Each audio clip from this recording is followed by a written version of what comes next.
G5 and I'm so excited. It's group stages, it's day one. It is the best time of the year.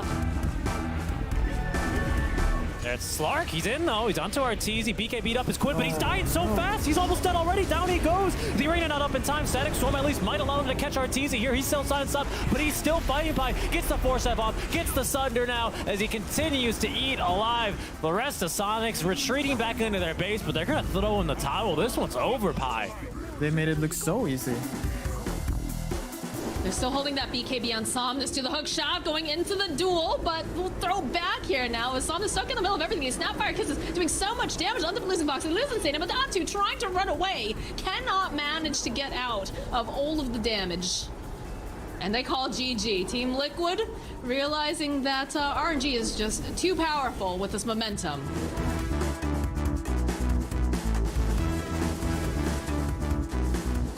Skardy's going to be pretty huge. Again, though. a toss into a stun. They get the Hex, but the attribute shift. This goddamn Aghanim shot on the Morphling. Why did you give it to him? Why did you change the Ag shot? This hero is so done with it now, and you see LGD have no answers to it. Without the chrono, it's just up to the right clicks, but Army just crumbles under the damage. As a Core, it looks like they might have done it. A die back onto Y. All 5 are gone.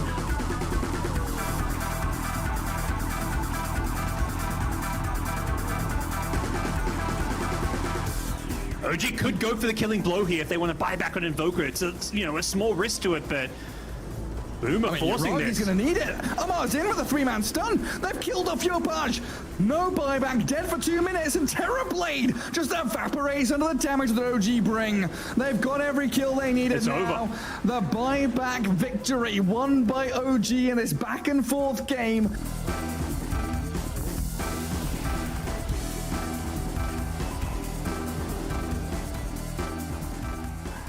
How on earth can they hold from this position? Tier 4s are falling. There's a Primal Roar just for posterity's sake, but it's not really gonna matter. Hex up though. Okay, Ace is gonna die. He has buyback though. Soneko dies as well. Here comes Dyraicho inside of the fountain. Dahak is gonna die. Dyraicho, fountain farming them. He gets a triple kill. Doesn't even lose half of his HP in the process. And with all of Betboom being dead, all their hopes being shattered, they will throw in the towel, call GG, and grant Gaming Gladiators the win in game number 2. But can they even kill him the first time becomes the question with the haste turn. He's off and away, and he's gonna be able to turn and fight. In fact, Rezo, he's being dismembered. Chrysalis trying to fight through this one. They do drop the Doom here onto Picaz as they get through the Lincoln Sphere. Chrysalis now on the Rickham. I think it catches 4 heroes, all 5 even. The fight's been split. Nisha starting to tear him apart. Zayas as well, the 2-man Echo, but they're gonna lose Chrysalis. Nisha is all out of remnants here, and that was only the first light for Dark Mago. Nisha doing what he can from the side, but it's just not enough, and they cancel his TP with the bolt. Picaz now has Blink, has Heart, has Dismember, and it's still a full wipe for as well as that fight looked for Secret Thunder. Will clean up all 5. Doing an excellent job of just dodging. They do have the sentry over here on the side. Oh, a little bit of a click, revealing that they know that Yatro's there. A little bit of a split fight here as Yatro is separated, so the Aegis will go down. DJ, though, next to fall. Exorcism getting popped immediately over here on Jebs. BKB from Raven. Nice arena coming through from Collapse, but it's not going to be enough to keep Yatro alive as he just absolutely melts. Collapse realizing he's got to get out of here. He's got to get out of here fast. He cannot do it. The Dream Coil gets used. He is going to fall.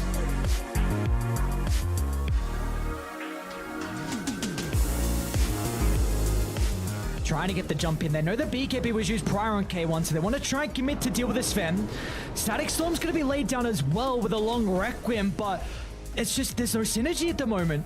Their spells have been casted, but not perfectly executed. Toby is going to try and get the Meteor combo out, but C-Small in a position where he can just protect K1, and this should be all she wrote. They wanted one last team fight, one last ride, but Beast Coast being able to tie up the series 1-1, a really, really convincing game 2 from them.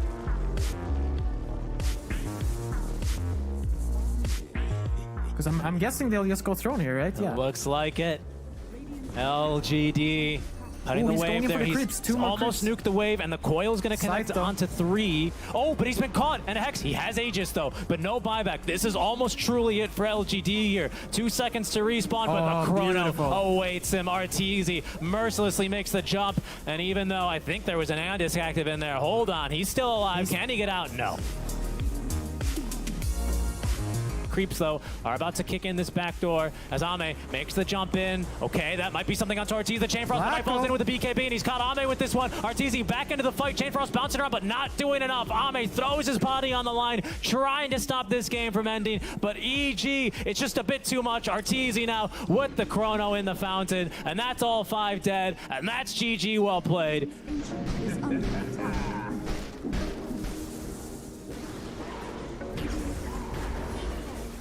Jump in, pulverize instantly, half HP on KP. The follow up with the Hex enables the kill. Backline's being stabbed at, but Baboka, the only one that can take Monet, cannot be killed twice.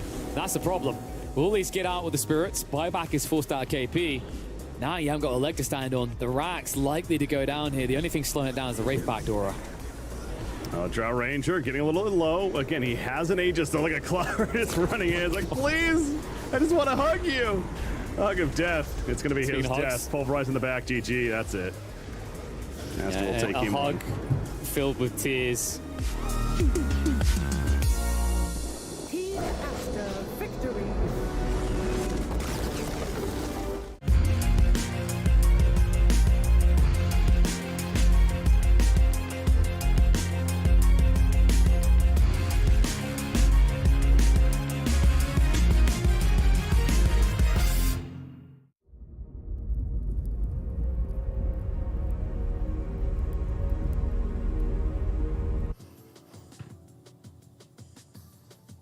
Day 2 here at TI11 Group Stages. Welcome to the B Stream. My name is Nomad, and joining me is Baseskip as we get into today's series. Baseskip, how are you doing? Hey, I'm doing great. Had a pretty good night's sleep. We had an insane amount of Dota yesterday. We've got even better games today, or a similar quality. I just can't wait to get into it. We've had such interesting drafts, some super cool picks, some super cool games. Let's get it going. I'm excited.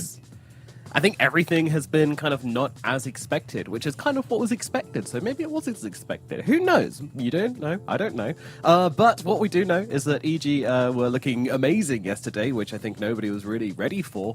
And meanwhile, you know, the picks have kind of been split up a little bit, but here you can see the group standing 6-0. NA is finally back, everybody. Yeah, the only team undefeated, and well, over in also in Group A, we've got the only team yet to rack up a win. So the rest of the pack looking relatively close. I think other unexpected results here, probably PSG LGD being 2-4 currently. They've looked a little shaky. I saw there was a little bit of chat on Twitter talking about with like Knoxville simulations, it's now like a 50-50 that they even start in the upper bracket, which is a little crazy after day 1. So definitely going to have to step it up. Absolutely, yeah. It's some teams looking great, some teams looking not so great. And meanwhile in Group B, everyone's just kind of looking in the middle. No one's really been able to separate themselves from the pack. Obviously, you got the 3-1s who are looking a bit better and the 1-3s, which are looking a little bit worse, but still plenty of Dota to be played. Yeah, they've played one less round, right? So we've got a little bit less info and less opportunities for these teams to separate themselves out. So we'll get some more information here, especially since a lot of our first round matches are Group B. That we will. And here on the B stream, we've got Entity versus Thunder Awaken to start things off. Then we'll move into Boom versus Gaming Gladiators for our second series. Following on from that, we've got Fnatic versus Beast Coast. Fourth game of the day, we will have Sonics versus OG. And then the final series of the day, we get to sit down with Talon versus Thunder Awakens. Now, I don't like to be that guy, but, well, firstly, which of these is looking like your favorite matchup? I'm biased, and it's actually this first one, and we get to cast it, so there you go. Very excited to see Entity versus Thunder. Yeah, I think Thunder proved yesterday that they are a serious contender here at TI, and I'm interested to see what Entity can bring. I'm personally thinking that maybe, I don't know, I'm kind of excited for Boom versus Gaming Gladiators. Like, these are two teams which I think have a lot to offer and haven't really shown that yet. Gaming Gladiators dropping a game to Corey, I think, was a little bit unexpected. Those guys have been unexpectedly good. So, yeah, definitely excited to see what they can bring to it. Yeah, everybody talking about Hikori being the team with no manager, no coach, just 5 players just doing their thing, and they're looking good. What more can you say? Keep it simple, stupid. Definitely working for them. All right, let's get into our first series of the day, and it's Entity versus Thunder Awakens on the scoreline. And as we mentioned before, Entity coming into this, they haven't had the best first day. They got 1 draw and 1 loss yesterday. They went 0-2 versus Team Spirit, which of course is no shame, and then 1-1 versus Beast Coast as well. What can you tell me about those games yesterday, Basket? Really, I think Entity, they just stuck to their guns. The one thing that was interesting for me about the Spirit series, and I think it is going to kind of show up here as well, is that was another one of these series where we had the Enigma making it through, and it just kind of got ignored. Entity weren't that interested in it. I think they have played it once, but probably something that's going to be happening here again, as we've seen Thunder. They're really one step to the side of the current meta, and I think we saw Fnatic get a little bit flustered yesterday, just like, oh no, we feel like we have to pick this stuff, but it didn't necessarily look the cleanest or the most practiced for them. Sometimes these heroes, you come into a tournament and you're just telling yourself, yeah, we're never going to get to play it, so what's the point? But sometimes you get forced to. And on the other side of the coin, of course, we have the side of Thunder Awakens. These guys impressed us yesterday and impressed a lot of people yesterday, as they were able to take the 2-0 over Fnatic and drew against Secret as well. So a big result for these guys on day number 1. Secret obviously looking very scary with the momentum coming through from the LCQs. So respect these guys, because they're here to play some Dota, and yesterday they certainly did. Yeah, they looked great. They've got their own style. I think they might even be the favorites coming into this one. Oh, absolutely. I'd say so. Yeah, maybe slight favorites. Would not be shocked about a 1-1 either, but yeah, Thunder Awakens certainly looking good. I don't think that the players would have too much of a chip on their shoulder, but the organization's certainly happy to see their team getting some wins after what happened to them in the previous TI. Come on, man. Yeah. Oh, look. It's a storyline. I don't think it's going to affect the current roster. It wasn't any of them, so. Yeah, that was the other guys. I was like, guys, we're a new team, we're a new Thunder. But yeah, both of these teams have one hero in particular which they like drafting, which no one else is really touching at the moment. For Entity, that one's the support Sven they've been drafting a lot. How does this hero work as a support? It's looked okay to me. It mostly seems like it's about the kind of ridiculous shard, really shutting down any options from the enemy team in terms of physical damage. It does give them a little bit of flex as well, though I don't know if they've really played it anywhere other than support. All 3 games that we've seen so far from them in TI have just been the support Sven. Not the strongest laner necessarily, but Stormhammer's a good spell, and Warcry's maybe even better. So I think that's it. It is kind of weird when you get these supports where you're not using his other 2 buttons really at all. But they feel like it's strong enough, and they like these kind of push strats as well, right? With the getting either a summon hero or getting their Visage or kind of balling up, and the Sven's really good for that.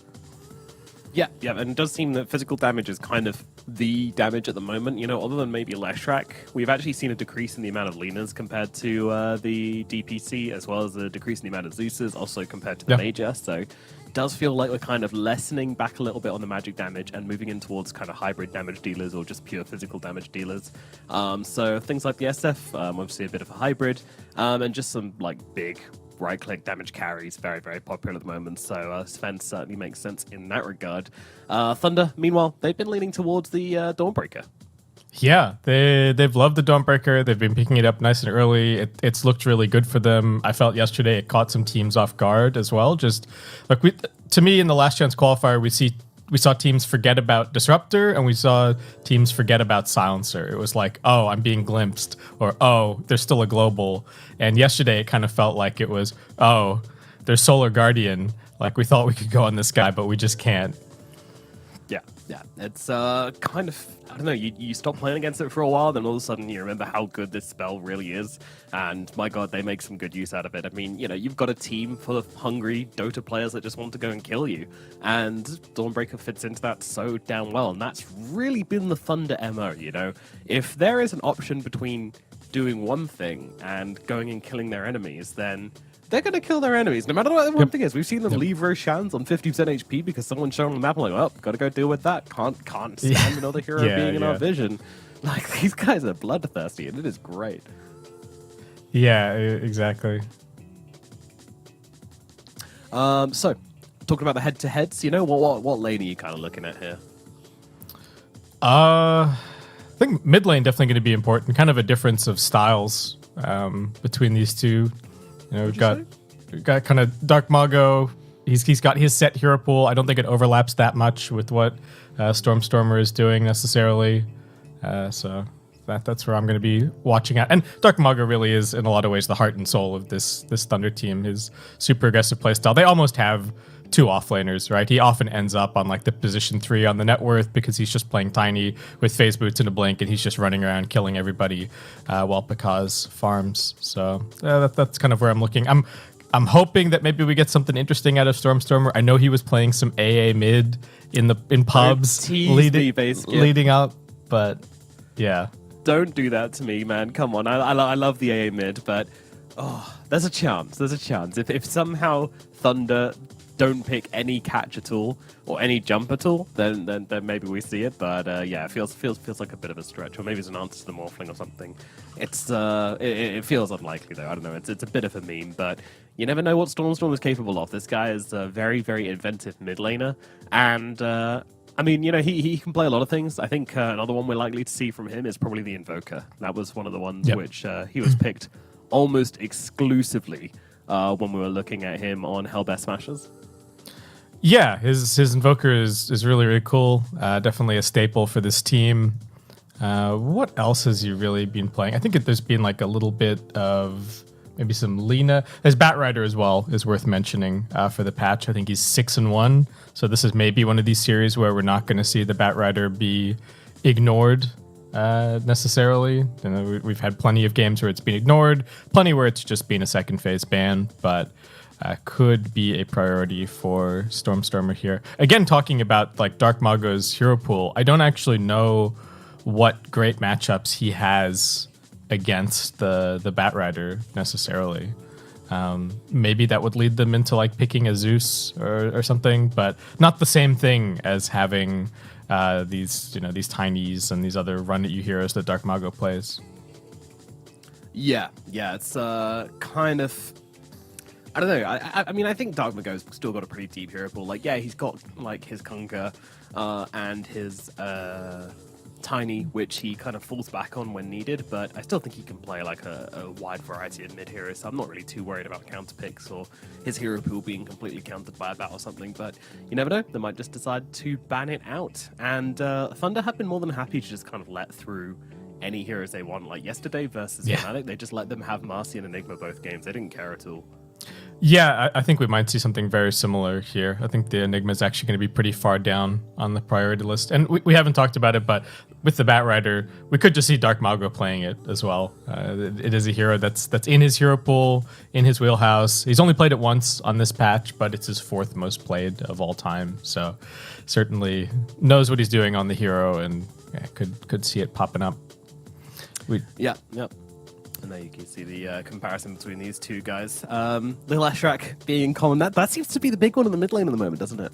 Yeah, the Lesh is looking... Well, to me, it's interesting. It seems like it's becoming super highly prioritized, but we've also seen some teams show some pretty convincing answers to it. You know, some of these ranged carries. We've seen the Nyx come out. It looks really good, but it does sometimes feel like it hits a little bit of a wall, especially because if you are also picking a carry that is somewhat susceptible to BKB, like a Pudge, say, you can hit this timing where the enemy team gets all of their BKBs online, and the Leshrac is like, oh, what do I do now? I hope I have somebody else that can, force a BKB, and then I can take a longer fight. And we have seen him struggle a little bit. I don't know what his win rate is in the event off the top of my head, but I feel like it's probably not ridiculous. I'm going to go look it up now. Yeah, dead on 50%. 20 games, 50%. So popular, but not necessarily crazy.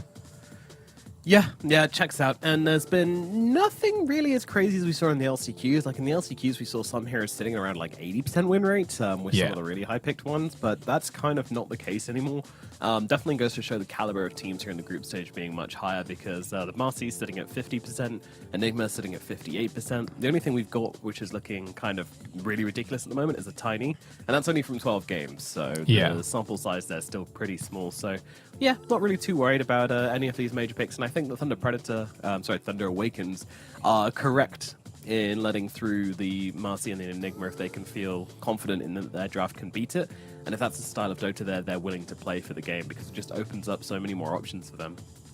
Yeah, are Thunder the ones carrying this Crystal Maiden win rate? I guess it can't be all them, but it's only 7 games, but it's an 85% win rate on Crystal Maiden, and they have been first phasing it, so I think maybe 3 of those wins are theirs. Be interested to see who else is carrying the torch for the CM. Okay, we managed to get into the draft. I don't want to talk about it too much, but I was curious in the lobby. I saw the teams talking a little bit about. It seemed like Entity were uncertain if Picaz was going to be playing today, so I don't know if there's something going on there. If anybody, I don't know if they've said anything out on social media, but if anyone could hit us up on Twitter if they've seen anything, it'd be interesting to know. But don't worry, Thunder Awaken are playing with their full 5-man. They do have Picaz in the slot, so looks like nothing to worry about at the end of the day anyway.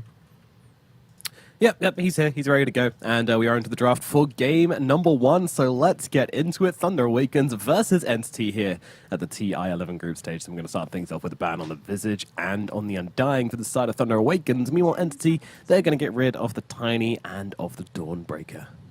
Yeah, seems like Entity had plenty of time to prep. That is the one thing, always coming into day 2, and it's your first series of day 2. You're going to have time to look over all of the games that your first round opponent played and really kind of prepare yourselves. So they get rid of the Dawn. We were even talking about it in the drafts yesterday that the Tiny maybe seemed a little bit too good for Thunder because it is a flex for them as well. So it allows them to keep the draft open and always have the option that Dark Mago is going to be playing it, but it kind of lets you sneak some of his heroes through into the later phases without them necessarily getting banned and always having a contingency plan. Yeah, definitely. So, yeah, got a lot of flexibility still open here for Entity. No surprise to see them just going down this route. And no surprise to see Thunder Awakens once again completely ignoring the Marcy and the Enigma. Yeah, I think Enigma's going to kind of go uncontested. The Marcy, we have seen teams dealing with it. I think maybe the Primal Beast is the other one to mention, though I don't know if it's going to be picked up. And okay, well, instead, Thunder will just go for another flex that they have up their sleeve with the Mars. So it's a majority Dark Mago playing it recently, but Sacred does play it as well. So I think they're playing very nicely around Dark Mago's hero pool in the draft. Though Mars hasn't looked the best, right? How's the overall win rate looking for your boy Mars? A little rough. I mean, hasn't felt good. We've seen quite a few Mars. Yeah, sitting at 9 games, only 3 wins. That's a 33% win rate, and that doesn't surprise me at all. Hero has been, it's been tricky. They haven't been managing to make it work. We'll say that much. Yeah, I don't know how much mid Mars we've seen necessarily. And I do think it suits the Thunder Awaken playstyle. Where we've seen the Mars look a little rough is, he doesn't really dominate his lane, and then he just kind of floats around for the rest of the game. It's not the Mars that we're used to seeing, where he's just constantly running around. Every arena is a core kill. It's completely taking over the game. So we'll just have to see if Thunder Awaken can make it work, as we were talking about the Leshrac, and it is something that Entity have been playing. So just going to come and grab it here for themselves. Banning out the Nyx already. He was hidden behind my microphone. I couldn't see the ban, but makes a lot of sense. Yeah, it does. And I realized that Leshrac into the Mars as well, because Leshrac can kind of just deal damage him regardless. It's like, I'm stuck to the wall. Like, I don't care. No cares being speared.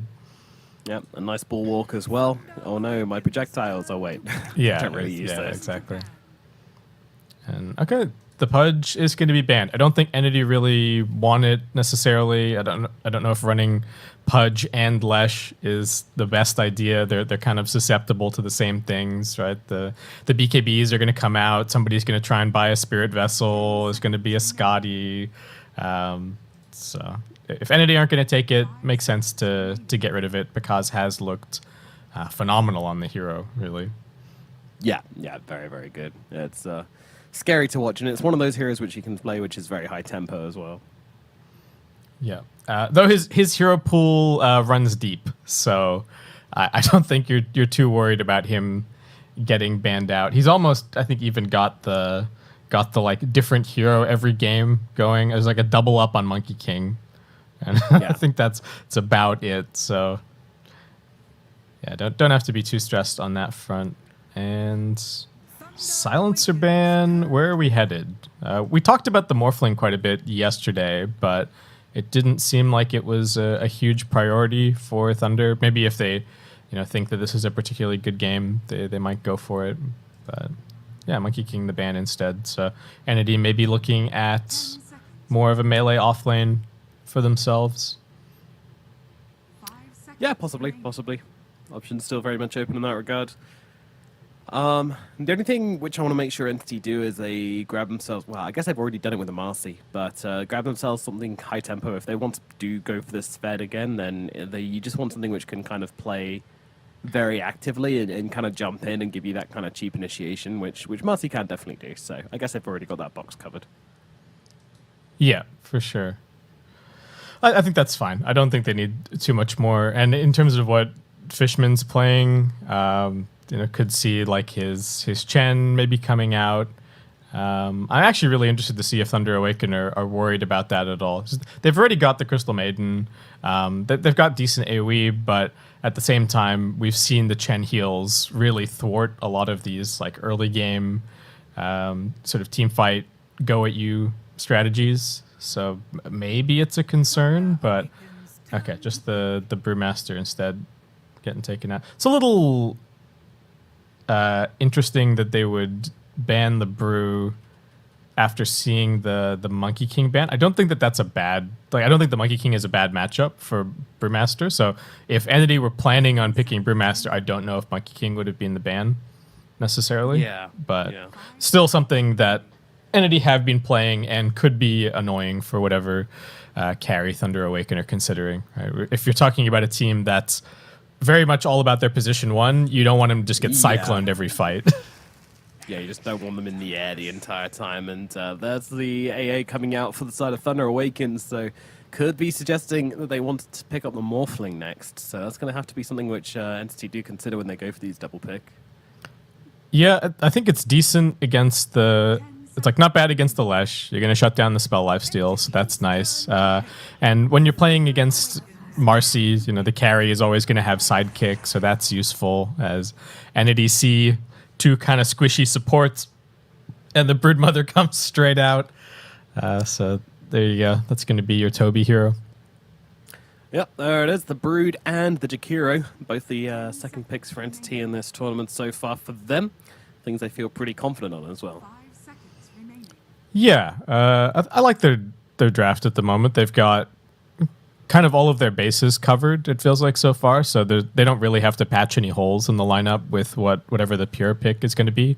He can really just play whatever he feels is best for the lane, play whatever he feels is best for the game. Thunder kind of with two position 5s here, unless they're running AA mid. I asked for it from Stormstormer. I don't know if Dark Mago is going to oblige.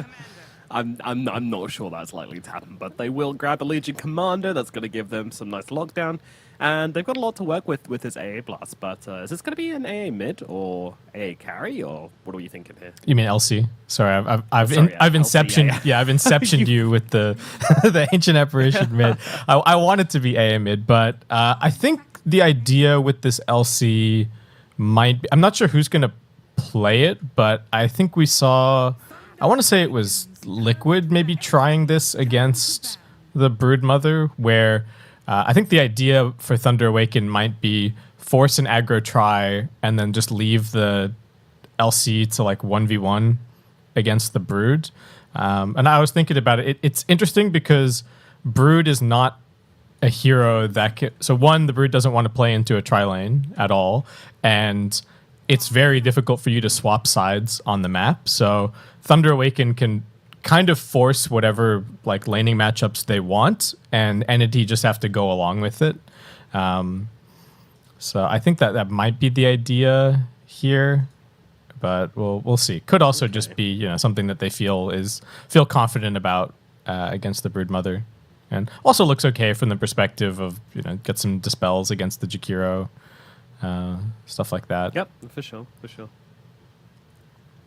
But I would be keen to see them try and get an aggro try going. Entity are no slouches when it comes to their support duo for like tri-lane versus tri-lane either.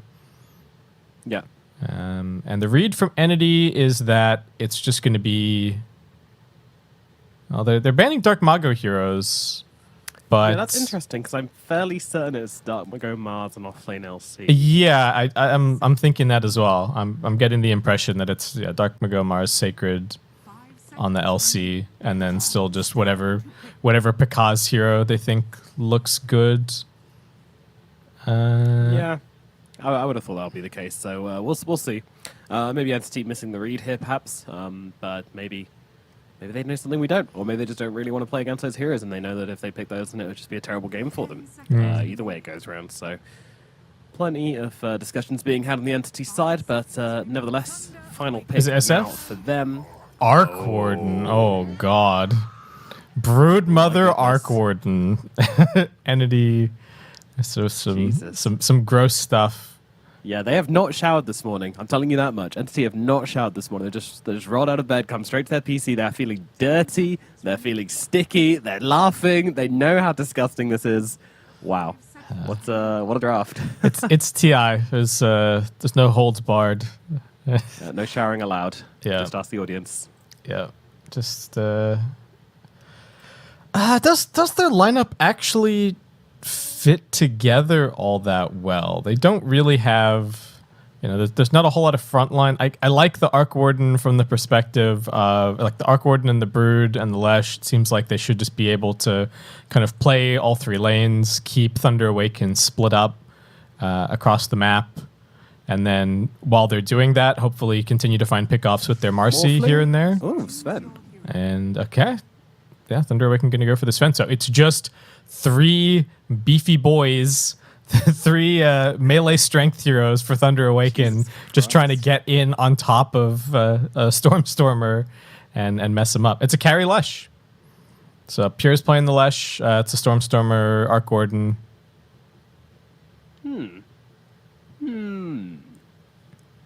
I think the lane for the Leshrac should be pretty good here. I do worry about their playmaking potential a little bit. Like who's going to go and do stuff? Because on the side of Thunder, everyone's going to go and do stuff. Well, everybody except for Pekaz. Yep. And Base Skip. That's the genius of the Entity draft. They don't have to do stuff. They don't want to do stuff. They're just going to farm. They're just going to play the lanes. You've got 4 heroes, maybe even 5 if you're feeling fruity, that can shove out waves that don't need to... These guys are just going to play the map. Entity have one plan in this game, and that's to play the map. They don't want to fall into Thunder's trap of trying to outfight them, because Thunder, these guys are martial artists. They're wise in the ways of Kung Fu, and they will beat the crap out of you if you come at them and try to fist fight them. So that's not what you do. You go and do something else. You start wielding yourself a knife, forging it in the flames instead, and play a different kind of game. Will it work against Thunder Predator? Thunder Awaken, sorry? I don't know. I really don't know, but I certainly like that Entity are trying to take their own approach to the game. I think it's a bit too slow, and I think it's a bit too greedy. But if they're able to just kind of keep the game in a parallel state for long enough, they will eventually win. So I can see it working for them. Yeah, riding out the triple BKB timing, I think, is the most concerning part. Because beyond that, or once the BKBs start getting low, I think that's when the Lesh can start looking a little scary. Like, especially if he gets the Ags. Nihilism looks a little insane this game, but there is certainly this mid-game timing for Thunder that is very straightforward and very strong. Yep. I don't know. It's such a Thunder draft though, and Thunder played the draft so well yesterday. They played such a aggressive game. I think it's really hard to imagine them losing this one at the same time. I don't know how the game's gonna go, and that's the beauty of it. So let's get into it. Let's jump in and watch this game number one. It is Thunder Awakens versus Entity here at the TI11 group stages, and I cannot wait to see how this one's gonna go. Yeah, I'm excited. This should be a really good one.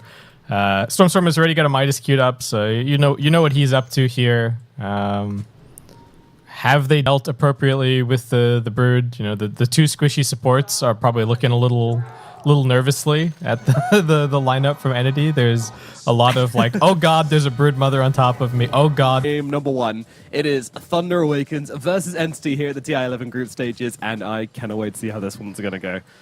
Yeah, I'm excited. This should be a really good one. Stormstorm has already got a Midas queued up, so you know what he's up to here. Have they dealt appropriately with the Brood? You know, the two squishy supports are probably looking a little nervously at the lineup from Entity. There's a lot of like, oh god, there's a Brood Mother on top of me. Oh god, there's a Tempest double on top of me. What do I do? Yeah. Oh god, there's a Leshrac on top of me. So did you know the other day when they're playing against the Dawnbreaker, or they're playing against, you know, a lot of these heroes which we don't see so much of recently, and then you have that one moment where you start trying to kill someone and then Dawnbreaker comes out and you go, yep, I forgot that hero exists. Right. And then you just kind of die to it. The same thing's going to happen this game with the Tempest double. There's going to be a support that goes, oh, I'll just go deal with this illusion in the bottom lane, and then they're going to die to it, and they're going to be like, right, yeah, can't do that. I remember now. Yeah. The Frostbite does look pretty good this game. You know, Crystal Main's got some tools to kind of keep herself safe. And I think for Thunder, like anytime you get a stun on one of these Entity cores, they should probably just die. You know, there's going to be follow-up coming after that.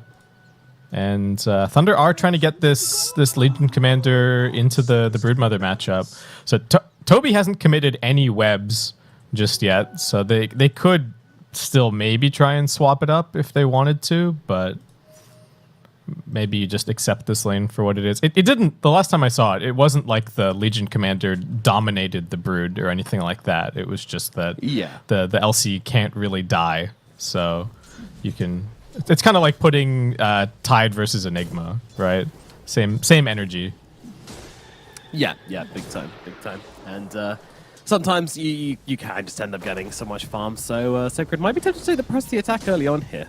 Surprised he didn't actually. It's a very nice answer to the dual breath, but just holding out for now. Where's his support? They're both at the top at the moment. Wait, no, he's not going to get a support. Like I said, it's aggro tri-lane with trying to get the 1v1. Okay. Matthew getting set on fire. Hello, Entity might be getting first blood here. Matthew needs to get away, and he's not going to be able to do so. Panamu can't do anything about it. All the right clicks. They'll need one more. Kitomi going to close the gap. Right click and Fetchman. He doesn't have the dual breath. He doesn't have the mana, but the right clicks are there from Kitomi regardless. And there it will be. A first blood going the way of Entity. Thunder, they chose this path, and they have not been able to stay on it. Yeah, they saw the... Yeah, I think they saw one of the supports at bottom, so they were like, oh, okay, they're not contesting us just yet, and then kind of getting caught out a little bit by the TP in. It did manage to block the small camp, so the lane kind of proceeding, I think, how they would like, but this is sort of my concern, that the tri-lane versus tri-lane isn't clearly better for Thunder. Yeah, it certainly doesn't seem that way, and yeah, you got to respect the Marcy as well, you know, you give her a partner to play with the whole time, even if it's not a carry, she's still going to have a great time with it. Yeah, oh, look at this mid though. Can we? I don't know. This is a weird one. I know what you're trying to do. Basically, you're trying to ignore it because you don't want me to ask the question, "Who wins this lane?" And I'm not going to, but it's certainly interesting. It is interesting. I hesitate to take my eyes away from this top lane because there's a lot of kill threat up here. We just saw Pierre getting gone on. There's lots of spells being spammed. There's another jump in. Crystal Maiden. Certainly is. Matthew being thrown around like a bag of rice, but they're not actually able to finish the job. The cold feet comes out onto the Marcy. It's Katomi who's going to go down instead. All right, this time it goes the way of Thunder. Crystal Maiden lives. Matthew going to be pretty happy with that. And bottom lane just the farm fest so far. Don't know if it's going to be too interesting down there. Yep, Toby hitting creeps, Sacred hitting creeps. Actually, Sacred's kind of the one coming off worse from this at the moment, but Kind of forced it at top, but he missed the rebound jump in. Entity have not looked the crispest on this tri-lane execution. You know, we had a rebound that didn't get followed up properly by the stun from Pure. Looking just a little antsy. On that courier. No mangoes on the courier, Fishman. What are you doing? You need the mana. He's going for clarity, it feels. I guess it's something, but you just need to spam. Now it's in the bottom lane, again, Sacred getting low. Toby is kind of bodying him right now as he started to chase him down. Toby, ooh, forcing him back under the tower on the Legion Commander. Very, very tricky times here in the bottom lane. Not what we expected. It's scary if you get low like this, because you can't then just go sit in the wave and keep sustaining with Moment of Courage. Yeah. So it's kind of scary for Sacred. And of course, you know, Toby's not going for a point in Spiders, which you can't until level 6 nowadays anyway. Yeah. So Sacred doesn't have the option of casting the Overwhelming Odds like he used to. As up at top, Toby jumping in onto Pandamoo. They're trying to turn it around to Fishman, though. And again, they're not really getting the damage off onto the AA in time. And meanwhile, that's just going to be a dead Jakiro. Pure does come in with a stun eventually onto Pakaz, but it's just too little, too late. And they will be losing their Jakiro and no real trade. I kind of feel like Pure needs to get involved. If you throw I think Pure's got to be careful. Yeah, he stepped up pretty hard. They've got the stuns coming out onto the Leshrac. The Dispo's going to buy him the space he needs to get away as he turns around. It's Matthew, but he's gone. They get the damage. They kill him off. Kotomi now trying to kill off Matthew here. Chasing the CM to the tree line. One more punch will be required. And Kotomi is going to find it. Meanwhile, Fishman running down Panda on the sidelines. That's going to be 2 kills going the way of Entity. Kotomi still trying to fight into Pakaz, but Pakaz has the stun and will take him down. But now Fishman, does he have the damage to bring down the Sven? I think he does. He's got another Liquid Fire available, but one out from the Sven to keep him alive in these tri-lanes. These ones just doing so much work. As down at bottom, Sacred being chased under the tree line here, but Toby's going to give it the go for now. Of course. Oh, and another Whiff Sun at top.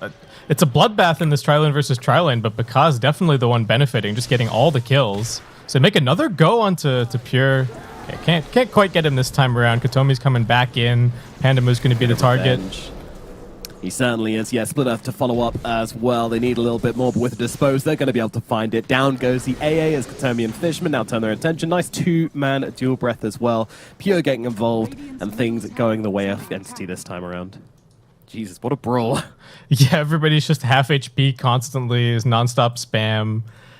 It's going to be very scary when one of the other lanes decide that they want to come and make a rotation, though I think it's probably just Dark Mago who could be thinking about it, and it's kind of tricky because he doesn't want to leave the mid lane and just let Stormstormer hit his tower, so I think they're kind of stuck for now. Dark Mago looking at the rune here, and he is going to jump in for it. It's going to be a DD, but with the 2 supports of Entity moving over here, they want to see what they can do. Actually, it's just the 1 support and a Tempest double. Arena comes down from Dark Mago, though, just to keep himself alive. Defensive Arena, but he does live for it, so I think that's worth. Yeah, nicely positioned, keeps himself alive. Would have been pretty painful to give anything over to the Arc Warden at this point. Jesus, every time he just got back to this lane. Yeah, it's just... Top lane, a little bit of a go onto the Sven. Pakaz, he's chilling for now, but with the magic damage coming through from the Leshrac, they are going to be able to take him down. Another kill going the way of Entity up here in the top lane. Showing the strength of the Marcy. This is part of the reason why we were seeing it getting banned so much in the LCQs. Can just kind of be everywhere, making all the plays. Bit of a beast. Getting the work done. Sacred trying to kind of man up against Toby here, but yeah, this lane is not looking like a counter. Lane. Let's see, Thunder bringing in the heroes here. 2-man stun might keep Panda alive. No, it will not. The damage is there. Nice 2-man Ice Path as well. The AoE spells from the side of Entity just making this tri-lane so easy. Fishman is getting run down behind though, and they're running out of spells. They've got a stun and they've got a Crystal Nova on the side of Thunder. So they're going to keep on chasing here. Yeah, Dark Mago coming in from the sidelines as well. Doesn't have the Arena, does have a spear, and that's all they'll need to bring down Fishman. So they get themselves a return kill, but really a rotation up from the Mars to only get a kill onto a pos 5. Maybe not worth it. Yeah, that's tricky. They knew that he was leaving mid lane anyway, so Nicely done. Pakaz getting gone on again. Lightning, right clicks from Katomi. He's out of spells on the Marcy. Pure does have another Lightning Storm if they keep the vision upon him, and that is exactly what Katomi will do. Another kill in the top lane. Pakaz gets brought down once again. 4-2-1 on the Sven at 8 minutes into the game, by the way. Yeah, it's been pretty high octane for him, but lanes across the board not looking great for Thunder. Slow start. I think Entity very happy with what they're getting. Yeah. Yeah, just and tricky for Thunder to make a play from this position. Dark Mago seems a little stuck on this mid lane. Maybe they could try and commit both supports to come and kill Stormstormer, but I just don't think he's going to get close. Sacred. They're trying to convince Sacred to turn around and man up onto Toby here, and that's exactly what they're going to do. Fishman just waiting for the right time to commit the Ice Path to this fight. There is a TP from Dark Mago. I'm not sure if they saw that. I think they did, because Toby is now behaving very, very defensively. So, Entity holding back for now. Dark Mago going to move through the tree lines. Might find the Jakiro here. Certainly does. And does not want to commit the arena just for a kill onto the pos 5 again. He doesn't want to just have to ulti Fishman. We'll try and kill him regardless. Staying on top of the Jakiro. Getting himself the bounty rune.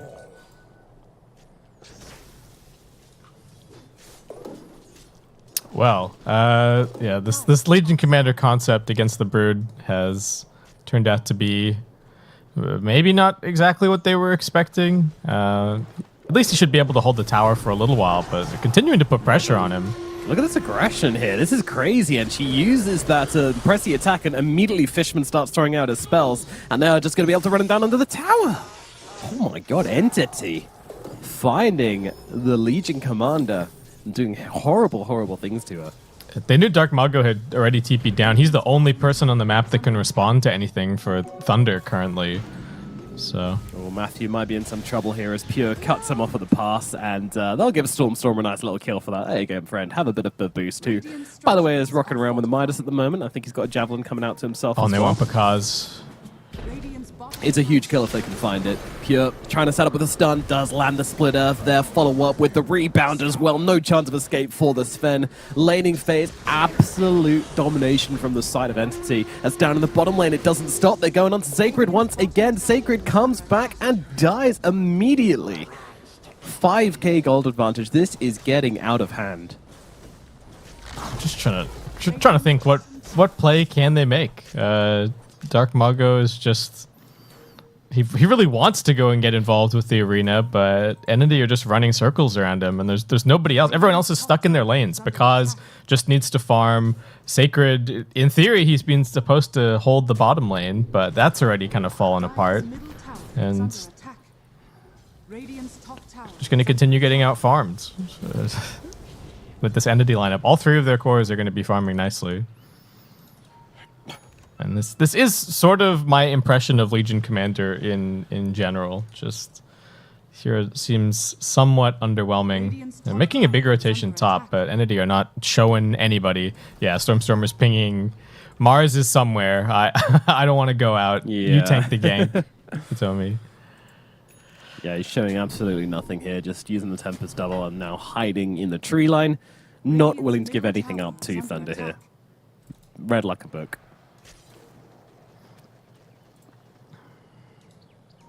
Well, if they can't get the run at you playstyle going, I guess the only thing left is just to hope to farm up a little bit, hit that triple BKB timing.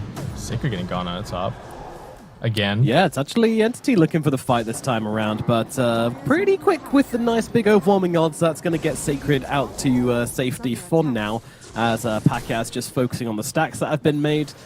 And I feel like, middle lane, they're moving on to the Spider. Toby getting ice blasted now by Panda Moon. This might be a dead Brooder, though she does actually manage to bounce away from the blast damage off that ice blast. So that might just keep Toby alive. And now they look over towards Panda Moon. Katomi getting aggressive, but maybe a little bit too aggressive.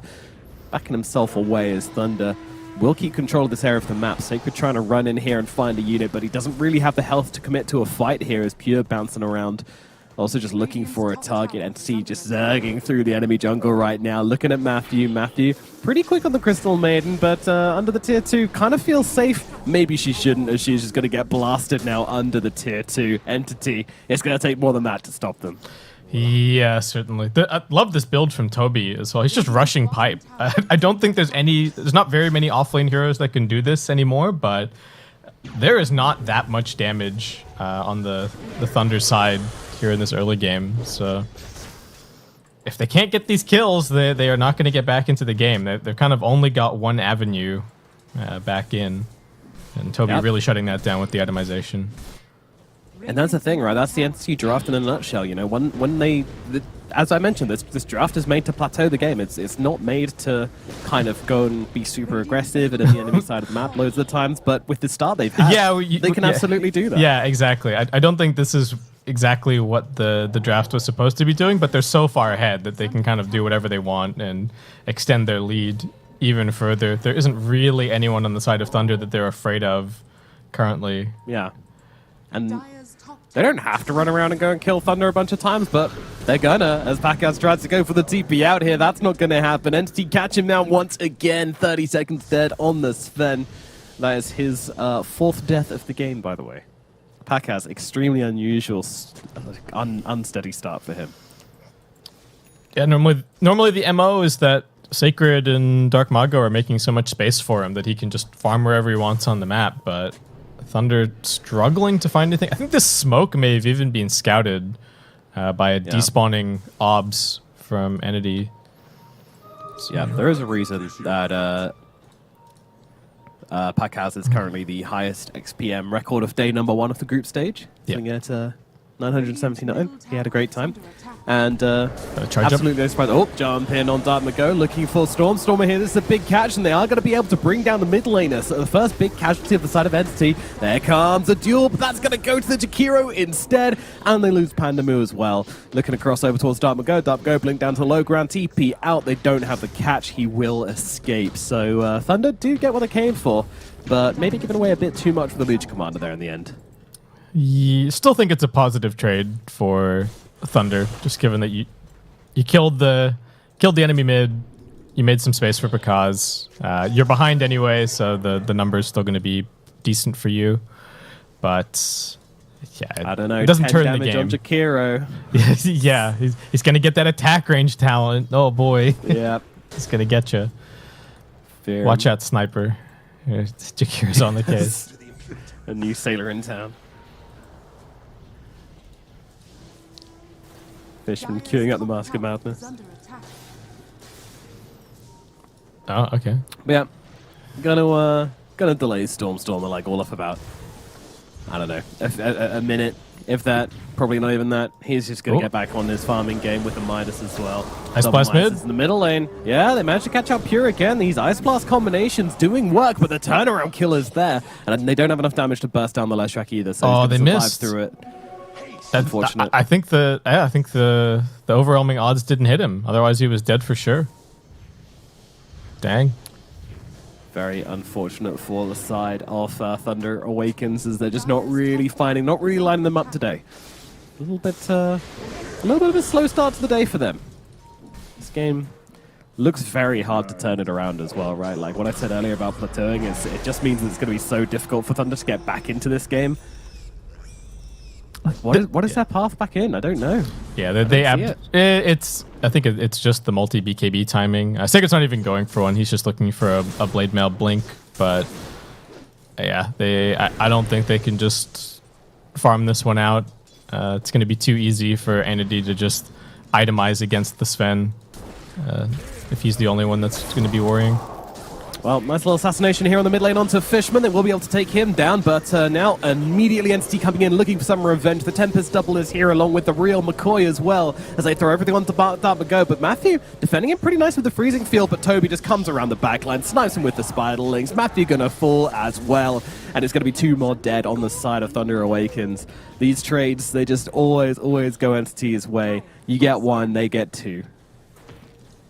And Entity in a little bit of a Thunder mood here, as they're just a couple heroes dead on the map. You know that they can't fight you. Just run at them. Pandamu's going to die. Oh, maybe not.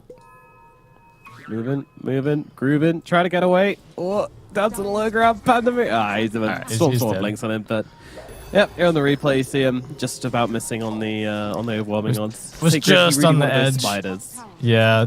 God, it would have been a lot of damage if that had landed. Got a lot of money though. They want Toby, but Delicious spider. bit of a bait.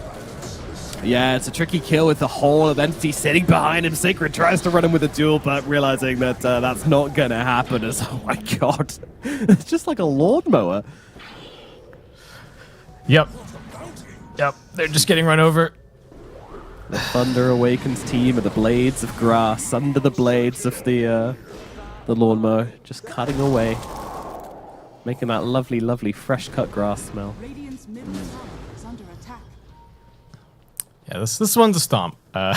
Lane's just kind of too good for Entity, and Thunder maybe a couple more fights, but they're just getting so big on all of these cores. Got the BKB picked up now for Pure, and Thunder are very reliant on their magical damage to kill anybody. You know, Sven's getting there, but not in a position where he's going to be two-shotting people in these fights just yet. Yeah. Yeah, the real story for me is just that it turns out that this Legion Commander is not really a counter to the Broodmother. And Thunder maybe wishing that they'd just banned it instead.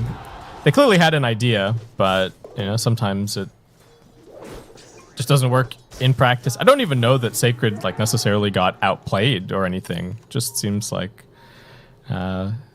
maybe the matchup's not as good as it is on paper. Yeah, you know, maybe you played it in some pubs, but it's not against the Toby Brood or something.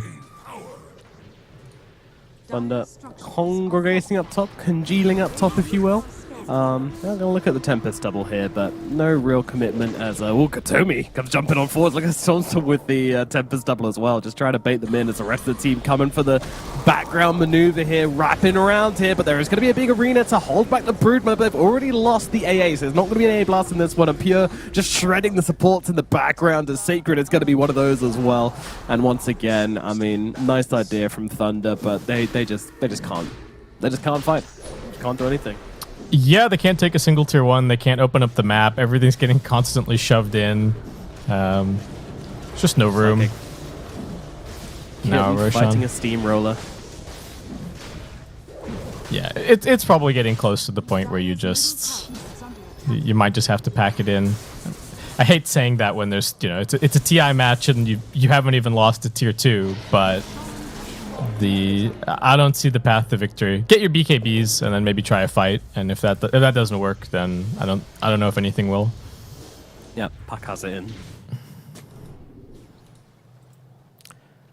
Well, he's not far off the BKB, at least on Pakaz, so we'll have it for the next fight, but yeah, Aegis Leshrac, pretty scary. Yeah, killing him twice, not going to be easy, especially with the backup of the rest of his team. There's almost a BKB on the Marcy as well, so Kataomi having a good one.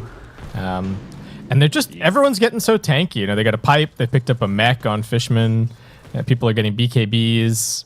It's just not feeling very possible for them to get these kills. Dark Magoat committing hard onto Kataomi. Kataomi, though, has the health to survive through it and now tries to jump forward, but the rebound does get blocked by the arena.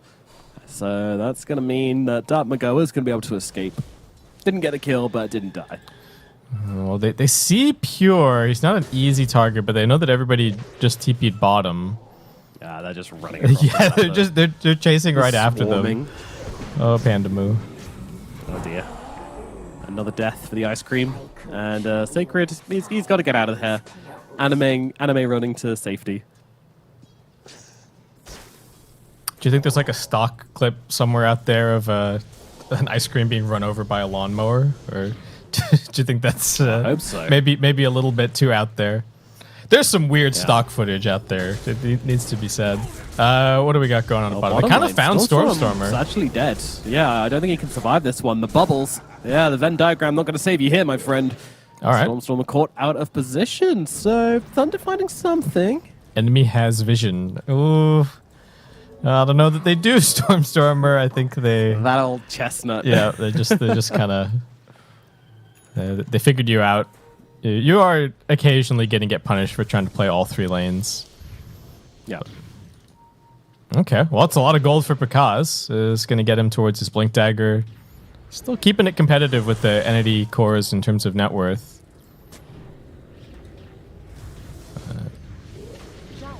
Oh, Pakaz trying to farm up and just suddenly finds a Broodmother in his camp. That's unexpected. Well, you're a weird-looking centaur. Pakaz continue to farm up in this area. I mean, the Archwarden is dead, but there is a lot of Entity heroes running over to chase him out right now, and there's the Tempest double blinking upon him, but immediately Sacred is there with the press the attack to help him out. Yeah, not a fight that Thunder can look to take with God Strength on cooldown, so Dark Mago's not even coming back. He's just going to shove bottom for now. It is only 25 seconds until they're going to get it back up, and Pakaz is close to blink. Maybe they can find their timing here. Entity are just swarming over the Thunder side of the map, though. They're like a rash. And Thunder don't have the cream right now. But maybe the BKB is the cream to cure this rash. Yeah, they need some ointment. It's tricky. You know, Dark Mod does a good job pushing out bottom, but suddenly Stormstormer's just down here dealing with him. They do know now that the real Archwarden can't join if there's a fight over here. Minute and a half on the Aegis. Dark Mago down in bottom lane in a bit of trouble. Tempest doubles. Oh, starting to connect with the Spark Wraiths. Dark Mago still on the run, has a Blink Dagger as well, but Stormstormer has his also, and they're going to connect. Oh, he's still got the BKB through this whole time, Dark Mago, so he is going to be okay. Yeah, really. Get to the tree line, TP home. Really didn't want to use it because their one hope here is that they go and get Entity right as the Aegis is expiring. I think that's kind of their best play. So 1 minute, mark it on the clock. Keep an eye out for that. Thunder, they've kind of got some important timings, right? They've got triple blink, Pakaz, Sacred, and Dark Mago. So if they just have the vision in the fight, I do think that they can kind of get in and make this happen. 35 seconds.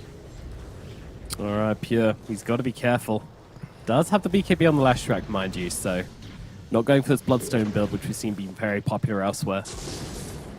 Yeah, I guess it feels like maybe it's not so valuable when you're playing against the AA. Matthew playing a dangerous game, but it's a wraparound coming out from Pakaz here. Doesn't actually commit to it, though. Fishman, not really the target they were looking for. They really wanted to try and catch out Stormstorm, and now Katobi just jumping at them, saying, what up, boys? You want to fight? I'll fight. Stormstorm around the back. That's the real guy. Oh, no. Stormstorm might be caught out here. Ice Blast is going to connect, and they just take him down. That wasn't a Tempest double. That was the real thing. And now Pure, well, he is going to get... Oh, nice two-man stun from the side of Entity. Never mind. It all gets thrown back in Thunder's faces. Not even getting a chance to pop the BKB on the Sven. Oh no, Matthew's gonna fall as well. Now it was a nice idea from the side of Thunder. That glimmer of hope, keeping them in the game, might have just been snuffed out. Yeah, can they find Dark Mago? Okay, I think he's fine. He's out of here. Dang, Pakaz just got chain stunned. Like you said, did not get to press the BKB. So I think he just got clipped by a rebound. It was a rebound. And that was it. Rebound onto two, just managing to get both of them caught out there. And then the follow-up comes in from the Split Earth and then from the Ice. But you get yeah, once you're stunned, once you're stunned once, you're kind of donezo after that. Marcy, ladies and gentlemen. Yeah, pretty good hero. Some would say. I still think Thunder, they still kind of have this same fight that they did previously, so it's just a matter of trying to find it. Yeah, each time it does get harder, they'll jump in with the duel out onto the Broodmother here, trying to take him down, but so tanky on the Brood with the pipe and with the Wraith Pact Totem as well, reducing the damage, meaning they cannot remotely bring down Toby here. Katomi once again jumping into the front lines as Marcy, just always on the front of the fights. Because thinking about the commit, but it's tricky. They don't have the vision. They don't see the targets that they want. They do really want to get into the back lines, kill off the Archwarden, especially. The support's also pretty useful to bring down, as we've seen there. A lot of the lockdown in these fights. And Entity just beelining them every single time they show.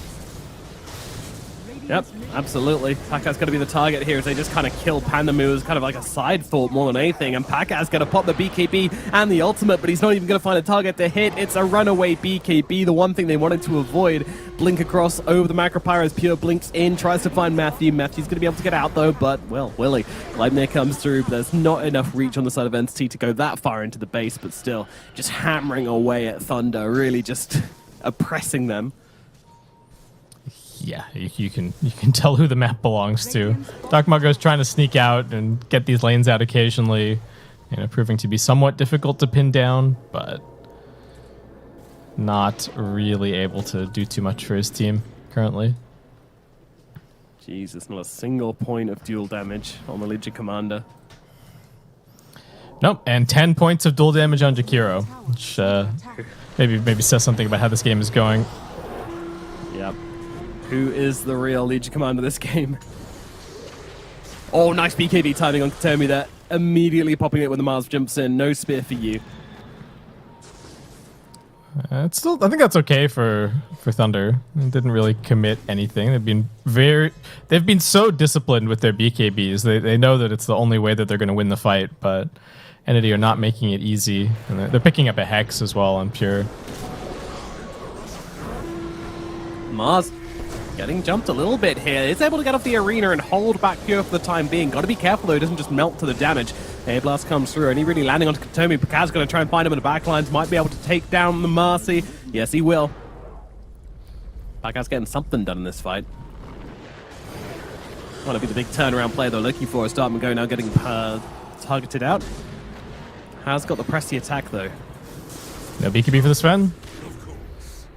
Yeah, a couple of stuns being thrown into the Tempest double as well. Thunder just doing what they can to stay alive. I mean, they did come off better in that fight, to be fair. Matthew having to buy back on the CM, but just desperately holding on to this game with their fingernails. Yeah, it's a really bad sign for Thunder when Sven popping everything is only enough to kill the Marcy. Yeah. Marcy is yoked, to be fair. Yeah, just playing with Dartmago down at bottom. Oh dear. Nice usage of the stun though, just kind of forcing him to juke and jive, and the whole time he's just staying in the damage of the Pulse Nova. Yeah, that's sort of like the Pudge maneuver where you're chasing after them, like you fake the hook, and then they juke and you get a little closer, and then like the next round until eventually they're in rot range, and they're like, well, why did I try anyway? Yeah. Yes. It was a very brief glimmer of hope for Thunder, but that was very quickly extinguished by Entity, who just continue to farm. They've been taking so much out of the map, especially with Stormstormer able to just sit on their side and keep sending Tempest doubles to join the team and take the fight. Adorable little ball. Oh, they're going with a duel here. They're trying to pull up Pure to the damage, and they do okay. Thunder finds something, and now they look for more. Katomi doing so much damage on Pakaz here. Takes down 2, now running away. BKB is gone. So must heal, though. He's going to try and turn around and take down the Tempest double, because if he doesn't, it's just going to kill him. So they'll deal with that as well. Meanwhile, on the sidelines of the fight, Spear out on Stormstormer and Fishman. They actually need to get out here, and I'm not sure they're going to be able to do so. They're stuck inside the arena. Dartmago getting off the damage and targeting down Fishman. They want to bring down that Jakiro. Toby in around the sidelines, trying to bring down Pakaz. Pakaz with the extra armor. They're just kind of trying to turn around and fight up into this one, but cannot do so. They kill off the Sven regardless. Stormstormer eventually falls, but Toby, the one-man spider, trying to get it done as he moves forwards onto Matthew. There is going to be the God's Rebuke. It's not going to slow down Toby, though, as he's able to kill off the Crystal Maiden regardless. Dude, this was the messiest fight I've ever seen. Yeah, the big story is Lesh just dies instantly at the beginning, right? Doesn't really get to do anything. Yeah. I am shocked that they... you see the problem for Sven. As soon as the BKB is down, he seems scary. He's coming in on full HP, and Toby just runs up to him and is like, what are you going to do? What hope do you have in this fight? So, but still, Thunder, big moment for them. They managed to take a fight, like, okay, everybody dies, which is kind of as much as a win you can get, you can hope for. And 20 dual damage on Sacred. It's something. He doesn't end the game in shame. But yeah, Entity immediately back out onto the map, immediately looking to just kind of hammer down on Thunder once again. They want to say that this was a fluke. This wasn't a change in pace of this game. Well, they managed to bail out Panda Mood there. I thought he was very dead, but some nice defensive plays with the Purge and the Glimmer and keep him alive. And this is the one slightly weird thing about Entity's lineup with the Leshrac carry. You know, he's not necessarily the be-all, end-all this game. It's probably more about the Arc Warden. Thunder. They smoke up through the Tempest double, trying to be sneaky, but they will notice that there's no one defending this middle lane. And look at Stormstormer here. He's like, maybe they did get past our defenses. Maybe they did move out on the map. It's very suspicious that there are creeps hitting mid-wave and nobody's doing anything about it. So I think he has some sense that they are looking for him. Fishman circles them, reads them like a book. Thunder, and now they're like, okay, we're in the enemy jungle. What do we do now? All right, time to go back. Farm whatever creeps you can find, and then go back and deal with what's happening on your side of the map, because there's not a whole lot of room out here. Everything's getting shoved in by Tempest doubles and whatnot. Oh, they're picking a couple of pings. I thought they maybe saw Dark Mago, but no, it's okay. It's a little bit awkward here, Thunder. They need to leave. They're kind of leaving behind their support. Dark Mago got caught. Blink Hex. He just Pure just walked over and spotted him with the gem. He was invis and feeling pretty confident, but now with him dead, and they're just gonna walk into the Roshan pit. Yep, should be a freebie for the side of Entity. No chance of Thunder coming anywhere near this one. Yeah, I prefer to just let the Mars respawn. The Venn diagram's back. Yep. And there you go.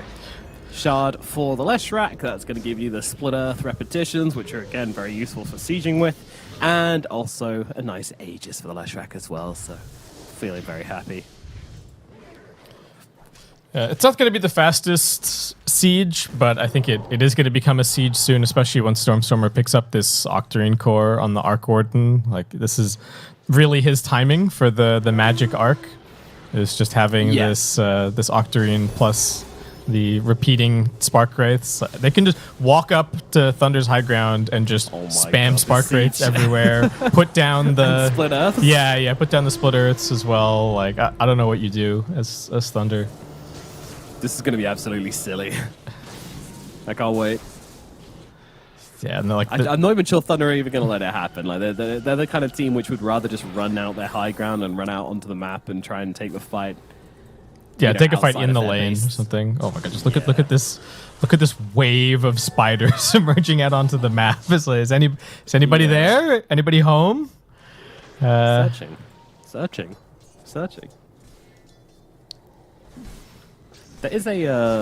There's a command now, isn't it, with the spiders? You don't have to individually micro them. I think you can just press one button and they all do it. Well, they changed it so you can change a setting and it makes it so that you can tab through them individually. So it used to be that on Brood, no matter what you did, when you hit tab, the Spiderlings would be one group and the Spiderites would always be one group. And if you wanted to split them up, you had to like kind of click them individually. Now there's a setting where you can make it so that when you tab unselected, you just tab to the next unit, which is one spider. So yeah, all you do is click tab, click tab, click tab, click tab. There was a brief period where it was you had to change a file in your Dota config to make that work. Of course, some people... Hex down at bottom onto Pakaz, but Sacred is behind him. Okay, I get to just talk about Dota settings some more. You had to edit a file to make that work before. I tried. Sorry. 28k lead. Oh my god, look at Dartma go. He's just like, He's cleared. Dude, you gotta be careful. Alright, he's got the Glimmer Cape, but he's just trying to clear up these Spark Wraiths to stop too many just getting set up inside that base, but... The supports are very grateful. They cannot afford to tank too many of... Oh god, Timeless Relic. Actually, do you want the Timeless Relic or do you keep the Quickening Charm? Maybe they'll get a... Yeah, I think Pure wants a Timeless Relic. Yeah, seems fair. Maybe they'll get a Spell Prism as well. I'm sure they will. Stormstormer has cleared a space in this neutron. Yeah, he's going Ninja Gear. Maybe oh, right, okay. Yep. Oh, telescope's pretty nice as well. Though. Yeah, that's a very happy Jakiro item, certainly. True. Yeah, it gives him the double range on his liquid fire, which is fun. Well, Thunder, are they going to get to grab any of their neutrals? There we go. Yeah, good stuff. Oh, he sends it back. Okay. All right. Well, I guess it doesn't stack too efficiently with Octarine, so who cares? Why is Toby still rocking Possessed Mask? There's no way that this He's is. OG. There's no way that this is optimal. Yeah, this is optimal. This is efficiency. He's too busy microing all the spiders. Dude, I want a tier 1 neutral item which gains like +1 all attributes, but every minute you hold it in your inventory. Let's have some loyalty in Dota. Let's reward some loyalty. You know, Is that just a bundle of Ironwood branches? You just add one Ironwood branch every minute? Unstoppable. No, just keeps them growing. Maybe you have to have the Ironwood branch in your inventory, and then it just kind of It just consumes it. Yeah, you could. It lets Just you stick consumes one it every Ironwood minute. branch in your neutral slot every minute. Yeah. A little jump on Pure here. They got the damage. They got the damage. A blast coming through, but the bubble is beautiful. A beautiful bubble keeping him alive, but it's not going to last forever, and he will eventually fall, but he's got the Aegis. They turn around. They look towards the Sven. Sven getting hammered in here. BKB gone, as is his life. NC just getting inside the base right now. Muscles is happening as well. Just a ridiculous amount of Spark Rays starting to stack up here as Matthew is now finding out, trying to let it go on the front lines here with the freezing field, but it's just not doing enough. My god, there's so many Spark Wraiths. The Split Earth bouncing around as well. Yep, What can webs, you do? stuns, Spark Wraiths, Thunder slowly getting pushed back towards Look their at it. fountain. Just zoom out and view these Spark Wraiths just everywhere. It's like that bit in Lord of the Rings, you know, the swamp with all the corpses in the water. Right. Oh, horrific. Yeah, it's not a fast push, but Toby, with his Possessed Mask, he's Oh, doing yeah, it. doing the damage. Just a 41k lead at 39 minutes. Yeah, no worries, Yeah. nothing to see here. Just Move on. If anyone's, I like to think someone's just like looking through the other streams, you know, going like, oh, you know, quick game, 30 minutes, simple. And it just comes this one. Oh. yeah, what's going on here? What happened? Thunder made them work for it in a couple of nice little moments and pickoffs here and there, but the story for me is just thought that they had the responses to this Broodmother, didn't really work out. The Legion Commander has a super quiet game. Dark Mago gets stuck and not really able to snowball. They're trying to smoke out. They know that they can't just let this siege continue. They do have the God Strength again. Dark Mago, that's Pure? pretty faint. Okay, it's all in the creeps instead, but Pure, they managed to catch him in the middle lane. They get him again. The duel is there. The play, it works out once again. Toby trying to escape, but he's caught inside the arena. BKB comes out from him, though, and he's going to be able to get himself away. Spider on the run. Fishman. He's going to bet you land a pretty nice stun here. A fresh roll comes out from the Mars. He might be able to get off another arena here, but they're stunning him up. They're keeping him locked down. Here we go. Second arena comes out, but Katomi's just chasing him down. Who's the real carry now, baby? Getting beaten up by the Marcy. Stormstormer as well, helping out from the sidelines. They'll get the 2 kills. That's a dieback on the Sven as well. Death may be coming to Thunder right now as Stormstormer brings out Matthew in the back, and Sacred trying to front up in the front lines here, but there's nothing left to fight for. GG's come out. Game number 1. It will go to Entity with a 45k gold lead in 41 minutes. Played beautifully. The Sven just could not do anything once his BKB was down. For all of his net worth, it was very, very difficult. Yeah, but it's kind of that tri-lane. I don't know. I'm still questioning it. I'm still scratching my head on this one. I'll do it for you. A physical head scratch. What was that? Why did they decide to do that? You just look at that tri-lane from the side of Entity. Who wants to play into a Marcy, Leshrac, Jakiro tri-lane? That sounds amazing.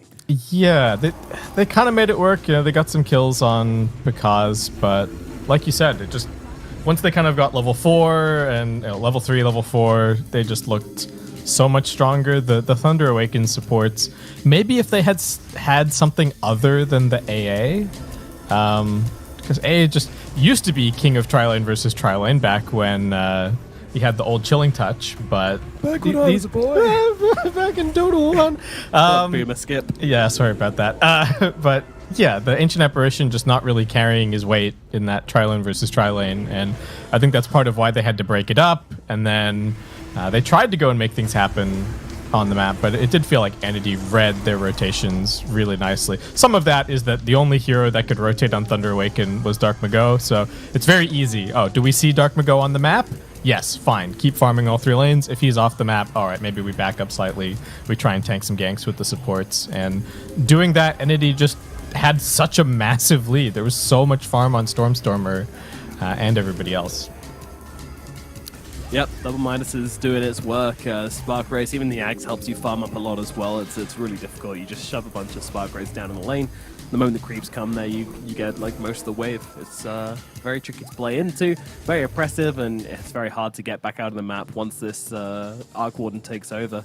Thunder Awaken's unfortunately not really looking too hot for them. And I think, I don't want to put too much on Dark Mago, but it's really hard to play the game with a Mars mid, I feel like. Like, it's not the kind of hero you can rely on to come back into the game for you. Yeah, I was going to say that. Just I think they're going to get offered the Mars again. I think they need to try something else in terms of if they want to hold up a flex for Dark Mago plus somebody else on the team in the first round of the draft.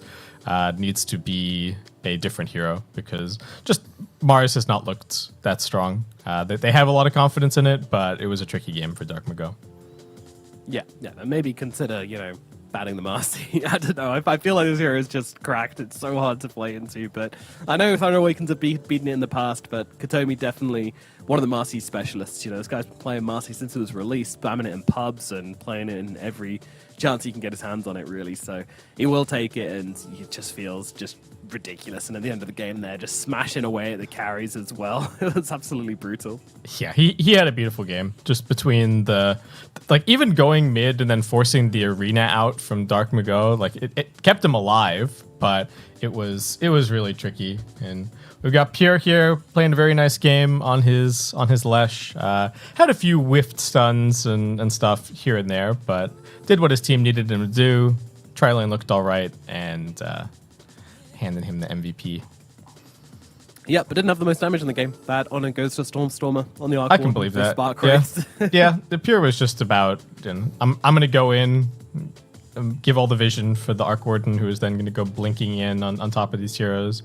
They did quite a good job of forcing out Thunder Awaken tried to be so disciplined about their BKBs, but it was just so difficult, right? There were so many different things, so many random stuns flying at you.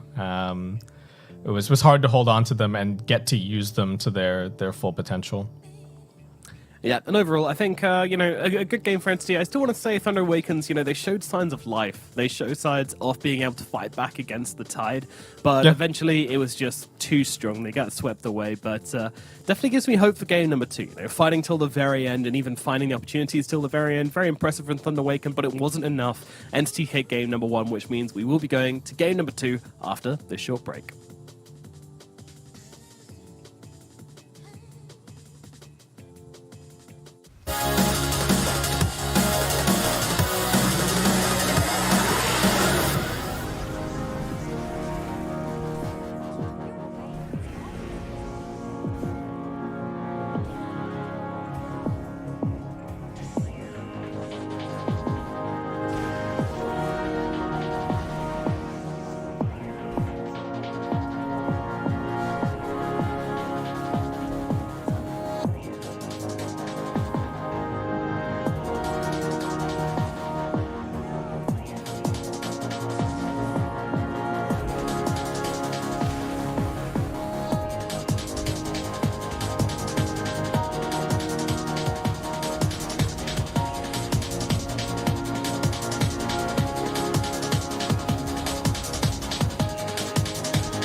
shields and our swords, we pave the path to victory. With our shields and our swords, we temper our courage. With our shields and our swords, we're making history. With those who make the game a reality, we're the Vanguard. We're with the best. Let's raise our shields.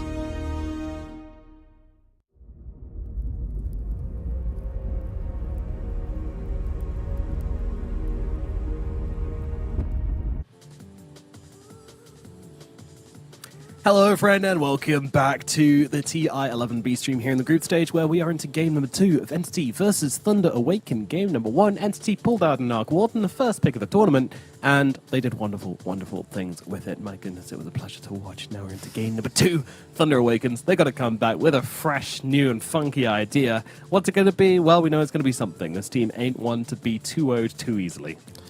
No, they've looked good. I think the biggest thing for me going into this next one is what's Sacred going to be playing. You know, it's mostly been Dawnbreakers so far. That got banned.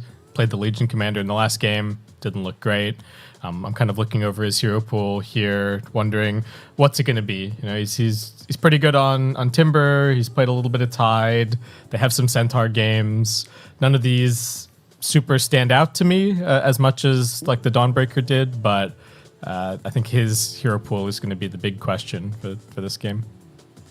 Yep, I think so. And Thunder Awaken, you know, they've got a lot to flex on. You know, they've got the Tiny, they've got the Conquer, so I'd expect them to open with something different. Maybe still sticking to the CM, though. That's something which has always looked good for them. Yeah, I don't see any reason to go away from that. I think it still looked fine in that previous game. Maybe if they've got some other concept, they could go for it, but it seems like that's just the comfort zone for them. And I cannot imagine Entity banning it out. I don't think Crystal Maiden is going to be joining the echelons of the first phase bans. No, I do not believe so. But yeah, I mean, it was a great game. Do you think we'll see more Arc Warden as we go through the tournament? I think it's a possibility. There's like these Arc Wardens and Tinkers and stuff that could start creeping up. If you've got it in your pool, I think it's pretty good to bust it out at least once in the group stage, just to. They can be useful as gotcha picks, but it's also, as we saw in the last chance qualifiers, sometimes teams come out swinging with these broods and stuff like that to start getting free bans later on. Like, even if you don't necessarily think like, oh, you know, we're confident in it, but it's only going to be under niche circumstances that we pick it, it's just going to get into your opponent's head. So it's kind of like these teams that play Huskar really well. You see way more Huskar bans than were probably ever planned on being picked, but it gives you extra drafting pressure. So I think we'll see it. I don't know what other teams play it though. I'm trying to think. Like there's maybe some Arteezy Arc Warden. Anyone else come to mind for you? I mean, we definitely see him in middle. You know, I can see Thompson, absolutely a big Arc Warden player. Buddy, sure. Yeah. Goodbye. Alrighty, my friends, you've been very patient, so we will jump into the draft straight away as we've got TA versus Entity now on the cards. What are we going to see for those first few bans? That is a question. And the answer is going to be Thunder Awaken taking their time over it. It'll be the Visage straight away from them. Okay, so they're, again, maybe willing to give them the Marcy, but not willing to give them the Marcy plus the Visage. Visage is super comfort zone for Entity, so not surprised at all to see that getting banned out. And the Silencer moving up the priority list. Okay, interesting. Yeah, not what I expected, but there we go. So might be indicative of what direction they're planning to go in. Maybe they're even considering an Enigma pick. Maybe it would be pretty unusual for them. Yeah, maybe. Could also be that they're just going to take the Undying for themselves, so they don't feel like they need to ban it, and they're just going to get rid of something else.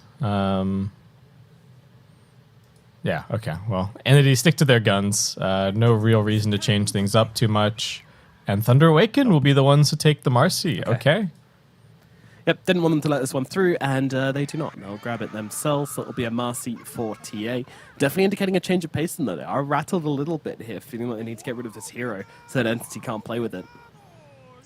Yeah, they've had the opportunity to...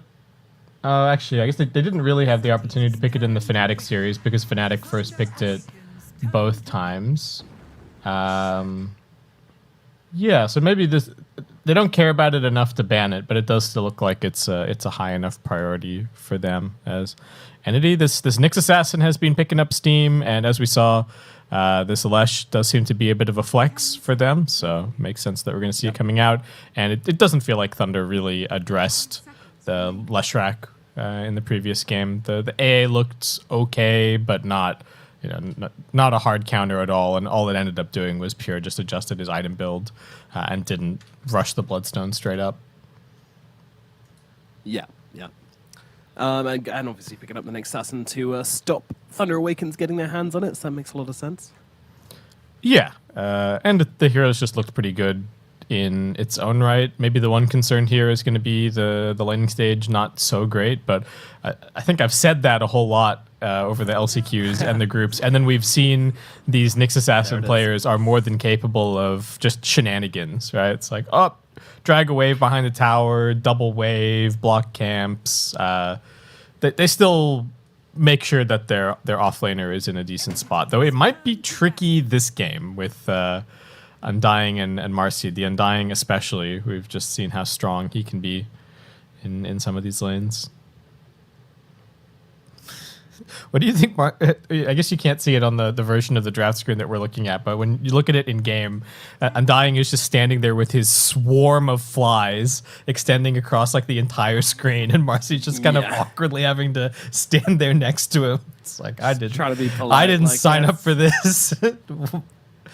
It's the typical London Underground experience, to be fair, just sitting next to someone is like...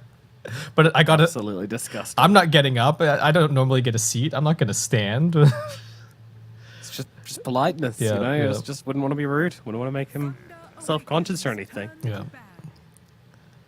Okay. Well, Marcy at least will be spared from having another corpse on the battlefield, as Pudge is going to get banned. So same kind of line for entities so far. Nothing really needing to be changed up. It is interesting how many Leshrac players we actually have, though. Like, over the past few days, the amount of Leshracs we've seen coming out, and, this hero isn't usually this meta. Like, this is unusual, I'd say.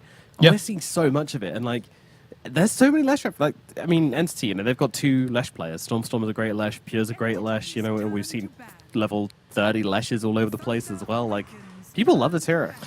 Yeah, he's actually the most picked currently, I think. Wow. So yeah, certainly seeing a lot of play. Like you said, people can pick it relatively early, and it's got some flex value. And it doesn't really feel like we've seen too many things like absolutely dumpster it. I think that's the other thing where I'm yet to see like a mid lane matchup where the Lesh is completely bodied, and that's super valuable to have. And even if you do get bodied, even if there are some matchups, maybe something like Alina is tricky, though we haven't seen that hero that much. You still farm real fast, so you've kind of got that catch up aspect no matter what. And it does seem a little bit like they buffed all the spell lifesteal items, and this is the only hero that uses them. So Valve, in trying to force the like, oh yeah, these items that we added are cool. Here's this new Bloodstone. It feels a little bit like E-Blade used to be on Morph, right? It was like, there's this hero item combination that no other hero can exploit in the same way. So we'll see if that lasts, but I want to see if Thunder Awake can have answers to the Leshrac this time around. Yep, everybody been bringing their own flavor to it. There's not many heroes which seem to be like super reliable counter to it, but Entity. Oh wait! Is this? Oh, don't do it to me. Is it? Don't say it. Is it? Don't say it. Is it? Look at their reactions. There's like everybody's. We're looking at Stormstormer. Read his lips. Stormstorm, what you saying, bro? Mid AA, mid AA, mid AA. Smiling. We'll see. He's grinning. He's looking mischievous. He's looking like a cheeky chappy. Yeah. He's saying, maybe flex it. Maybe see what the pick is. See what Dark Mago takes. Up.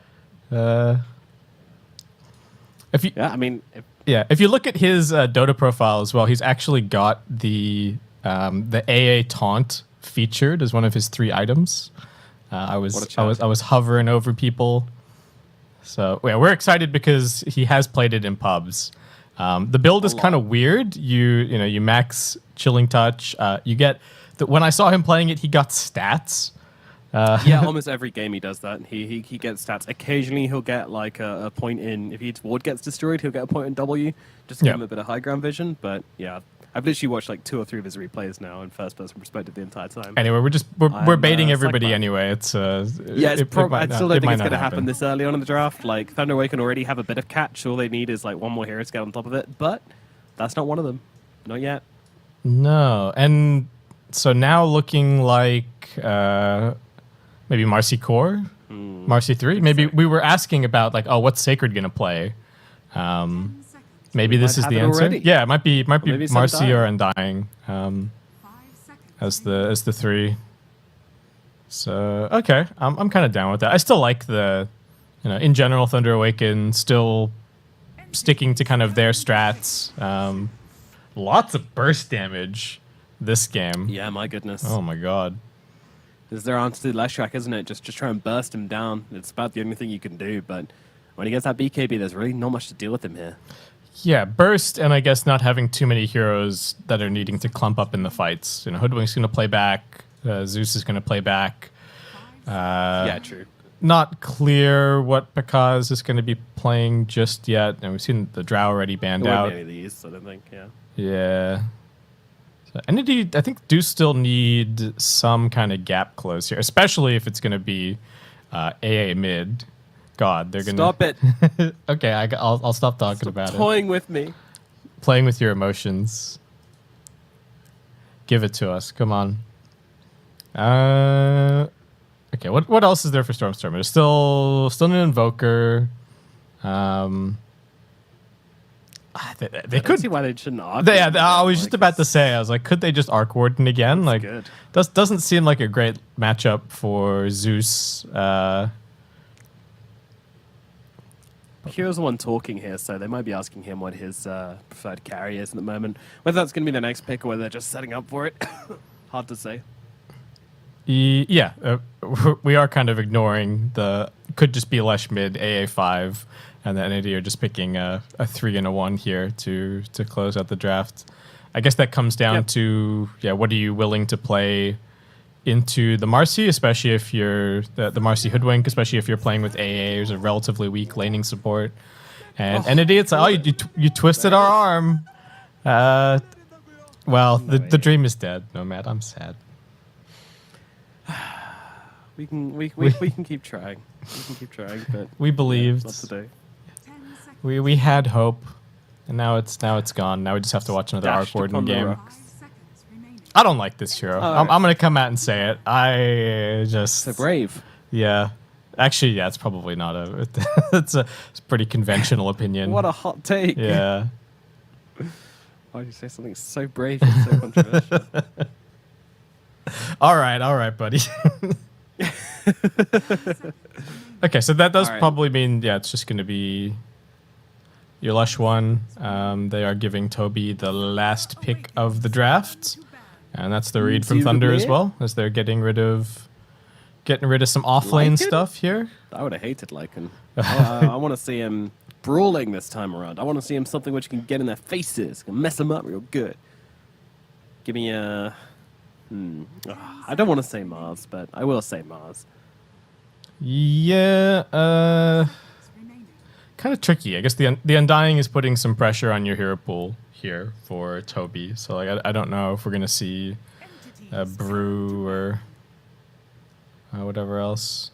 Anti-mage. I love how there's still some hopium in the chat as well. Some guys like, it's not too late for safe lane arc. Buddy, the dream's dead. The dream's dead. It could be support Leshrac. It could still be AA mid. Really coping hard. Yeah, don't worry, buddy. I'm right there with you. I still want to see it at least once.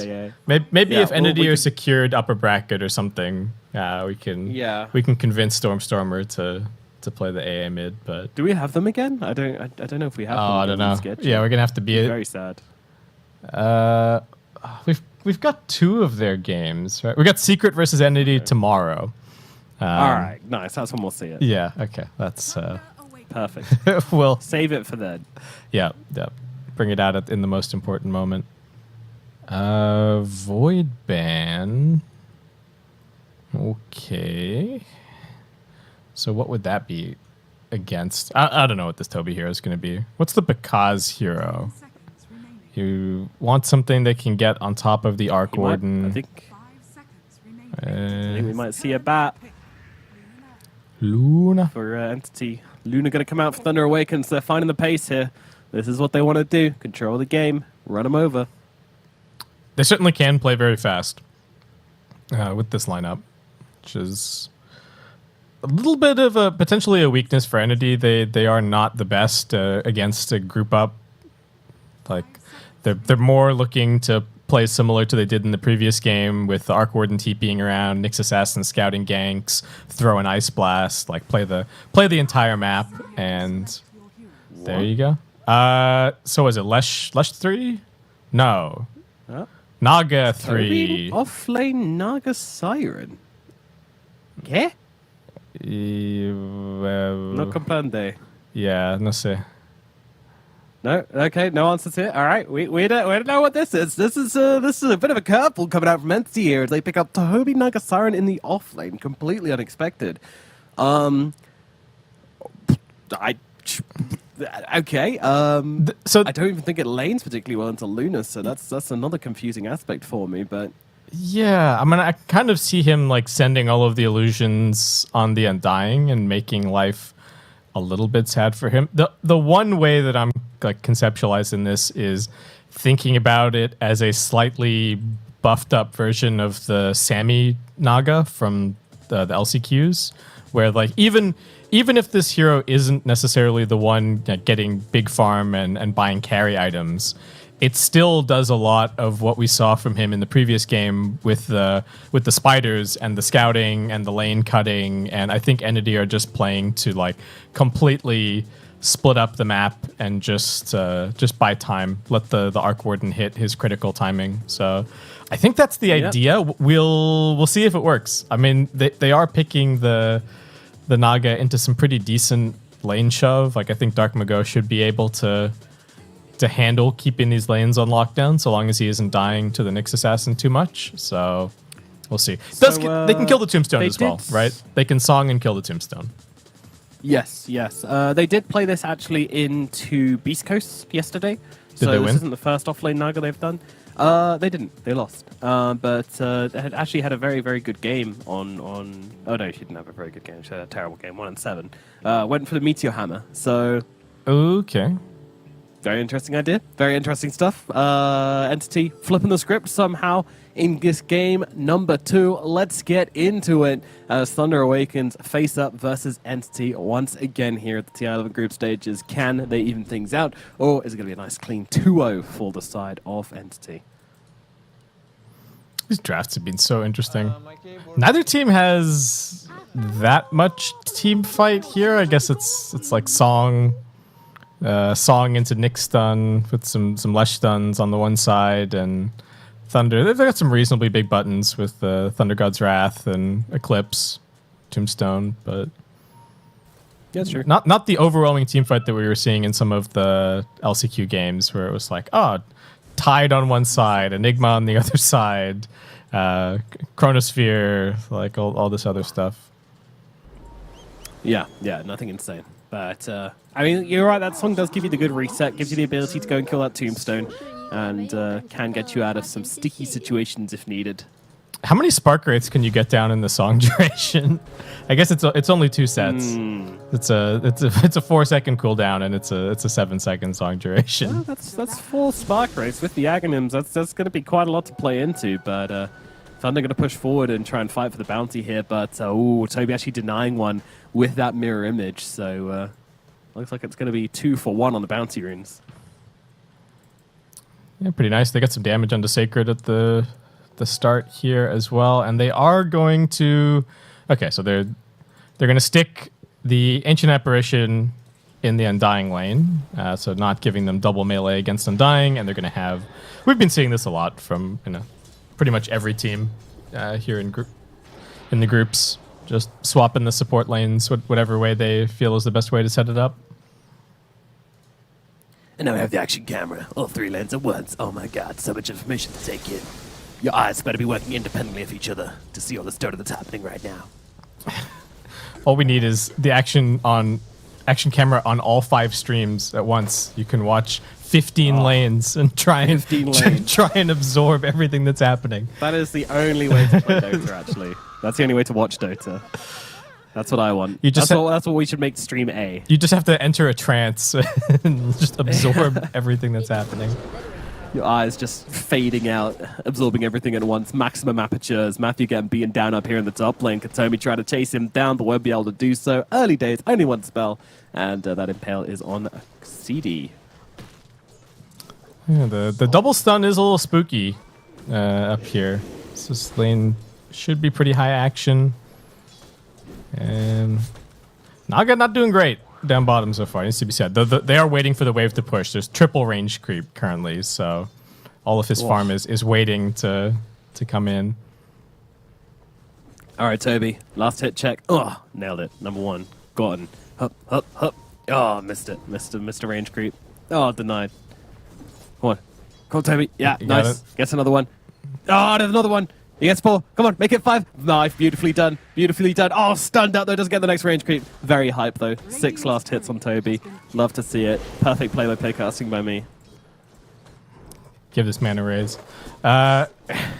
Ooh.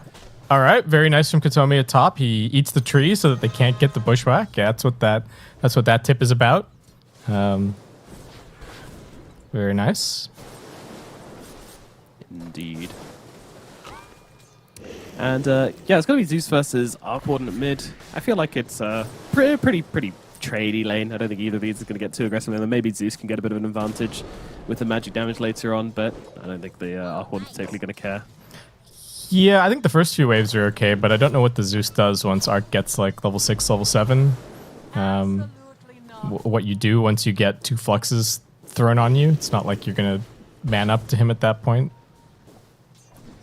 Maybe you got to just rely on a support TPing in. Maybe you can try and get some kind of a turnaround. Yeah. There's a lot of damage. Top lane, Matthew going to be able to grab the bounty rune with the bushwhack there. Tombstone being thrown down at bottom, and Toby being forced off the lane once again. Really not being able to contest this Undying. It's a bit of an issue. Yeah, that's just this hero in a nutshell. Pretty impossible to lane against. You just have to get what you can. At least he doesn't deny experience from you. So even if you're not getting the CS, you're still getting the bulk of the EXP. And Fishman just sitting off on the side here, sniping couriers the entire time.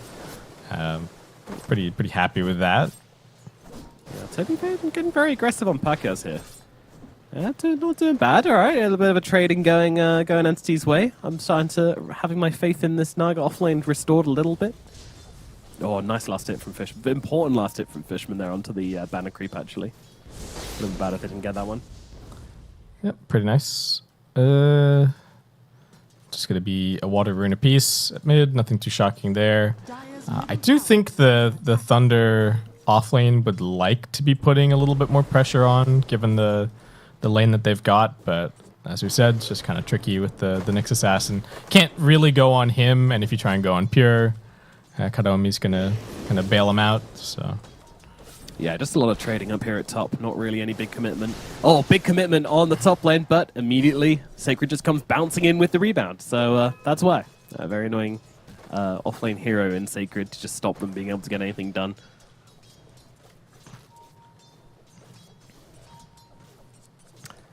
And seeing something we hadn't necessarily talked about, or I hadn't considered about the bottom lane, but Toby with the point in the ensnare can actually guarantee the cold feet from the Ancient Apparition. So pretty annoying for Bekazdan here. Just keeps happening.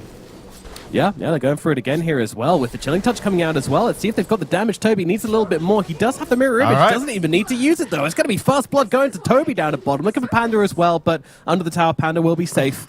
But wow, the offlane Naga getting it done up at top as well. Matthew getting a little bit low, but they'll turn it around onto the Nyx Assassin instead. And man, that Aegon shot doing a ton of damage with the sidekick coming through as well. Entity need to back themselves away, but they won't be falling to this one. Do have to be a little careful. It's very low cooldowns for Thunder up here. Oh, they weren't careful enough. They're able to get him. Beautifully called by Base Skip. Pakaz is back at bottom, and he's just getting gone on again. Oh no, wait. Is he just going to die again? I don't think he's got a way out of this. Toby, Fishman, chasing him around the trees. There is a Hoodwink coming on through, and they will keep the Luna alive, but only narrowly. My goodness, that is not the start Pakaz was hoping for. Yeah, so they get a salve, and they're going to try and keep Pakaz from him. He's not really ready to head into the jungle just yet, so kind of need to just sit the supports down here for a little bit and try and let him grab a couple more levels. It's not bode super well for Thunder, especially having to TP Matthew down bottom. He doesn't really want to be there currently. Yeah, Pakaz. I don't know. It's you can kind of go jungle, but I feel like you want at least 2 points in Moonglaives and preferably 3 in Luna. But 2-2 is okay. You just struggle with the health being a ranged hero and not having the range to stay away like someone like TA has or something. Yeah, and just like your support doesn't have a stun to really protect you either, so Pandabu's doing his best, but it's tricky. Meanwhile, in the middle lane, Stormstormer is farming. That's what's happening here. Yeah, pretty much. There's Midas flying out to him as we speak. Very, very nice timing on that one. Yeah, continues to just be a bit of a farm fest there. One tricky thing for Thunder is that they don't really have a hero that they're comfortable to come and sit against this Naga at bottom. I guess they could send the Zeus, but I don't think that's how Dark Mago really wants to be spending his time. Yeah. Yeah, I mean, with a couple of levels, Pakaz is going to be fine, mostly. Like, I think he can just turn around and hit the illusions and kill them off. But always the threat of the net plus the cold feet. As they're going aggressive here on Thunder. They want to get a bit of revenge, and they might just find it. Dharma rotating on around here. Lightning bolts out onto Fishman. Vertial coming through, though. It's going to be okay for the time being. The Thunder Gods won't be enough to finish the job, but now Stormstormer coming in with the illusion, trying to help out with this as well. Toby doesn't really have enough health to get involved, so Stormstormer's clone is just being chased off. Dharma even coming under the tower for this one. He wants that money, but he's not going to find it. Painful rotation for Dark Mago. I mean, helped a little bit by the fact that he's got the Arcane Rune, so maybe doesn't hurt quite as much using the Thunder God's Wrath and not getting a kill, but they are swapping it up now. Okay, so they are sending the Zeus down bottom to hold off against the Naga, and Pakaz is just going to go take over mid and presumably go hit some Ancients when he's ready for that. Yeah, the only threat is if they are able to close the gap onto that Zeus, then he is going to die very, very quickly. He's actually TP base. Yeah. Alright, so no one will be left to defend this tower. At least for now. Yeah, he's beelining it back bottom, so they don't want to give this up for free. They're not really in a position to take top just yet, so need to try and hold on to this for as long as possible. Though he may just end up dying to the Meteor Hammer. It's a little ways away for Toby, but definitely something to be worried about. It is, yeah. We'll see how good his timing is with the Song of the Siren. Of course, no longer a freebie. You got to time it. You got to be an expert. Isn't there some nonsense you can do with like, yeah, with your like treads and stuff? Oh, huge stun at mid. That's a 3-man, yeah, coming through as Pakaz frozen solid, but the Tempest double is the thing that's going to get taken down. Fishman trying to run himself away, fighting up into the zombies. Needs to get rid of them, but won't be able to do so. Sacred still chasing, rebound across, another kill for the Marcy. Offlane Marcy coming in big in the middle lane. Oh dear. Dark Mago giving Toby the zaps down here, almost brings him down. Yeah, might just have him bottle. Oh, it's not enough mana for the lightning bolt. Toby gets away with it. Oh, very, very close there. But still, Dark Mago coming back and claiming the lane for himself. And disaster at the mid lane, honestly, for Entity. They lose their Arc Warden, who's farming so damn well.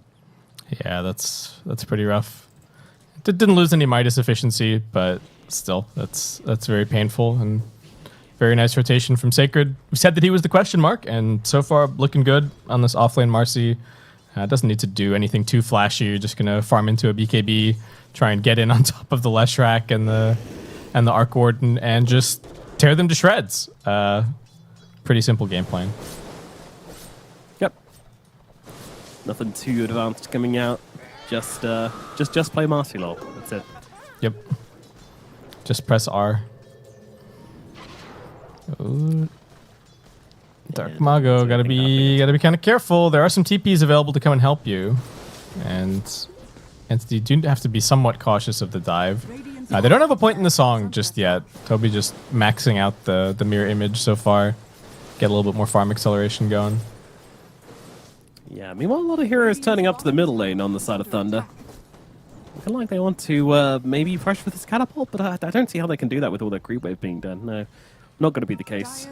Just rocking up, showing up in the middle lane. Kataomi now hitting 6 on the Nyx Assassin. Going to go for a little roam around with the Vendetta. See if he can catch anybody out here. And he's going to be able to pop this smoke and see Sacred and Matthew heading over. In fact, going to go for Matthew here with a Spark Wraith connecting. Beautifully done by Kataomi. The punish there is very nice. No, that was just cute. Maybe they thought that their smoke broke on Pure instead, so they were looking for him, but Dark Mago, kind of an awkward spot at mid. Death here. He's just dead. Oh my god, the damage from Stormstorm and Spark Wraiths, absolutely ridiculous. An A blast just for good measure. As Fishman comes in around the back, Pandamu under the tower here. Gonna get spiked Carapace, but no real follow-up. Matthew in the neighborhood as well. Drops down the Observer. That's going to give him a 2-man stun. But Fishman, he's just taking it to the face right now. Look at this chat. Here's eventually going to fall. Entity, not really much they could do about that. Yeah, I think the vision's on the high ground, but not the case. The map does get constricted a little bit by Toby. And Thunder are going to have to go and take out this top tower and just open the map again for themselves. Pinging on mid, maybe they want to just try and go for that instead. It's a little easier for Mikaz to come and contribute to, potentially. Toby down at bottom, does have the Meteor Hammer. Here we go. Gotta go for it. Song comes out. Toby, how good is your timing? Whoop. Nailed it. Yeah, absolutely perfect. Not a chance in hell. Zeus could do anything about that. He gets hammered down in the bottom lane. Dark Mago out for the count. Matthew trying to get a bit of revenge with the pushback, but doesn't really have the numbers to do anything about it. Sacred also TP's in, but he's super low on HP, so that's a little bit of an awkward one. Really painful for Thunder to make that play, rotating everybody bottom and not be pressuring anywhere else on the map. So just getting all their lanes shoved in towards them and not having a huge amount of space to farm. So Fishman gets the D ward on the high ground, but that's not the ward that killed him. Yeah, but he's like, haha, I did it. Yeah, it's still a very nice D ward to have, and True. Entity exerting a whole lot of control over the Radiant jungle. And again, Entity just kind of getting away with this Arc Warden kind of doing the Nature's Prophet move of taking the farm that you otherwise wouldn't necessarily be taking. Entity are making the map look enormous for themselves with all 3 cores farming. Yeah. Pakas was able to come and take this big stack that was made for him. As in the middle lane, we got a 5 break in now. The Ice Blast got to connect here onto Sacred. Sacred gets brought down and Pure surviving through it for now as he moves himself away. Dark Mago, though, chasing from the high ground. Zeus being very, very annoying. Just trying to bring down Fishman. And Fishman, he's got to keep his distance in the mid. Both Matthew and Pandamu getting very, very low, but the Spark Race won't connect, therefore they won't get the kills. And Entity just bringing the numbers. Nice turnaround from the supports. And thwarting Thunder once again with these, they try and make these run at you plays with 4 heroes, and Entity showing that they're more than willing to just bring all 5 if that's going to be the case. And they get back to farm stations so quickly. It's really cool to watch. Just everybody divvying up the map. Feels like Thunder come at them with a knife and then Entity just respond with like an RPG every time. They are more than happy to just overcommit every single time because, again, same as last game, they are just more than happy to kind of play the slower game. They're happy to just kind of allow the network advantage to slowly fall into their favor. Yeah, it's kind of 4 protect 1 versus Entity just playing the full tricore. And 2 protect 3. yeah, we'll just have to see if Pikaz can carry this one out. The Zeus, of course, is also going to scale, but the game is a little tricky for Dark Mago, especially against the Nyx Assassin, and Arc Warden's going to be blinking on top of you and all this chicanery. So let's just have to see what he can do. What's even the next timing? I guess BKB on the Marcy. They really got to get one of these tier 1 towers down somewhere. They have to open up this map. Yeah, otherwise the net worth lead's just going to keep doing exactly what it did in the previous game, where it's like more than 1k or more advantage per minute, because Entity are just absorbing all of the farm on their side, and they're controlling, 60%, 65% of the map constantly. I almost feel like Thunder baited themselves a little bit in that regard, because they weren't able to kind of put together a draft that can fight as well as they would like, and they also don't have a draft that can... Oh, never mind. Katomi just gets blown up as he dares to come to the high ground. Yeah, but yeah, they also can't quite fight as well as... farm as well as Entity can. Yeah. It could be that the success that we saw them have on day one, the more I think about it, the more the Dawnbreaker looks like a pretty instrumental puzzle piece, because it gives them the ability to have this kind of constant map pressure and still do what they're doing currently, where they've got 4 heroes turning up to every single gank, but somebody can still be farming, right? The Dawn is still exerting some lane pressure, shoving things out, and not really the case here with what they've got. They've got some global presence with the Zeus, but it's not the same. Yeah, agreed. We'll just have to see if this BKB on Sacred can start to turn the tides. He should be able to kill whoever he gets on top of once he's got that. At mid, we saw he got on top of Piri, he got off a couple of punches, and then he just got chain stunned. Will not be the case once that BKB gets picked up. Yeah, that's a huge timing for them. I think that's the timing they fight behind. And because of Vambrace, but send it back to base. I guess they want it on the Luna. So a little bit surprised. It would have been very, very good for that magic resist on Marcy, but they'll keep hold of it for the time being. He's got a BKB. He'll be okay. He'll be okay. Toby with a little bit of a fake out on Bakaz here. They're playing around here, but in comes the Eclipse, and they're more than happy just kind of back themselves away. Song comes out, Toby TPing himself to safety. Fishman won't quite be so lucky as they're still able to bring him down inside the Song, but... I love the sharpshooter. It's like Matthew can't control it, but it's gonna go off eventually. That was great.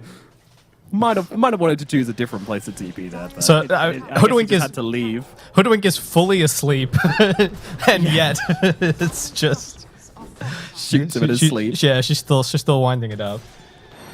Oh, Dark Mago, no trouble for him at mid. The issue is that Nagasarin started channeling the TP, and the AA knows at the moment the TP finishes, he's going to be left alone. Yeah, he has to just TP as soon as possible. Please let me TP first. Yeah. Okay. Hilarious. Well. So Force's pretty big reaction because he even pressed the Eclipse just to try and kill the illusions and make sure that he survived. Oh no, the Ice Blast is coming mid. They hit him with the Nyx Assassin. Is he dead? Press 1 if you think he's dead. Press 2 if he's gonna live. He's fine. He's fine. Congrats, 2 presses. You earned yourself a feeling of pride and accomplishment. 5 battle points. Don't ask me how you redeem them. Go to Twitter. Oh no, please. Oh god. Go to his DMs. Okay, we've got Bloodstone and BKB picked up for Pure, so he is very strong and looking to get involved with his team. Also a BKB picked up for Bakaz, so Thunder looking for a similar play. Yeah. I mean, they don't have the Eclipse, so on that aspect I'm a little bit worried for Thunder. It's not, I know it's not the most important spell, but still would be nice to have it, Yeah, I think they just want to find Stormstormer, but this man is never showing on the map. He's just off farming the safest jungle camps possible. Oh yeah, gets himself the Arcane Rune, immediately gets taken down and gives a bunch of gold towards the Luna? Or maybe the Zeus, I didn't quite see.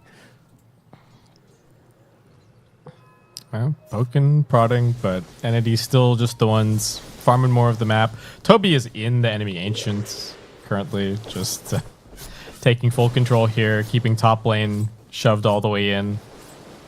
And Thunder, I don't know what you do to break out of this one.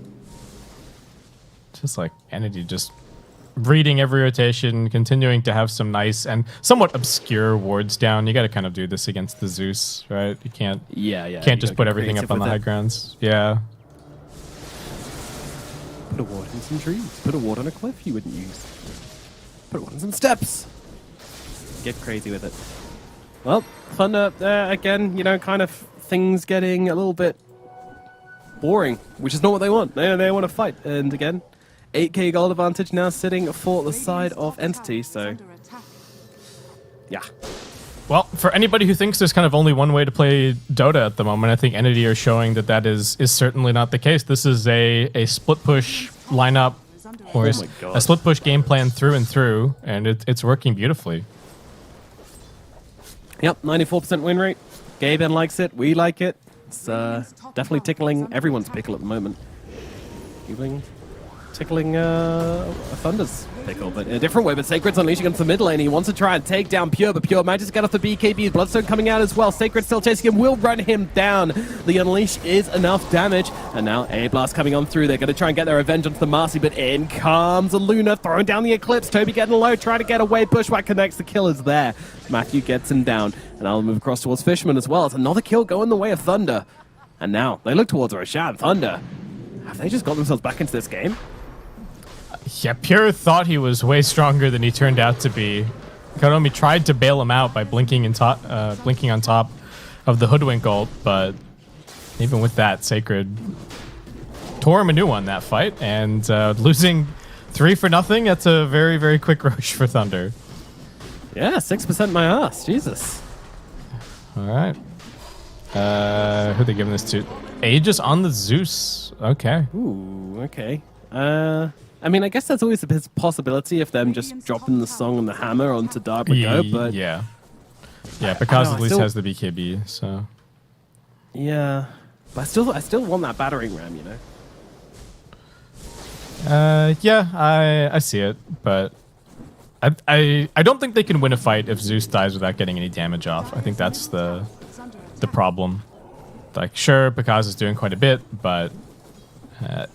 I think you have to think about it kind of like Storm a bit as well, right? It's like dump all your mana, Dark Mago goes in, maybe he dies, come back, more mana. Though you can, unlike Storm, you're probably much more likely to die twice, but hopefully your team is there to back you up.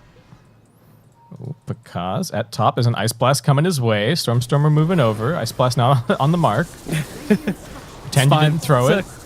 Cosmetic Ice Blast, but Pikaz getting very low here. Stormstormer might just be able to finish him off with the Tempest Double. Needs a bit more damage, and Pikaz going to be able to heal up from that, so won't be dropping. If only the Ice Blast connected, but alas, wasn't to be. Now, real Stormstormer's getting involved in mid. I mean, got to be careful. This Zeus does a crap ton of damage if you get too close to him with that shard, so got to respect it. And Fishman is doing quite the opposite of that. A gunshot. Ooh, sharpshooter as well. Bring him down to about 15 HP there on Fishman. As over on the back line of the fight, they've almost caught out Matthew. Entity, they'll get something. They'll move over towards the Zeus as well. Aegis going to get dropped here by the Spark Wraith. Toby, he doesn't time have to time up jump. the hammer. Oh, he's not doing it. He doesn't even need to. Yeah, the rest of the team just going to deal with the Zeus. Nice Aegis, bro. They'll take him down. Entity striking back hard. Well, that was a pretty major mess up for Thunder there, and it looks like we're potentially right back to the status quo, which is just Entity shoving all 3 lanes and absorbing farm. So I suppose the question might just be, can the Luna more or less 1v5 in the late game? I think his matchups look okay, but like the Ags on the Naga is going to be annoying. I mean, Pikaz needs to get find some solo kills or just do something to get himself really far ahead. Then maybe, but if that doesn't happen, then I don't think so. Yeah. Like the sidekick buff is really nice. It means you'd have to go Satanic because you basically have one already, but it's going to be extremely difficult, especially with the amount of kiting available on the side of Entity. They can song, they can Tempest Double, they can force stuff, they can do all sorts to just get themselves away. Yeah, I wonder what you even build. Like you said, you know, Satanic is okay. I don't think you need a Butterfly this game. It's not like it's a right-click Arc Warden, right? He's mostly just playing for spell damage. So a couple more items, and maybe you even consider just going back for like an Ags refresher, just to have 2 big ultis, 2 BKBs. I think the stuns and the magical damage from Entity are really going to be the problem this game. And the net, I think do we have the reel in for Toby? He's got it coming to him in Korea. Yeah, cool. Able to farm it very quickly. My goodness, pipe, hammer, Ags. It's a lot to deal with. Thunder confidently up onto the high ground. Yeah, they're going on to Leshrac here. He might not get a chance to get off the BKB. He needs to do it now. The song comes through. It's not going to be enough, though. They take down Pure regardless. And Katomi going to follow him to the grave. Sacred gets in and just blows up everybody on the Marcy. And now he's looking for more. Toby on the run. Doesn't have a song. Tries to TP out. Rebound is there. Bye-bye Toby as well. It's going to be 3 kills going the way of Thunder Awakens. And now they look towards the middle tower. Beautifully done. Okay. Jesus Christ, look at the damage coming out of this Marcy. Maybe we're being reminded a little bit of why the Marcy was so hotly contested in the LCQ. It's still very hotly contested here. Teams have been trying to let it through a little bit more. The M factor. Yeah, so how does the team fight ideally go for Entity? Obviously, they don't get jumped first. These last couple of fights, it's been Pure just getting chains stunned, can't get anything off. He managed to press the BKB at the very last second, but he was very dead at that point. He is just gonna try and go for an E-Blade here, which might help. You know, he's got options, right? He can E-Blade, he can Ags, he can pick up a Shiva's. So there are ways to stop this Marcy somewhat.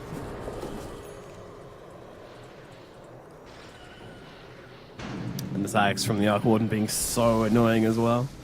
Yeah, I mean, it's as you say, timing. you can't get jumped on Entity. As long as they set up for a fight, they'll be absolutely fine. They just need the positioning. That's what's absolutely key. If you're not in rebound range on your Arc Warden and you can just kind of sit in the back lines of the fight, then it's really, really hard for Thunder to fight into that. Like, they have to take the fight in their BKB timings and get at least 2 kills whilst their BKBs are still going. And if they don't manage that, the fight is just going to go horrifically. Yeah, we haven't really seen the ensnare just yet. I think that's maybe the key piece is if Toby's just able to throw that out, keep somebody locked down, open up a little bit of space. Entity, the team fight for them is definitely kite backwards while just throwing spells constantly. Send illusions at them, keep throwing down spark wraiths. Pure wants to be in the middle of the fight, but he doesn't want to join first. Right? He wants to see the lay of the land, see some BKBs get used, and go from there. They do miss this Radiant Observer Ward that they're all just sitting right on top of currently, which is it's got a little scary. I think that ward value right the way up there. I did work with an analytics team once who were trying to create a ward value metric to kind of automatically pass wards data live based on how much it could see. Fishman, he's gone. He gets spotted by the Thunder God's Wrath. It's just... Well, they saw him on the ward anyway, but check out where everybody else is. See Stormstormer up here. Oh, they missed the Bushwhack. This is the wrong neighborhood. The Bushwhack does miss, but they're still chasing him. They're not going to give this up. Toby's there. Throws down the Song. There's the Tombstone. They can take that one down inside the Song duration, so that's not going to work out well for Pandamoon. Now, do they back themselves away is the question, or do they keep on moving in? The hammer does land. Sacred jumping in and wants the Leshrac straight off the bat. No BKB available. Pure, he does get it off in the end, but just running for the tree lines here. Now running and trying to turn this one around, but Sacred's on top of him, trying to fight up into this, and he is just going to drop. Sacred taking a step too far forward. Now it's Entity on the chase. What can they find? Pacquiaz, he needs to back himself away. No BKB available. Pure from the sideline. He doesn't have the blink, though. Can't close the gap as Fishman dies in the back. Entity chasing forwards. I'm not sure they're going to find Pacquiaz here. Pacquiaz going for the TP out. Toby will not find him, so it's going to be an escape, at least for the Luna and the Zeus. All it cost them was a buyback on the IA. Really not much at all. And not getting gone on first, making all the difference in the world for Pure in that situation. You're just able to survive, juke into the trees, pops the Bloodstone a little bit later on, and keeps on living. Not a huge fight necessarily for either team. 2 kills for a death and a buyback. And they're looking for a little more. I want Dark Mago. Yes, they are. Zeus in some major trouble here. He's going to get brought down. Panda tries to do his best to help him out, but won't be able to do a thing. Tombstone down again and probably going to get killed off again as Pure. He wants the hero. He wants the big boy. Toby and Pure trying to chase here, but in comes Matthew from the sidelines there with a nice little bushwhack to slow things down. But Katomi's on the case. They close the gap and Pandamu will fall. All right, and back to maybe back to farm stations for a little bit for Entity.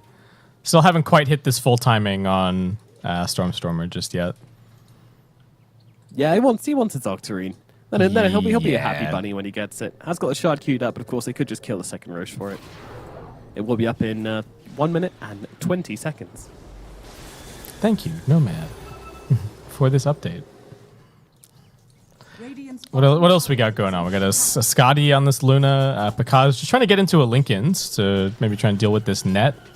There are some other ways to pop it, so it's not insane value, but the net's the only thing that's going to go through BKB, so it does mean that he can press BKB proactively and not have to worry so much.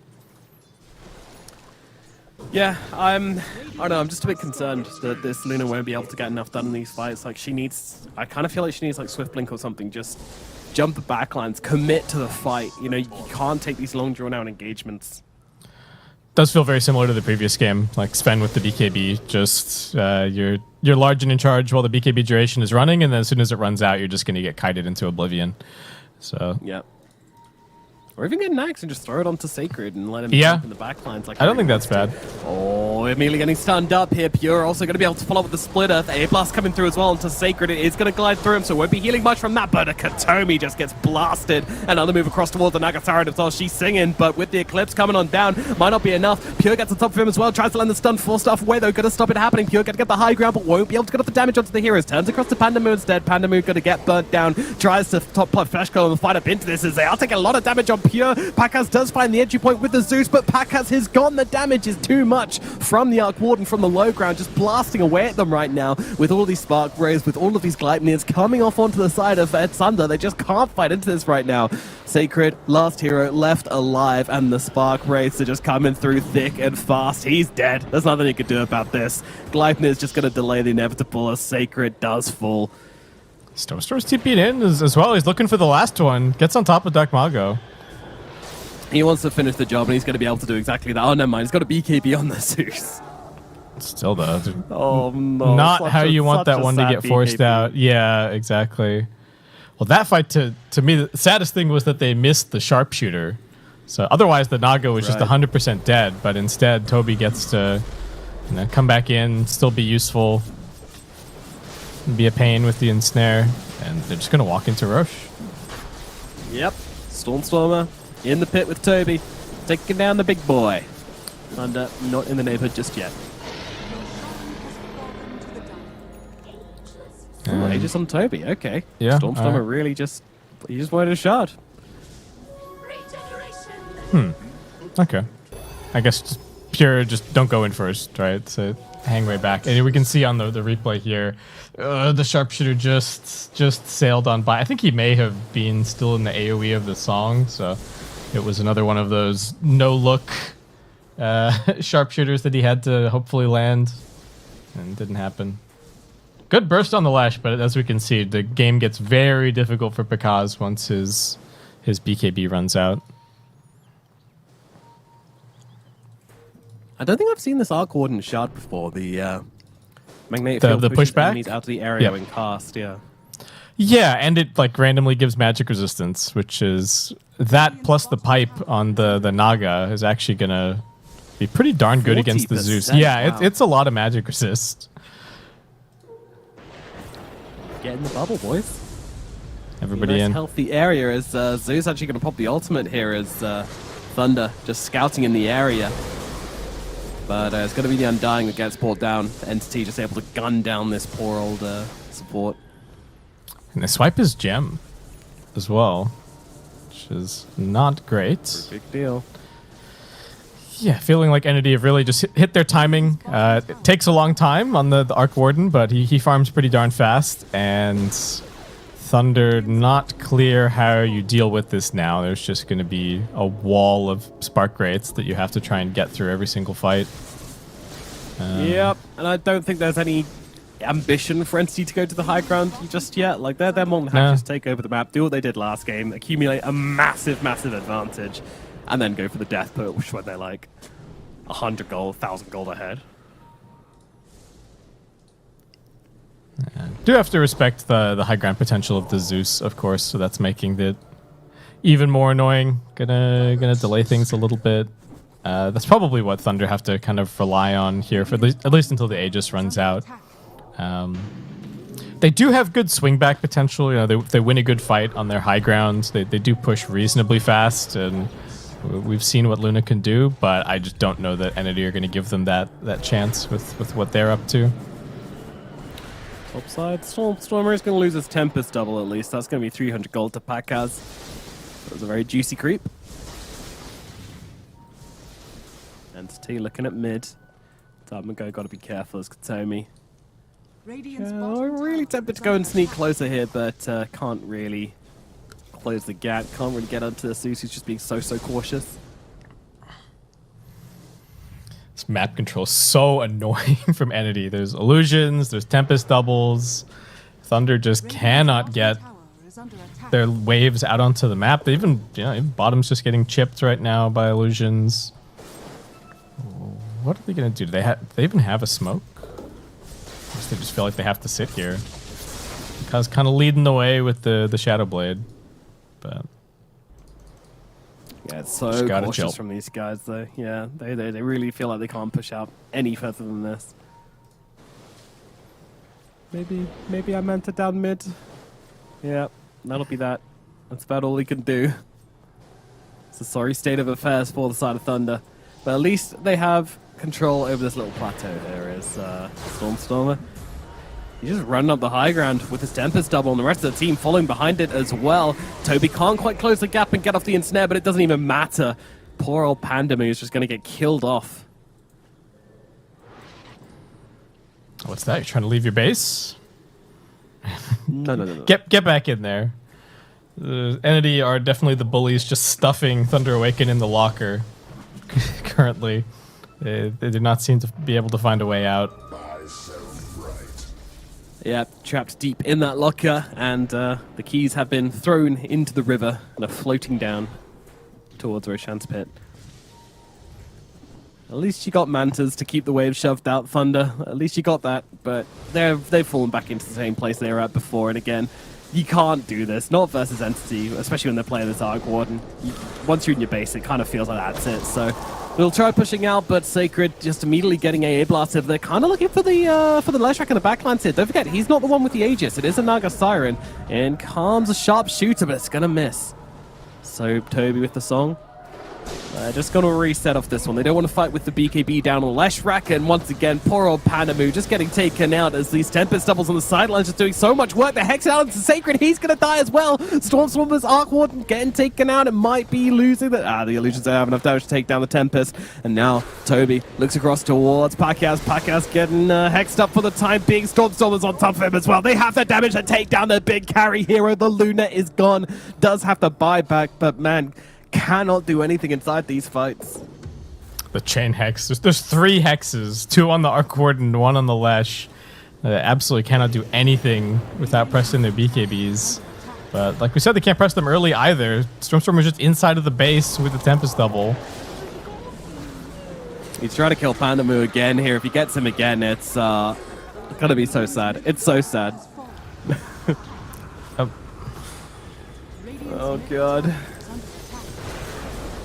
It's truly despicable Dota from Entity, but pretty beautiful to watch at the same time. Very, very cool Pure concept. in with the Hex. Darmago does get off the BKB at the last second here, trying to fight up from the safety of his base, but there's a Spark Race being set up here. Oh no, don't respawn. Oh, Matthew! So much time. Did you just respawn to try and tank some of these for the Zeus? Either way, they will be able to deal with the Tempest double, but oh my god, look at this inside of that Tempest double. There's another Tempest double. Hello. Oh, hey friends, welcome back. Goodbye, Darmago. Goodbye, Thunder. Oh no, even the fountain's not safe. The Ice Blast. Oh yeah, get him. Ice Blast, throwing those Spark Rays. Oh yeah, fill up the base. They're trying to fight here, Thunder, but there is really nothing they can do. The Tempest just took a little bit too close to the fountain and gets blasted down because of it, but they can barely heal at the rate in which they're taking damage. He's just dead! He's just dead!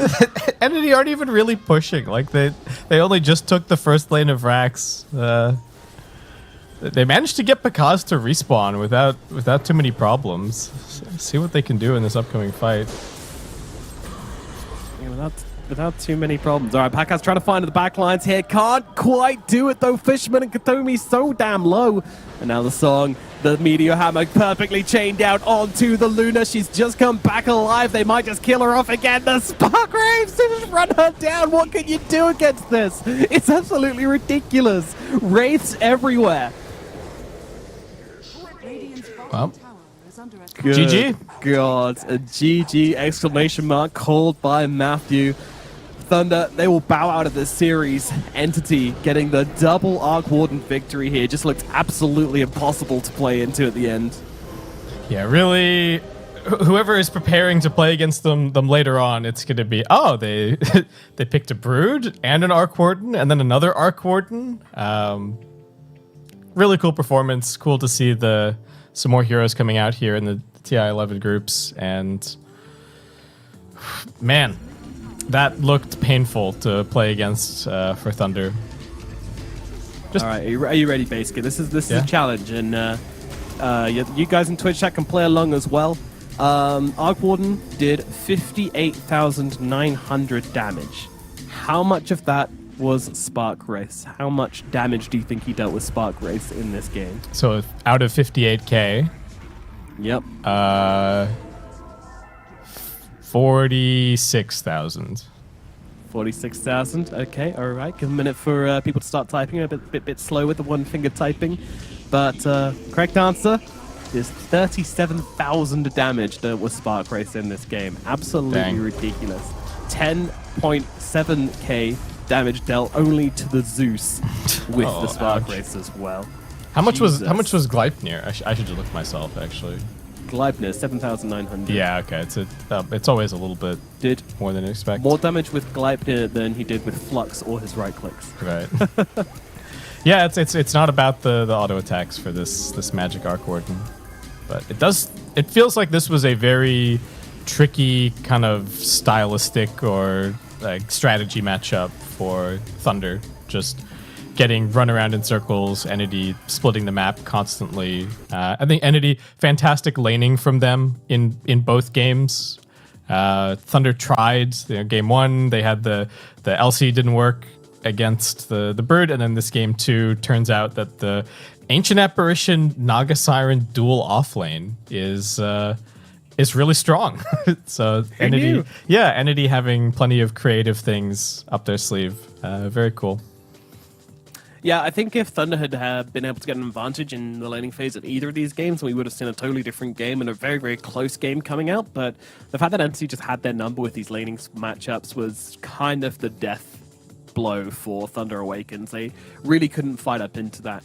And I think that's something we've seen a lot from the European teams, that their laning does seem to be pretty damn tight. And that seems to be one of their strongest areas. So here in this game, it will be Entity taking the win. Yeah. I do think that Thunder Awaken getting exposed a little bit for Dark Mago just not having too many of these farmier mids. Like the Zeus seems like it's kind of the one that they do have. But if they're not coming out of the laning stage in an aggressive posture and able to just keep running and taking 4v5 fights, things get pretty difficult. And yeah, this time around, Stormer MVP played it very nicely. Wow. He didn't really need to do too much flashy stuff, but did his job exactly. 1,100 XPM. That is, I mean, unless there's another crazy series going on right now, that is the record. I'm fairly certain that's the record. That's insane. Yeah, he was 17-1-4. So yeah, it was a pretty good scoreline there from Stormer. Hard to give it to anybody else. I think even Pure having a pretty pretty whatever series, really. Couple of tricky deaths, running in situations where he was maybe feeling a little bit more confident than he should have been, but all of that was to enable the Arc Warden to just go and be a menace. So did his job, and Entity taking the 2-0. Yep, Entity looking clean, looking crisp, looking fantastic in this series. Absolutely had Thunder Awaken's number. They were prepared for this matchup through and through. And as you say, I think the stylistic matchup looked pretty damn good. And now we can see how this group be looking. So Asta sitting at the 5-1 after today, with Fnatic at the bottom at 1-4 on Group B. Wow. Yeah, thanks. They must have just lost one game in their opening series. Entity 3-3 is enough to be pretty solidly in the middle of the board, joining the likes of Tundra and Thunder. So yeah, knocking Thunder down a peg here in this opening series. What else stands out to you? What's going on over in Group A? Still mostly the same, I think. Still the same, because we only had Group B matchups this morning. So Yeah. Secret and Spirit definitely looking good. 4-1 and 4-2. Respectively. So, it looks like Secret still have one more game to finish up, if I'm correct. That's only 5 games, and there should be 6. So, we'll see what happens with their game. They're playing Fnatic TSM right now. FDX. Okay, cool. I think TSM FDX being so low is a big surprise. 2-4. That is not expected. I mean, these guys came second in the major. What's going on? I don't know. I'd have to go and look at their matchup spread. I think that's probably part of it. So what, they played against Tundra. We'll see. There's too many games going on. There's more games in a day than anybody can possibly watch. So yeah, we'll just have to send somebody Whatever elsewhere. your excuses, Basket, for being a lazy analyst and not watching 30 hours of Dota in 24 hours whilst also having to. I need more screens. Need to spin around on 14 screens at once. Alrighty, we're going to throw it over to a break. Then we're going to be back with our next series of the day, which is going to be a very exciting matchup. It's going to be Boom versus Gaming Gladiators. So stick around for that one, or jump over to one of the many other streams we've got going on right now. But if you want to stay with our liquid, smooth voices, then stay here at Stream at B after this short break. I don't know what that was.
swords.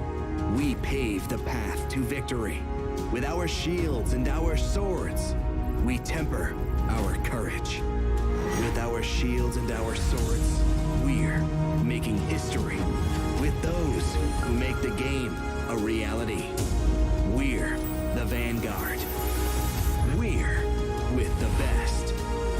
Let's raise our shields.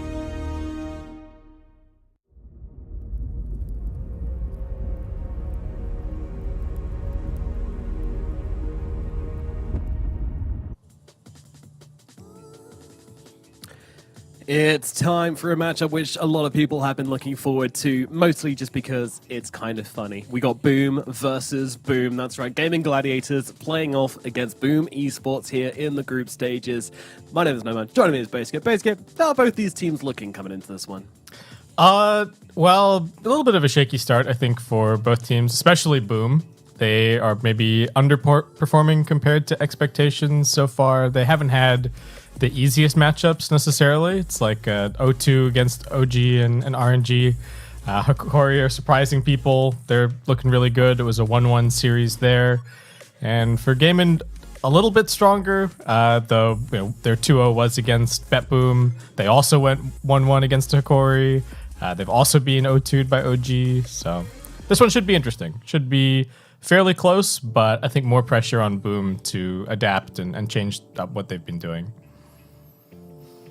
Yeah, and I think we know that Boom can take big games when they need to. You know, we've seen them win tournaments in the past. We've seen them come place very highly in the past as well. So this team, absolutely capable of getting the wins. And I know that Gaming Gladiators is going to be coming into this one absolutely prepped. Certainly seen that way from the lobby as well. As they said, they were ready about 15 times, including calling themselves Ultra Mega Epic ready. So yeah, these guys they are want good to play. Go. Yeah, they've been up for a while. This is their first game. They're prepped. They've looked at all the replays. They know what they want to do, and they're straight on into it. Yeah, Gladiators ready to go, all prepped and ready to fight. Good to see. Good to see. What about Boom? They're currently sitting at 1 draw and 2 losses, which means they're kind of in the danger zone. Tricky place to be, certainly.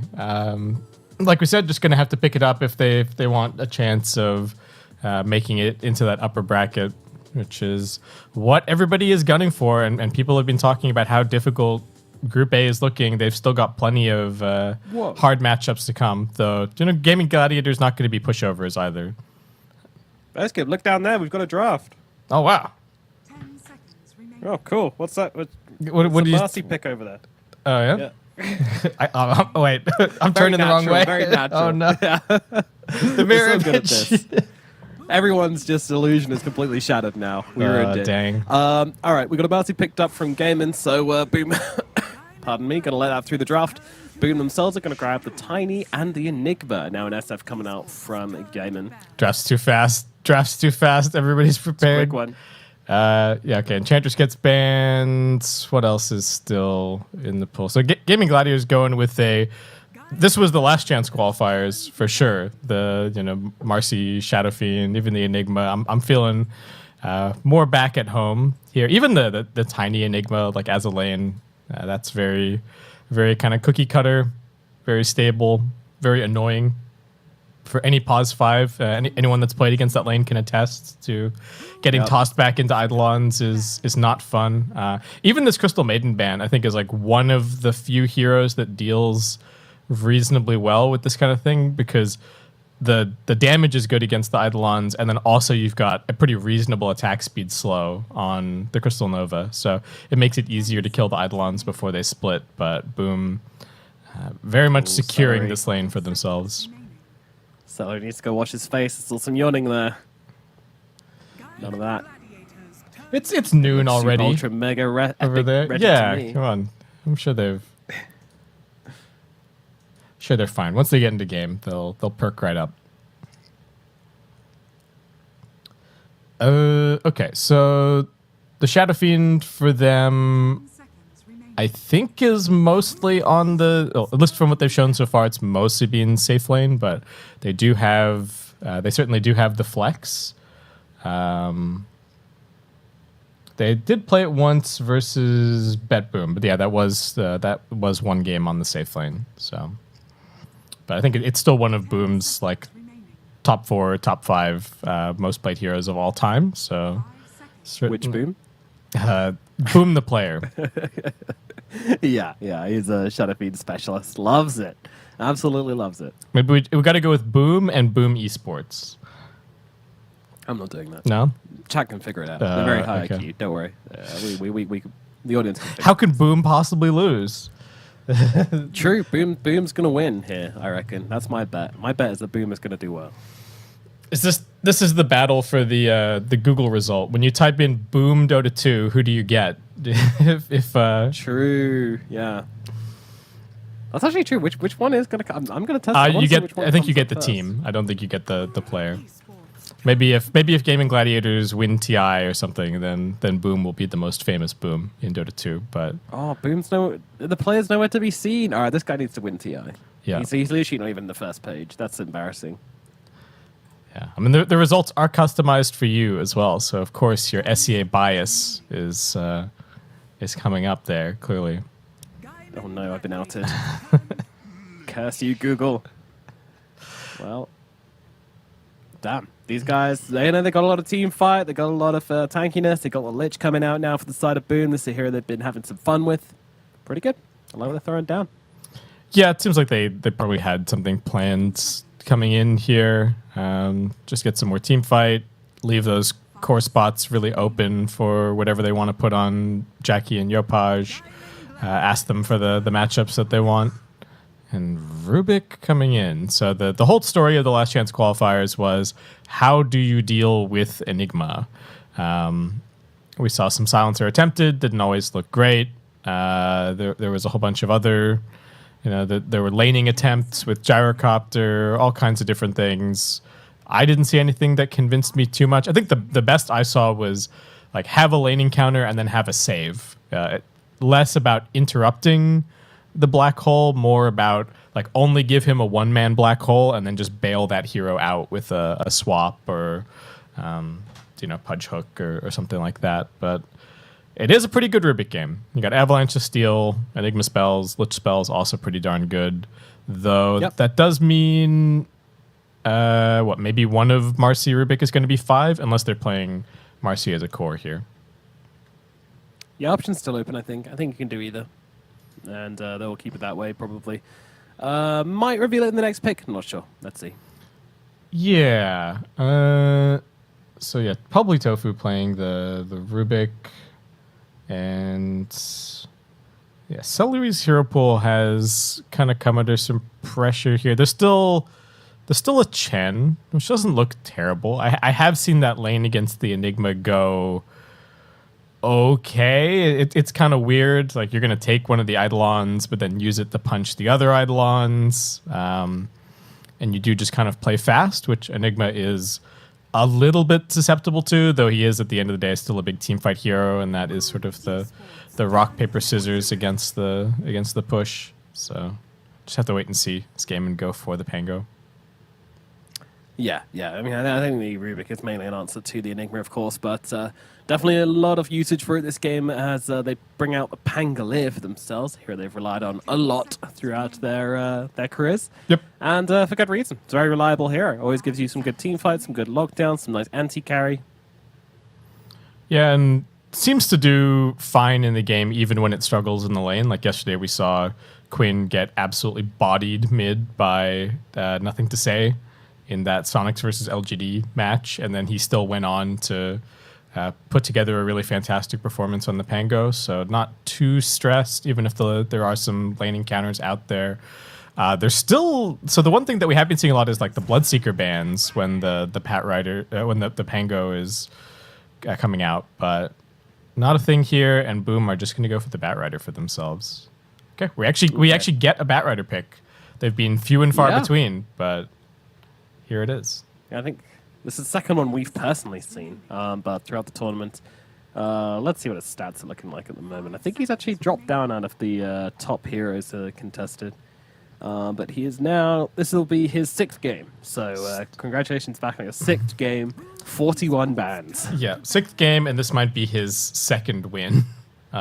We'll we'll just have to see how that goes. Yeah, the stats not looking great for him, but it's a small sample size. Come on, we can't.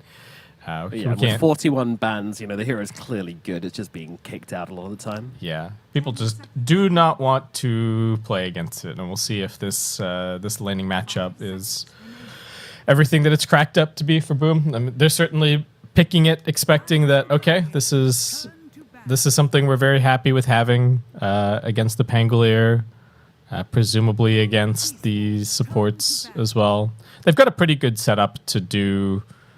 Almost like the Fnatic thing of just Enigma's Ghost pushing lanes, Batriders cutting waves, making space, and then whatever Jackie ends up playing as the position 1 should have a lot of room to farm in and kind of get whatever matchup he wants, because he's going to have the last overall pick of the draft. He gets to see everything and decide exactly what he wants to go for. And Gaimin not worried about the Bloodseeker, seemingly, just going to get rid of the Slark and the Ursa.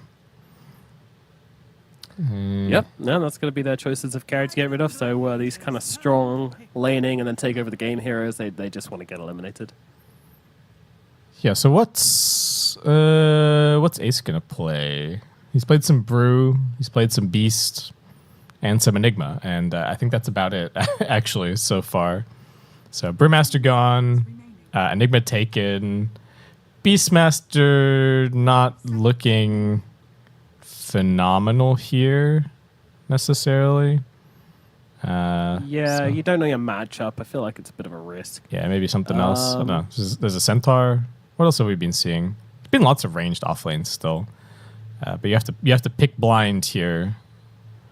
Yeah, Visage still in the pool could also be an option. I mean, there's always the possibility of moving the Pango, but I think almost exclusively we've seen the Pango at mid, so that doesn't seem likely. It looks way better mid than it looks in the off lane. I don't want to see it as the off lane hero.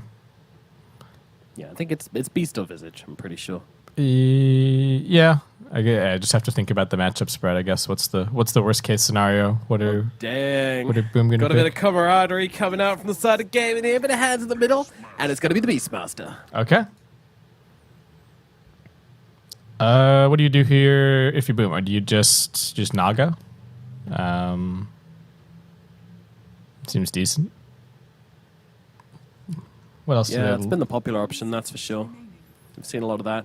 I mean, they don't have a ton of catch, so something like the Drow. Yeah, Drow, Sniper, kind of. Drow's banned, but yeah, Sniper. Okay, Sniper then. Naga, Sniper, something along these lines. They could even, like... I'm not sure he wants to Sniper after yesterday's game. Yeah, maybe. There's the Terrorblade as well, but I don't know about TB here. I think that's a little tricky.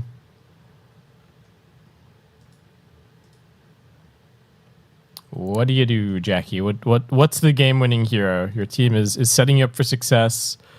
They need you to do building damage as well, on top of everything else.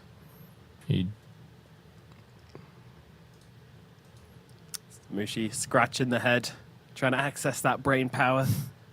A lot of discussion still coming out. I'm a little bit surprised because we're down to 15 seconds. They might just be hashing out the final details of the pick, but yeah. It's going to be the just the PA? Assassin. Okay. Ooh, very interesting. So, not something super common. Does give you the daggers for trying to take down the boars, and should give Skem the help he needs to finish off those pesky boars in the lane. But what do you think? Good lane? Good game? I think the lane should be okay. Game... I like I think the matchup against the Shadow Fiend is okay, just from okay, you can get in on top of him and make his life sad, but I don't have that much faith in this hero in general. It is Jackie's most played for the patch, and he's been pretty successful. I think he's 5-1. So just pure comfort, and the lane is fine, especially with having the Lich. I think they can actually get kills down here. Beastmaster Rubik is not an overwhelmingly strong lane against all of this spam that's going to come in from the PA and the Lich. Yeah, and also, when you get that BKB, if you have enough damage, you can take down that Pangolier inside the Rolling Thunder. It's a big ask, but it's definitely an option they have. So they do have kind of some answers in that regard. But Yeah, I'm a little bit worried because that BKB timing is going to be really, really important for Jackie. If he doesn't get there in time, then there's a Shadow Fiend and a Pangolier to come and bully him, and he just can't play the game. And even when the BKB ends, like, it really just feels like Jackie's just going to have a really hard time. So I am kind of nervous for that aspect of things, but otherwise, I think it's a good lane and could stand a chance of just running things over. I kind of feel like that's what Boom need to do. They need to come out of this lane, get the win, and then hold on to the win, which is what they've struggled to do so far in this event. Yeah, the mid lane's going to be pivotal. You know, we've been talking about it. There's kind of questions about Batrider. Everybody's banning it, but we haven't really seen it getting picked. Boom, they saw 4 heroes here from Gaming Gladiators. They picked up the Batrider. Yopaj really going to have a good game, because even if Jackie is doing well, they've got this kind of lineup on Gladiators where they don't have to come out of the lanes that well to be able to just group up and go, right, and start taking towers and just snowball into like a sub 30 lane of racks kind of a thing. So going to be very important that the Batrider gets off to a good start, and he's kind of in fighting shape with the BOT, BKB, or whatever he's going for. Yeah, pressure on Yopaj to take over the game. Gaming, for them, it's a pretty straightforward draft, honestly, and their tempo can be absolutely terrifying with Shadow Fiend and this Beastmaster. Let's jump into it. Game number 1 between Boom and Gaming Gladiators. EU versus SEA. Let's get it started. Both teams smoking out to start with. Yeah, not too crazy just yet. FBZ checks it out. All right, oh, my smoke broke. Not going to put my ward down. Just wait for now. I think they might have identified the wrong side of the cliff there, because FBC, he pinged the high ground area there, and actually didn't find it. Yeah, I don't know if he was pinging where he thought the ward was. I think he was just pinging that, hey, there's heroes here. There's heroes here. Yeah, so the smoke popped. Yeah. I think that's all. Come on, people, use the context pings. This is what we need. Oh, FBZ, they spot him. I'm going to put some damage onto him. Yeah, Sari's got the rebound, but it's a bit tricky to close the gap there. Yeah, that would have been a tough one, and they don't. Well, they have some information now on where Boom are, but I forgot to get the easy predict in. I think Boom's going to win this game. Oh yeah, yep. Well, I think Boom's going to lose. How about that? Well, we shall see. And we might both be right. Okay, nothing too interesting on the bounty rune split. Just going to be a 2-2. Yeah, I can't imagine that mid lane is easy for Pango. Like, you have to be so careful with how you use Swashbuckle, because when it's on cooldown, it's a pretty long cooldown, especially the early levels. You are pretty susceptible to just level 3 Batrider killing you off pretty easily. Yeah, you got to keep your distance for sure. But yeah, I think Pangolier definitely one of the favored heroes against the Bat. He's not going to struggle too much, I don't think. And I think obviously power runes in this matchup are going to be very, very important. Both of them can make big rotations with a nice power rune, so that's going to be something to keep an eye on. Support rotations coming in for those going to be pretty critical. Yeah, and much easier for Boom to make the support rotations with the tiny Enigma lane compared to the Rubik trying to make his way over. So that's another thing that's going to be annoying for the Pango at mid is the Enigma is pretty free to just send his tiny over to help out as much as he wants. And they're just going to have to... top lane should be a default win for the side of Boom, but at the same time, there is a lot of kill threat from Duracho and Celery. So certainly some possibility for them to get off on the right foot. And a late but fashionable good luck, have fun coming out from Tofu to properly start off this game as a pause is now over. So all 3 lanes looking very nice. Yopaj versus Boom in the mid, and the Batrider versus Pangolier matchup, which, as we've talked about a little bit already, slightly Yopaj favored, but the Pangolier can do fine. It's not going to be a convincing lane either way. Meanwhile, down at bottom, I think this one's very interesting. As we mentioned, the PA laning out versus the Beastmaster. They can kill off the balls. Ace realizes that and actually just takes the Wild Axes level 1. And Skem is not having fun having to deal with those. Yeah, he's copying a lot of spam. Both sides already have, there's magic sticks across the board, so there's going to be plenty of spam down here. And Scam, though, kind of happy just to take the extra damage here as Woolie's axes coming through. Oh, does manage to just about clip one of them onto Scam there, so yeah, it's very annoying. Just the constant spam of these axes, but he is now out of mana, so it should stop for the time being at the very least. Might consider getting a Bazzi on Tofu. I feel like it would be good, but his first blood in the middle lane as Boom gets brought down by Yopaj. Hits the level 3, I think, and is just able to run him down. Wow. Yeah, this matchup's not easy. And dang, that's going to be a really fast level 4 for Yopaj. Yeah, this is a big problem for Gaming Gladiators. He might just die again next Firefly. I don't know what really changes between now and then. Yeah, it's a question mark. Especially now he doesn't have the one charges. Yopaj can just stack him up on him again. I mean, he does come back to lane with a full magic one rather than just a stick before, but still. Boom just has to stay away. This is so sad. Yeah, he can Yopaj can maybe even dive him with the Glyph, right? Glyph's coming off cooldown in 20 seconds. True, top lane drag back onto Tims. They get the Shadow Razors out, but it's not enough damage to bring down the Tiny. He gets himself out. Shadow Fiend's a little low here. It's a little bit scary, as Tims now has the Avatos, so could look for a toss back into the waiting arms of FPZ.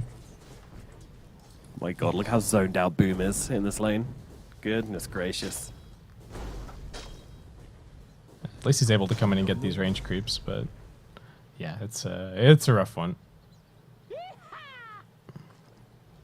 Well, hopefully things start to go a little bit better for Spangler in the middle lane, because right now it's not looking too hot.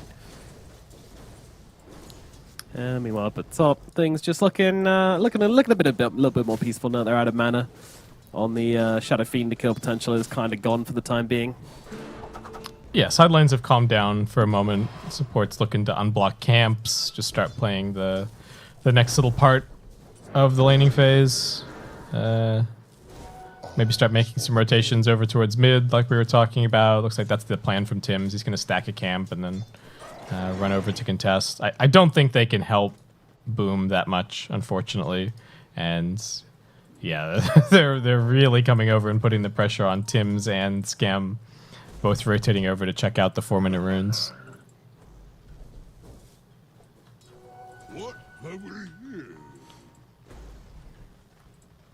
But it's not a complete whitewashing in terms of CS, right? It's 17 to 25 on mid. So it's rough for the Pango, but he's getting something. And like we said, these teams have been picking it, even knowing that there are these bad matchups out there and still just feeling confident. Like, yeah, whatever. The Rolling Thunder is just so good. Look at the aggression. Oh, bottom lane. He jumping forward onto Tofu here. Tofu's going to turn around with a Fade Bolt. There's a lot of damage coming out from the Frost Shield, though. Jack trying to finish the job and will be able to do so. Closes the gap as Skem gets a kill. Ace looking for a bit of revenge here, though, as the Wild Axes come down along with the slow from the boards, but Jackie's able to kill off one of the boards. Is that going to be enough space for Skem to survive? Doesn't look like it. The poison, it's just going to connect, and with the axes there from Ace, they will finish the job. Yopaj went for a dive at mid, but he got really low. He can get the refill off of Scam once he respawns, so not the end of the world, but a free wave for Boom under his tower. Yeah, something he'll be very, very grateful for at the moment. And Tim's even starting to hang around mid lane as well. He's going to go for the D-Ward at the very least. Maybe not actually. Holding out for now. And now, the moment he pops that Swashbuckle, in comes the Avalanche, toss back into Yopaj. Skem joining him as well, and they're going to be able to take it down, Mr. Boom. Boom kills Boom. Boom aside. So sad. I think they didn't quite manage to scout at that rotation from Tims. He was just like hidden behind the tree as he came in. They saw the Observer Ward, but maybe the Obs didn't see him. Celery is going to get the D-Ward here for himself, but yes, mid lane's rough. And it's just too free. The FBZ is not going to come under any pressure for the fact that his position 4 was elsewhere on the map. Yeah, it's pretty crazy. Yeah, that's Enigma for you. What a hero. Just completely enabling the Spalls to do whatever they want. But he's still thinking of coming up top again. Shadow Fiend better be aware of this, because if he gets wrapped around upon him, Oh, it's Ace at bottom. Yopaj rotated down here. Oh no, that's a dead Beastmaster. Boom. Off to a flying start here in game number 1. Tim's waiting in the sidelines up in the top lane. Draccio positioned very nicely for now, but comes in too close and catches a Malphite, and he could be in some real trouble. Oh, Gaimin. They're looking to respond, though. They want to kind of abuse this, and they're going to do exactly that. In comes a Rolling Thunder. Draccio jumps them, but who's jumping whom? Here's the question. They will get down FBZ. Tim's actually going to be able to avoid the Rolling Thunder, but the Swashbuckle finishes up regardless, and both kills go to Draccio as well, which I think Gaming Gladiators is going to be very, very happy with. Absolutely critical rotation for Gaming Gladiators there. Boom doesn't get any of the last hits, but just benefiting on the experience, gets him active on the map.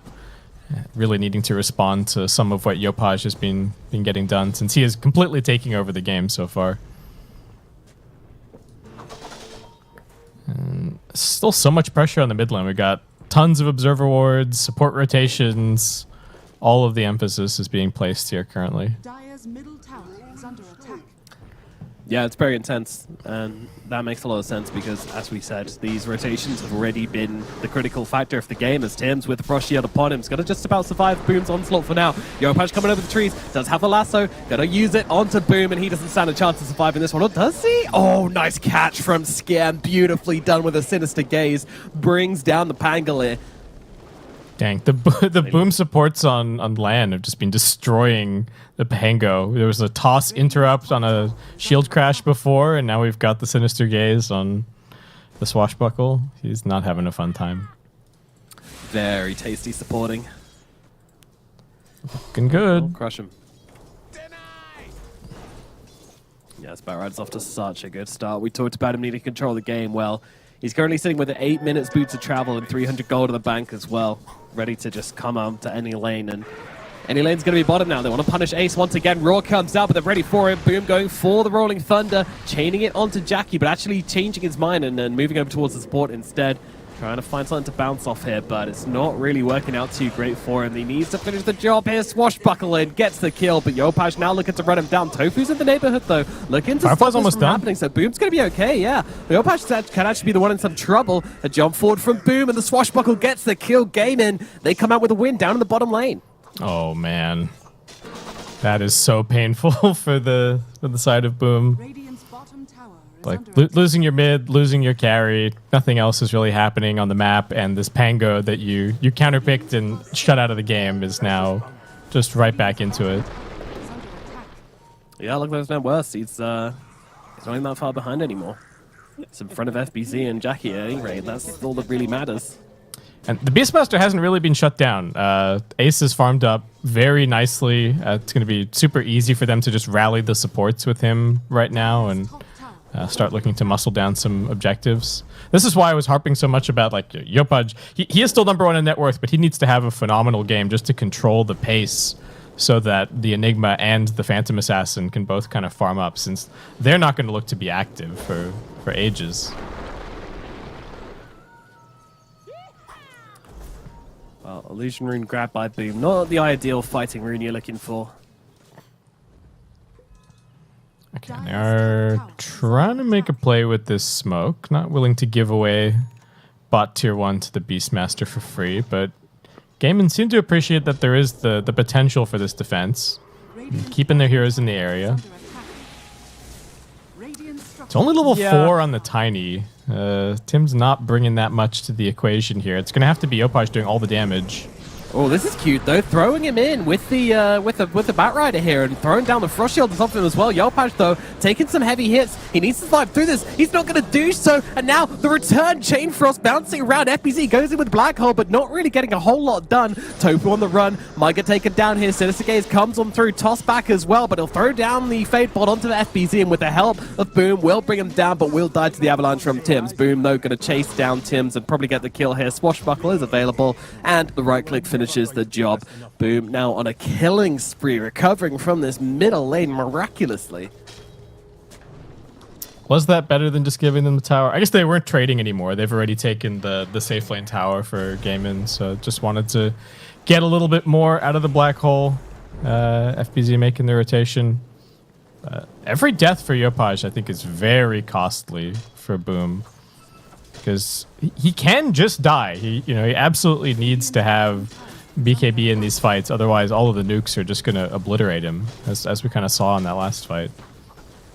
Yeah, it was a really cute idea just throwing Yopaj in with the Frost Shield, but ultimately, like, it's almost all magic damage coming out onto them, so the Frost Shield doesn't even protect him that much. You just get gunned down by all the spells of Boom. Yeah, maybe if they'd managed to connect with the Enigma a little faster, or maybe they could have just tossed in the Enigma. Yeah, that would have been pretty sick. But anyway, ifs and buts, and Gaimin Gladiator is just going to keep the pressure on. Not a whole lot to worry about currently, so I think they can just kind of come and muscle down this mid-tier 1 tower if they want to. Yeah, and you see that there as they're all smoked up and Boom's out. Actually, I just kind of want to farm this creepwalk camp and keep putting pressure into the jungle. Like, I don't really care too much about sneaking around and trying to outplay them. We can just Zerg. And that's exactly going to be the plan as the creep wave comes in towards the middle lane, sees the Serenity, offering an absurd amount of healing. Whoa. So powerful, wow. So good. You can see how all of Gaimin are gathering inside that green aura to get the healing going. It's so powerful. Yep. Okay, well, free tower. Back to farming for a little bit. And still very much the same game plan for Gaimin Gladiators. Just keep it going, hit this Beastmaster timing, try and finish the game or just get super far ahead before the PA is too much of a concern. Jackie is farming nicely. He's going to have a pretty fast Battle Fury here. So I don't think Boom are sweating too much, but next few minutes for the Bat Rider are going to be important. And they're even giving the stacks over to Yopaj. You can see how much Boom were like, look, sure, we could give this to the PA, or we give it to the Bat Rider. He's going to get an item sooner, and that's going to make space for the PA. So, putting a lot of faith in the Bat, and Yopaj is going to have to pay that back. Yep, he is. But of course, farming these Ancients is a pain in the ass for a Barra. He's actually going to leave them. Interesting. Yeah, he's tenderized them. He's got another Firefly. You could finish them if you wanted. You're going to stack it again? Stack them one more time. Okay. Okay. All right. And Gaimin Gladiators with a 4-man smoke. Yeah, they want to go play some Dota. They want to go hit their spells, and Yopaj is showing on the front lines here. Tofu doesn't quite have the range to get off the lift, so it's going to be a... oh, no. They found Scam inside the pit, gets slapped by a Hellbear Smasher. God, I love it. I love seeing those Hellbear Smashers get kills. They see Enigma TP so bottom. I guess they can't really walk into Roche. Shadowfiend's not in the area, so maybe a little stressful against the Bat as well. I do think that play is coming at some point. Pick off into a Roshan play for Gaimin, sort of the natural way to keep this progression going. And the Invis Rune on Boom is hoping to find FBZ down here. Yeah, Dracho doing a bit of baiting, saying, oh no, don't black hole me, bro. But, well, he's got the Wraithpad Totem coming down and the black hole coming down. He's going to drag him into the black hole here on Yopaj, and that's going to be a dead Dracho. FBZ surviving through it all. Boom unable to connect here, and Celery tries to get the jump in, but gets caught out. Now the Sinister Gaze comes out onto him. Tim's with the Avalanche, throws him back into the clutches of Yopaj, who will bring down Celery as well. A lovely stick chomped on by the side of Boom as they'll take down 2 in the bottom lane. That did not go as planned. I think Pango could have maybe gotten to the wall and back to FBZ just a little bit faster, but took him a little while, and they get completely punished for that. Dang, that's a really big pickup for Boom. Yeah, that's huge. Now in the middle lane, Tim's looks like he's going to get bored down. Tofu going to throw forward his Pangolier. Yeah, nice. Okay, well, there you go. They use Black Hole. Time to walk into Roche. Yep. No Black Hole, and PA still farming up, just hitting her Battle Fury timing now, but not really a hero just yet. Tofu, they're jumping out of the pit to get this kill onto the Lich here as well. Going to be an easy pickup for them, and back into the pit we go. Quite a big timing coming now. So they're going to get the Helm of the Overlord picked up in a second. Shadow Fiend not going to be the one to take the Aegis. Okay. This does allow Boom to play very aggressively on the front lines, not have to worry so much about getting lassoed. He is definitely going to be the first point of contact for Gaimin, so I don't mind this. But just have to make sure that, yeah, Shadow Fiend isn't getting jumped. Radiant's middle tower is under attack. Now, Dyrachyo is the precious cargo this game. You know, he's not the one on the front of the ship. He's in the cargo bay at the back. They just want to ship him in when they want to take some objectives. They'll just smack the tower as his team protects him. He's all nicely bubble wrapped and yeah, protected by the team. I don't know who the bubble wrap is in this analogy. That might be might be Tofu, whose head is just getting popped by by Boom in some of these fights. As long as it's him getting popped and not Dyrachyo, I'll be happy with that. They've got a blink on their tiny blink on FBZ is going to take a little while, and they've got a BKB on the Batrider.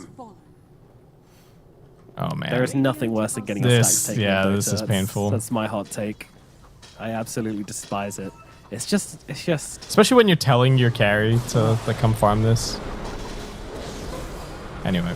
It just feels so disrespectful as, well, they have lost Boom straight off the bat here. Now they're going to go in, but the Rourke is going to cancel out that lasso, which is attempted by Yopaj, and Yopaj now taking a ton of damage. Sanari can't quite finish the job, though, but the Fate Bolt's there from Tofu, from downtown. They'll get that kill. And Boom, he's up the high ground here. He doesn't give it down there in their base. He's going to be able to run down FBC regardless. Gaming Gladiators, this pace is absolutely off the charts. Okay, that was just a... the pickoff looked okay, but then Boom super committing for the fight. Yopaj running in and just getting clicked down by Dyrachyo. I don't think they're going to lose their high ground here, but... Just a weird one. Ouch. Yeah. Yeah, a little bit too hard on a committal from Yopaj there. Not really respecting the raw available from Ace, who's just saving it for that situation every single time. Yeah, I don't know what you do from here on out. I mean, I guess they lost the Aegis on Gaimin, so you know they're very vulnerable to ganks from Boom. But Boom need to get some vision back out on the map. That's for sure. They've only got this one ward around the middle lane. That's not enough.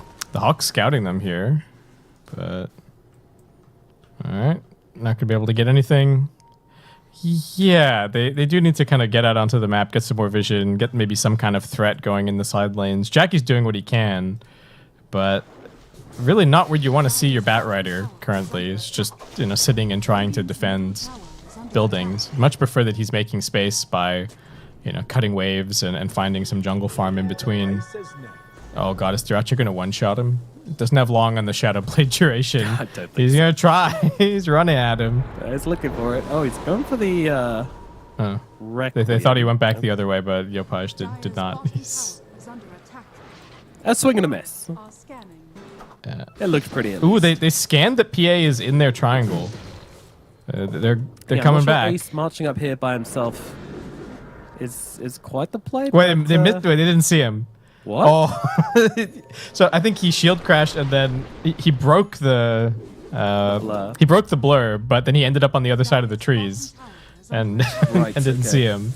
That's just very confusing. Jackie must have been like, "Oh God, I'm dead." Oh wait, never mind. Oh, I live. Okay, Mother, I'm coming home. Well, that was too. I don't know if I want to call them fortunate necessarily for Boom, but. Nicely played. Find some room on the map. And yeah, but Tims is looking to kind of flirt with Dyrachyo here, but he's got the Shadow Blade and the rebound, so he's going to shoot out of there at 1,000,000 miles an hour and get himself back to safety. So the whole game kind of comes down to the next 1 or 2 team fights. Gaimin are not aiming for any like big items from here. It's sort of pick up the drum on the Beastmaster, pick up the Basher on the Pango. Maybe you get this full Silver Edge on the Shadow Fiend. He gets his level 15. And all it's going to take is one convincing teamfight win for them to destroy 2 lanes of Rax. But all Boom needs to do is maybe save 1 buyback, get a decent black hole, take a relatively even fight, and the PA is going to start taking over this game before too long. Yeah, absolutely. It's always in the back of Gaiman's mind. Radiant's As they will bottom lose tower their is under attack. lovely little Helm of the Overlord creep there. Very sad.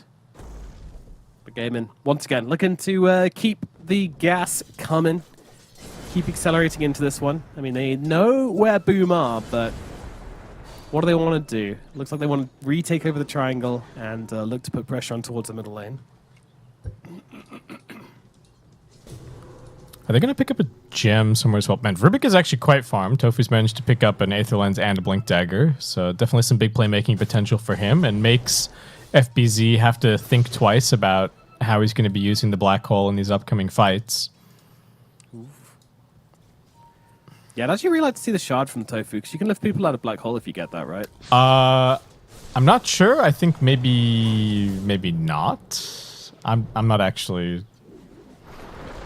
Okay. Because I think Black Hole and Chrono are like out. Lasso out onto Boom. They've caught out the Pangolier. Boom. Going to be able to pick up the kill onto Boom. Bit of Boom aside. Yep. Black Hole and Chrono are like the two weird ones where there's a whole bunch of exceptions, right? Like you can't snowball people in those. So I am not certain about the telekinesis. I should know, but I don't. I'll check after the game. That's all right. Meanwhile, Boom, they're going to be able to take down this middle tier 1 tower. So going to be being very happy with that one. And now they smoke in. They're just going to charge their way over towards Gaiman. Gaiman actually going to be seen here. Avalanche comes out. They found Stellar. It's a good target to bring down, but the Requiem from the low ground going to force them back. It's going to open up the fight as Ratchet just starts pounding away at them. Roar comes through, but Celery is gone as Jackie gets it and finds the Echo. Another Black Hole comes down, cancels out Ratchet. Immediately cancelled out by the lift from Tofu. He's stealing it and comes back in, but immediately cancelled out once again. I'm not even sure what cancelled it there, but Jackie still tearing through the fight, doing whatever he wants as Rolling Thunder comes ripping on through. That's going to lock it down. He jumps across over towards Tofu. Tofu blink down to the low ground though. How's he surviving through the side? Finds him again, but Tofu just guns him in the face. Come for me? Nah, come for you. Fadebolt into the face. 4 dead on the side of Boom and only 2 lots on the side of Gaming Gladiators. Huge fight for them.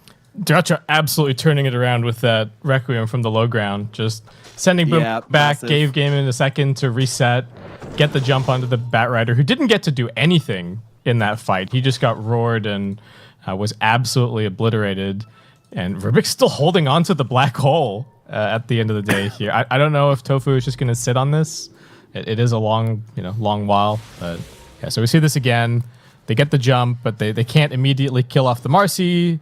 They get the turnaround. Tiny takes a lot of damage. They get the roar onto the Bat. And fight looks okay after that. FBZ, great presence of mind to stun the Rubik. Otherwise, that Black Hole would have just ended their whole game. Yep, true. And we're seeing that the PA is becoming strong. And if she gets another damage item, when she gets into the Deso and maybe an item after that, is going to be very, very powerful. But for now, Gaiman can still kind of deal with her. Yeah, it's not a huge problem. There's some adorable giggling there from Mr. Tofu. Feeling good about this game. I wonder if that was the PA blinking on top of Rubik and just getting fade bolted in the face. Those, I think so. Yeah. All right. So, Boom kind of looking for another move. Both teams playing very grouped up. There's a lot of tension in the air. Both teams know that they're inside of the Roshan window. We've got a gem picked up for the side of Boom, so they're just trying to reclaim all the map control, get the D-wards going. I don't think we have one. Yeah, we don't have one on the side of... Oh, we do have it on the side of Gaiman. Picked up by Tofu. It's on the Pango. Neat. So both teams know that these next 2 fights pretty much completely decide the game. Yeah, as we're going to start things over the kill onto Scam. Froshield actually going to buy him a little bit of time, but Dyrachio still chasing. Still chasing. Come back, Scam. Come back. God damn it. There we go. Tofu comes in around the side, gets it done. You can feel the frustration of Dyrachio. It's just like, why are you so fast? You stupid ice man. What are you doing? Yeah, okay, so still 50 seconds until Roche. But only 10 seconds until Tofu's got this Black Hole back off cooldown. Which is, normally the problem with Rubik is that the enemy team has to cast the spells first before you can steal them and throw them back in their face. But Not so here. It can actually be, you know, normally it's like, oh, Enigma's looking to black hole the Rubik. This time around, it could just be Tofu looking to black hole FBZ before he can do anything. Oh, the ward being pinged out here. Go Dyrachyo. Oh, yeah. Take that ward. Get some dewarding. What a support Dyrachyo is. Money for Tofu. It's cool interaction the way that whoever buys the gem just gets all of the ward blast hits for the rest of the game. Tofu's not going to be complaining too much. And Absolutely. Boom looking for a big wraparound here at mid. They don't really have a whole lot of vision. So just trying to try and get the wards, see what they see. A little bit scary. Gamin are just in the pit. They'll know where they are, but yeah, this is going down so quick. They need to do something now. Black hole on the sidelines. Tofu just dropping it onto the Tiny. Doesn't really care about that cooldown as Yopaj going to clear off the pit right now. And once again, the Rolling Thunder just securing the Roshan. They now have no Tiny, so Gamin they're just going to get this for free. The Requiem's going to go, but there was no contest being used there from from Boom, sorry. Yeah, they just couldn't get in. They got a nice ward, but it's just so hard. I don't know how Yopaj is supposed to initiate in. There's always the threat of getting roared. He doesn't have any way to deal with it. Even with the Blink BKB, it's just still not really possible for him. They need someone to come and disrupt, and unfortunately that job kind of falls down to the Tiny, and it's really hard for the Tiny to just jump in and kind of start the fight in a meaningful way without just instantly dying. And yeah, he gets Black Hole in the last fight, which is kind of like forgivable, but yeah. Oh, they showed their Shadow Fiend, but they're still looking for kills here. Roar out onto Yopaj. They want to try and bring him down. Celery alone doesn't have enough damage, though. They'll jump forward onto Ace. Jackie's got the damage to bring him down here. If he gets out of the stun lock, pops a BKB, and now turns it towards Celery instead, but Skem is dead in the backlines. Jackie will finally find the crit onto Celery. Now Blink up to the high ground. FBZ's there to help him out, but what can FBZ do? The 1 second black hole barely lasts even that. But Jackie is back in again, trying to find the target, but Boom's upon him, locking him down. No way out of this one. Down goes Jackie. FBZ, unfortunately, there just was not the black hole. I think he cancelled it. No, he got feared by the Shadow Fiend, I'm pretty sure. He got the auto attack off before. That's what it was. Yeah, he got the auto attack off before he got black holed. So did not think that, and that was the shard that they just got in that last Roshan engagement. Oh my god. Yeah, that's so unfortunate. Yeah, that's really painful for FBZ. It was such a tricky spot because Jackie kind of has to blink to him to get out of the fight, but it also completely compromised his position. I think at that point, Gamer what? Who's on that high ground? Why is he able to go there? Yeah, a bit sus. And then, and of course, Gamin just have so much chase as well. You know, they've got Blink Daggers coming up the wazoo. They've got a Marcy who has the rebound. It's Pangolier who's just insanely mobile all the time. So. Well, they've still got Aegis. They've got 35 seconds until they've got Black Hole, because Tofu's is on a shorter cooldown right now than FBZ's is, so it's a tricky fight for Boom. You have to kill the Rubik, and you also have to kill the Shadow Fiend twice. Not going to be easy. No, it is not, my learned friend, Baseskip. No, it is not, but Gamin, just putting the pressure on at the moment. Probably not actually committing to this high ground. All right, nice. The second best thing to spam when you're paused. The best one, of course, being it's an online video game. You can't just pause it. Yeah. Can you still get that line, or is it gone? I think it might have been one of the team bundles, unfortunately. Yeah, I think maybe it was a seasonal one. We didn't know what we had. Oh, well. Tell me what's gone. I'm still a big fan of the wildcard one. That was great. I couldn't deal with that one. I kind of needed them to be eliminated to be able to cast any more games. It was too much. Tier 1 tower in the middle lane getting absolutely shredded by Mr. Dyrachyo here. He's got that lovely Presence Aura effect building talent, which is just going to turn this tower into a wet sausage. They've got the Presence Aura, they've got the Sidekick that they're sticking on the Shadow Fiend, they got the Beastmaster Aura. Dyrachyo is an absolute beast, and for Boom, it's just desperately try and find a little bit more farm on the map, try and wait out this Aegis, but it's still another minute and 40. Maybe they can make some kind of a toss-back play or something on the high ground, but even that's not going to be that easy. Yeah, Boom is struggling, but Boom is doing great. He's got himself a diffuser blade. He's got himself a basher, so don't get confused, folks. Keep up. Come on, better be paying attention. No sleeping through this series. Oh my god, they weren't ready for Dyrachyo here, and he's literally just going to take a tier 3 tower by himself. That is insane. Nom. There we go. On to the rage packs. Yopaj, anything you want to do about this one? No, they have got the toss back. That's a bit of an issue here. He's in very deep. If he dies deep here, that could cause trouble. They're getting him all the way back to the fountains. A black hole comes through, and well, that's a lot of damage coming out from Dyrachyo inside it as well. Oh my goodness. The black hole from Tofu. Getting it done. Now, FBZ comes in, looks for his own 3-man, but cancelled out once again by Celery. Not happening today, my friend. Nice try, FBZ. Now the damage is unleashed from Dyrachyo, just absolutely tearing Yopaj apart. There's nothing they can do. I think it's over, base skip. I think it might just be Boom doesn't have anything left in the tank. They tried, but FBZ, Enigma thwarted too many times, and unfortunately Batrider not gonna get his second win here in the TI-11 group stage. Another L for the L Rider. Look at this Shadow Fiend. Oh, absolutely demolishing buildings. It's a treat to watch. Yeah, worth noting that it's like top wasn't really a stomp in favor of Boom. FBZ did, typical Enigma things, but the one time that they came to try and kill the Shadow Fiend, that's when they got completely obliterated by the Pango rotation. And I'm so impressed by Boom this game. He got demolished by Yopaj in lane and still didn't break a sweat.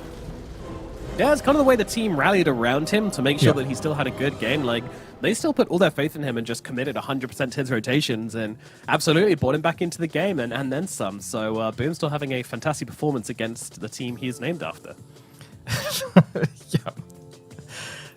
He did great. Cannot put it any other way. They banned a lot of Celery heroes. He just ended up playing the Marcy. He looked totally fine. There were no problems there.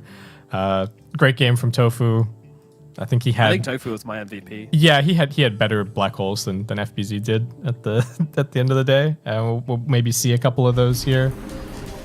This fight was weird. This fight was really, really weird. I think they were just hoping to catch Boom off guard, but yeah, it was just not clean. The Batrider every single time he went in was just getting roared. Couldn't abduct anybody back to the other side, and also just not really tools to deal with the Pango either. Nope, no, the Pangolo was, once he came out of the laning phase, rough time there, but once he came out, he was a beast. That was just, didn't seem to be the answers, just going lockdown, going on damage, and that's, again, what Ace and Dyrachyo needed was just, like, the lockdown on the front lines to enable them to kind of enter the fights and just tear people apart, and yeah, the Shadow Fiend was such an issue. Like, they really didn't have the answers for him. This was the one moment of Far's like, wow, if Jackie gets a few more items, he can probably just solo carry this game, but yeah, it wasn't enough in the end. Yeah, it was looking that way. If he had just been able to get a little bit more farm, I think the idea would have, like we said, the lane went fine, and they had the idea there against the Shadow Fiend, but they were just sort of too far behind. I wonder if they maybe regret not getting rid of the Beastmaster. Ace having a fantastic time. Farmed great. These like former carry players playing Beastmaster just get so much farm. It's absolutely insane. They really make this hero look ridiculous. Yeah, and the run over potential of it as well is just absurd. Like the way they're able to just kind of barrel down your lanes, take your buildings, make you feel like you can't even get out on the map. Like it just, wow, so efficient, such a quick game as well. 32 minutes, I mean, actually not as quick as it felt, to be honest, but yeah, like there was a point in this game where it fell over, and I think that was about like that 20-minute mark, honestly. Yeah, it was just high tempo, right? The Gaming Gladiators playing their lineup exactly the way that it needed to be played, and I think just it's really stressful when you're Boom and you're up against this kind of lineup, because you want to take those early fights and slow their roll a little bit, but just a few of those moments, like taking that fight where they tossed in Yopaj at bottom, and then also the fight that they took at the top tier 2, both of those kind of blew up in their face and actually just ended up cementing the lead even further for Gaimin. Dratcho with 20.5k hero damage and 20.4k building damage. So, yeah, treated the buildings just like he treated the heroes, absolutely tearing through all of them. Yeah, SF's just looking like the fact that you can go this full, like nothing but right click, and you've got this 15 talent to potentially play around. But then we've also seen like Requiem's amazing. You can just get a random arcane blink in the late game. Hero is definitely looking good. He's rocking the win rate. He's rocking the contest rate. Definitely expecting to continue to see more and more of him. Yeah, and you don't really use your spells too much to do damage in the team fights. You know, it's just kind of the Requiem for the big AoE fear, and then right-click stuff down, and that's all you really need. You don't need to worry about positioning yourself for good raises or anything like that. As long as your Requiem is good, then it doesn't really matter. You can just click your way through the fights, not really worry too much. I mean, use him by Mask of Madnesses, right? Like, that's how little he cares about getting the raises off. Production. Come on. Give the guy a break. Jesus Christ. Poor FBZ. Oh, no. Come on. I think we're having some issues. It's okay. It's okay. All good. Where everyone's getting confused. There's too many booms. Yeah. I get it. I think what production are trying to say is that, in a way, we're all the MVPs. Yeah. Yeah. Oh, they actually tried to give it to Boom, and they just. Oh my god, that's so unfortunate. Oh well. That is unfortunate. It happens. Yeah. Everyone's getting confused about this matchup, but Boom, he played fantastically after the early game. He got solo killed at level 3, and then was just totally fine after that. Some great rotations. Absolutely fantastic play. Yeah, very nicely done. Nice recovery in the middle lane, and also beautiful baiting of the production team at the end there as well. I can't believe it. That's so good. That's so good. Alrighty, we're just about done for game number 1, but do not fear as we have game number 2 just around the corner. Stick around. We'll see you very soon for that one. We'll be back very shortly.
and our swords, we pave the path to victory.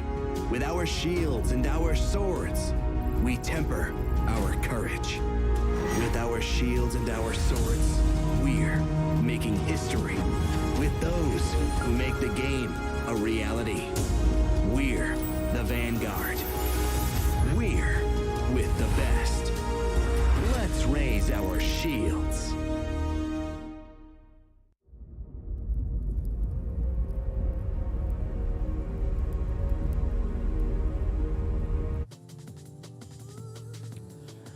We're back. Can the SEA Boom boys turn it around, or is it going to be another win for Boom and the rest of Gaming Gladiators in this game number 2? My name is Nomad. Joining me is Basket. Welcome back, everybody. Welcome back. Hopefully, we have a slightly longer and slightly tenser game number 2, because game number 1 is a bit of a slapdown, wasn't it, Basket?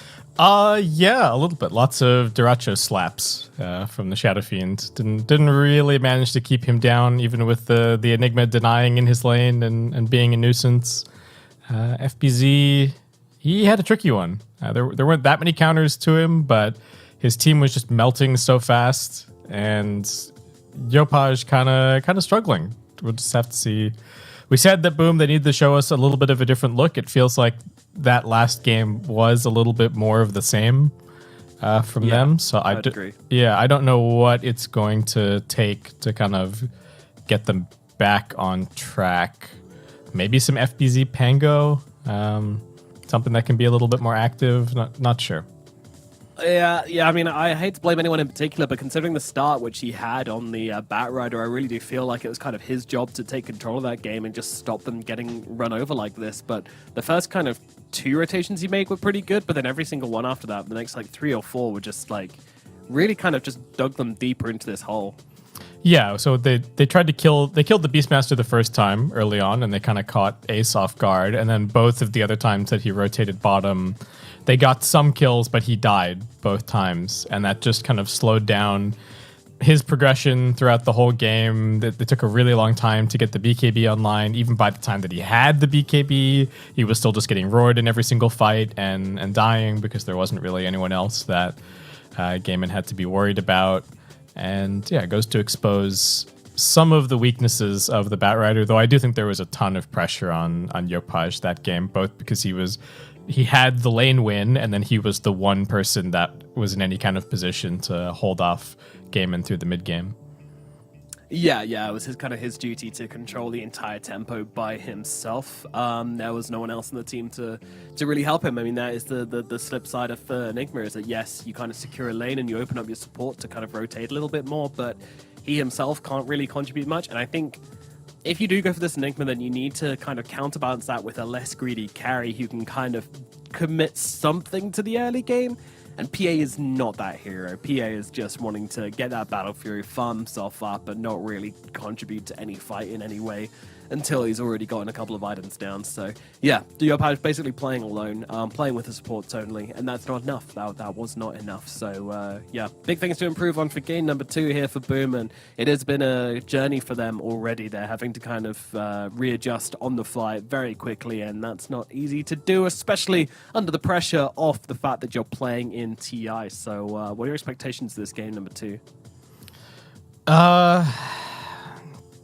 Man, I don't know. I don't know exactly what I want to see from Boom. Maybe we just get maybe the Enigma is just going to get banned out this time. I can't imagine that they're going to let them have Shadow Fiend. I think that looked a little bit too easy for Gaming Gladiators. There didn't really feel like there were that many answers to that hero. So just a different draft. Let's reset it a little bit.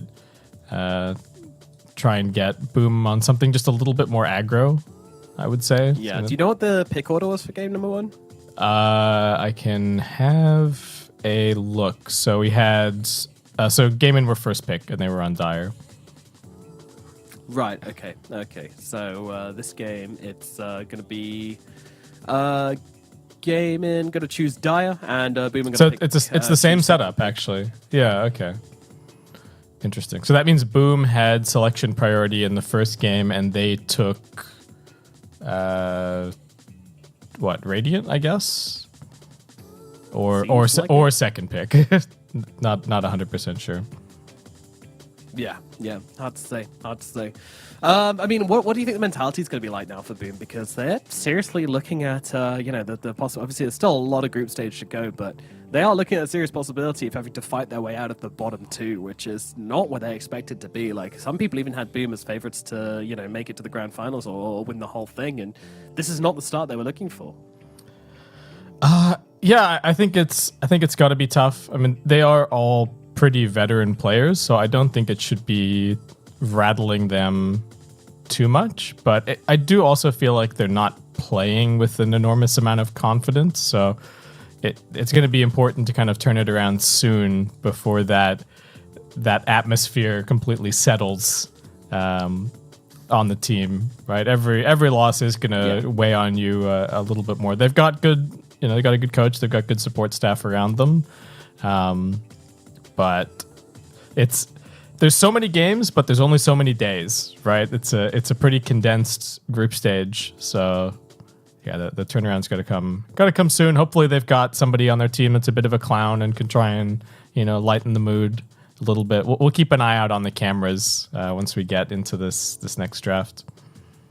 Yeah, try and judge the mood a little bit in the Boom camp. I think that's going to be important because you can't let this kind of thing get on top of you. If you think it's bad in the group stage, the pressure's going to be 10 times worse and the stakes 10 times higher when it gets to the playoffs. So need to be ready for that. But it does look like we've got a draft available for game number 2, so we will jump into that one in just a second. As Gaming Gladiators immediately going to take out the Snapfire and the Primal Beast, and Boom are going to get rid of the Morphling and the Shadow Fiend. So, totally different look this time around. The Marcy does still make it through. The Enigma makes it through. And it looks like that might be, once again, kind of the angle. So, what was banned last time? We had an Enchantress ban, I think, from Boom. So, Gaming, if they want that for Celery, they could go for it. And yeah, Undying Hoodwink. Okay. So, definitely comfort for Tim's is the Hoodwink, and Skems look pretty good on the Undying as well. Yeah, both very comfort picks, unsurprisingly. And this Undying hero just been looking so damn strong. So the one game that they won was against Hikori. They opened Silencer Tusk, and then they picked the DP Mars. All right, they are going to take this Celery Enchantress. He's very good at this hero. I love it. Yeah, he's super good at just opening up the map, being a nuisance with the creeps, putting the pressure on. Gaming do like to play fast in general, so this suits them down to the ground. 5 seconds remaining. And Boom, I'd like to see some bans on just kind of the push, run at you strats. Maybe get a little bit more room to breathe in this one. So there's not quite so much pressure on Jackie, and he can play something that's maybe a little bit more, has a little bit more time to work with. Yeah, and I don't want to see him on something like super high tempo, like super aggressive, but I don't know, maybe like a TA or a sniper or something like that for him would look really good. I think just something you can play with a little bit more early on. Like don't just kind of cut yourself out of the early game like that. Yeah, he didn't really have anything that he could contribute. He was pointedly not coming to the fights, but that was his job. Let's get the Battle Fury, just go and farm. We're gonna try and hold on the game for you. But I'd just like to. I think Boom, when they have looked shaky, it has often been FBZ who can kind of be the stabilizing force for them. The FBZ Mars, FBZ Pango. He's been really critical in doing well in his lane and then kind of taking over the game from there and making it much easier for Boom to play when they have 2 cores that they can play around in both Yopaj and FBZ. So that's kind of what I'm hoping for here. Yeah, same here, I think.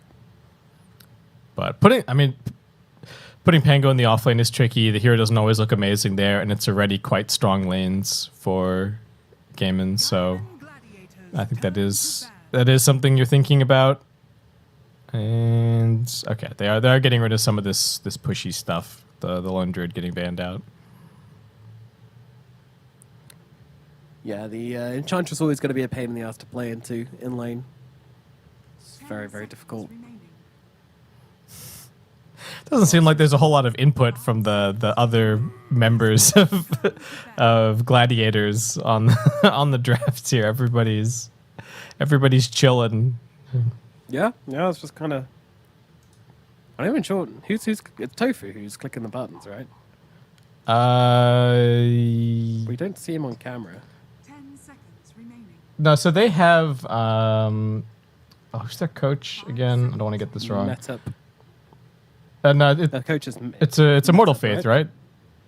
Oh, sorry. Yeah. Yeah, he does the whole draft for them. I think they've even said this Yeah. in a they said this in an interview where it's just like Immortal Faith just does the whole draft for them by himself, pretty much, and they have all the faith in the world, and he seems to do a fantastic job. So, yeah, it doesn't seem like they need too much input from the rest of the team. They're all just sort of getting to sit back and enjoy it. Yep. Nope. Wonder what we're gonna get to play this time around. Let's find out. And okay, we got this Mars. Hasn't looked great in the event, but we've got a few of these teams where they've got a super confident Mars player that have tried to bring it out at crucial moments. We will just have to see if FBZ can do it here. I don't think this is really any kind of flex in this one. It's just straight up FBZ Mars. Let's see what you can do. And yeah, we've been unimpressed by Mars so far, but we'll maybe it's good this game around. I mean, it does give you some kind of lockdown for the Brewmaster, stop him maybe getting off that ultimate, which is very, very important. But again, Gaimin just super comfort zone right now. Yeah, I think it's not even so much about the matchups, just as like having FBZ on the hero that he is most comfortable on, just running around the map and like getting kills with the spear. Just having somebody that can lead the way, set the tempo for the team.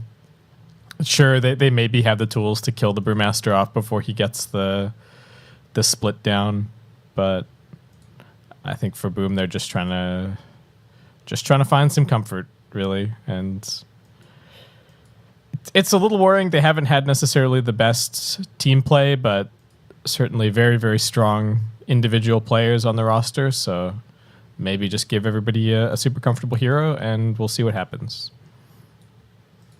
Always seems like a good way to go about it. When you start to struggle, just go back to what you know and love. And things which can play hard and play fast. Always important as well. Damn. Look at the Mortal Faith. Scrolling through the papers, and the papers tell him it's time for Storm. It's time for a Storm Spirit to come out. Very interesting pickup. I mean, don't have a ton of lockdown.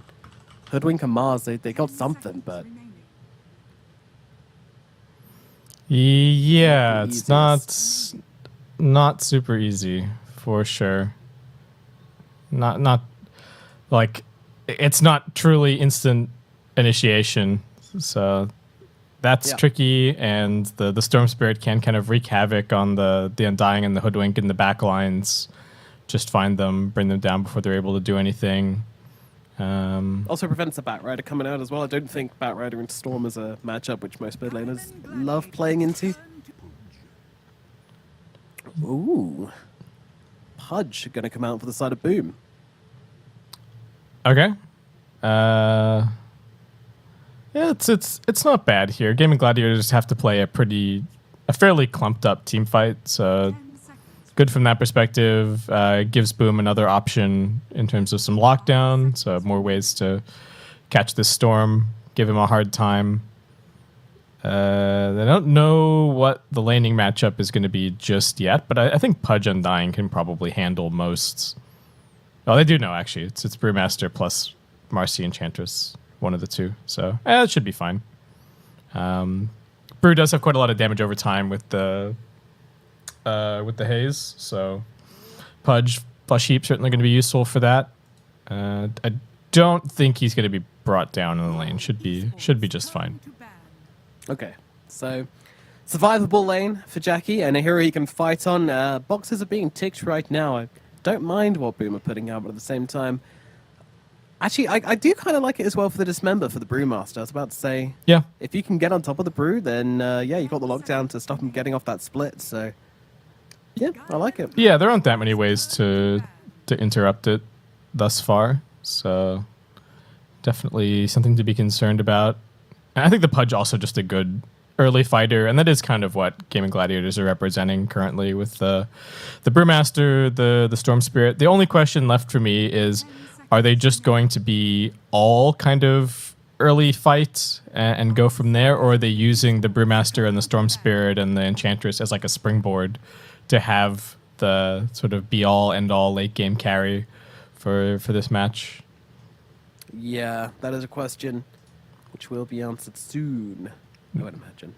Yeah. But, so I think we have to see Dyrachyo on a new hero now, because he's been hugely targeted. You know, the first 2 bans were Dyrachyo bans. Yeah. And then obviously in the late game here, we're going to have, in the late draft, we're going to have 2 more Dyrachyo bans because he's the only one with an unpicked hero. Yeah, and they banned the Tiad themselves, which is the other one that he's played. So I have to look elsewhere in the hero pool. He has, I think Lifestealer looks okay here. There's still a Slark on the table as well, but the Slark into the Pudge we've seen be a little bit tricky. The Ag's Rot is not super fun to play against. So maybe, to put it lightly. Yeah, maybe not what we're looking at here. Probably don't want to play CK either. What else could they go for? The Monkey King could be problematic for Boom here, but okay, they're more worried about the Lifestealer. We did see that the Lifestealer versus Mars lane looks pretty unplayable after a certain point yesterday. So yeah, that was a bad one. yeah, he just once you got a couple points up in the Ghoul Frenzy and a couple points up in Feast, it was just like, even if you get a point in Bulwark, every time you come up to the lane, you just get slapped. So yeah, I don't mind the Monkey King here. They don't have a whole lot of time to decide on Cayman.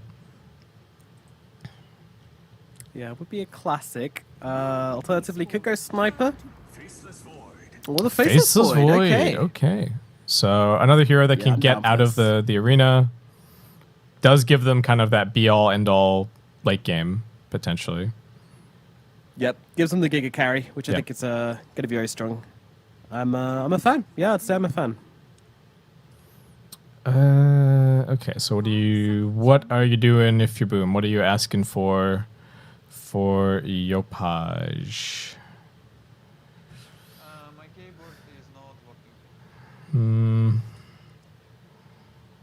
Tanky enough to survive in Chronosphere, but yeah, it's tricky. Like I'm thinking, oh, they're gonna pick like a Spirit of their own or something, but now this Faceless Void has come out and it's suddenly making your elusive, like get on top of your heroes look a little bit less appealing. Yeah, and also like a little bit more catch as well. So they're going to end up going for the Tiny. Honestly, probably one of the better picks I could have gone for there. That takes a lot of boxes. Tanky enough to survive through a Chrono early game. It's good enough to get the lockdown onto the Storm Spirit if you can catch him off guard. Like it does the 2 things they really needed it to. So yeah, I'm not disappointed by this pick at all. Actually. Yeah, I think it looks good. They've just got three beefy boys, all of whom have stuns, and just hoping that they can kill off the Brewmaster, kill off the Faceless Void to start the fight, which I think is certainly a possibility. Lanes also look fine here for Boom. Actually, should be pretty good. You know, they've got the Undying for the lane, Hoodwink and the Mars fairly strong together. There is some weird anti-synergy there with like you have to be really careful about Arena and Bushwhack and stuff later on, but it is a lot of burst if you can execute it properly. And these are 2 heroes that both Tims and FBZ play a lot, so I'm sure they know all the finer details of how to play off each other. Yeah, it's you got to be careful with that lane, but if you can pull it off, it can be very strong. Yeah, I don't know. I think they've got options, Boom Esports. I think Gaming Gladiators just have a little bit more. I feel like it's a little bit easier for Gaming to close this game out, but I'm certainly not counting Boom out of it, but I am leaning Gaming's favor quite a lot for this game too. What do you think? Yeah, I think this last pick, Faceless Void, is looking really good. The Void has kind of fallen out of favor a little bit. We've been seeing all this morphling and stuff, and he's just gotten some nerfs and being less popular, but looks like a pretty amazing Void game. And I think their draft is maybe just a tiny bit easier to play. There's less pressure on them. And I am expecting this Celery Enchantress to kind of pop off and do well in his lane. So not too worried about what Tims and FBZ are going to be able to do to Dracho. Yeah, I think so. Celery's pretty damn annoying on the Enchantress. He can control up the lane very nicely, just be super annoying, and change up his build for the lane as well. He'll go for whatever is needed in the certain situation. So let's get into it. Game number 2. Can Boom equalize and find themselves a much-needed win here in the group stage? Or is it going to be Gaming Gladiators taking the 2-0? Let's find out as we jump into the second game. Nothing too crazy happened at the start. Just a couple of fairly standard smokes. Gaming are splitting up a little bit. And looks like they've got even the Faceless Void going out to place a ward for himself. And... Alright, Yopaj with the sneaky obs on the high ground. Do love a good sneaky obs. Always good. Planted. Gonna give him the vision. Yep. Any hooks coming out early on? I would have thought only for the rune, right? Yeah. It's probably about it. Might try. They could get a hook. There's this possibility. Jackie's already got it skilled, so do need to respect that if you're gaming. It is double melee strength against Undying, but maybe Jesus, look at Tofu here. Maybe Marcy being Marcy is. Yeah, I think he's fine. Even if he gets hooked, Ace should be able to run over and just give him a rebound target. The battle begins. Yeah, Hero's insanely fast as well. 360 movement speed with boots. Very, very quick. Oh, he tried to stick Scam on the tries clip. for it. So close, Oh, actually. man, that so was close. I can't believe he didn't get up That's crazy, yeah. Okay. Looked like it should have worked, but not quite getting the distance on the dispos there. But Scam not realizing how close he got to... Is that worth though? Is it worth it to have... It's like, even if you do throw him up there, he's just going to TP down, right? So unless you then immediately kill him after that, it's... Oh, well, it was cute. I don't think it's going to affect their laning stage too much. First point and dispos? Nah, not a big deal. Not exactly much kill potential between these two heroes anyways. But yeah, Scam just going to be annoying the hell out of Ace in this lane, just chasing him down. He's got the decay, he's got the right click damage. Very, very tricky for Ace to actually lane into this.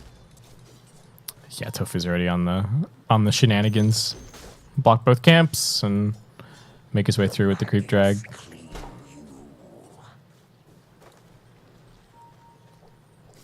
The Pied Piper, though. Scam's going to do his best to kind of mess with this here, but he's only going to be able to grab the one range creep, so Ace going to be able to scoop that one without any real difficulty, and Tofu is able to reset the lane. Meanwhile, over towards the middle lane, we have Yopaj laning versus Boom.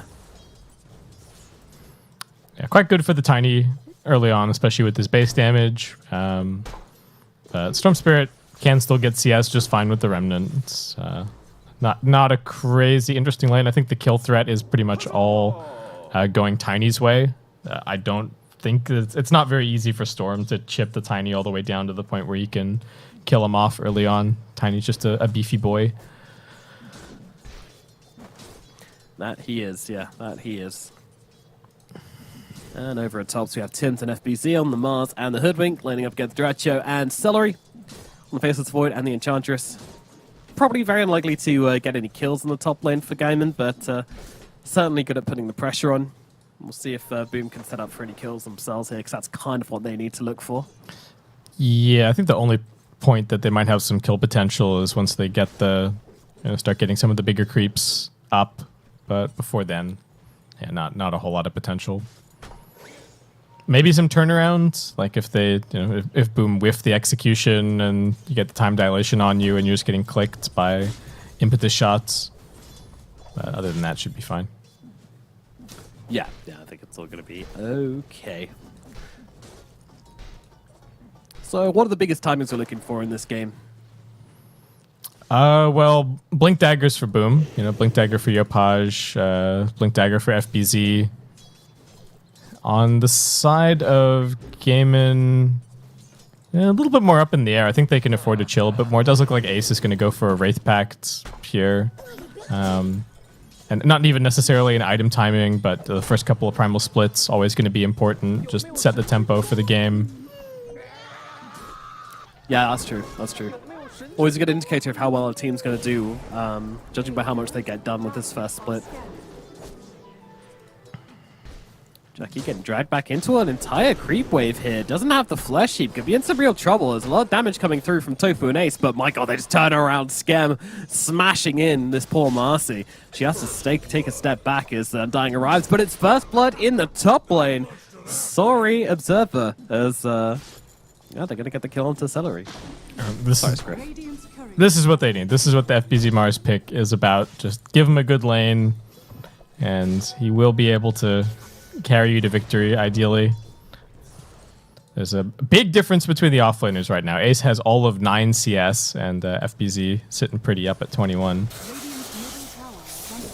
Yeah, FBZ definitely having a good time on this Mars so far. We'll see how much damage he can get done in the mid lane. Of course, very hard to turn this advantage into kills, especially on this game. Like, even if it was a normal patch for Mars, I'd say it's still kind of a hard Mars game. Jumping in and getting those spear backs is going to be very difficult on these heroes. Yeah, not easy. And Jiracho's just been sitting here with this Quelling Blade, cutting down trees the whole time. So the bushwhack from Tim's is a bit tricky. I think he intentionally left like one tree, and then Tim's tried to go for it, and he just cut the last one down. So they're making this one hard. Very nice. Yeah, just messing them up. FBZ taking some heavy hits up here. They're going to have the damage to bring him down. Down goes the Mars. Gaimin, slow him down and just take chunks out of the poor Mars. That's going to be a big, big death. Yeah, dang, getting that done with an Alpha Wolf. Pretty impressive. Didn't think they had that much kill potential up here, but there you go. And there you go.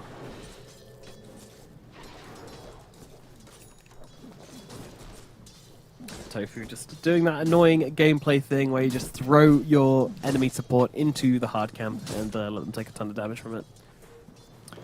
Yeah, just trying to spoon feed as much experience over to Ace as humanly possible. The faster they get this level 6, the faster they can maybe make a rotation with Celery and try and kick the Pudge out of bottom lane. Would definitely be nice, but not going to be that easy. You know, Jackie is going to go for this Vanguard. Boom, not quite level 6 at mid just yet. Maybe a small opportunity for the side of Boom Esports, but I think both sides just looking for the 6-minute rune as everybody comes mid. 6 heroes mid lane. Wow.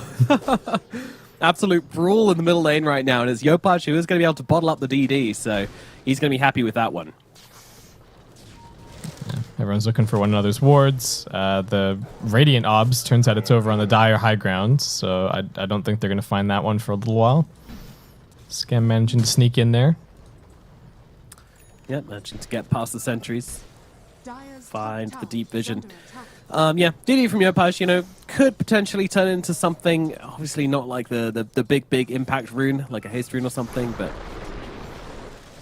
if anyone steps up too far forward, they can be punished. So they're wrapping an FBZ at top, but he does have a ward in the river, so he knows that this is going on and able to just back all the way up. Means that he's not getting any farm in the interim, and Celery coming in here and scouting out some of the stack. He might be dead now, though. Yeah, I think so. Spear's going to follow up as well. A lot of damage onto the Enchantress. God's Rebuke finishes the job, and Celery will go down. Yeah. Making sure to give that one to FBZ. He's gotten a lot of small items to start, so it is going to take a while to get into the Blink Dagger with a double Bracer and a Falcon Blade. And yeah, Ace has just been completely relying on the Tranquil Boots to keep himself sustained at bottom. You have Yopaj TPing in looking for him. Yeah, it's going to be bad. The double damage is there. The right clicks come in with the toss. Ace goes down. That's going to be a dead Brewmaster. Boom. Setting up very, very nicely into the second game. Yeah, good clean rotation. The Pudge just getting the lane pushed all the way under his tower, so he's nice and safe to farm there.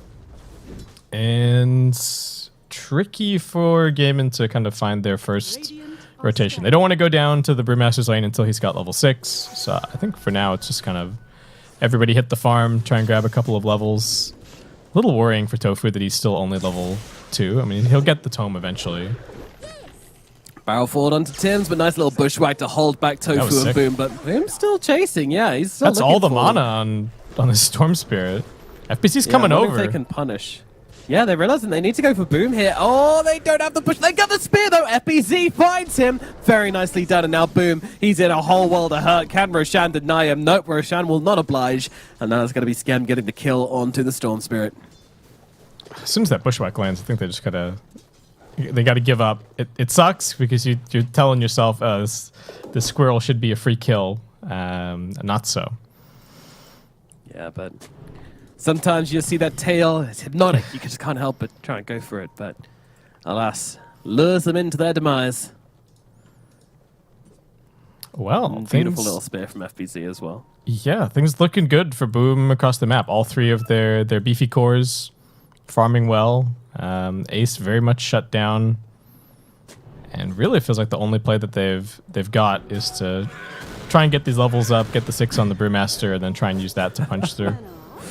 Celery is being so goddamn annoying to scam right here. Centaur is just like, hey, mister. Hey, mister. Radiant's middle tower is under attack. You don't want to run over here and like try and deal with Celery, so he's just gonna keep doing his thing. Oh no, the courier from Scam, it came back. It's dead. Scam, why? It's being bullied by this Enchantress. Celery going to be able to refresh Centaur by getting a new one. I'm sure Scam will be thrilled about that.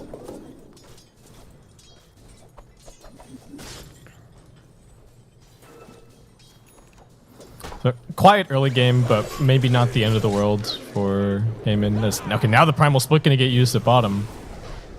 Yeah, Jackie could be in a bit of trouble here as Gaimin committing very hard to this play, but another great bushwhack coming out from Tims. Jackie tanky for now, but when the Flesh Heap runs out, could he be vulnerable? Yes, he is. They will take him down, but they have traded Celery for it. FBC throwing down the arena as Jiracho drops a Chrono down onto Scam. They just want to take down this Undying before he can get off too many stacks of Decay, but they might be a little too late. What can they do? Jump in from Boom, throws in the damage with the Static Remnant and the Overload, gets the kill there, but gets tossed off himself. Will have to back himself away. Out of mana now, but out of danger. Or is he as they throw Yopaj back into him? Oh dear. Boom goes down. Yopaj still survives for the time being, but as the damage comes in, he will drop.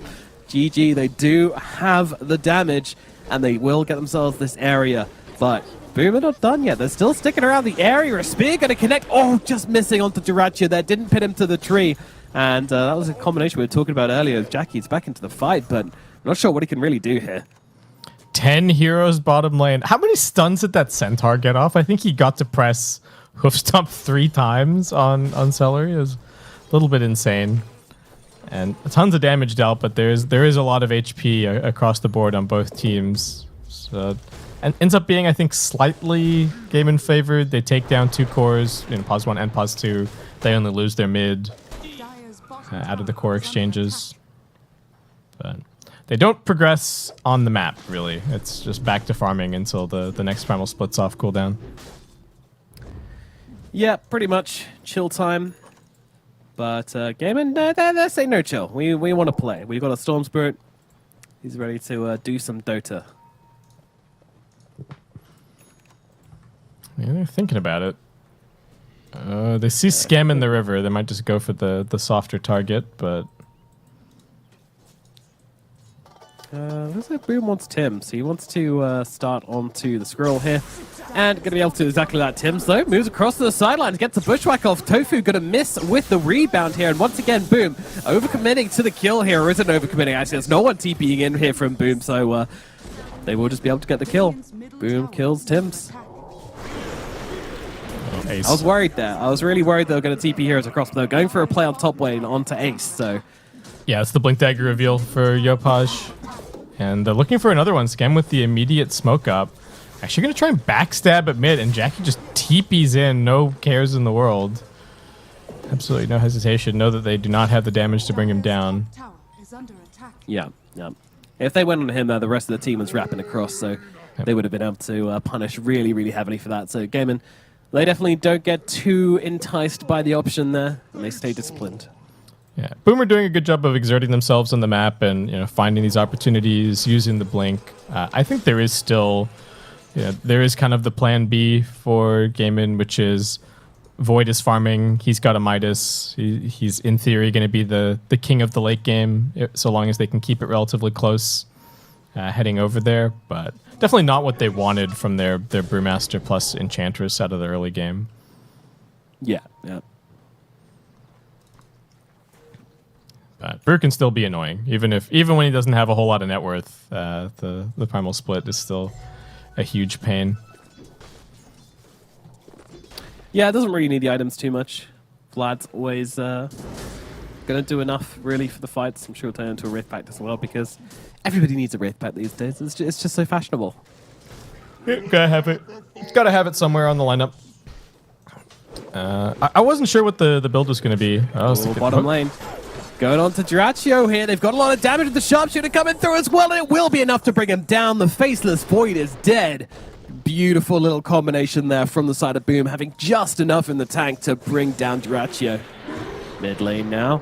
A little bit of a go here. Ace running forwards, has a split should he wants it. Tofu uses the Unleash to try and bring down Skem. Skem, though, going to drop the Tombstone with the Arena. They're going to lose Tofu straight away. And Ace, his Brewlings, they're trapped inside. They're getting killed off. There's only one left alive, and Boom are trying to chase it down here. Do they have the damage to finish off this little Earth Panda? God's Rebuke comes in, and Yopaj just knocks it down. 2 dead in the middle lane. Boom getting it done all across the map. That's got to sting. Losing your carry in one lane, popping a Primal Split and not getting really anything in another.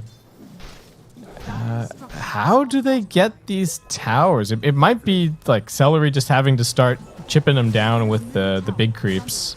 It's kind of the only way that they have to open up the map, because it's starting to look pretty impossible to win a fight into this Boom lineup. They just don't have the damage. Like, how do you kill...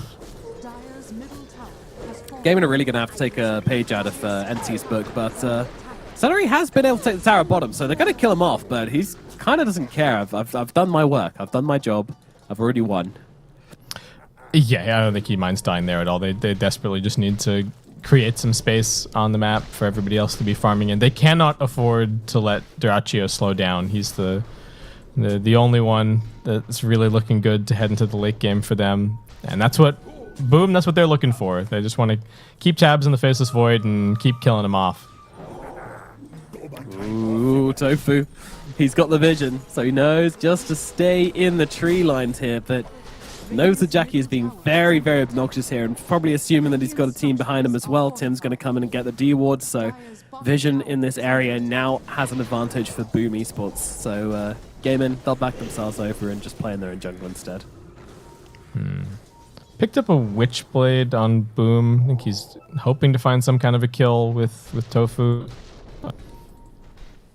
Yeah, not making this easy. And FBC, despite the greedy build, is just finding a ton of farm. So Blink Dagger already up and making some progress towards the BKB. And Jackie only 800 gold away from the Ags. So even with that, I'm thinking about going for a smoke. These Celery creeps. Ois, this is not the high ground you want to walk up right now, my friend. FBZ sees him, but he gets off the split. He's able to waste the arena. Who's wasting what? Is also going to be set on cooldown. Yeah. Yeah, it's kind of... I mean, I'm kind of always favoring the team which wants to be pushing the advantage. So, I think it's okay for Ace, as long as he doesn't die here. He might be dead. It appears that Ace has died here. Damn, that was sick. Toss him back onto the tree so that Tim's can land the bushwhack afterwards. So it was some very nice little coordination. I said that Boom, the team play and linking things together didn't look so great in game number 1, but certainly looking very comfortable here in game number 2. And Yopaj especially completely different to game number 1. Like, he is absolutely owning on this Tiny, playing with confidence as well. Doesn't seem to have been put off by the last game. Yeah, not at all. And I hope I'm not overselling the late game strength of Gaimin. The Void is strong, but we've also seen like one good carry with some decent matchups still falls in the face of Tricor that all has the same amount of farm as he does. That kind of seems to be the equation in some of these games that we've been covering in TI11. So there's a game plan there, but it's definitely not what Gaimin want to be relying on here. It does seem the direction that they're heading in, though. You know, lots of hiding in the Radiant jungle, finding little bits of farm, just split pushing waves, sending creeps. Not in a position to fight. Yeah, absolutely not.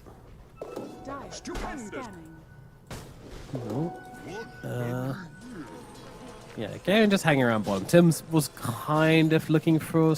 Well, he's not really looking for anything here. He just wants to clear out this wave and make sure his team can keep playing in the enemy map. Let's see Tofu here. Might set up on Tim, though. There comes the Bushwhack, and Yopaj moving across as well. They want to bring him down, and they'll be able to do exactly that. All right, never mind. He was looking for a setup. Nice. Got to punish this constant pressure, and they are going to get them to kind of clear out of the Radiant jungle while simultaneously they're making a play at top. Jackie feeling super confident with his Aghanim Scepter. Oh, and Dyrachyo shows on the wave. Let's see. Oh, not quick enough on Dyrachyo there. This is going to cost him his life. The damage from Jackie way too much as they bring down the Faceless Void. Boom are owning this game. Yeah, that was really nice. Showing Heroes bottom, making Void think, okay, I've got to go for this wave. I've got to keep farming, and they read him very easily. Yeah, absolutely. It's a difficult one to predict for the Faceless Void, unfortunately. You know, he's got to farm somewhere. The map's just too small at the moment, and now it's going to feel even smaller. Dire's top tower has fallen. Yeah, Boom showing no signs of stopping here. Just keep going from objective to objective. Jackie is... It's going to be so difficult to kill. I don't know, maybe with this maxed out impetus they can do something. It just feels like it's going to take everything just to kill the one. And toss back once again onto the Storm Spirit, into the Dismember. Absolutely beautiful. Boom, firing on all cylinders. Dire's middle tower is under attack. God damn. This is clean. This is so clean.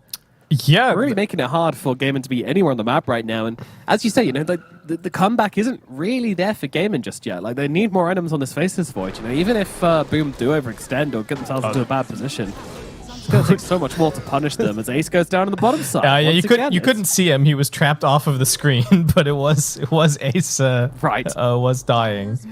Yeah. Yeah, and Tim's just finding so many pickoffs for Yopaj as well. It's making his game even easier.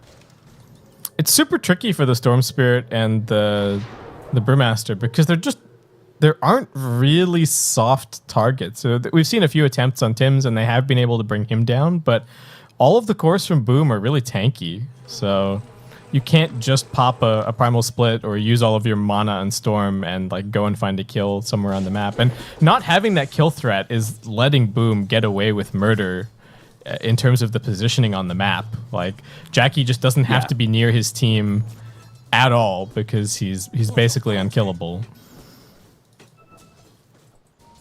Yeah, it's a huge boon. It just allows you to spread across the map even further without really risking being too far away from your teammates and kind of dying like that, getting caught out.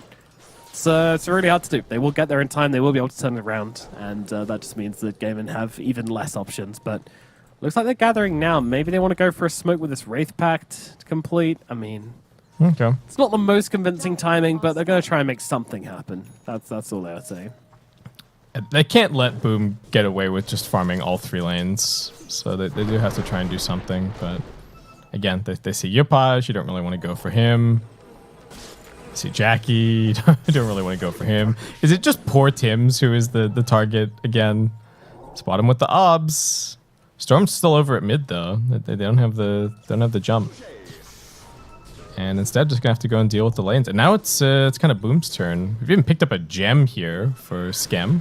Trying to make the map feel even smaller for Gaimin. Yeah, and Boom, their level of aggression is a little bit higher than the Gaimin level of aggression. Let's see, Jackie, hook of a lifetime. Hook of a life. I mean, he's got the blink in 2 seconds. He's literally just going to wait for that. I'm not even bothering going for the hook. And why would you? It's the easier way to do things. Elsewhere, oh, Boom's dead in the middle lane. They get the arena out onto him along with the Tiny. 2 kills simultaneously across the map right now. Man, when Boom go hunting, they are poaching the big game. Yeah, they just don't have anything to be afraid of. There's nobody that can really punish them. Celery made a really cute play there, taking the Kobold to get the move speed and keep himself alive just a tiny bit longer, but yeah, Boom just walking it into the Roche, and I guess they just have to hope that Void can hit his level 20, like 20 in Mjolnir is maybe the only point where they can start turning things around. They're working on the double BKB, but even that is not going to solve this problem of how do you kill the Boom heroes. Yeah. Oh no, Storm. Jumping in the middle. Oh no, they catch him out. The avalanche is there from Yopaj, and Boom's just trying to clear out a creep wave and gets caught with his pants around his ankles and just falls flat on his face. And the whole classroom is laughing at him. It's okay, no man. It's okay. You're not in school anymore. Yeah, I know. Bottom lane, being shoved now. Boom just moving from objective to objective, doing whatever they want. They are in control, they are calm, and there it doesn't seem to be anything which Gaming can do about it just yet. Still, as Celery getting chased down the tree, a little bit off the mark, so Celery will survive for now, skipping away with Glee. Dratcho just farming nearby. BKB finish from him, but he needs so much more. He needs some damage, because they just don't have it. It's not a thing, right? They didn't really draft themselves any damage inside the Chronosphere, so when he does drop them down, it's not like anyone else can follow up with it. It really limits their play potential. Let the fun begin.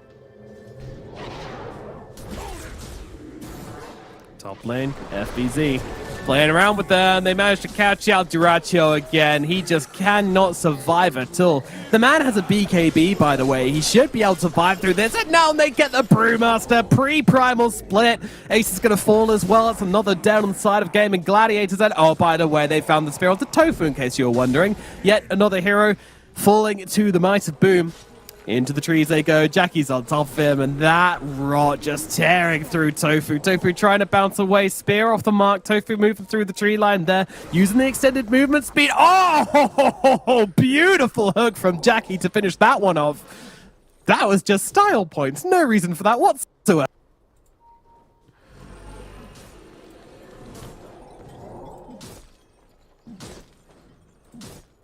My God. Boom, just going from strength to strength. Popping heads left, right, and center.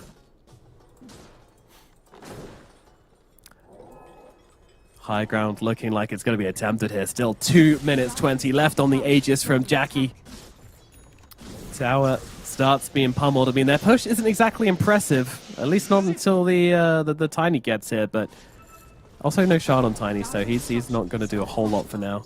It's slow, but at the same time, they're not going anywhere. They're not leaving. Great Wave just getting melted by Jackie. Celery gonna throw some spears over towards Jackie. They get the stun out. They're gonna drag him back, but the rock coming out from Punch. What can he do? He's actually dying, but it is only the first life as Tofu's getting very low on the front lines here. They're focusing down the tombstone. Gavin, they gotta take down the tomb. They will do that. Now they look for life number 2. Jackie, he's getting low. Can they save him? Scam throwing in the heals. The drag back. The arena coming down as well, but he's on the wrong side of it. But is it gonna matter? Tofu's already dead. The BKB's there. The Chronosphere from Duracho, but so much damage coming out from the Punch. Duracho, he's barely even about damaging him. He has to jump away with the Time Walk. And now a beautiful little catch here from Tim's. Gonna grab them both, Boom and Ace, but Boom sliding away, but a nice little hook down to the low ground. Celery, you're on the wrong side of the wall now, my friend. The Enchantress is going to drop. 2 heroes just remaining on the side of Gaming Gladiators. They do have buybacks, but I don't think they really want to commit them here, because what can they really do? Boom are not stopping. They're going for the barracks right now.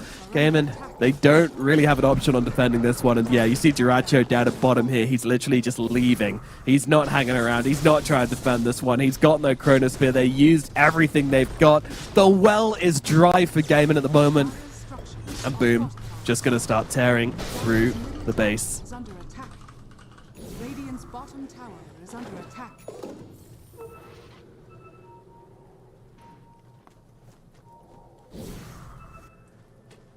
Jiracho Hello.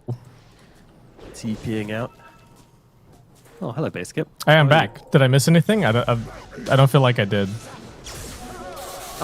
Boom took barracks. Just casual stuff. Yep. But Boom now jumping on to Scam. Okay. That's somebody that they can kill, at least.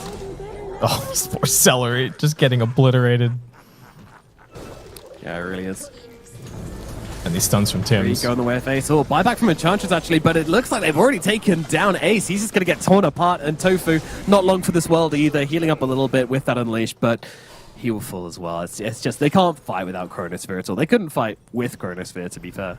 Yeah, they're just, I think they're a little bit too far behind at this point. The Brewmaster pick really getting annihilated by this Undying. Their offlane didn't get to do anything this game. Well, let's see. Boom jumping in, holding back the Jackie here, but they actually toss him out. FBZ getting him to safety, and now with the beautiful little dismember coming out from the Pudge. Celery going to fall as well. That's going to be it. There's too many heroes lying dead across the game in base right now. GG's are called. Celery is going to call it, and that's going to be it for game number 2. It is going to be a 1-1 in Boom versus Gaming Gladiators. All right, important one for them there. And I think should be a confidence boost for Boom. They played nicely. Everybody did their job. They shut down the offlane. FBZ Mars looking good. We've had some doubts, but got his job done here. Yeah, no, Mars Hero absolutely gave them what they needed, and he was able to get the catches. I was wrong. He was able to get the spears off onto Jiracho, the spears off onto Ace as well, and that's really was the difference maker in this game. Yeah, and the Yopaj Tiny just going crazy. The 11, 1, and 12. All of their cores, none of them had more than one death. Gaming Gladiators just did not have the damage, it seems, and you know, if we're going to have questions about the Mars, I feel maybe some questions about the Storm Spirit this game. I can see the idea, but in the end, Boom closing out the draft with just 3 very tanky heroes made it hard. That hook was just so unnecessarily beautiful. He was just trying to catch an annoying Tofu and stall points. Yeah, skims him across this tree line. Absolutely sick. Yeah, I don't know, man. It's definitely a completely damageless draft in the end. If they don't get moving, I mean, I guess that kind of always feels the same if it's on. You know, if you're drafting kind of Faceless Void and Stormsphere and Brewmaster, you know, if you lose your lanes, you're always going to struggle on damage. But this one especially, it's yeah, looking tough for gaming. Yeah, and I think it also goes to show some of the dynamics with the Undying Marcy. The fact that Boom were willing to give away the Marcy, but they knew that they were going to get Undying, and so they were just less worried about that hero in the laning stage. Very different look from Marcy this game compared to some of the others, though that does also come back to the Boom Esports have 3 very tanky heroes that you just don't seem to have the damage to kill. But it was cool. It was a cool draft. And a little bit of a different take, and maybe something that Boom can look to again as they continue forward in the TI-11 groups. Can fall back upon, yeah. The Jackie Pudge definitely giving a lot of hope for a lot of SEA fans there, as that was a really, really good performance from him. You know, he just did look absolute raid boss territory at some point into this game. Like, they dropped everything on him. Absolutely everything. Chronospheres, like all the damage they had, everything just thrown in the whole kitchen sink, and he survived through it. And so that's a pretty good sign. It was really tricky for them to itemize any kind of anti-healing, right? Like, there wasn't anybody that had the spare gold to go for a vessel. Scotty on the Void is going to take a very long time to come online. It was just never going to be coming out all that quickly. So yeah, the Pudge Ags looking great this game. Yep. And the MVP for this game is going to be Yopaj on the Tiny.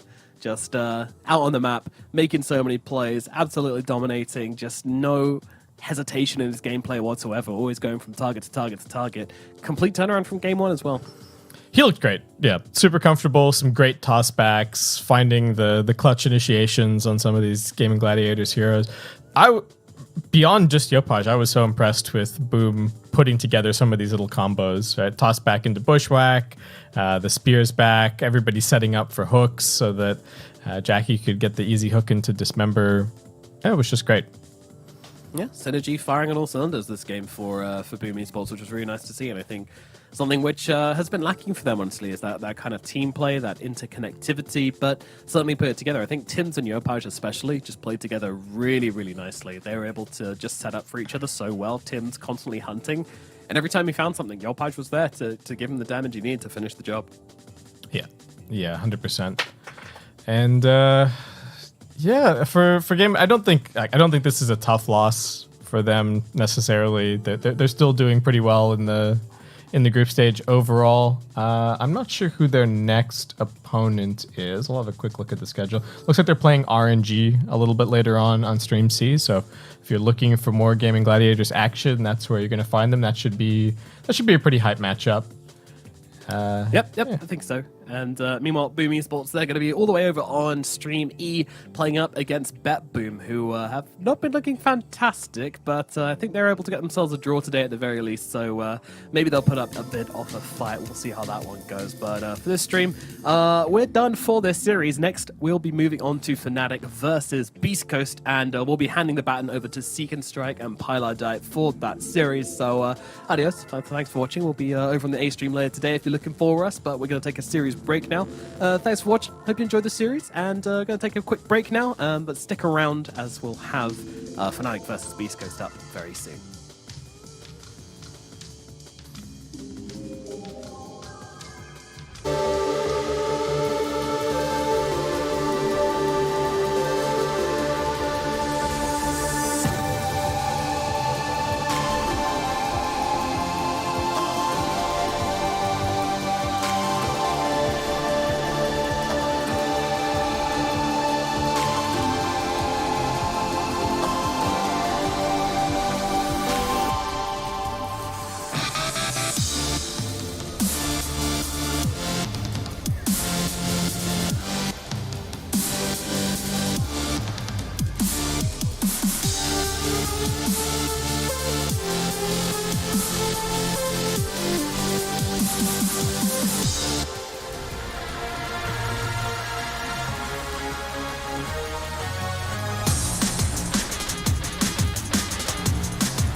shields and our swords, we pave the path to victory. With our shields and our swords, we temper our courage. With our shields and our swords, we're making history. With those who make the game a reality, we're the Vanguard. We're with the best. Let's raise our shields.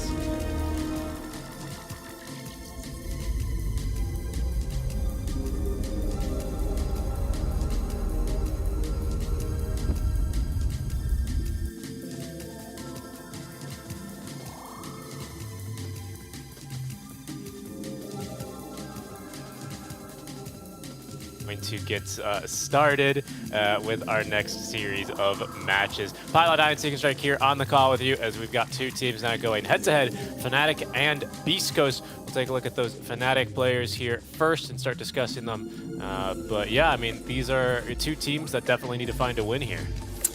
No, yeah, for sure. From what I took a look at the standings, and I believe they're both 2-4, so 2 wins and 4 losses for both of them, which is like not a atrocious score or anything, but you really want to start picking up points here, like a 2-0 victory for either of them to like start feeling hopeful for the upper bracket.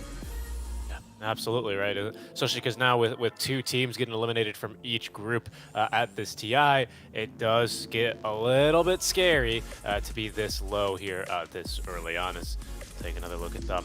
For their opponents, Beast Coast, again, in the same position. I mean, you take a look at who Beast Coast have played earlier, take a look at who Fnatic have played earlier, and it is a little bit troubling. I think both teams are coming off of draws. Fnatic did draw to Secret, which was huge for them, but Beast Coast as well, I believe, finding a draw in their first match, Indeed versus Tundra. So at least picking up some points to start the day, but they both look like they'd want a 2-0. Looking at Beast Coast now, you know, we were talking about this team a little bit earlier about how maybe they're the number 2 team out from SA as far as how the leagues have always played out for them. But, you know, it's certainly a team that's caught your eye before, hasn't it? Oh yeah, I believe, yeah, the last TI I played, these were the guys who knocked me out. I think it's the exact same roster. And yeah, one of the players that I really like to look at is Whisper, their offlaner. I believe he's...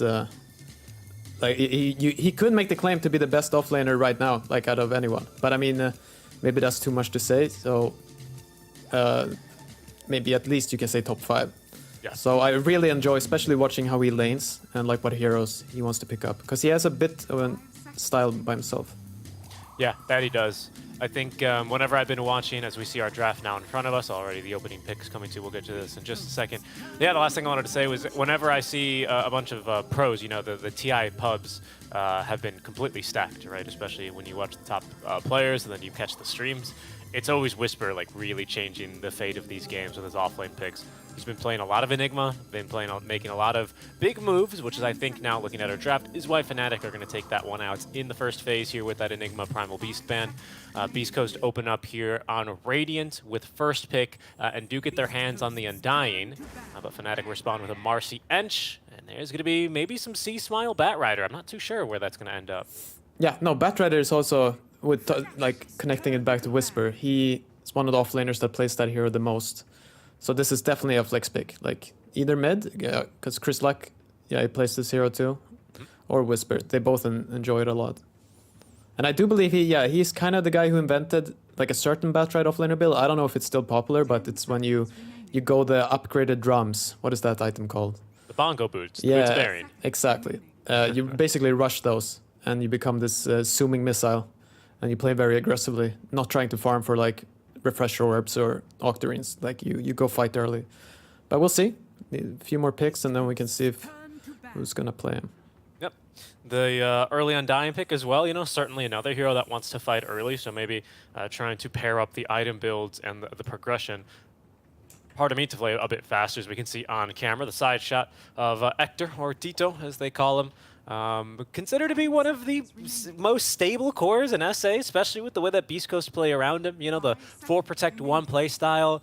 It's not as, you know, everyone buff the Medusa and just pray that she's going to get us through the late game. It's a little bit more active than that these days, of course. Beast Coast have adjusted to the meta, but as I'm sure we're going to see in game, especially versus this Marcy Ench, Beast Coast are going to be looking to play 4 heroes away from Hector. He'll be farming the opposite side of the map, getting his farm, and trying to join in a bit later in these games. Yeah, I mean, that's when Hector was considered one of the better carries in the world, to be honest. Like, he was really strong a few years ago. That was the playstyle, right? Basically, he would have 4 monkeys in his team running around, making space for him. But it's a bit different now, right? Like, he still has a similar playstyle, but both Whisper and Chris Lack, they do take more farm and more space to make up for it, because it doesn't really work as well anymore. Yeah, and I mean, I think overall, right, what you look at a lot on this team is the position 4 Gojira. He really likes these melee position 4s, and he still does kind of embody this play style of making space. You know, he loves making space. He loves forcing TPs from the mid laner to a tier 2 because he's diving on some clockwork Earthshaker. You know, he's diving a core, and the core's like, what's going on? I'm going to kill you. And all of this is just for his offlaner to get some space. And then the offlaner makes a similar play 10 minutes later with his items off that space. You know, this is always kind of Beast Coast playing for that timing. It's still very centerpiece to them. But yeah, definitely not so much for Protect 1 anymore. Yeah, no, I wonder if he's one of the guys with the highest average deaths, because that would not surprise me, right? Yeah. Yeah, no, because he just loves running around. Like, his favorite part is probably having 3 heroes chase him on the enemy side of the map. Just and it's a chase where it's 95% death, but there is that small chance of survival, and that's where he really thrives. Absolutely, yeah.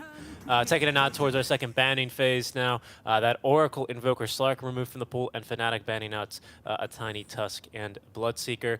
Real quick, I know I'm speaking a lot about Beast Coast, but it is a team I've been following for the past DPC tour over in the SA season. But, you know, something that is maybe a little bit of a weakness about this team is that Hector really likes his strength melee carries. He really doesn't play TA. He really doesn't play Morphlin, for example, you know. But he plays a mean TB, PL Dusa. Don't get me wrong, you know, he doesn't only need these strength melee cores, but sometimes he's a little bit slower to adjust, and he's got really strong feelings about certain heroes. For example, when Wraith King got nerfed a little bit and they added 20 seconds to his reincarnation timer, he stopped playing the hero for months, you know, even though that was the hero he made his name on, right? Yeah. I mean, I can see, he does like the strength heroes, but I'm pretty sure he still plays Faceless Void, right? For sure. Yeah. So maybe they'll pick up something like that. Yeah, and the 4-Shaker for Gojira, very popular pick for him. He has some fantastic positioning, and again, don't clown on him if he takes a lot of early deaths. When he dives tier 2, that's all according to plan for Gojira, okay? He's just playing here for the big Echo Slam. If Fnatic are coming high ground, or if Beast Coast are the ones sieging high ground, that's his moment to shine. The early game, it's all about making space. Yeah, no, for sure. What was it? Yeah, okay, yeah, so both Tiny and Tusk are banned out. So I'm guessing this is the third option. And then the nuclear option, I guess, is Earth Spirit or something. But, yeah. Oh, this fits them, you know? You just you Fissure block the lane, and then you start running circles in the enemy woods. Yeah. It's the easiest way.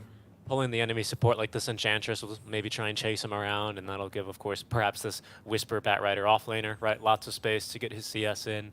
I don't know. I always think it's interesting because, you know, how other teams have defeated them. For example, Thunder Awaken, it seems like they really study the replays. They know the farming patterns, and they know the fighting patterns, even if I can call it that for Beast Coast, where, you know, they fight for a tier 1 top lane, and then Hector's down bottom, and he farms his way into the triangle eventually, and Beast Coast do the swap.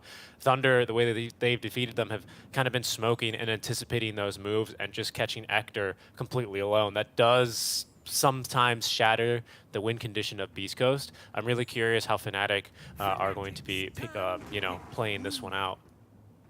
So they go for Alina. I think 4C Smile likely. Yeah, I know he likes that hero a lot, right? Normally I would go, yeah, it could be carry, but so far I don't know if Hector has ever played Lina carry. Maybe he does. Let's not count that out, because it's definitely both playable as mid and carry here. Also, just a casually good hero, both good and bad versus Pango, right? Good because you can pop BKB and hit him in his little roll, and he might, if you're really farmed, he has dice. Right. But it can also be bad, if you like before you get BKB, right? It's the same thing, but you don't have. He just rolls on you, stun locks you. Or if the initiation's not right from Beast Coast, right? Yeah. I think this Pango, either mid or off lane, can certainly do quite a number in getting on top of the lane at pre-BKB. Beast Coast, not really with some great saves here. So, like, I mean, obviously they can build a 4-staff or something, and that might be good enough. But, like, their hero skills, right? No Dazzle, no Oracle, no Marcy, Snapfire Cookie, nothing like that, right? To reposition Lina and get her out of a pickle. Fnatic, though, was some pretty good initiation, speaking of, right? I mean, imagine a Lifestealer-infested Marcy rebounding in with a Pango to follow up. That is a great way to get to this Lifestealer right on top of Alina. No, for sure. And potentially a strong lane right into maybe a Batrider or Earthshaker. Yeah, I'm not completely... I guess Ansh is pretty strong, so they should do well in lane. Because you would imagine, right, like Lifestealer versus Bat, yeah, easy lane, use Rage. But like my experience when I've seen it or played it, it's not that easy, especially the early levels for Lifestealer. Like his damage is not that high, and Batrider kind of just auto-attacks you. But if you have an Ansh to back you up, it should be good. You have that slow to kill if he messes up, and Enchantress has long range, right? So she just keeps harassing.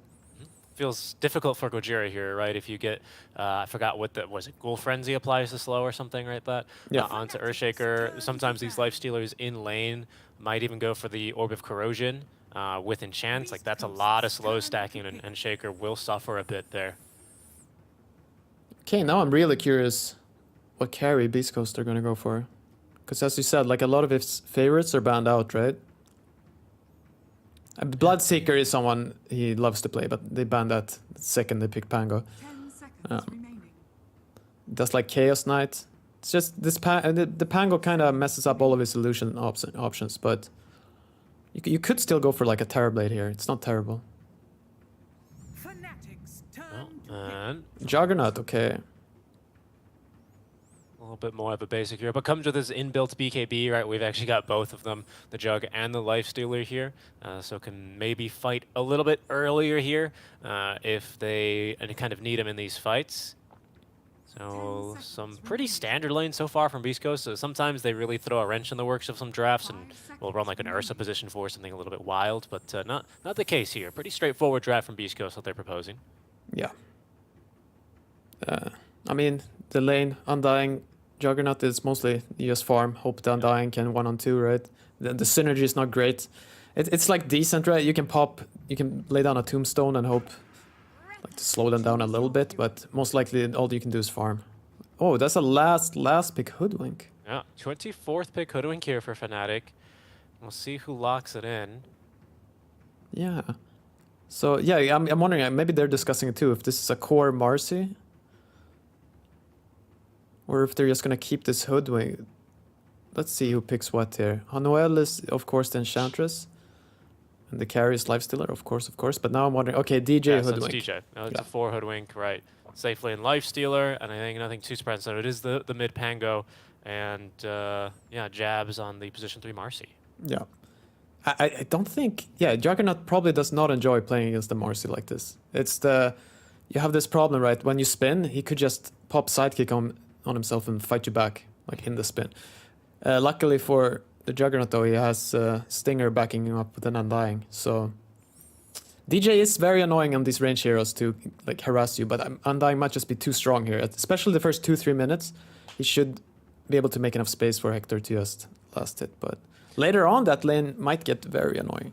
Yeah, I'm just kind of looking into what like the Marcy and Pango both offer in lane, and they both have this kind of clean disengage, you know? I imagine if Marcy existed in that meta where offlaners had to face 3 supports, or like an enemy core and 2 supports in the tri-lane versus solo meta, Marcy might have been a pretty decent pick because you can just rebound off of creeps and retreat. So that also seems really good versus Undying, but I'm curious. I mean, this Undying hero, he seems S tier right now, right? He almost seems like he can 1v2 any lane, despite, like you say, having some more annoying heroes like DJ that can just right-click him from range and eventually tickle him down. We'll see. We shall see. I think Fnatic certainly going to be happy that there's no really great combo with this Undying. For example, sometimes you see like a Morph carry try and nuke him with Adaptive Strike and a Decay with the Heal Bomb as well, right? Not the chance here. Not the case here. No, for sure. And then I think Beast Coast also have a very good mid lane here. Like Pango versus Lina is I mean, there's basically zero chance for the Pango to win that lane. It all comes down to like how hard does the Lina stomp the Pango. Like, is it going to be a 60-40, or it like in some situations it ends up being like an 80-20 where Lina is level 6 and Pango is like level 4.5 with a death. So we'll see how well he does here. And then for finally, I guess this is their strongest lane for Fnatic, is the Enchantress Lifestealer. Like, I don't see that lane losing at all. Like, they could do really well with Batrider being forced to catch up through stacks. So... Yeah, I think like especially when you start to consider the kind of creep Sench can bring into this lane, right? I don't think Johnny Hill is going to spend too long, right, like looking for the right one, but there's a lot that he can do, even just like with a Ghost early, right? Get that brutal slow, a little bit more healing, right, maybe in these early couple of levels to sustain through what might be a Batrider. I mean, I just think there's a lot of options here once you start considering the active component or even the passive of some of the creeps you can bring into Brawl. That lane does seem pretty good for Fnatic. No, for sure. Jabs. He'll be fighting a bit, does get the dispose off against Sector. DJ is going to level that Acorn shot for some good harass. And yeah, you can see actually DJ with the Blightstone is in inventory. So this is maybe the strategy versus the Undying. Stinger is definitely focusing down, trying to bully Jabs away and delay his access to the creep wave. Kind of cute there by Stinger.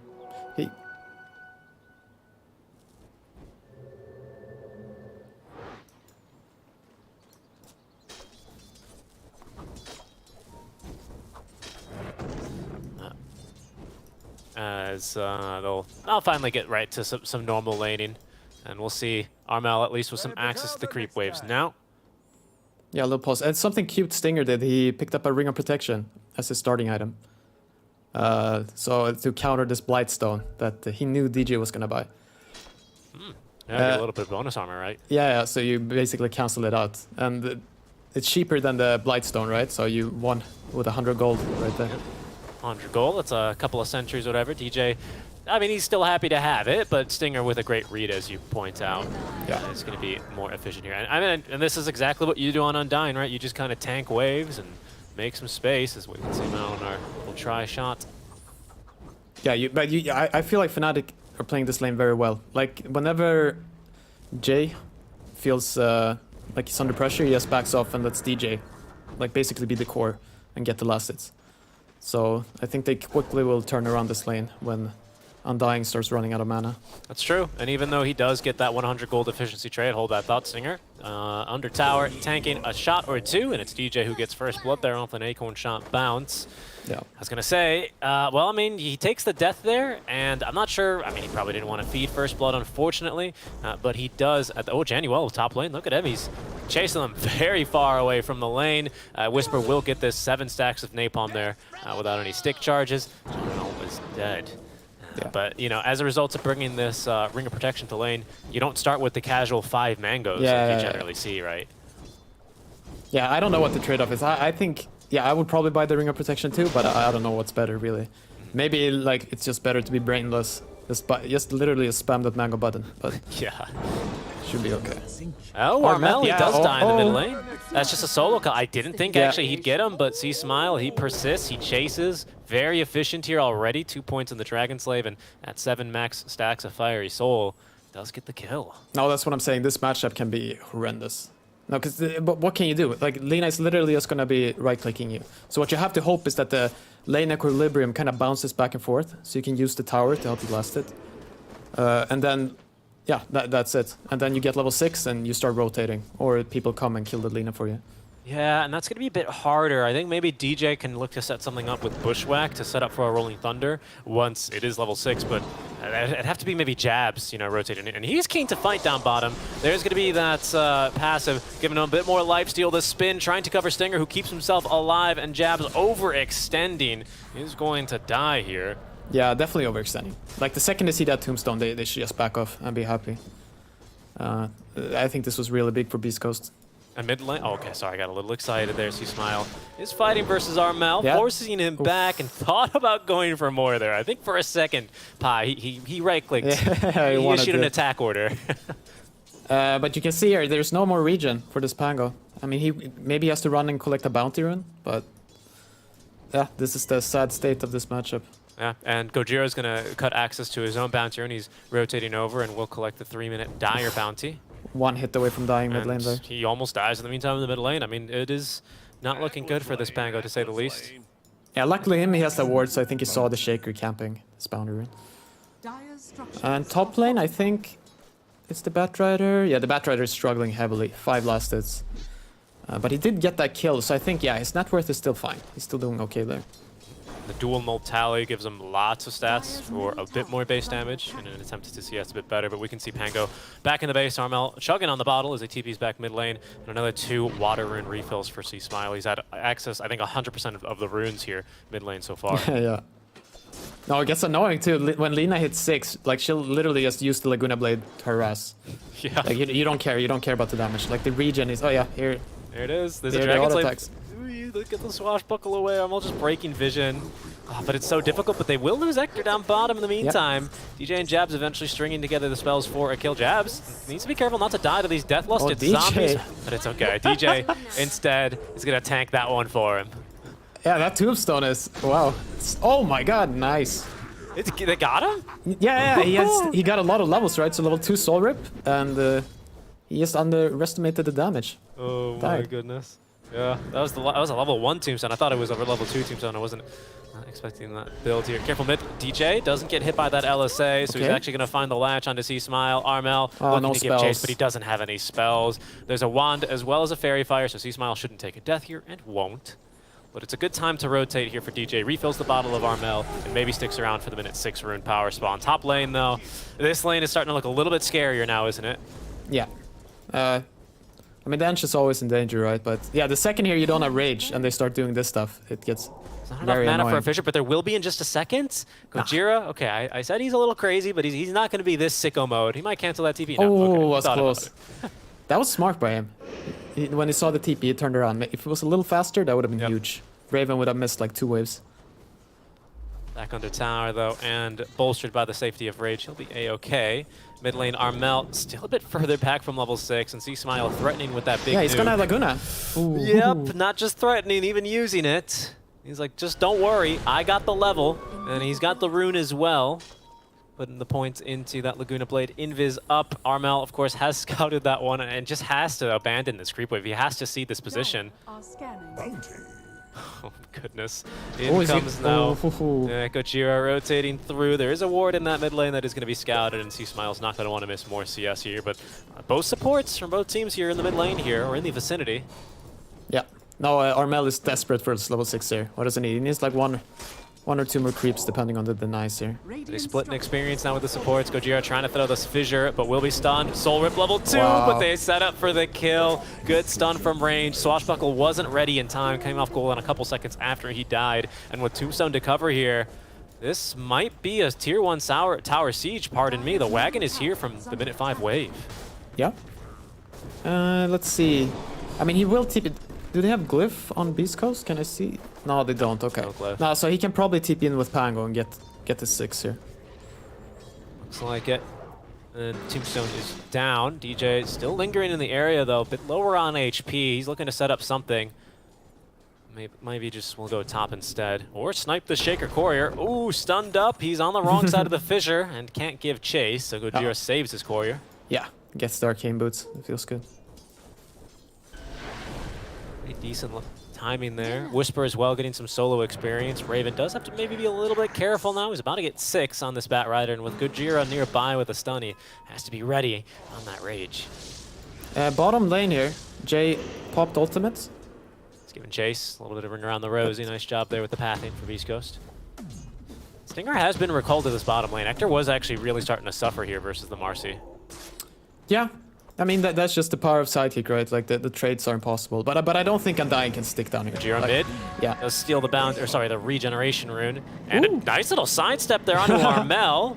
Playing some mind games with him. He's beat him to it. A little stun. Oh, okay, he gets the swashbuckle away, but C-Smile is going to zone him out with that LSA. Unbelievably, nice. Gojira lives.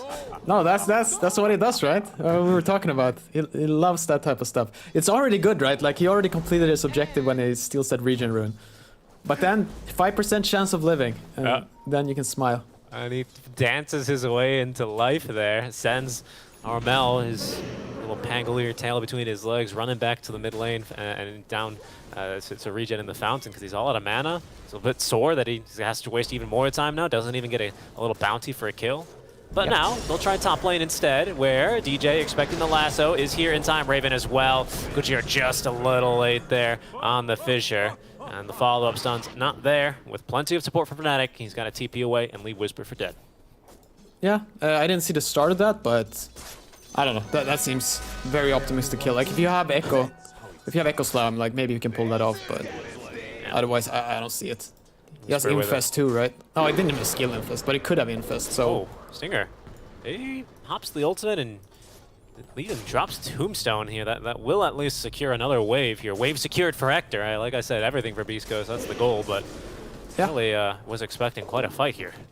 Yeah, I mean, I wouldn't... If I was Undying, I wouldn't enjoy just sitting here babysitting. But maybe this is worth it. Because Hector has, like, he's basically free farming here now, right? Because Stinger is down here, like, just showing him stuff, so... Maybe this is good. Mid lane as well. See Smile with the BOTs on the line. So it's not the Arcane Boots rush from Magic Damage Lina. Still has a chance of going that way if C-Smile decides, but usually this is a bit more indicative of Magic Lina's, or sorry, physical damage. We'll see him do a little bit of physical damage now as there's Jabs immediately in on this fight, and what an initiation here. This time around, Armel finds his mark on the Rolling Thunder. They get a kill into C-Smile, but Gojira is here with a haste run. He's only level 3, but still has a little bit of stuns to provide here. Hector is fighting, but there's the Unleash from Jabs as he's going to use the power of Anime to try and beat this fight. Unfortunately, the Omni Slash a little bit stronger here. Still, though, Jabs, a little bit more of the Unleash remains. Stinger doesn't have any spells, and there's just no support there for Hector. Out of the Omni Slash, they will kill him. Yeah. No, this is the issue with for Juggernaut versus Marcy. Like whenever, especially when she has ultimate, like she can just man up. Like your spin does nothing. You're gonna need to be 1 or 2 items ahead to fight her back. The 1-1-4 build here for Marcy, maxing that sidekick, and as you say, bonus damage and that lifesteal increasing with each level. Certainly going to be a pretty efficient trade there. More Fnatic. And again, that just goes to show how Hector has changed his playstyle over the years. I think 2019, 2020, Hector doesn't show up to that fight, he'd be in the triangle. Yeah, or maybe farming a stacked hard camp somewhere. Yeah, exactly. No, I just want to say with Lina, like it's very unlikely to see a Magic Lina versus especially both Lifestealer and Pangolier. Good idea. Yeah, good point. I mean, like you just want to get to that point where you have BKB and then 1 damage item. And you were completely on the mark as well. Check out Whisper's inventory. You'll see already those drums of endurance ready to go. And here we are into a fight. The Bushwhack missed somehow. Oh, Armel also used Rolling Thunder. He did. Whisper is going to use his first of 8 drum charges. You do get those refreshed when you upgrade into the Boots of Bearing. And there's Tranquils, just to show you that, yes, indeed, he is going to be going for this item nice and early. He'll be cruising around like a missile. Now Hector farming and pushing in the mid lane. Marcy, not the fastest pusher here. Eventually we'll be able to get onto the tower, but Gojira is going to at least soak some levels in the meantime down bottom, or maybe even move Jabs away. I think this is a little hopeful from Gojira. Some stuns. Yeah. Doesn't have Echo Slam. The rebound is juked. Gojira, yeah, he'll die. Okay, that was very that was a bit too much right there. Space created. Where's Hector? He's in the jungle, you know? There it is. That's the Beast Coast mantra here. But yeah, that one a bit too hopeful. Maybe he was hoping he'd get at least level 6 there and threaten Echo Slam, but no chance. And mid, Stinger, who's... Oh, they're setting up bottom. They don't want to let this go for free. Smiles here. Whoa, Whisper as well TPing on in. There's going to be the drums of endurance. Johnny Well quite speedy here, though, with that rebound buff, but not fast enough. Laguna Blade, and now the Firefly from Whisper. Beast Coast defend the Tier 1 tower. Armel, he's going to be able to vault back into the river here to safety as Hector with another Omni Slash at the ready. No, he's not going to be too aggressive, but Stinger does pop ulti and is holding on to Tombstone if they want to make a play. Yeah. But it's been a Raven, who we haven't talked too much about here, who's doing phenomenally here. He's not the richest hero in the game, but he's the richest hero for Fnatic. 0-0-1, 80 CS. He's just been hitting creeps all game, already halfway towards his Deso almost. Oh, not quite, actually. He's got it in the quick buy. Yeah, that's the guy. He's the whole way left to Deso, but... No, but this is kind of the Dream Lifestealer game, where you don't get kicked out of your lane, and you just get to sit there in the safe lane and farm. Bottom. Okay, bottom, yeah. Yeah, onto Jabs. Whisper already using 3 of his 8 drum charges, and that's going to give him the move speed he needs to catch up to Jabs. LSA, and just the right clicks there from C-Smile are enough. Top, though, Fnatic in response will go diving in the enemy off lane, or the enemy safe lane, I suppose, and get a kill. Even a turn onto Gojira, who did get level 6, but Fnatic might get a tier 1 tower here. Yes. Can they stop this? They have Omnislash, but no Tombstone. Ooh, but an even bigger play, an Ancient Stack being stolen. This is a double. Yeah. There's 2 of these Frost Mages in there, yeah. That's very nice. The Ice Shamans. But they're losing mid tower for it, so at least like as long as you're getting something back, it's not the end of the world there. And they're gonna have to TP out because Yeah, Beast it's Coast taking a are long encircling time. them. Yeah, they're even dragging the creep wave up here. Good position by Beast Coast. Armel, he's gonna need to TP away, and that's only going to leave Johnny Well behind. Oh, Fisher, just a little bit late there, almost catching him. Johnny Well, good effort there on the 4-staff creep. Yeah, you saw that, right? Yeah, that was Very pretty cute. nice.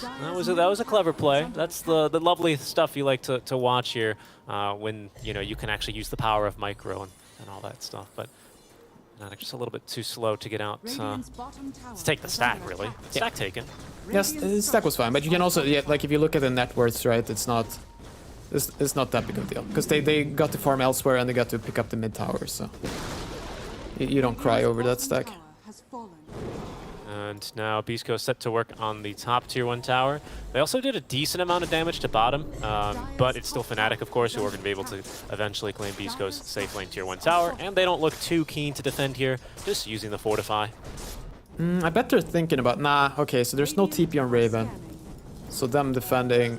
Yeah, you're right, they're not defending because Marcy also just wants to finish her BKB.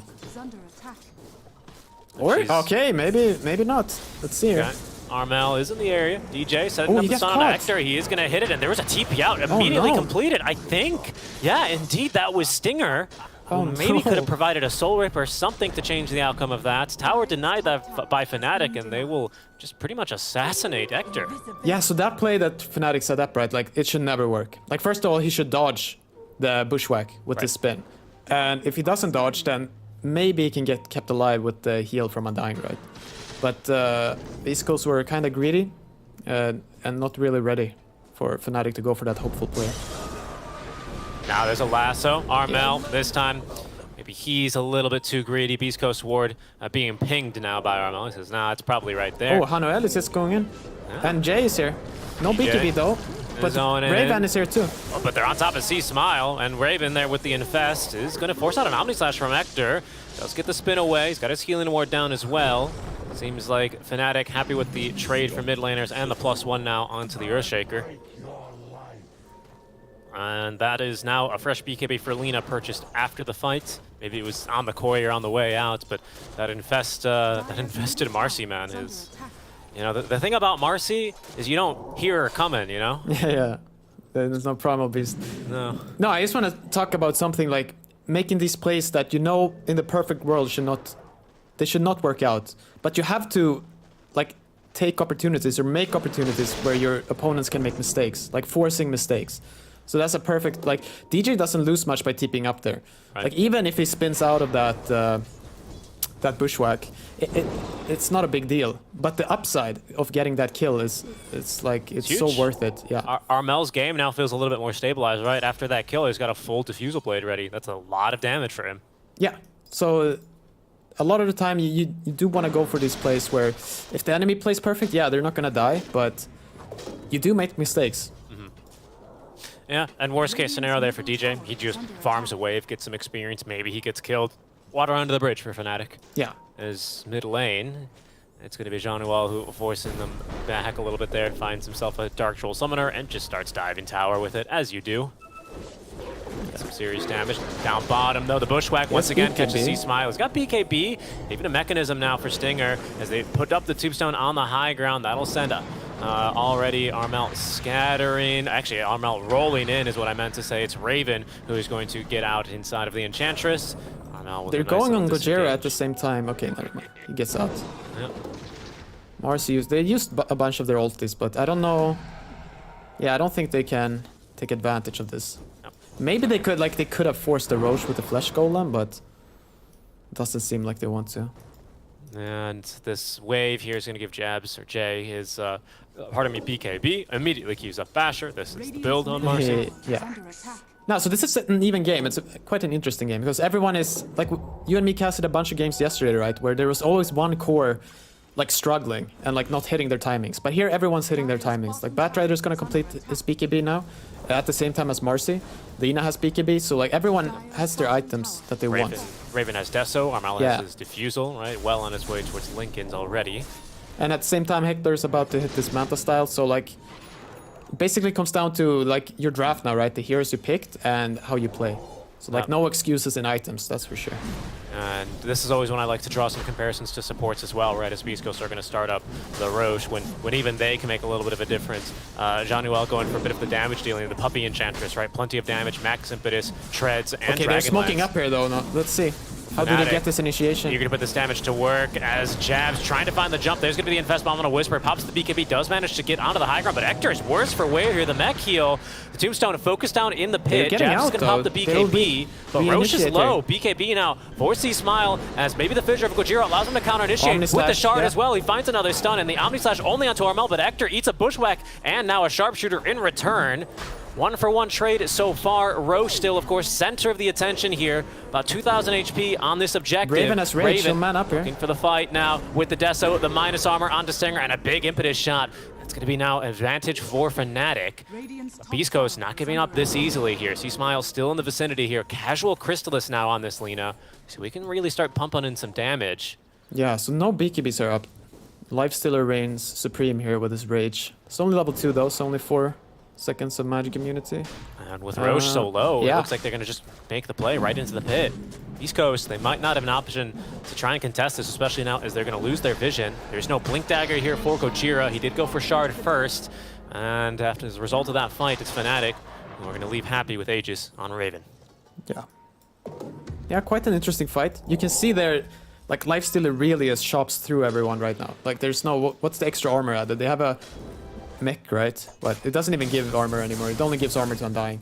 So even though they missed the stun on Batrider, just the Lifestealer hitting him in 4 times, like, brings him down to 200 health.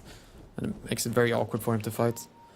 And that became quite treacherous there for the Batrider now, who is completely out of drums of endurance charge. I think he's got the bongo boots. No, he doesn't actually have them yet, but a smoke play now. Smoke on smoke action as Gojira trying to hold the choke point down to half HP already. The Impetus shots from low ground. Luckily, one of them's going to miss. Gojira trying to deny himself, but Armel picks up the kill as they're going to focus on the Jabs. Good stuns as C-Smile parries off the Rolling Thunder with his BKB. No Basher quite yet. Raven lacks the physical damage to kill him through BKB TP. So C-Smile makes it out alive. It's an offlaner for support. Stinger goes on a Tombstone in the mid lane and trying to farm the wave. I think he's next to go. Yeah, team coming in, but yeah, no way to help this guy. He's just farming under Tombstone, pushing out the wave, and that will at least force back Fnatic. It's been difficult here for Beast Coast in these team fights to string everything together. Gojira has yet to really, I think, even use the Ankle Slam once, for example.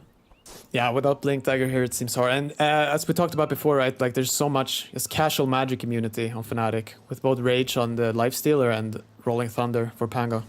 So, like, finding that opportunity, especially without the Blink, is extremely difficult. And this is a pretty fun draft as well, right? Like you're saying, it's pretty even. Everyone now, of course, Fnatic with a bubbling lead here, but nothing too crazy. Everyone mostly with the items they want. Gojira has just chosen to go for a slightly different path with the Fissure. Oh, mid lane area. Oh, very nice by Fnatic. Yeah, he's just going to take a death there.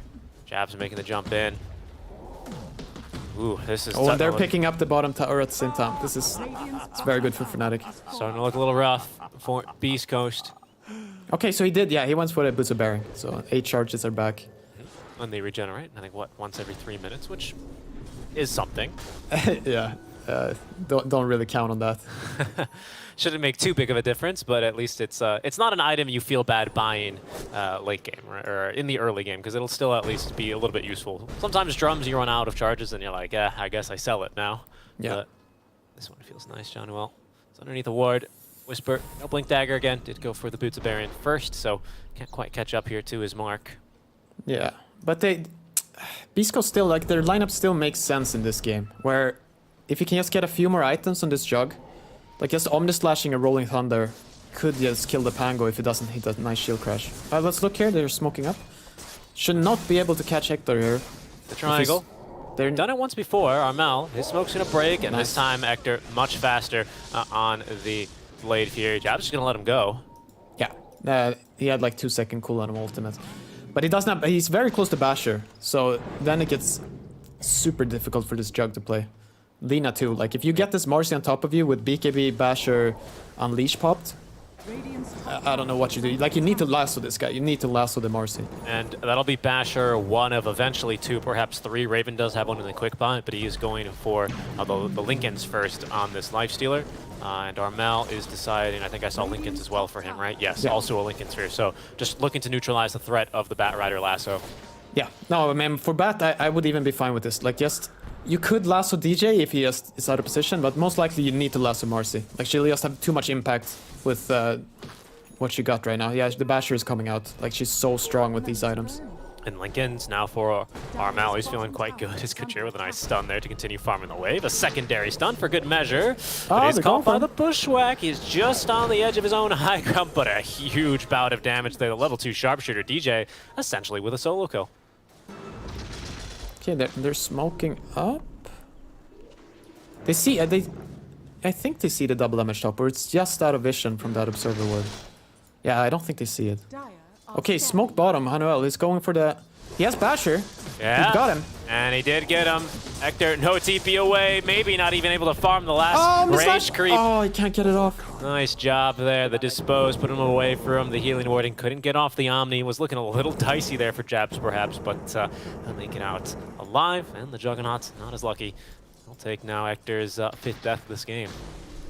Yeah, now and you can see there, yeah, the power of Marcy. Solo killing the carry, no problem. No problem, man. I mean, what do you get? You get 4 attacks now on that Unleash. Hold on. I hear Armel going for Rolling Thunder, and then over in the Triangle, Stinger does get the ward up, and now the Tombstone on the high ground. Good Fissure will completely block Raven out of the fight. That does leave Armel completely alone, as the Sharpshooter is going to connect onto Whisper, mostly maiming him. It's going to slow him down. That's going to leave him a little bit effectiveless, as they will look to counter engage. They should want to fight there. He's got a Raven inside of him, but the fight not going so great here for Fnatic. And now with Hector respawning, they are going to back up. They did at least force the BKB from C Smile, as well as the Laguna Blade. Armel still has Raven infested inside, but they're not looking for a fight here. Okay, it's all good. No, because when Marcy doesn't have her Unleash up, like, she's pretty useless. Like, the difference is insane. I would say she's 10 times as strong when she has her ultimate up. Without it, she has, she hits once every 2 seconds or so. It's not the same. Not the same impact, yeah. Compared to almost permanently bashing, almost scared, you know, mathematically permanently bashing someone with just Basher and BKB. Yeah, that's pretty incredible here. Gojira, the Bushwhack. Yeah, it's there from DJ. Make one shot, scouts him. Hunter's Boomerang now, and an easy kill for Armel. At least he finishes Blink Tiger, so that's something. Yep. I was going to point out though. Oh right, but see Smile now doing damage in these fights. And that last fight, he did the bulk of it. I think something like almost 3,000 damage, and that's maybe due to this Daedalus. He's holding the new tier 2 item, his Dagger of Ristle as well, right? So yeah, so I mean, he's just going maximum damage here. Like, the common item is to go for a Silver Edge, so you can set up and stuff. But he feels like in this team fights, when Armel rolls in, like, he needs to put some pressure on them. Like, during his BKB, he needs to be able to dish out a lot of damage. And he managed to achieve that last time. Especially with the Laguna Blade onto the poor Enchantress, who is also still going for lots of damage, and even now a Lotus Orb on Ench. So very farmed on Ench, huh? Very, very farmed. I tried to point that out earlier in the Roche fight, but that got hectic and I completely forgot. But yeah, lots of experience, level 13 here, full shreds, full Dragonlance, and almost already though. Yeah, Lotus is done. Yeah. Oh, this is a spooky Enchantress. Okay, smoked up. They are going to fight into this. Oh, smoke on smoke. So it's Fnatic now, confident on the time. Ibisco setting up a couple of wards, some vision now around the bottom rune spawn, but the power rune's top. That's going to go into the hands now of Raven. They're going to get another power rune spawn here in just a second. Oh, he rolls. But he does actually go for the Rolling Thunder. But Biscos, they see a DD rune. That's going to go into the inventory here of Lina, and now they're quite eager for a fight. Armel's already used the roll. He's going to at least cut a wave mid. A double smoke They're now from going. Beast They wanna Coast, go. but it's now under a Fnatic ward here in the triangle. They're going to Lasso. burst the Lincolns. The Lotus Oh, no. in time. Oh no, but they've not only used the lasso, but also the Omni Slash. Hector comes out completely useless now. Off the Omni. C-Smile's been jumped. The Fissure to protect him, only lasting a couple of seconds. 2 dead from Beast Coast, and it's the tip from Armel onto Johnny-Well as it's the Lotus that wins the fight for Fnatic, and now it's just cleanup duty. Gojira trapped in the trees, going absolutely nowhere, and it's 4 dead in exchange for the Enchantress here. Yeah, no, absolute disaster. Like, you can literally just point out what happened, right? It's just Lotus Orb on the Pango that's already lassoed. Look at that smile as well. Yeah, like that just loses them the fight immediately. So maybe, you know, Elena Barracks. It's some pretty serious push coming through. I mean, maybe even a game-losing mistake right there. We'll see. They still have some chances to win there, but very, very rough. Power of Lincolns and Lotuses. Beast Coast do a great job of bursting through the Lincolns, and that should free up, you know, Whisper in theory. Yeah, no, Fresh Blink Dagger for Whisper him, got a perfect lasso there, but just rough. not only does he reflect like Omni Slash with damage and stuff, he also... Been a moment. Bushwhack misses. The skull's not quite connecting there. Yeah, he also, like, it's basically a lasso save. So Hector saved him from lasso. Of course. Yeah. The stun is still effective, right? But when you reflect Omni Slash, that's when it's a truly feels bad fight there for Beast Coast. And yeah, by the way, you can see them stacking Lincolns now, right? Because Raven has one and Armel has one, so they can just stack the other Lincolns. You can see Raven actually has 2 Lincolns right now. They have to remove the one that's buffing him and the passive one in his inventory. So that becomes quite difficult. Yeah. No, I mean, if you can get a nice break like that, you go for it, but... Okay, they're chasing Stinger. Yeah, try to get up the tombstone, but no chance. I don't even think even without DJ Sharpshooter, they would have had him there. That Deso doing some real work for Raven. Oh, and Beast Coast, they're going to be scanned here as well. Fnatic scanning on this okay, board. he's buying back for the Roche. They really want to fight this Roche. Yeah. I think for Stinger, he's got basically all that up to. He found himself up to a Guardian Greaves. That's not bad for an Undying, but now he needs to put all his net worth to work. Fnatic holding the same ward that won them the last fight. This time around, though, Stinger with a ward from behind. He's going to be the one to get jumped as Gojira trying to prevent his ally from dying. Can do nothing. They do get on top of Jabs this time. The Lotus's Lincoln's not in time, but now they're all applied to Jabs and in trouble and bashed up is C-Smile and just dead in the duration of his BKB. Fnatic, they hold the high ground here. The triangle is theirs. Beast Coast, 2 heroes down, cannot contest this Roche. Yeah. No, I mean, it looks very clowny the way this fight happened, right? Like, basically, Undying as Suicide's in. But the problem here is they don't have perfect vision, and they can't be sure that they're not already Roshing. So Undying gets stressed out and just tries to give some vision, but when you take a fight like that, there's no hope. Like, you're not gonna win. This casual magic immunity, right, that you spoke about, Armel he's been very liberal with his usage here on the Rolling Thunder, and that ends up almost winning them the fight. You know, who knows if Undying actually lives and puts down Tombstone. Oh, yeah. as they're killing as well. Gojira, the break. He's got Blink in a second. Yeah, no chance. But, you know, the casual magic immunity, right? There's the Fissure from Gojira to try and save the Undying, but they just ignore it. Yeah. I mean, if they could have, they should have tried to take another angle, right? Like, it's kind of clear the Fnatic are just either standing on that hill or going for Roche, but I don't know, a little chaotic there from them. Now double Lincoln's here to protect Raven as they'll at least get him off the tower. Nope, just kidding. He's going to attack through the Fissure. Thunder being threatened from behind. It's Whisper just looking to do whatever he can. Yeah, and they have a second Lotus Orb now on Marcy, so... Third, I believe. Oh, sorry, second Lotus. Sorry. Yeah, second Lotus. He was gonna go for Lincoln's, but after he saw how effective that Lotus from Hanuel was, yeah, that's a good sell, right? Yeah. Lotus Orb stocks to the roof in this game. And it's now Beast Coast facing the power of 4 orbs.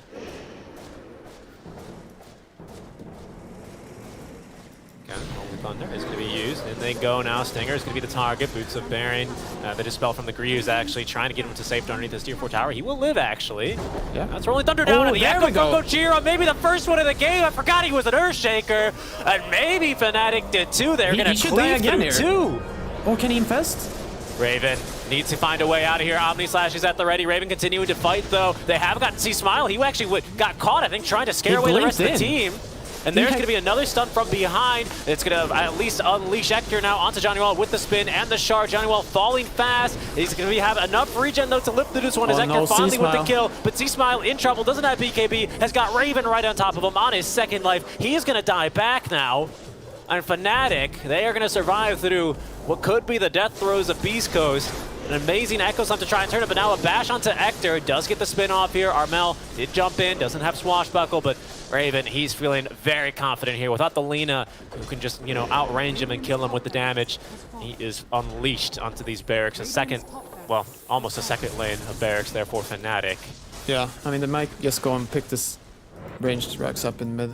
They'll just follow. Whatever Raven wants to do, we'll do. Yeah. They even know where Whisper is. Look at these scans. The scans. DJ Fnatic have been DJ on wants point. Him. DJ, can you get him? 4 staff away from Whisper. One shot will slow. Give a little bit of vision. I don't think this is an easy catch, though, for the Squirrel.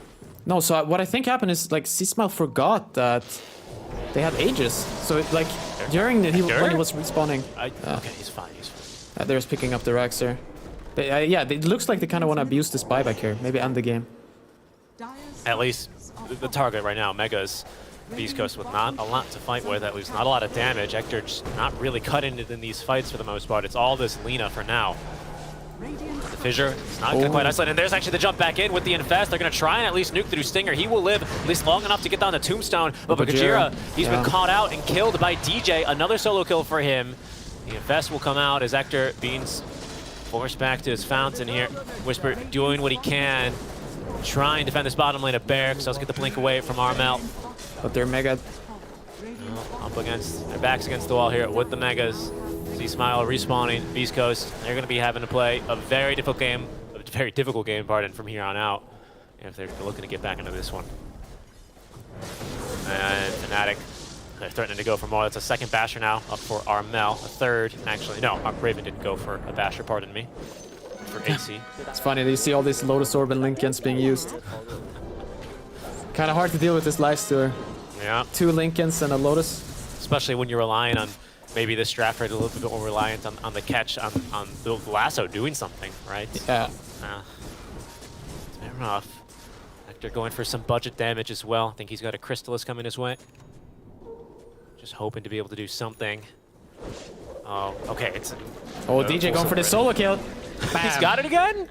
DJ, that's dirty. 2,700 damage done there. The E-Blade amping up the damage with the Hunter's Boomerang as well. And they're not done. Oh, DJ, another great catch to follow up. That's Ector down, farming the Megas mid. And GG is called. Fnatic with some excellent fights, some amazing pickoffs. We'll take down Beast Coast in game 1. Yeah, no, very well played by them. It's one of those games that that's where I think any of the teams can win there. But Fnatic just, yeah, they just play it better. They execute better. And maybe it's easier when you have Rage and Rolling Thunder. But, I mean, what can you do? Those are the heroes you picked. Yep. Gotta play them. Play them better. Play them. And Fnatic with some really good itemizations. Pure defensive itemizations from basically everyone but Raven, right? And that actually kind of ends up winning them the game. I think Armel as well going, of course, for his first item. Diffusal Blade to certainly amp up the damage early on. But just all... Oh yeah, here we can see the maybe most decisive fight. You can see the Omnis like, damn, yeah. It's even hard to blame him there, right? Like, it's so, in his animation, the Lotus Orb appears. And he basically, like, ruins the fight for his team, but... It's I think he also, like, just picked up that Lotus Orb, right? So they're not really super aware of it. Yeah. But it basically turns the tide completely. That was right after we were saying, wow, this Enchantress is really fun. Yeah. Bought an entire Lotus Orb in front of our very eyes, and lo and behold, here is, I really want to see, because they killed Raven here, he has no rage. Right. And you see Chris, C-Smile just blinks into them. Look at that. And yeah, DJ immediately catches him. Yeah, and he has dice. So I think he kind of forgot that they had Aegis. Or he just felt that they were way stronger than they were, either or. Unfortunately not the case here for them. Yeah, because this was their, like, you can see they're 16k gold down, right? So it's a very difficult game. But they still have a chance to come back. Right.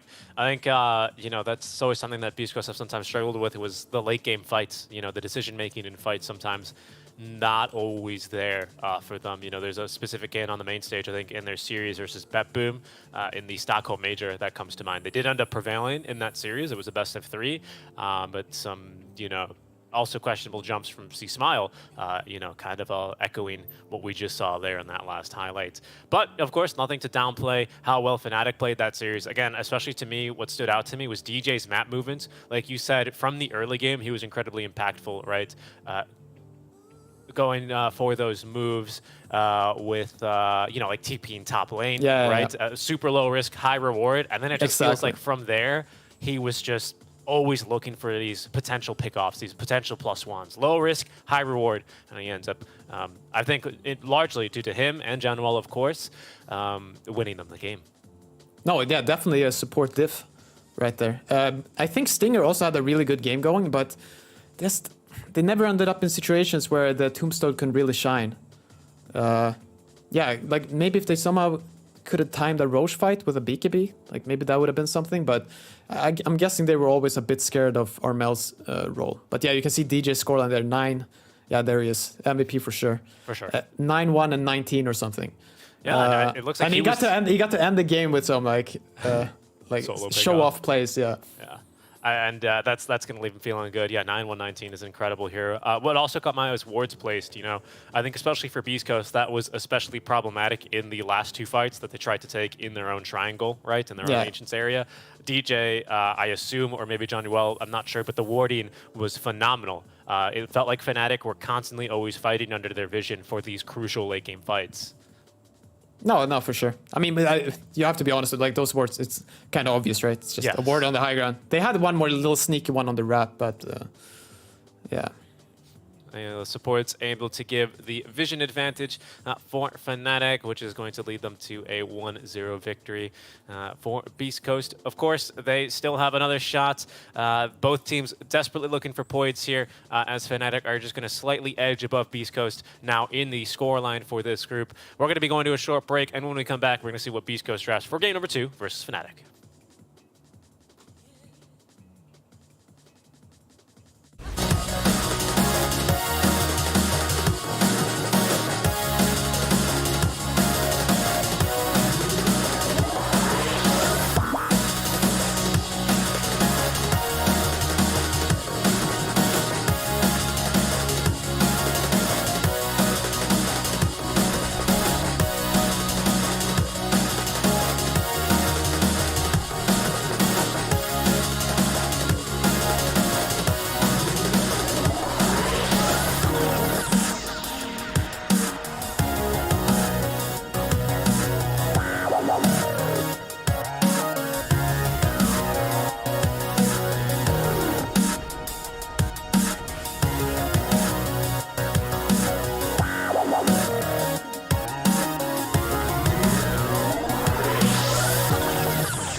shields and our swords, we pave the path to victory.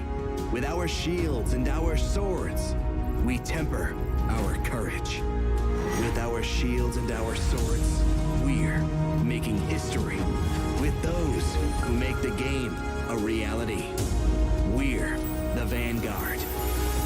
We're with the best. Let's raise our shields.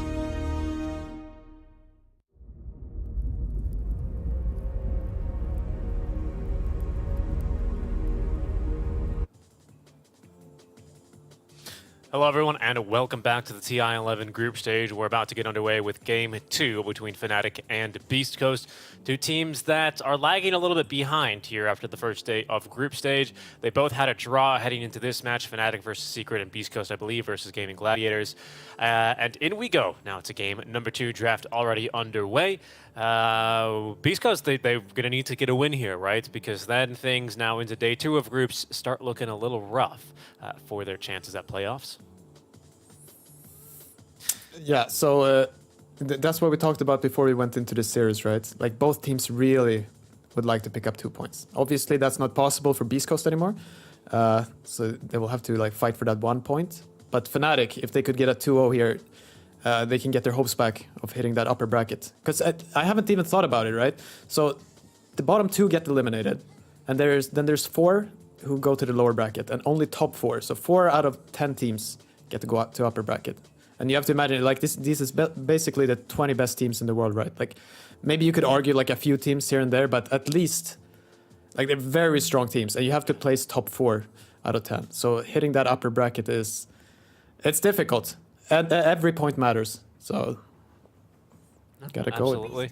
Especially, you know, maybe 2 days down the line when we're wrapping up our group stage, that's always going to be the worst point for you to go, ah, man, if we took 1 more point. These two teams seem pretty evenly matched, you know, definitely not a blowout in game 1, either side, either way. It was one of the first games we had where everyone had their items, like you said. You keenly pointed that out, and I think you're absolutely right. East Coast are going to be, of course, wanting to really get this point versus an evenly matched opponent in case there are much more difficult opponents down the line for them, right? But here's our draft out live on our screens this time. Beast Coast with first pick on a Radiant side. Fnatic have then picks 2 and 3 and have gone for a tiny Lich opening. But Beast Coast do get their hands on that Marcy. Yeah, so both teams, they leave the Undying. Yeah, so this is basically, they give them Marcy, and this is, you know, you can figure this counter out yourself, right? It's just Tiny with the stun when he goes in, and then Lich to reduce his physical damage. And also just catching him, right, with Sinister Gaze. So see if this is enough to stop the Marcy. Yeah, now paired with the Pango, certainly a hero that Beast Coast can play mid and off without any problems. I would assume as well that Whisper's been practicing the Marcy a bit. He does have quite the hero pool as well, with a very unique, as you say, play style. Definitely have to agree with that, but we'll see here what he wants to go with. But Fnatic, again, doing well, just taking a nod towards our Phase 1 bans with that Enigma and Primal ban, and now even the Batrider. So maybe expecting or addressing and acknowledging the possibilities, a better word, that this Pango could be still a mid laner. Yeah, for sure. No, I'm just thinking about the supports here. So yeah, this is most likely the supports for Fnatic. On the other hand, Armel does like playing Tiny, and Tiny versus, as you said, the Pango, a high chance he goes mid. It's a really good matchup for Tiny. He can one-shot him, and the lane is just, it's definitely his Tiny favorite. Because most, when you see this Pango rolling around, like if Bloodseeker spanned out and you don't want to pick Faceless Void, like the core heroes don't really counter him that well. Like it's usually nice to have like a Treant, a Winter Wyvern, maybe even Grimstroke, like something to just, or Bane Elemental for that matter, to just stop him in his role. Like you don't need to have that, but it definitely helps. Something to address it, right? I mean, one hero you didn't bring up that I think is still unpicked and we might not see at all is that Grimstroke, right? He's kind of gone and forgotten beyond the wayside. But yeah, something to just address it. Wyvern, of course, maybe still an option for Fnatic if they do want to run this Tiny mid. And on your Tiny midpoint, yeah, I mean, that hero with levels, you know, especially if you can build a level advantage against any melee hero, he can all of a sudden just decide to kill you. It's like 600, 700, 800 burst damage, you know, once you start getting those levels up. And that is something certainly terrifying for someone like a Pango. No, for sure. it used to be played like a few months ago. It was a very common mid matchup, or like whenever someone saw this Pango, they instantly picked Tiny. Yeah, we'll find out. Pretty sure Whisper also plays Pango, so they're still flexing it a little bit. East Coast considering their next bans, taking out a couple of heroes. Well, just one hero that we've seen already for Raven, which is that Lifestealer. Looked, I mean, it was a good Lifestealer game, I must admit, right? Yeah. And could have had his fair share of possibilities if, you know, the Fissure was there and Smile could really start laying into him. But when he was paired with that Initiator, like especially a Marcy, he was able to join early fights with just Deso and really start to do some damage. So a convincing performance on the Lifestealer, and I think a worthy ban from Beast Coast. Yeah. I think Fnatic can easily here just look for a Faceless Void. Seems very like just strong lane with the Lich. You later have like before the Void himself gets items, you can use the Chain Frost for damage. It's also pretty good versus Pango, so that looks like a nice pickup for me. Also goes into if they want to play this Tiny as a core. That's right. Yeah, we saw the tree volley. I think Topias was running that when he was in LCQs, and of course we're still in the same patch. The meta adjusting a little bit now, maybe as we progress, and you know we are playing 50 games of Dota a day, so there's a lot of changes that can occur since then with this volume of Dota. The last ban is a sniper for Fnatic. They likely wouldn't pick if this is Void here, right? It'd be on the 8th pick, as they'll go with the Puck. Alright, yes, a Puck. This is also a fair pick. Armel loves this hero. You see, if you coil him before the roll, it's not gonna roll. That's I mean, he does have his shard though, so this is like it's kind of a counter, but at the same time, not really. Right. Pango is okay in this matchup. Right, because what you're saying is Pango, he can, if he does get coiled, right, and Puck doesn't have the 25 talents, which pierces spell immunity and whatnot, he can just roll up and then channel Rolling Thunder, right? Yeah, and I think the lane is like definitely 50-50. Like if you get the okay, they go for Kunkka, so this is most likely offlane Whisper Pangolier here. See Smile on the Kunkka. It's a hero that I think suits the playstyle of Beast Coast very well. I think Kunkka is certainly really up there with heroes that teamfight, cores especially, off of just level 6. I mean, Run Buff is an insane utility spell, let alone, you know, an AoE stun and big damage nuke if you can set up for it. Yeah, this could be a bit of a trick from Fnatic. We'll see. I still think they might put this Puck mid, but they have tricked people like this before with picking the Puck kind of early, and then they put him off lane on jabs, and they counter the mid matchup. So maybe is Ember Spirit still in? Yeah, so maybe they'll pick up like an Ember Spirit here and run the Puck off lane, but lots of flex in this Fnatic draft, right? You can easily run that Puck with a Tiny off and look for some keen toss back plays. There's a lot of cute things you can do as well when you toss back on Tiny. I think a Puck can take advantage of that with like a well-timed Illusory Orb. I've seen it on Marcy, I think, right? Where you toss back and Marcy rebounds and they get tossed really far away, sometimes even under tower. I'm also just curious about Beast Coast. I guess they can still last pick Hector Zero, but it won't be a true last pick. It will just be a banned out. So maybe he would play the Marcy here, but I mean, he needs to see more heroes. Marcy's first pick, so it's already kind of countered a bit. Yeah, there's a lot of things they can do here, but yeah, okay, so Templar Assassin. Yeah, I wonder if this is mid. A mid TA, right? Yeah, but it could also just be carry, right? Like versus Pango, it's just a fine matchup.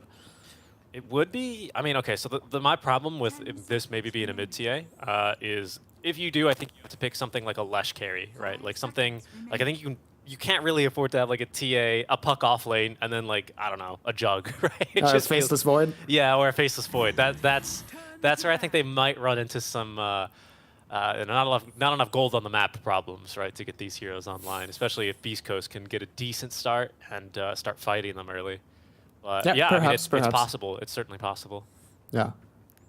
No. Because you could still run Puck into Kunkka. It's not like it's an impossible matchup or anything. Just a bit Kunkka favored. Scary with the X mark, right? Of course. I mean, it's mostly just the Tidebringer, right? Like you're just getting harassed. It's funny how that's how Puck loses, you know, her matchups, right? Just Ember Spirit harasses me with Slice, or Kunkka just harasses me with these like almost no mana cost abilities. In Kunkka's case, no mana cost indeed. Yeah. We'll see. I mean, because this can still end up being completely standard, right? Just Puck mid, Lich, Templar safe lane, and then they do Tiny, like what, Death Prophet or something off lane. Yeah. But you still have the potential to like mix a lot of things up here. Yeah, and Beast Coast are definitely acknowledging that. You know, the OD is a really punishing counterpick to Kunkka. It's almost unplayable for Kunkka, to be honest, in that laning phase. But they also ban out the LC, so another Jab's offlane pick, pardon me, taken out alongside that LC. Yeah, so I guess they're looking for these one of his specialty heroes, right? Perhaps a Tire Blade, like a Skadi Tire Blade looks very strong. I mean, for Beast Coast on. Yeah, for Beast Coast. Okay. Like any Skadi hero versus TA is usually like an agility hero with Skadi. It's that timing can often be just GG. I think Morphling still in, but you said Hector doesn't really enjoy Morphling that much, right? He's not a Morphling enjoyer now. He does not morph very much. No Morbin for him. No Morbin for him. He says it's not Morbin time. He refused to enjoy that meme.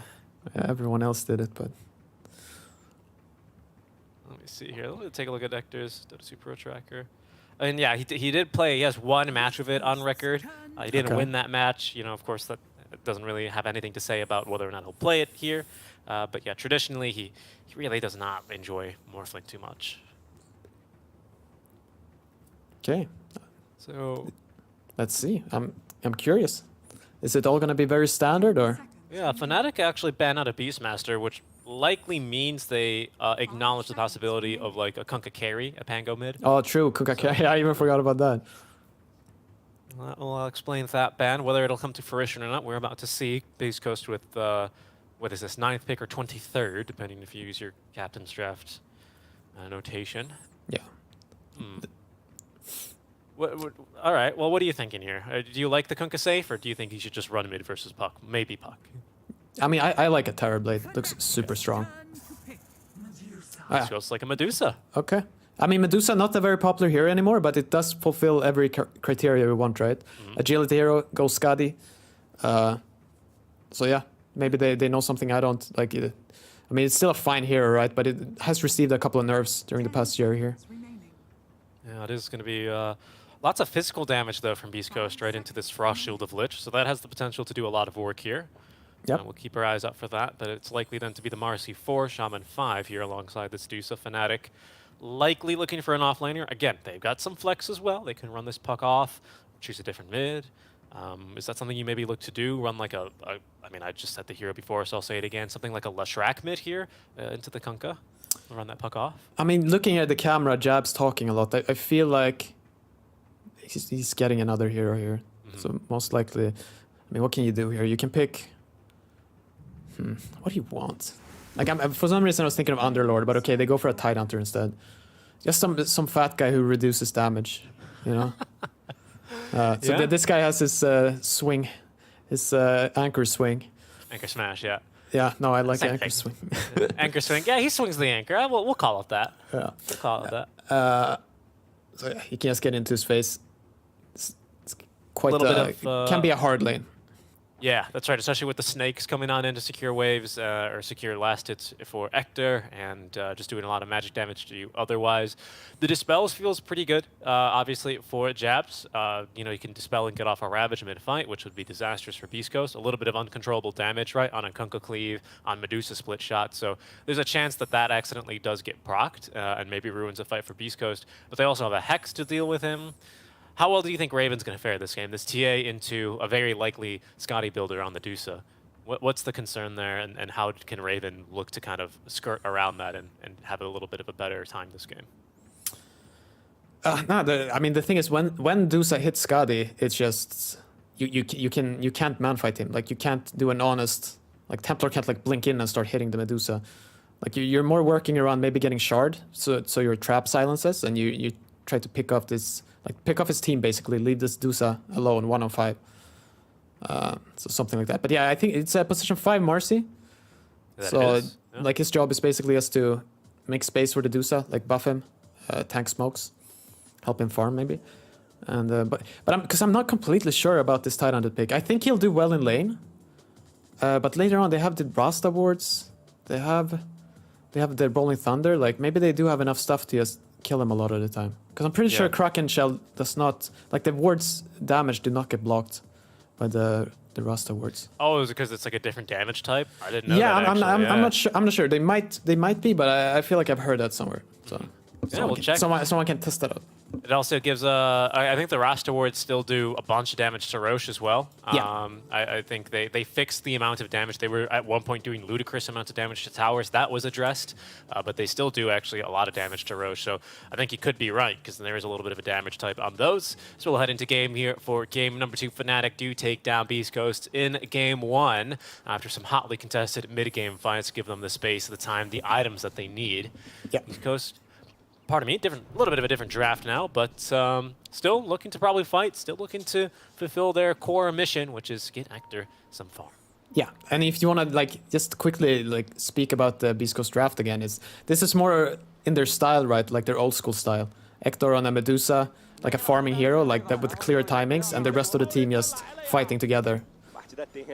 Like just using Rolling Thunder, using Ghost Ship, and just going 4 and 5. And then when Ector is done farming, he'll join up. Mid lane, see Smile and Armel exchanging a couple of auto attacks. Some high fives as well. But Armel, of course, one of these mid laners that is just nearly impossible to beat to the mid lane awarding race, you know. Puck with elusive rep level is just usually just way too fast. And you can see that ward on the high ground there for Fnatic. Yeah. Already. But it's looking like 2 runes 2 apiece. No real skirmishing here too early. Yeah, and we should also look out for DJ on this Tiny. Like he's very cheesy with this hero. Like he knows a lot of tricks. Like a lot of and usually Fnatic games go quite late, right? So he will hit that level 20, and he will toss you up on cliffs. So we might see already Hector is taking some harass here, but we might find out if this game goes 40 minutes in. Hector sitting on a cliff while his team gets wiped out. That could be something. Sure, Beast Coast could be looking to avoid that. But yeah, good points, right? Lots of fun plays you can get to make on the Tiny. As he's starting, of course, with these brown boots. Singer, though, eager to trade, has Sidekick already taken. And at least will make his life a bit easier as he's contesting creeps. Yeah, I don't know about this skill and Sidekick level 1. Guess it's okay. It's just a very long cooldown. Yeah. DJ pulling the wave? Alright. Blocking the easy camp here. The hard camp did spawn. Stinger didn't block it. Does have an observer, but usually you don't use the obs to block. Careful though. A little bit of damage. Jabs is coming over. He's got anchor swing, as you call it. Of course, boosting here in CS and making the trades less efficient for Stinger. Now, so basically in this lane, if you can get Tyrant to level 3, if he goes for like the safe build, right, like 2 in Kraken Shell, it's very hard to stop him from farming. And then DJ is kind of free to do whatever. You can try to run mid, gank this Kunkka, or you can just keep sitting down here and helping out. Yeah, making Ector start worse and worse, right, as Ector will pull a couple creeps under tower. Harder to CS for the do, so that's usually how you manage to beat her. Pretty bad animation, very slow projectile. Base damage is a bit weaker, right, in these early levels. You mess with Creep Equilibrium and she is not generally too happy. Yeah, no, for sure.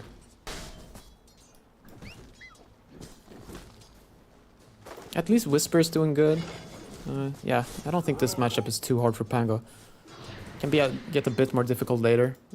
Like if Raven ever gets to... Okay, he didn't even skill Meld. So some people just try to harass with Meld, but Raven's going for the little safer build. Just more damage. More damage. You start farming the jungle a little bit easier as well, with more and more points in those side blades. And as a carry, right, you're not expected to be able to join fights early on anyway, so even just that casual, you know, value point, right, into the Meld for harassing, doesn't want to go for it. Yeah. Jira doing what he can here. This Shaman, one of the support heroes with higher base damage, you know, able to harass usually quite effectively against Januel. He's gonna find that's a bit harder because he's always got this Frost Armor. Of course, the attack speed slow and move speed slow on Frost Blast, quite punishing as you can see. Yeah. With Gojira getting the worst of that trade. Overall, I think our Meld is doing really well mid there. Not really well. He's holding up so far. I think the lane starts getting the most difficult once Kunkka is level 5. And this Tidebringer splash is like... the AoE is quite big at that point. Nice play there by DJ. C-Smile has lost his courier. I think that was just early on in the skirmishing. And DJ rotates away from the lane for a while to deny the bounty rune. By picking it up, he didn't really deny it. But he denies the bottle refill there of C-Smile, who wasted a little bit of time, maybe missed a couple of creeps in the mid lane. But it's first blood up top, where they do get Gojira. Eventually the Shaman, he's a hero that needs to get in close to do some damage, and that's where Raven does plenty of damage. With that value point in the meld, we'll take down the Shaman for first blood. Yeah. Oh, he has no boots, right? 285 movement speed. So you put the Frost Shield on Templar and just chase him down. Jabs bottom, but I don't know. This is a bit hard. Who's killing who? There's here? going to be a Mystic Snake in a second, but he's actually, with the Mana Shield up, he's lost the mana he needed to cast it. They've lost vision, but the tree volley there, the tree toss already from DJ picks up the kill. Stinger trying to fight his way through this one and will outfight that Anchor Swing debuff. Yeah. Maybe even going for DJ, but they do lose, of course, Ector first in that trade, so it's going to be a little bit stinging here for Beast Coast. Yeah, and almost a full wave denied there to the creeps. Ah, Stinger is picking up a lot of net worth there, though. He's quite happy. Level 3, almost up to level 4. Smile eventually able to get a little bit more value out of that bottle. It's DJ with a little avalanche is going to disengage from what was otherwise a little bit of a scary bottom lane. Yeah. A minute away. Oh, sorry, go ahead. No, you go. I was going to say, we're about a minute away from Power Rune, so I'm always looking for DJ to look to rotate mid, maybe as well if Gojira can rotate, but he's very keen to continue fighting this Lich up top. We'll eventually need to maybe assist his Kunkka just to make sure that this DJ rotation doesn't end up ruining him. Yeah. DJ's ready to set up mid here. Kunkka is... Yeah, 2/3 HP. Yeah. But Stinger comes here. East Coast, they don't have a ward. Oh, now they have a ward in the mid lane. Might have been scouted as DJ did get his ward down early. 3 points now in Illusory Orb. There's going to be the silence on and nice silence as well to mistime that Torrent toss. Stinger, though, still does end up getting a nice stun on a DJ, and that'll be a kill for C-Smile. Both supports likely to TP back mid here and refill the bottles, so we'll get some more fighting. That is unless C-Smile. Okay, I mean, he has got boat, so I thought he was going to make a play. Just a Torrent getting tossed up. Not going to find Armel with that one. Yeah, TPing back mid here with the Tiny, as you said. Going top. Yeah, Gojira dying Gojira, again. Though. Yeah, there's a little bit of damage block, but only for Whisper. The move speed slow, not enough. As the support's back to mid lane, refilling the bottles, and it's a regen. Yeah, that's huge. It's just a little disposed, forcing out the Illusory Orb. Okay, are they gonna go for this here? They're gonna try. There is 1 point here in the phase shift. Oh, trying to time that perfectly with C-Smile, but unfortunately cannot. The rebound, though, now setting up for the boat. Armel does hit the Illusory Orb still off. So the boat's also gonna miss. It's the Armel show right here. He's just sidestepping all these skills. Yeah, very nice.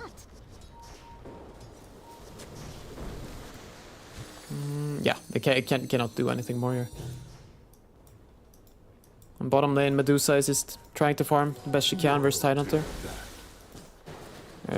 They should both do okay here. As well, being really annoying. He's going to be able to pick up both bounty runes that spawn in the jungle without really... I mean, it's a Jab's Tidehunter, right? He's most likely going to be okay now that he's up to level 6. Has his Morbid Mask going straight into that Vlad's offering. I think even without boots, if I'm seeing this right. No, he's got boots. Nah, he's got boots. Yeah, he'll go for the, what is it, face boots. Yep. And he's boots first. Okay, so now I think the lane for Raven is really nice. Like, he pushes it out fast. He's got traps to place down if he wants to like, scout it out. So, like, any rotation is probably going to get caught out. It's going to require smoke play. All right. Speaking of a smoke. Yep. There they go. Sneaking past this Beast Coast ward is DJ. His smoke will break first. Hector does not seem aware of this, but yeah, nice. Very nice play by Stinger, right? Really great positioning. Ooh, DJ knew there was someone there. Oh, but the coil's still committed here. Stinger happy to take a death, I should say, for his core. As there's, you know, the power of the DJ. Tiny, even these small efficient plays, right? A toss to break a coil is going to collect a kill. Yeah. Okay. Oh. Okay, Armel just absorbing some experience. There's a couple stacks here as well. Looks like DJ is going to triple stack his hard camp, but the Ancient stacked already once. In the jungle, I also see John Noel stacking over on the Dire side, where he's made a few of these for the Templar Assassin. Yeah. So, lots of farming to be done here. No, Fnatic have stacked quite a bit better so far. Okay, they're trying to go on Tide, but don't see this guy dying. Very tanky. Yeah, just a bit of damage and harass, maybe trying to force out. Well, I think he's unlikely to get that spooked and use an ultimate, but trying to force out a little bit of inefficiency. Is good scout there by Armel. Saw the arm go up, and he knew what that meant from C-Smile. Yeah. Maybe avoids a death as Gojira was lurking nearby. Once again, though, Armel and DJ joining forces are going to head into the bottom lane. This time without a smoke, however, they're going to be picked up by the ward, and this one shouldn't get a kill here onto anyone. Hector nukes the wave. He's also underneath a very aggressive lane ward. Yeah. Hiding in the trees here, but DJ and the rest of Fnatic do know where he is. Yeah, but you don't want to leave the lane here as Medusa, so you're just telling your team, like, you guys better TP if they die. I mean, like, I expect nothing less. I think Hector certainly has got the loyalty of the Beast Coast guys to expect that to be done, to be honest. Shouldn't be much of a problem. I don't think Beast Coast would hesitate. Going on mid there. Uh-oh. Gojira does get off a Hex, has Shackles, but Silence Up can't use them versus Armel, who thinks about turning, does get the haste rune off. The boat incoming into the torrent, perfectly timed, but then an avalanche from DJ prevents a couple of crucial right clicks from coming through. Armel speeds away with the haste. Yeah. Very nice by DJ there. I know he also had the Frost Shield on him, right? So a little bit of reduced damage at least. True. Yeah, you're right. I think even if they all get off an auto attack, perhaps they still do not kill them. But a good save all the same. As now Beast Coast. Okay, Whisper is moving in here. Probably, yeah, only stealing a few creeps. Still a couple of them. Still a couple of them. Slightly annoying and experience shared by lots of heroes. As into the triangle goes Stinger, he's going to see DJ stacking and also scouts the mega stacks right now in this Fnatic triangle. C-Smile really, he wants that, but I don't know. There's a Tide Hunter with Ravage just nice lurking toss. behind you. DJ tossed him back to the furthest back creep, so actually Stinger took a fair amount of damage. But here goes Armel. No coil though for 15 more seconds. Johnny Well is coming in. A little bit of skirmish. Here too, a big team fight. Gets off the Ravage, but it's against a hero here that was already Magic Moon in the Rolling Thunder. C-Smile worse for wear though, because the Ravage does distract the rest of his team. They can't reinforce C-Smile in the triangle, so Armel is going to eventually be rewarded with the kill there. Whisper is trying to bait Jabs up the high ground. I guess does, but hard for him to get a kill. Rebound in, does actually connect here onto Johnny Well. Oh, Chain Frost though. In the area, and there is a Chain Frost ready, so Whisper has got to keep his spacing, and Jabs lurking from behind is going to ensure that there's no more follow-up from Beast Coast. Yeah. Okay, so during that time, at least, because I was going to mention that Medusa was a little too far behind for my liking, but during that fight, he got to catch up a bit at least. So it's only 1k gold behind the Templar. Templar is farming quite a big Ancient stack right now, though, so he'll keep ahead. Yep. C-Smile contested it, wanted to get it. I think got maybe most of that hard camp stack, but does pay for it with his life. Yeah. Right now, there's no real stacks operating in the jungle of Beast Coast, at least not in the triangle. Oh, there's a little one near the mid camp, but nothing too major. So Fnatic certainly able to free up their supports a bit more. They're looking for Stinger in the bottom lane here. Okay, who's tipping in? Whisper is coming. Yeah, maybe they can kill this Lich here. I don't know. Anchor swing, Stinger. We're looking worse for is going to assist with the rebound as Whisper now with the Rolling Thunder. Johnuel and Jabs, unfortunately, they jump into each other there, trying to maybe split and confuse Whisper. Oh, Whisper? but they're chasing him. Armel is there. Oh, very nice. It missed, and again, this is that one ward that's going to expire here on the cliff. That does alert Whisper to all those enemies rotating over. Okay, Gojira drops the ward stop, but DJ is up here. Yeah, and so is Jabs now. Gojira likely to die. DJ as well. He's grown. So he's got that armor, and of course, lots of damage now. Boat incoming, though, is going to give some HP here to Gojira on the damage resist. He can even tank tower a bit, but no, there's going to be the anchor smash and a fortify as well. That should allow them to clean up these Serpent wards and defend the tower a bit longer. Down bottom, of course, they do clean up and get that tower, but Whisper and Stinger still nearby are going to be able to safely get out. Yeah. So the positive thing for Beast Coast here, like everything they did not quite work out.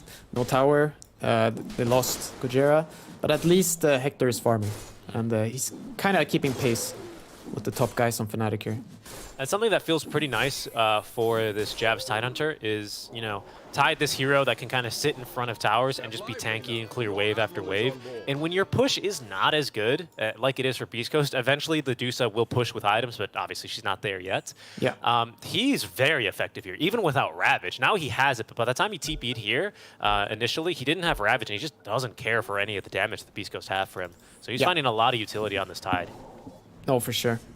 Yeah, I think the only way they kill him is with the... They have an X mark on him, and then the Rasta Wars there is beating him up. Yep. But that's quite a lot to commit.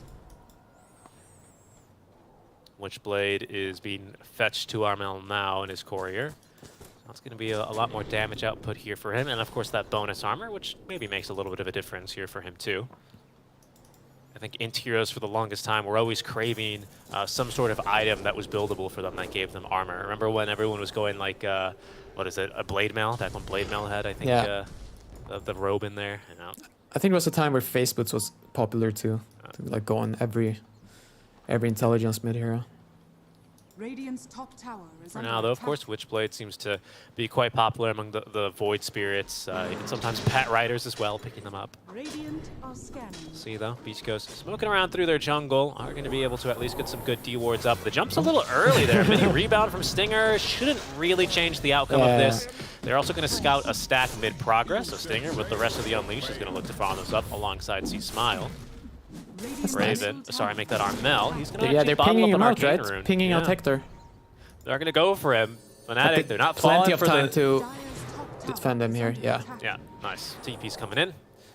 Good job by Beast Coast recognizing the threat to their core. I was going to say Fnatic not falling for the common trap, right, that Beast Coast enemies usually do, at least in SA, right? To try and fight into the four-man, you know, rotation into your triangle, contest the Oh, but stacks. Fnatic just want to run into them here. And this is going to allow them to sneak past a ward. Can they rush already? Doing? No, I feel... Okay, they want to kill. They want to kill first, I believe, yeah. So Hector's feeling, so everyone TP'd, but then they ran away. So no TPs, every TP's on cooldown. He's in the trees, scouted out. There's a Ravage if Jabs needs to use it. He might actually, to prevent the Stone Gaze from coming through. That he does. DJ with the toss, continuing the CC, and with 5 heroes surrounding the Medusa, they will slay the Gorgon. There's no Ravage though, and now mid lane Jabs. He's very keen to try and defend this. Once again, 2 of 2 Serpent Wards. Looks like it's going to be pretty cleanly defended. And even now, Armel looking to fight. He's popped the Arcane Rune, showing up to this first big engagement now with a Witchblade. Yeah. They do stop that Rolling Thunder at mid-progress. Jabs low for mana, but it's still Armel who's just cleaning up. The reduced cooldowns here are just too much for Beast Coast to work with right now. Yeah, Fnatic are starting to run them over. And dealing with this Tidehunter seems to be... It's just too hard. They don't have the heroes to kill him right now. Really, he's gone for a Yule Scepter even, actually, on this Tidehunter. I think that's mostly for X-Mark, I would imagine. Yeah. No, for sure. I mean, and it helps him cancel TPs too. I mean, they gave him this new Aghanim Shard, but I don't know, every time I built that, I feel so sad. Really? Yeah. See Smile? Alright, he's gonna get out of there. Yeah, that's curious. I always thought it was really strong, if I'm being honest. I guess it does feel like a little bit of a win more item. It doesn't really... I mean, I guess it gives you maybe a TP cancel every now and then. See Smile. Let's bottle up the that Yules is good rune. here, though. Tasted. Cannot taste away. Yeah, and he's going to be caught with a little Chain Frost. And Stinger jumping in to give it a bounce. That's going to be a quick kill onto the Captain Kunkka. The boat will not save him, and Stinger as well. The Rum not nearly strong enough for him. Yeah, this game is just spiraling completely out of control. Oh, I didn't know Roche would aggro to this Frost Ice Spire. Yeah, I guess that's really strong, actually. I guess that's the same as the Rasta Wars now, right? Yeah. So they made Roche like kind of focus them.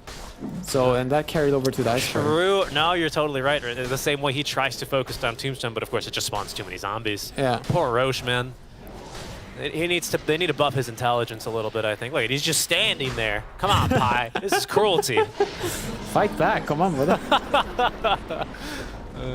Tower is going to be denied in the mid lane. I think they also denied the top tier 1 tower here as well for Fnatic, so not a great feeling for Beast Coast as they do miss out on those 2 bounties, and Gojira likely to die as well as he looks to farm up his Blink Dagger in the top lane. Raven is going to slow him here with the traps. He's going to need to try and juke around here through the trees. A very difficult task now. He's actually just out of range, though, of that Frost Shield. He's going to place down the Serpent Wards. Shouting well. They need to break him out. He's going to TP away in time. Yes, he is. And now Raven might even get to farm these in a little bit. But mid lane, that's where the fight is, as Ector is going to pop the Stone Gaze. They've already lost Whisper, though. Looking for Jabs, who has Ravage, but not enough mana. Does have a Soul Ring here. And Armel, well, without Dream Coil, unlikely to turn. Jabs is going to go ahead and release that Ravage. The boat and the Shark and the Torrent all still connect, but he's still alive until the rebound of Stinger cuts him down. See Smile, he's been clipped though. Yeah, how there we did he go. end up here? So, okay, we'll see if, yeah, he's dead here. No, so Armel illusionary orbs up there, right? Or blinks up, and then DJ tosses. Like, DJ is very aware of all these tosses up on cliffs. There he goes. The king of the cliff, left high and dry and marooned and dead, is Captain Kunkka. Painful moment for him. Yeah. Beast Ghost, though, still with an Observer Ward in the mid lane, keen to fight as Whisper. Yeah, he's going to be able to shrug off that Chain Frost, no problem. The bounce is DJ with a save, but Ector is here to collect the kill. And now, actually, Raven in a bit of an awkward spot. Might be set to lose his Aegis, still has a second life, but it's a huge avalanche from DJ that is going to get him out. No, until Stinger makes that second jump in with the rebound, finds the stun, and that's a kill. There's no Stone Gaze for 20 seconds. Armel has Coil coming off cooldown in 5 seconds. It'd take a lot of damage there from Whisper's Diffusal Blade, but they still have more than enough to get through him. And now with the Deso and the Meld Strike, Raven strikes back here on the second life, takes down 2. Yeah. No, so right now Beast Coast are barely hanging on. Because right now you get the feeling that it's like a Divine Rapier Dusa game. Like, that's the way. It's not quite that bad yet, but it's getting there. Because, like, I just don't see... It's so hard for them to win fights, right? This Tidehunter is just... Oh, you got to see what happened? No, almost, right? We got to saw those last moments, and DJ, of course, with a smile and a smirk, who is laughing away at that. Yeah, he'll be happy with that one. I think what's incredible as well to me, Pi, is that DJ, he's been making all these plays. I feel like I'm always saying his name. He's always making some really great play in the midst of these fighs. He's done it all without Blink Dagger. Now he's got Blink online. Yep. Dude, just wait until it hits level 20. Did he just steal a Specialist Array? Was that theirs? Not sure. No, that was Beast Coast. They've lost their specialty array. Not the biggest steal in the world. Yeah. But decent stats, but... Radiant's courier has been killed. That's going to be Beast Coast without that one for them. I suppose it kind of feels nice for Adusa, but she probably would rather hold on to the Ring of Aquila. Yeah. ED spawn stop. Fnatic, they're going to scout this one. Beast Coast as well do see it, so they're going to send the Dusa, Mantle Illusion to try and deny it. And they do get to the deny off. Well played. I mean, so what I'm guessing, all right, Roche is still quite far away from respawning, so they want to finish the Skadi here on Dusa. That's always been the timing for Hector. It's just they've been bleeding a little too much, right? Already down 9k gold. Yeah, and the net worth lead between him and Raven now has extended to 4k, which is a full BKB for Raven. Yeah. Doesn't really help him so much in the 1v1 versus a Medusa, of course. It's not so relevant, but against the rest of his team, especially this Kunkka, it frees up Raven to do a lot more damage in these fights. Yeah.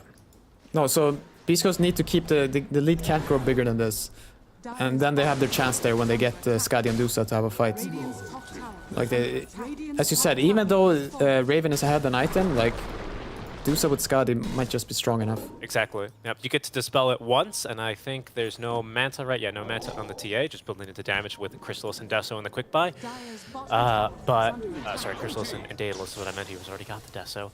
But yeah, you do reapply that Skadi every single attack, right? So that's where it becomes difficult, even if you do have a Dispel or 2 at your disposal. They are smoking down bottom where C-Smile is farming what I like to name the Camp of Death. No. Can he BKB in time? Unlikely. Beautiful toss back there to snap the coil from DJ. That is a kill swiftly as that. Beast Coast, and they're going to have to stop that smoke. They smoked both their supports, maybe trying to find something, but it's instead only the corpse of Kunkka will find. Yeah. And even the lifeline here of Skadi is still looking difficult, because if you click jabs here, and I just saw that too. Heaven's Halberd, Eul Scepter, him in the front there, it might just be too much. But I mean, it's still their best hope here. Of course. Just finish the Skadi and then fight for the Roche. Fight for their lives here right now in this series. Of course, Fnatic up 1-0. Fnatic coming off of a draw versus Secret, which I think they can be very proud of here. Maybe helping them, giving them a bit of wind in their sails. Yeah. is under attack. It's already Raven here looking to siege a tier 2 down bottom. Got lots of heroes behind him to support him, so unlikely for Beast Ghost to defend against this. Yeah. K1 just rushing up there to their jungle, trying to get whatever farm he can. They've got this lane ward. They may have scattered him going to the jungle. I'm not 100% sure. No, he came from the river, so... Okay, he came from the river then. That's what I wasn't sure about. He'll show himself on this wave here, but he really needs gold. He's only got one of the ultimate orbs he needs, and now he might show on this ward. We'll see if Fnatic... Yeah, I was going to say, we'll see if they respond to this, and of course they do. Stinger's also in the area here. Might look for, just a couple of D wards. He looks like he should evade death. That is current heading. Stinger, sorry, make that Ector is, where has he gone? He's back and he TP'd into the base. Yeah. Just waiting and praying. The Jiro with a Blink Dagger. It's not necessarily the newest, but it is going to be maybe a little bit more impactful, able to find a Hex onto this puck. It's used to be the biggest counter, right? Oh, wait, look at Stinger here. He's ready to snipe some couriers. Got nothing to rebound off of, though, so we kind of need to head it correctly in his direction. Oh, he's running. He's in there. That's a Kaya. Yeah, that is a full Kaya, you're right. Oh, and if he got the next one, that would have been a gem. Oh, that's a scary moment there for Fnatic. Yeah. So whose gem is this? It's the Lich's gem. He's probably gonna give they it to found Jabs. Nectar. But they did, and the Ravage now. Oh, and Raven free to pump in the damage, does get off that Stone Gaze. Now the counter initiation, the stun's gonna catch 2. They've actually even turned Raven to stone before he get the BKB off. And he does BKB some damage and be pumped in from range. The coil onto 3. Oh no, Whisper trying to protect him with the Rolling Thunder. The coil snaps though, and Dusa trapped inside the snakes with Raven and Jabs. Down he will go. Oh, and DJ does pay with that one for his life, but a beautiful fight there for Fnatic. So they find the Dusa farming in a side camp and take her down. Yeah, so it's a situation like that. If he has Skadi finished, I believe they win that fight. But Fnatic know, of course. They click him, they see no Skadi, so they go for those type of plays. Radiant are scanning. Yeah, and Dusa she's kind of this this hero where you just A-click the ground in fights and hope for the best, but Fnatic doing a really good job to make sure that Ector's either running for his life or otherwise stunned or flying through the air. And his damage input in that fight is relatively minimal, basically nothing here. You can see how quickly they were to shut him down, and they really wanted to stop that Stone Gaze from coming. Yeah, but so I think he has a choice here. Yeah, he could just have run away, like just saved himself, but he turns there and fights a little bit, and then because he doesn't expect that Fnatic, they don't care. They're gonna go even deeper. And you see here the beautiful toss by DJ, breaking the coil and finishing off the Medusa.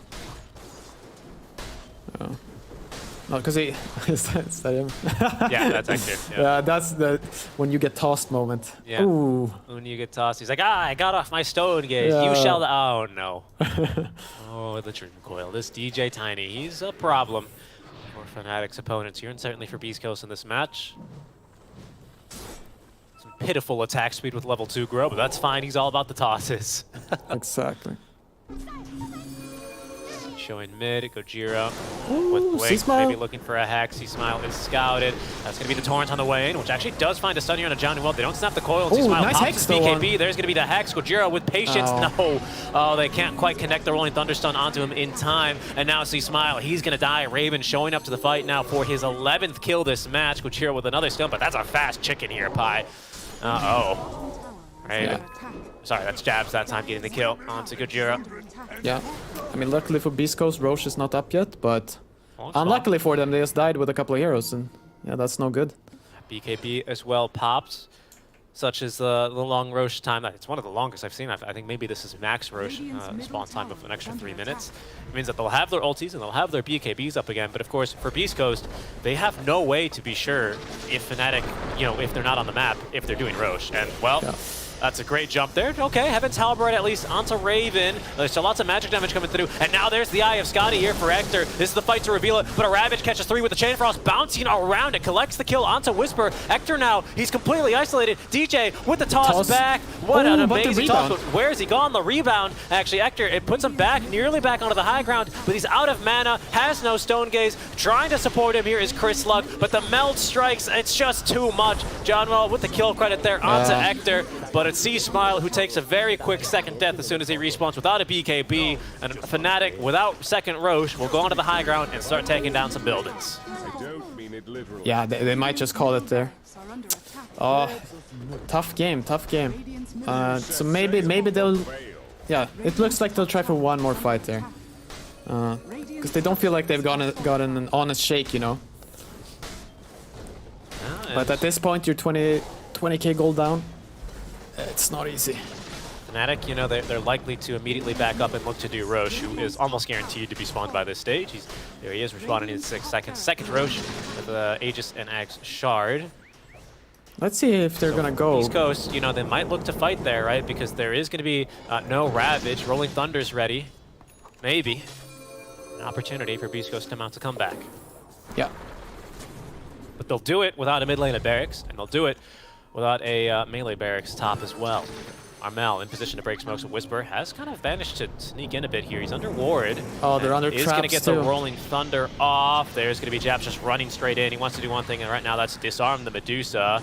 Over here is at least Whisper trying to run around in these fights, but he's actually almost died. And there's going to be now a Meld Strike and perhaps a kill here. No, Stinger just barely alive, but over back onto the Medusa here. Rumbup's going to at least assist her here just a bit as Armel doing a great job of kiting around this fight. Now there's no Stone Gaze here. Ravage not available for another 35 seconds, but Chab's actually with a Satanic here. He's getting to do some damage now onto Hector K1. Gojiro's eventually going to be found out and killed. And there's the Chain Frost doing the work. GG called.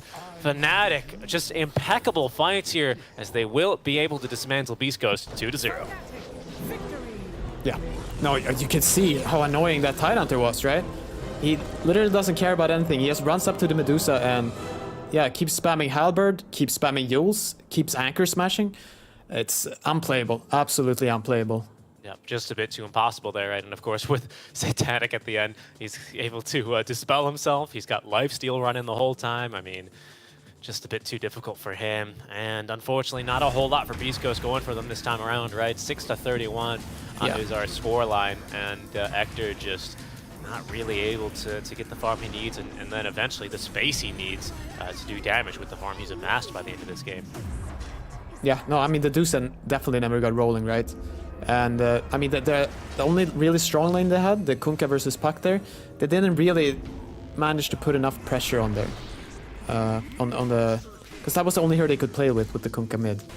And they never got anything going really there, and then the Tidehunter gets too farmed, and...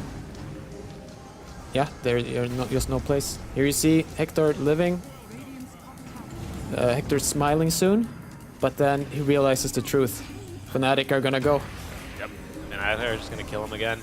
And here it is, DJ, who was once again impeccable here in this game, right on the Tinies. Did manage to clip someone, even pre-Blink Dagger, pre-level 20 Pi. So even surpassing your expectations you had set for him. Exactly. With an amazing Tiny performance here from him. Yeah, we can speak a bit more about this mid lane, right? Like Kunkka versus Puck. It's one of those lanes that can't snowball out of control. Like Beast Coast Game 1, for example, the Lina did extremely well, and they had a similar problem there where they didn't manage to capitalize as much on a lane lead as they should.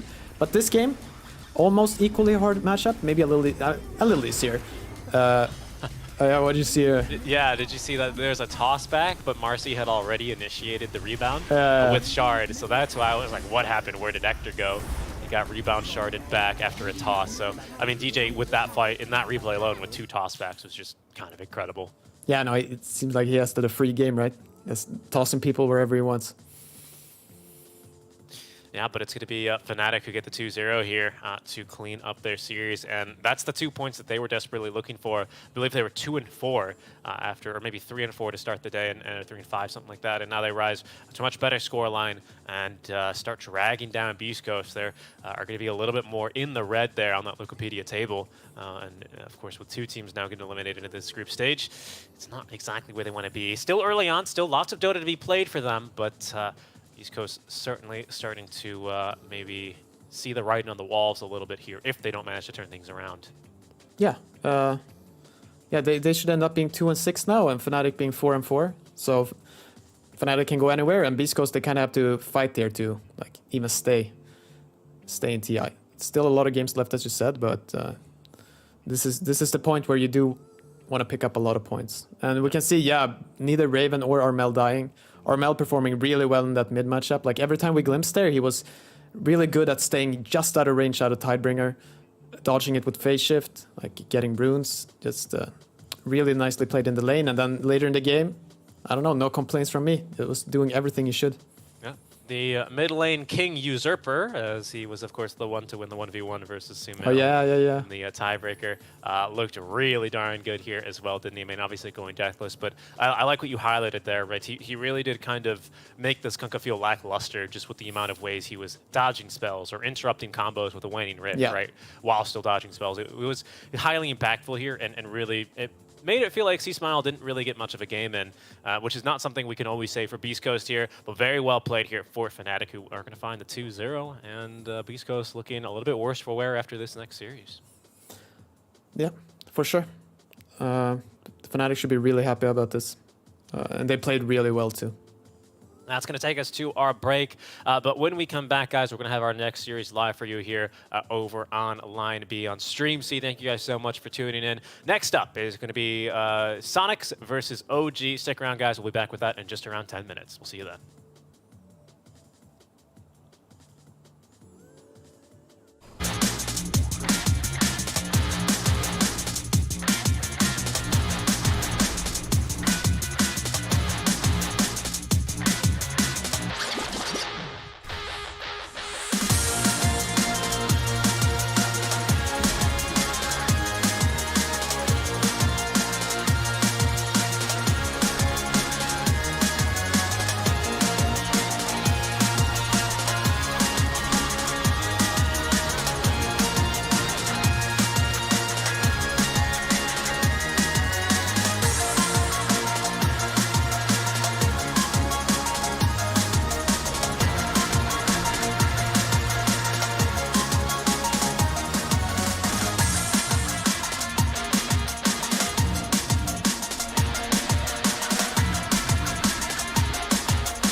our shields and our swords, we temper our courage. With our shields and our swords, we're making history. With those who make the game a reality, we're the Vanguard. We're with the best. Let's raise our shields.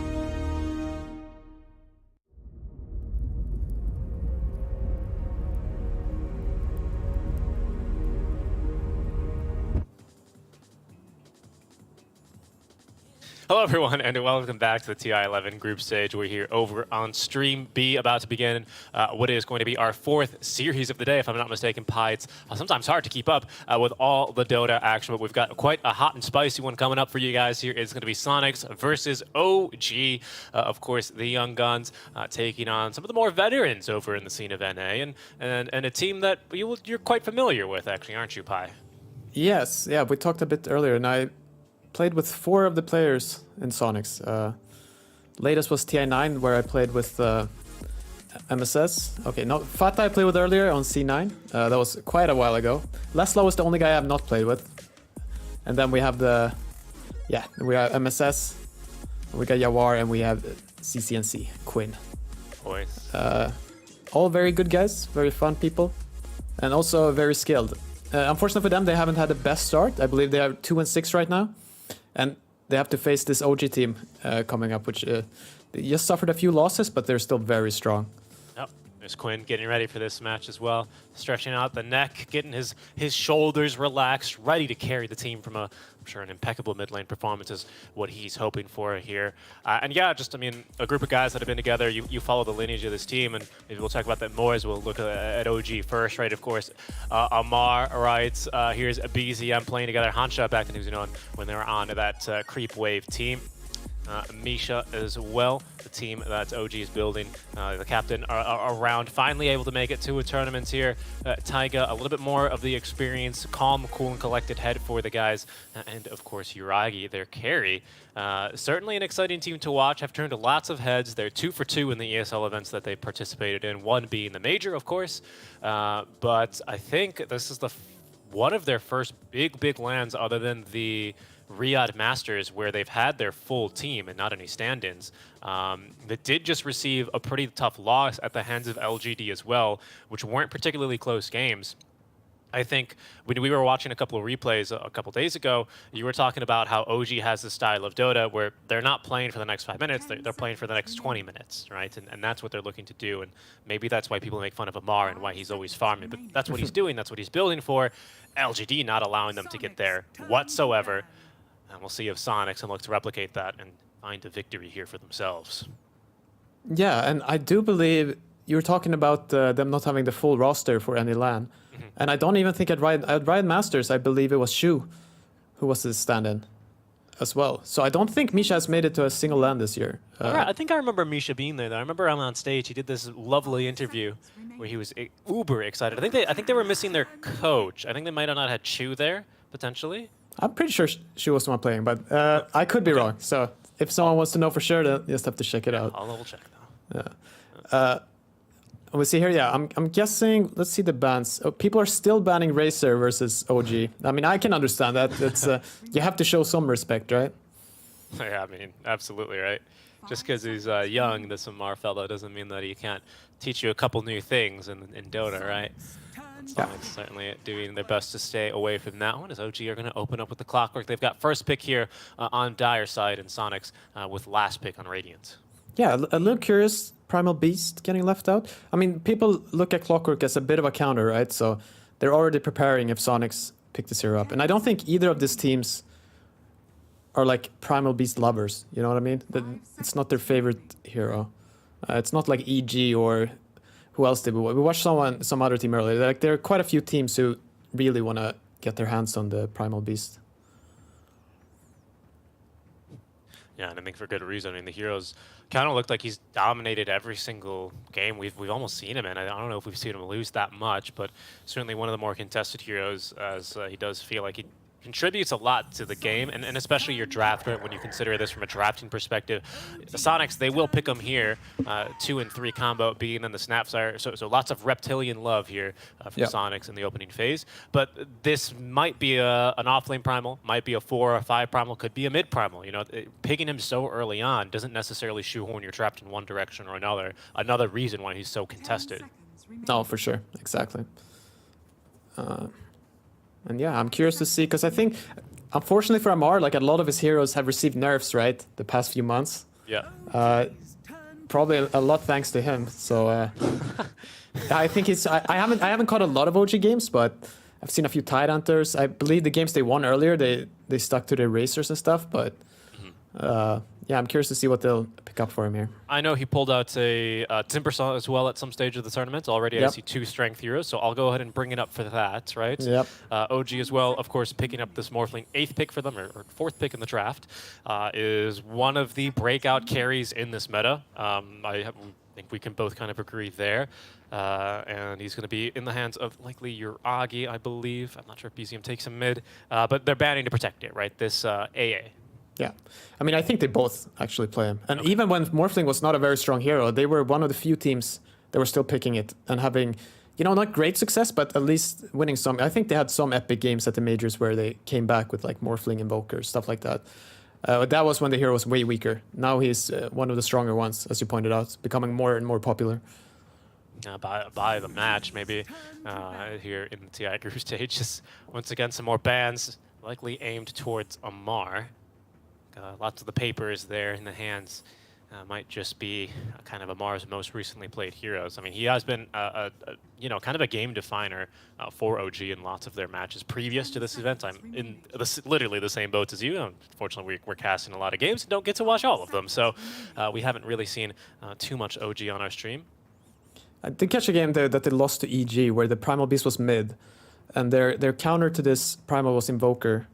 But they still could. It was Abed Primal Beast, right? So he kept ganking this Troll Warlord and listen up, Amar. Come on. Come on, Amar. Listen, I'm trying to tell you about Amar. Of course, clicks the buttons in the draft, quite famously for the squad. As you can see, they're all contributing here, pitching in for the draft.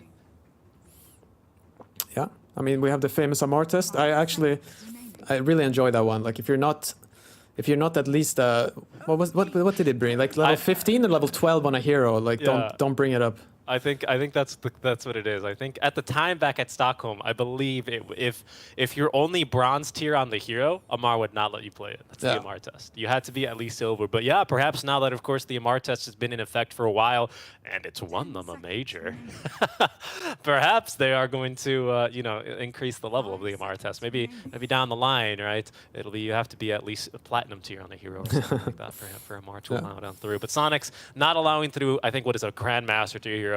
For BZM, which is that Invoker. That'll be banned.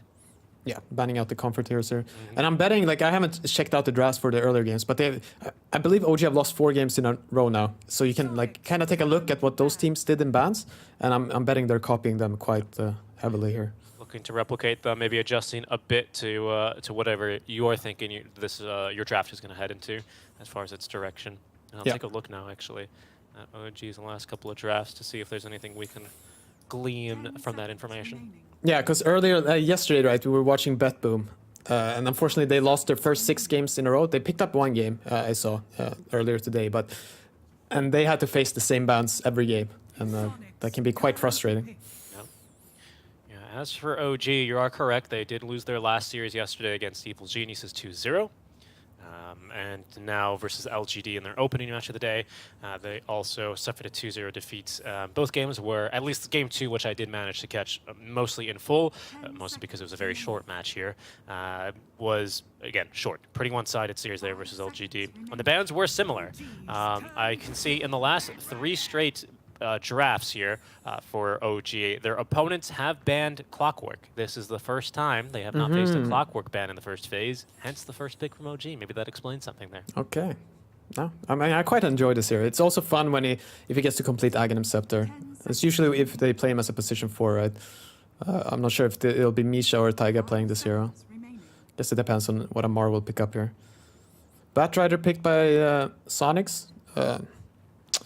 Yeah, I mean, that's a hero you and me discussed earlier. Even back in the last chance qualifier, we thought this was going to be a very contested pick because he's one of the more annoying ones to face. You basically have to deal with him. Yeah, and I think what's awkward about this hero is it feels like you're much better set dealing with him in your draft, at least addressing his lane, right? Yeah. Because like some other heroes who you desperately want to address, like later on in the game, like for example a Morphling, it's fine. We'll just draft a Scotty buyer, right? And then you can fix that problem with gold. With Batrider, that's still the case, right? Obviously Lotus in our previous series we saw completely destroy Beast Coast when they had this Batrider offlane. But he's also still a little bit of a bully in lane if you don't address it. So it does kind of force a response here from OG, and that's why I think Batrider 1 gets banned, but is generally contested because he is a little bit annoying to deal with. Yeah, and I'm guessing like Sonic's idea here is that wherever this Morphling goes, like if he's mid, you put the Batrider mid, you're fine. And if he's safe lane, I'm pretty sure Leslau plays this hero, so they can just put him off lane. And I think that's a fine matchup for Batrider in the off lane. Okay. Oracle. So voice line coming on through there for OG as they'll be picking up the Oracle for themselves. And that's kind of the solution, right? I think ideally what they're hoping to do is to lane this Oracle in a side lane versus Batrider for that Dispel. Yeah. And also the magic damage block right on the Fate's Edict eventually might make a bit of a difference, and a hard Dispel from great cast range on the ultimate. So it's a hero that deals with his laning stage, his mid game, his late game. Good pick. Yeah, actually, it's a because we've seen earlier people like I think we watched LGD pick it to like kind of counter this Primal Beast, and you can see there are a few ideas where he does well, but like overall, if you see Sonic's first 3 heroes, right, like what they do, they either like they grab one hero, right, and they deal a lot of damage to him, and then if you have an Oracle there, just negating that damage.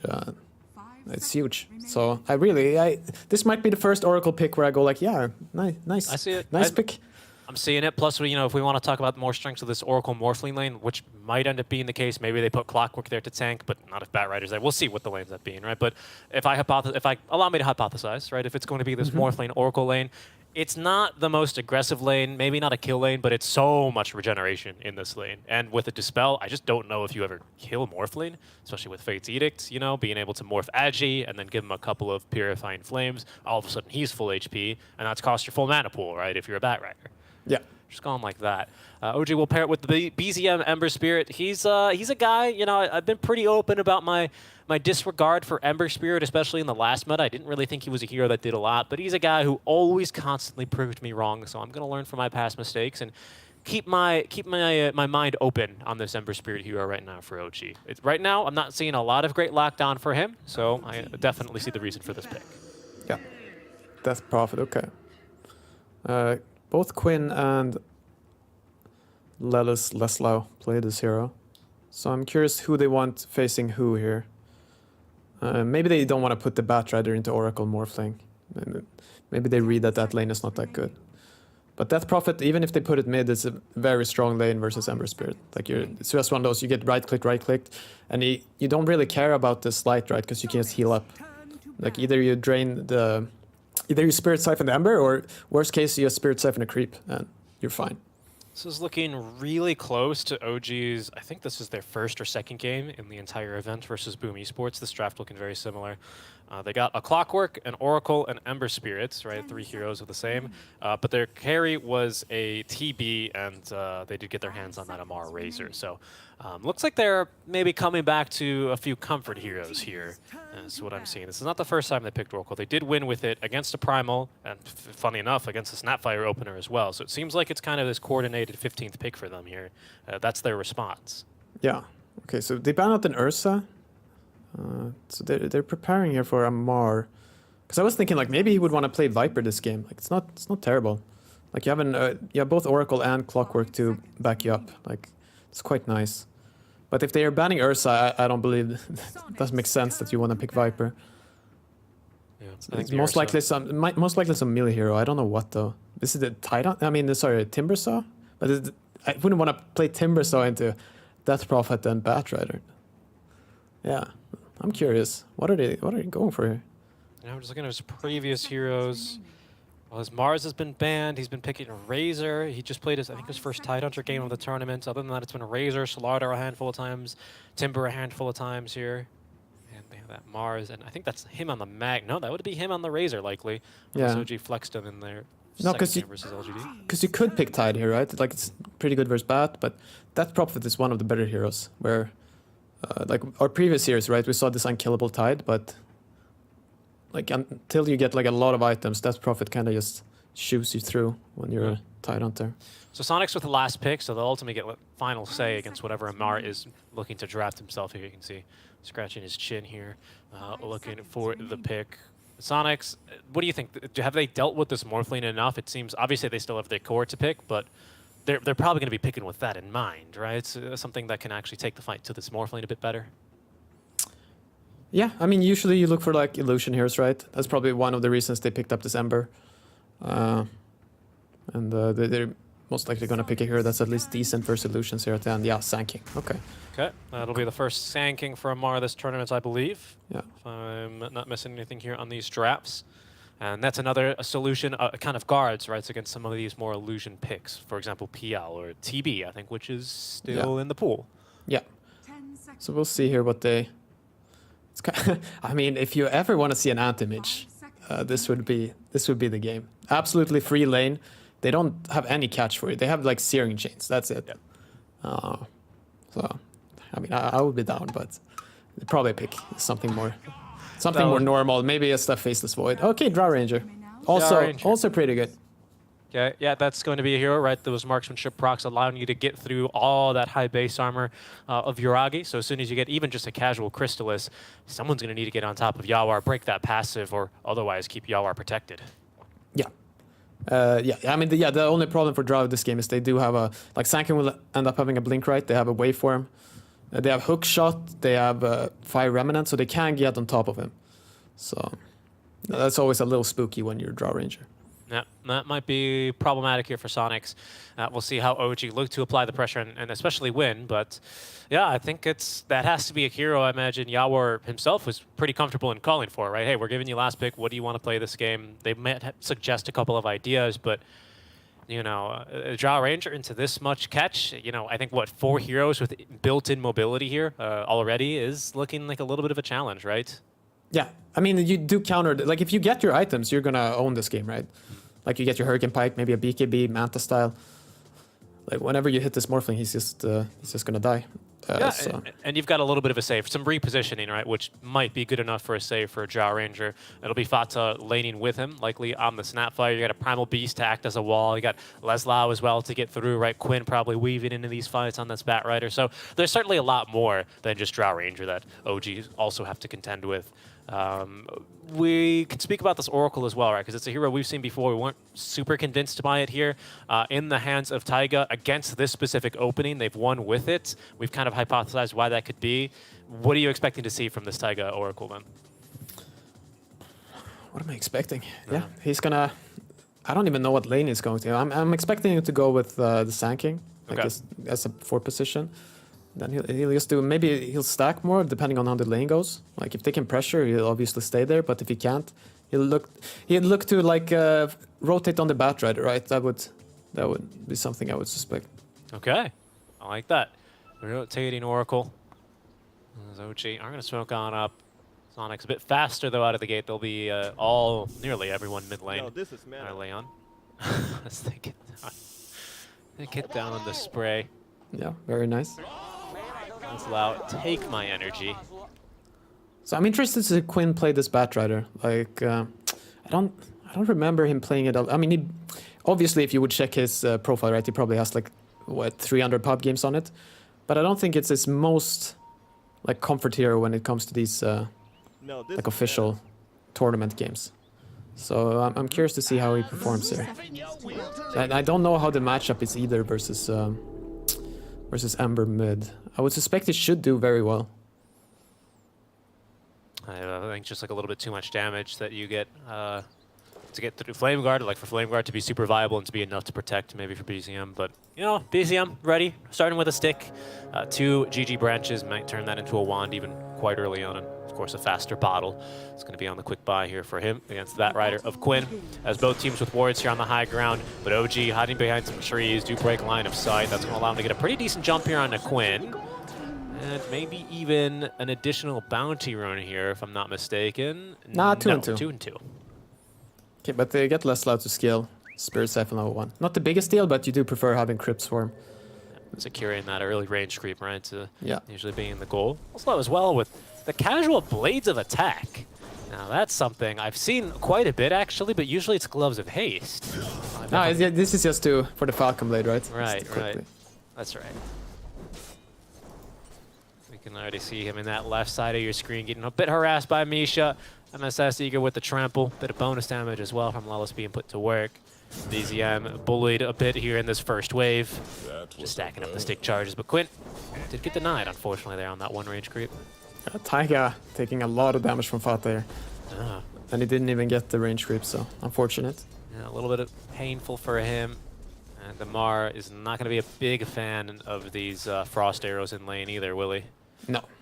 I mean, this lane can get really ugly. Like, if Fata really commits here, yeah, you can also see he has 3 mangoes already. Like, if he keeps buying regen and they keep playing this aggressive, like, this could end up being a horrendous lane for Amar. Are you even trying? Because I don't, like, Oracle doesn't really do anything for you, right? He needs to hit, like, level 3 before he has any sort of pressure. Taiga with the what can you do here. Tag towards the end of his name. Might be kind of saying that one towards the end of this laning stage. Amar, though, known for his recovery, a little bit of tenacity in him. He's OG, of course, have had 4 rough games before this, all ended on losses. As, they are skirmishing Yuragi with 1 point in shift. He's holding on to the waveform here. 3 stick charges. He should be just fine. It is. Mid lane, though. BZM killed. Solo kill there as Quinn will pick it up. Very well played. Huge kill. Let's see how many creeps. That's 1 creep dying. What's the experience difference? Yeah, Quinn almost level 4 now. And BCM not even level 3. And I think this range creep as well dies. Ooh, brutal. Right before the TP is completed. BZM, best you can hope to do now is at least deny this water room, and will. Quinn. Yeah. Okay. It's a lot of damage. Get even more aggressive here. And Ember, he bought early boots actually on BZM. Yeah. So going on the Mar, but he's fine, he's fine. Did go for the early bottle. Just the stick here for a bit of regen. Does at least get that second water rune away from Quinn, so he doesn't have, full mana and health and 2 bottles. Yeah. So a little bit of a win there for BZM as he prioritizes that. All about recovery in the lane here. Yeah, Top so also is looking pretty good for Sonics. Yeah, no, all their lanes are going swimmingly, so to speak. It's looking real good. You know what lane's going real good when you see the position for D-Ward his own, blocked camp. He's like, I need to start pulling this. Misha actually needing to body block that camp to prevent a Radiance hard pull on that side lane. There's a cookie. That Taika's okay. Just a bit of harass from Fata as they do skip a wave. Yeah. No, it's just right now they have no aggressive potential here in any lane, honestly, with OG. Like, maybe when Misha hits level 3 on Clockwork, they could perhaps get a kill, but it's very difficult. Yeah, mid lane, of course, Quinn with that early solo kill is at a really great advantage here. Yep. Still pulling ahead here decently in the levels. This does feel like a matchup like that naturally BZM is going to be able to outdamage his regen just with Sleight of Fist, but you do need more and more levels for the reduced cooldown and, of course, that bonus damage to get the work in. Yeah. When Batrider is 5-2, if he goes for level 3 sticky here, it's just when you're stacked up 2-3 times, like, it's a lot of damage. Okay, at least OG help with the runes there. Collect both bounty runes. I mean, water runes. Really good patience by Quinn there. Didn't really have a support rotate on over. It's not going to leave things too scary for him. There's Amar is going to go ahead and Burrow Strike through the creep wave to find a stun and some free damage onto Yawer. That was Fata rotating over. I believe he has blocked this hard camp, so it's not going to be stackable until they do get rid of that sentry. Yes, that one as well as the one in the triangle as well for OG. So they're removing a recovery mechanism for the Ember. Yeah, very nice, very nice.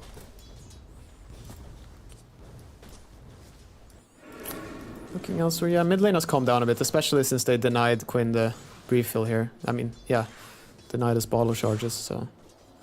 But still, Sonics quietly just pulling slightly more ahead at all times. You can see 3 lines of green and 3 lines of red, which isn't the best sign early for OG. not But they're necessarily the they're worst. keeping up good enough. Like this is Yeah, not yeah. one of those blow. We've seen way worse early games, right? Definitely. OG just, especially most of them are getting levels as well. Ember, I mean, he's still not up to level 5, and that's certainly going to be a bit of a pain point here. As with this wave, he should get level 5, but Quinn also is going to get level 6, which makes things a bit spicy without your remnants to play with, as they do get a kill down bottom onto Yawer. Okay. Fata couldn't quite save him there, and that's a nice jump between OG, and they'll even give each other a high five. No, very good. It's the level 3 on Oracle, right? It's surprisingly good burst damage. Sankin gets to go in. And Yawer's going to go ahead and address that, right? Infused raindrops immediately into the inventory. 6 stacks of those going to be able to reduce lots of damage from this Oracle. 120 every single time. Yeah. Is Tiger here rotating towards mid? Yeah, Quinn is very low. Could be a little sloppy death coming out here. There is the Primal as well looking to rotate on over, but even just with that, yes, the damage is enough. Taiga with the second Purifying Flames is going to be able to keep himself, or Taiga secures the kill, as well as the Fate's Edict, delaying his own death. Fata actually lacks damage here, and maybe OG will pick up a second recovery kill for BZM in the mid lane. Fata a bit tanky, but not tanky enough. Level 2 Searing Chains as well there for BZM. Alongside the Orb of Corrosion, allows him to pick up the kill. At least he doesn't get the rune, right? But he's basically fully recovered. I mean, he actually doesn't even care about the rune. He doesn't have ball yet. Yeah. He went for even Orb of Corrosion before Bottle, so... No, they needed some... I think Sonics lacked a little bit in communication there. Someone needed to stress more that the Oracle was missing. Right. I mean, obviously Quinn has to think about it himself, but it's always nice when you get a little bit of help in those type of callouts. And Taiga is stacking now once again here in the triangle. He has dewarded the camp, so it'll be 2 camps stacked here. Now the Ancients triple stacked, or I guess double stacked, depending on how you view that. I wonder who these stacks are going to go for, though, right? Because Morph's not going to take them super quickly. And against, you know, or for most teams, I'd say, well, it's going to go for the Ember, but maybe there's a case to be made for OG that Amar wants those stacks. No, it's 100% Amar. I don't think anyone else even have the... There's not even an argument, I think. I don't think anyone else can farm them. Like, he's going for max slight build, right? Morphe, very bad at farming stacks. And then you have Sanking, one of the best stack farmers, so... When he gets level 4, level 3 or 4 Sandstorm, he can go for it. Alrighty. Preferably level 4. Sonics, they are going to know that, and now they even see the stack operating on MSS early. He's rotating away from the top lane. DP doesn't really need him here. Leslau with plenty of energy. MSS kind of getting beat back, though, by the Warpine Raiders, but we'll clear a couple of the smaller creeps. Yeah. I don't know. Nice try, I guess. Bottle now in the inventory for BZM as he is getting ready to fight for these mid 8 runes. Sonics this time will rotate MSS on over. I believe he's been picked up on Observer Ward, though. And OG have towards the mid lane. Quinn's going to gamble for the top room, but Misha is there standing in his way with Cogs. Rune's bottom anyway. It's in the Bottle now for BZM. MSS, he's half HP here, a tanky lad, but not nearly tanky enough to go through 3, as Taiga once again rotating over from the bottom lane. They will get Amar as a result, as of course noticing both supports mid, they realizing he's alone, so they punish a bit here. Yeah, not very nice. High level kill there. Ooh, are they? Okay, yeah. BZM throws out the spirit, but thinks better of it. Yeah, not wanting to play too recklessly here. We can see Cookie into Gust are going to allow Sonics to get that jump onto Amar. Careful here, though, Quinn. Lots of damage here on these Searing Chains. Again, anytime you can follow up with a Sleight of Fist, even more. Look how aggressive it is. He's hunting for him. If he catches a glimpse of him, I'm sure he's going to go in for a bit of damage. Now, though, Misha's kind of down bottom, hiding away in these trees. There's another a trio of heroes here coming down now for OG, but it looks like Fata will be able to evade this here. I wonder what Misha's looking for. Maybe to plant a ward? Just keep himself hidden there. If you would see like the Drow, you know, sneakily trying to run away, he can pop out, catch him. Speaking of popping ults, Lelis up in the top lane is going to go ahead and release the Requiem. Niragi does receive a TP. Misha has returned. A little bit of regen here for this Morphling as well, and they're even going to fortify Lelis in a great position here. Out of fog, of course, his ghosts still know their targets. MSS now here to support as Misha traps him inside of the Cogs. The Cog pushback as well is going to affect Lelis, and that's going to be a kill here. Am I seeing that right? Do the Exo Ghosts try and hit the Cogs? Yeah, they do, they do. If you right-click the Cogs, they hit them. Otherwise, they ignore them. Nice jump out there from BZM. A little Yeah. remnant back in time as Yawer trying to maybe get the jump on him with that point and gust. You can see Amar farming up the stacks here, already at 1.4k gold. Yeah, there he goes. Another big stack here on the Ancients. He'll do it himself. As BZM also is going to get his, I think, 3rd power rune straight here. So that's an Arcane. Oh, that comeback for him mid was huge. Like that kill. Like it changed everything. Nice job there for Taiga as well, who rotates away from the bottom lane. Does end up, you know, at some stage kind of leaving Amar to die, who is very recklessly farming these Ancients on 115 HP. He's got the Seeds of Serenity here, but he's refusing to use them. That's a support item, he says. Yeah. He's going to tank through these the old-fashioned way. Okay, Fata, almost level 6. Thank you, Quinn. Always quite explicit with his pause reasons. But this is going to give actually the Blink Dagger for Amar. Yeah. There he is. There's the Verduage's Gale. I can't say that word. He uses the Seeds of Serenity. And Blink's on the way. I think Mojo is getting, yeah, he's buying the Tome. So this game, Sonics are going to have 6 on both their supports, around 10-11 minutes. I've seen some of their games. It's been rough. They haven't gotten ultimates until very late. Here's Quinn. Oh, the nice gust silence. from range in the trees. But look, Taiga's in position and ready. The Tome not yet here for MSS. Tower's going to go down. Misha is going to follow suit here at least. So it looks like Sonics will get something out from this. Although he's still BZM is dealing now. a lot of damage. Finally taken down BZM. Yep, forces out Kisses as Taiga collects the kill onto MSS. The Silence of Gust number 2. But the Blink reveal from Amar is going to take down Quinn. Yeah. Nice job there on the Burrow Strike epicenter. And now Fata and Yawer on the run. BZM, whoa, that was close. And does force out the ulti. Taiga's going to have a lot of healing for him here with that Urn applied. Amar with a swift blink in. And Yawer is just barely alive here. Stick charges. And even those infused raindrops keeping him alive. Taiga to die here. Lalslao rotating in. Has Exo in a second. The Cookie Sun from Fata reaching. But BZM just out of reach there. Yeah. A little over aggressive, but I mean, you gotta go for it, right? Why not? Amar going in again? Yeah, in again. He's going to get the onslaught, though, in return for MSS. He's got Dust, and he has Pulverize. Doesn't need it for the kill onto Amar. BZM a little bit low on mana. Has Remnants at least, and now a DD rune into his bottle, though. So maybe when Amar's back up, they can look to continue skirmishing. But lots of space here, I think, is the main story. As Quinn is going to sidestep a hook shot, and that's actually going to trigger Lalslao to use the Exo. Misha dies here in the cogs.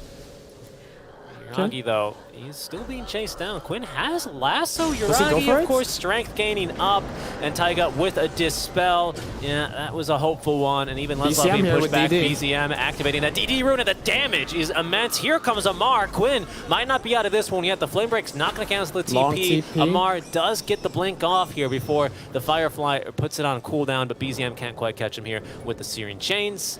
He's going to guess wildly now as far as where's Quinn gone, but Quinn's going to make it out alive here. Yeah. No, OG played very well the past 4 or 5 minutes here. They were struggling in every lane, and then a few rotations, a few nice stacks, and they're ahead. 2k gold.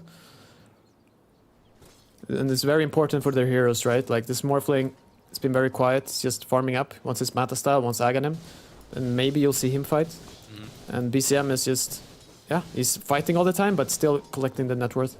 Absolutely, yeah. Lelis is actually amassed quite a bit of farm too. He's gone for this Falcon Blade and now bots. So he's going to be very mobile on this map and should scale pretty nicely here, assuming OG don't all of a sudden, you know, become this hit squad roaming around the map and killing anything they see. That's always possible with them, so you never know if this is going to be able to pay off for Lelis. But should be lots of gold for him here as he can take some pretty dangerous farm. Yeah. No, I mean, OG are definitely ahead right now, but Sonics at least, they're not suffering immensely or anything. Like, most of their heroes do kind of have what they want. Like, the Batrider bots got it a long time ago, almost halfway to BKB. As you said, travels on Lelis. Okay, we got a hook. Yeah, he didn't see the 4 heroes behind, though, and the cookie to the high ground. MSS stomping around in the fights as Misha slowed to a crawl here by that Scatter Blast. They do have a save, though, False Promise, and now MSS is going to be the one to die here. The Pulverize not lasting nearly long enough. And the False Promise, the Clockwork's going to come out very healthy here. BZM has claimed every single power rune this game. OG really bringing heroes mid lane whenever it's been rune time. Yeah. You can see it's actually quite difficult for them to play against this Oracle. Like, he's doing so much work. Saving heroes, like delaying their death. Yeah, Removing lassos, removing silence. And now, minuscule burrow strike, but enough for a kill onto Fata. Even Amar avoiding the scatter blast there on the way out, and you're completely right. You know, for example, I mean, even if that's not Oracle, right? Misha, he dies there, but simply put, he's allowed to rejoin this smoke gank, and they go for a quick kill to the Snapfire, and a very deep ward planted as well as a result. We'll see if that one pans out into anything. Yeah. Slow. See Amar blink away. Not much they can do about that right now. It's really been Quinn who, despite getting a solo kill, he's not really had tons of impact, at least as much as he was probably hoping for. Silence doesn't catch Taiga here, so, but the Pulverize will. And the hook shot from Misha to save his compatriots. Unfortunately, Taiga, yeah, didn't have the ulti, couldn't do much here. Sonics using the ultis, using the abilities, and the Exo as well is coming through. Yeah, let's see. For tier 1. Yeah, maybe they don't want to fight this. There's no epicenter. Support's quite far away from the spawning, but BCM will be annoying. Harass them a bit. And he's even got Maelstrom, so he's really recovered. Like I was saying, Quinn after getting that solo kill mid. The nice. Good one there by BZM. Tower's still down. Sonics, of course, are going to be a little salty that they won't get a little bit of bonus gold to pat their pockets. Looking at Amar's next item here, it is the Yule Scepter he's got queued up. Ooh, will he get the DD too? No, Fata denies it. Ah, there it is, okay. The first power rune not going the way. Yeah. Finally, of OG. Just looking here, yeah. Oh, BCM was hoping it was bottom, but nope, no room for you. Not this time. Yuragi, though, been very quiet, just farming up, and has found a very nice, what do you say, like a pattern, right? Farming pattern. Already at 9k net worth. Morphling is going to be huge. Yeah, he's been really allowed to settle in and just focus on being fully efficient with his farm. He's really skyrocketed, and he's jumped ahead of Quinn, Yawar, as well as Leslau, who find themselves now going for Amar up there? Yeah, they're going to give it a go. BOT's on in from Quinn, stomping around here. Now Pulverize from MSS. They have a kill onto Amar. Nice job there from Sonics. He's off the map for 30 seconds. But a hook shot now is going to find Yawar, Taiga, and BZM joining this kill attempt. The Gust is not going to get BZM off of the Drow, and an easy kill there. So an offlaner for a carry. Now maybe more? It's BZM. Is a little low on mana, right? Yeah, okay. It's going to relax. Go back and fill up. Next, a tower shot here just for good measure there, but it'll be healthy. Quinn, without a lasso, of course, does kind of free up this Ember to play a little bit more YOLO. Yeah. For the next minute and a half. I mean, I'm a little worried for Sonics here. Okay, they're under a ward too. It seems like they're aware of it. Yeah. Yep. They don't... Because if they get Exo level 2 here, okay, they want to fight. Underneath the Sonics ward, there's a ward behind the tower, but they're not going to see Amar coming on in with the epicenter. Doesn't quite collect a kill, though. MSS doing his best to keep everyone back. Eventually, that dam is going to burst here, and they're chasing more now, flooding forward into the triangle of Sonics. Fata throwing down a spray here on the tree. Very distorted, but a kill there. All the same for BZM. Yeah, for him. You see these wards they have. They see Drow Rangers just desperately, you know, trying to avoid them, but always walking through vision. She's died here once before. Quinn is here maybe trying to bait or be a little bit of a bodyguard, but they don't have either of their supports alive right now, and he doesn't have ulti, just BKB. Yeah, I mean, Yawar knows. He was pinging out like exactly on top of the ward. Oh gee, you can see anywhere they've traversed the map, they've left these little wards behind, and so that's been able to kind of contribute to this snowballing effect that we've had. It's felt like for the past couple of minutes. Yeah. Sonics have done well, especially with double BOTs on their cores, to at least TP around and still find farm on the map. But okay, they're going for a smoke here. Open up the map for BKB on Quinn. Oof, hook nice. shot. Yeah, away for Misha. Quinn, without a blink dagger, is not going to really be able to catch up here. Misha's just waiting with the cock pushback on Assess. He's going to get on through, actually. It's a lot of damage from the adaptive strike, and now Yuragi actually is going to go into Bat Rider form to fight. Don't think this is a fight. He's a bit lower on mana. MSS, yeah, he's going to get a mini Pulverize off before the battery assault stops him. Yuragi, a little bit more mana to his name now, continuing to chase with the Firefly movement. He'll just use it to farm, though. Yeah. Onyx with the smoke plate. They don't get too much, unfortunately. And they still haven't gotten this ward in front of their medium camp. They know Yuragi It's almost a loner, but it's a hard, extremely hard kill. And he's got Manta right now, so... Well, it looks like they'll be able to settle at least for Misha, and the Gust has found Morphling. Again, really, actually Sonics who might be in some more danger, especially as BZM joins the fight. Unstoppable now on this Ember Spirit. No, so the big issue they have here is that Drow Ranger compared to Morphling farm, right? Like if Drow Ranger was up there with Morphling, like I would say this game is completely even. Or maybe even Sonics are a little bit ahead. But now, this Morphling is just becoming such a beast. It's too strong. So, okay, Death Prophet TPing bottom. Okay, it's fine. He can defend it. Zega's here from behind just to make sure everything's a-okay.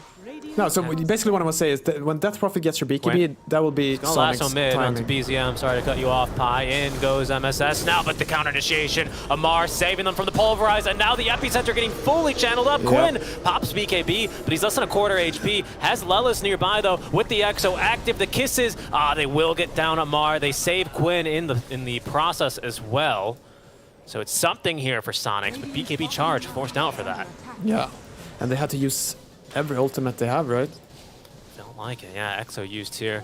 That was a level 2 Exo, and Quinn's going to BOT's the Ghost back top lane to continue farming with them. But that's actually drawn the ire here of OG. All 5 of those arrows pointing top now as they're going to look to try and cut off Ellis. They know obviously he has no TP. At least BZM is here.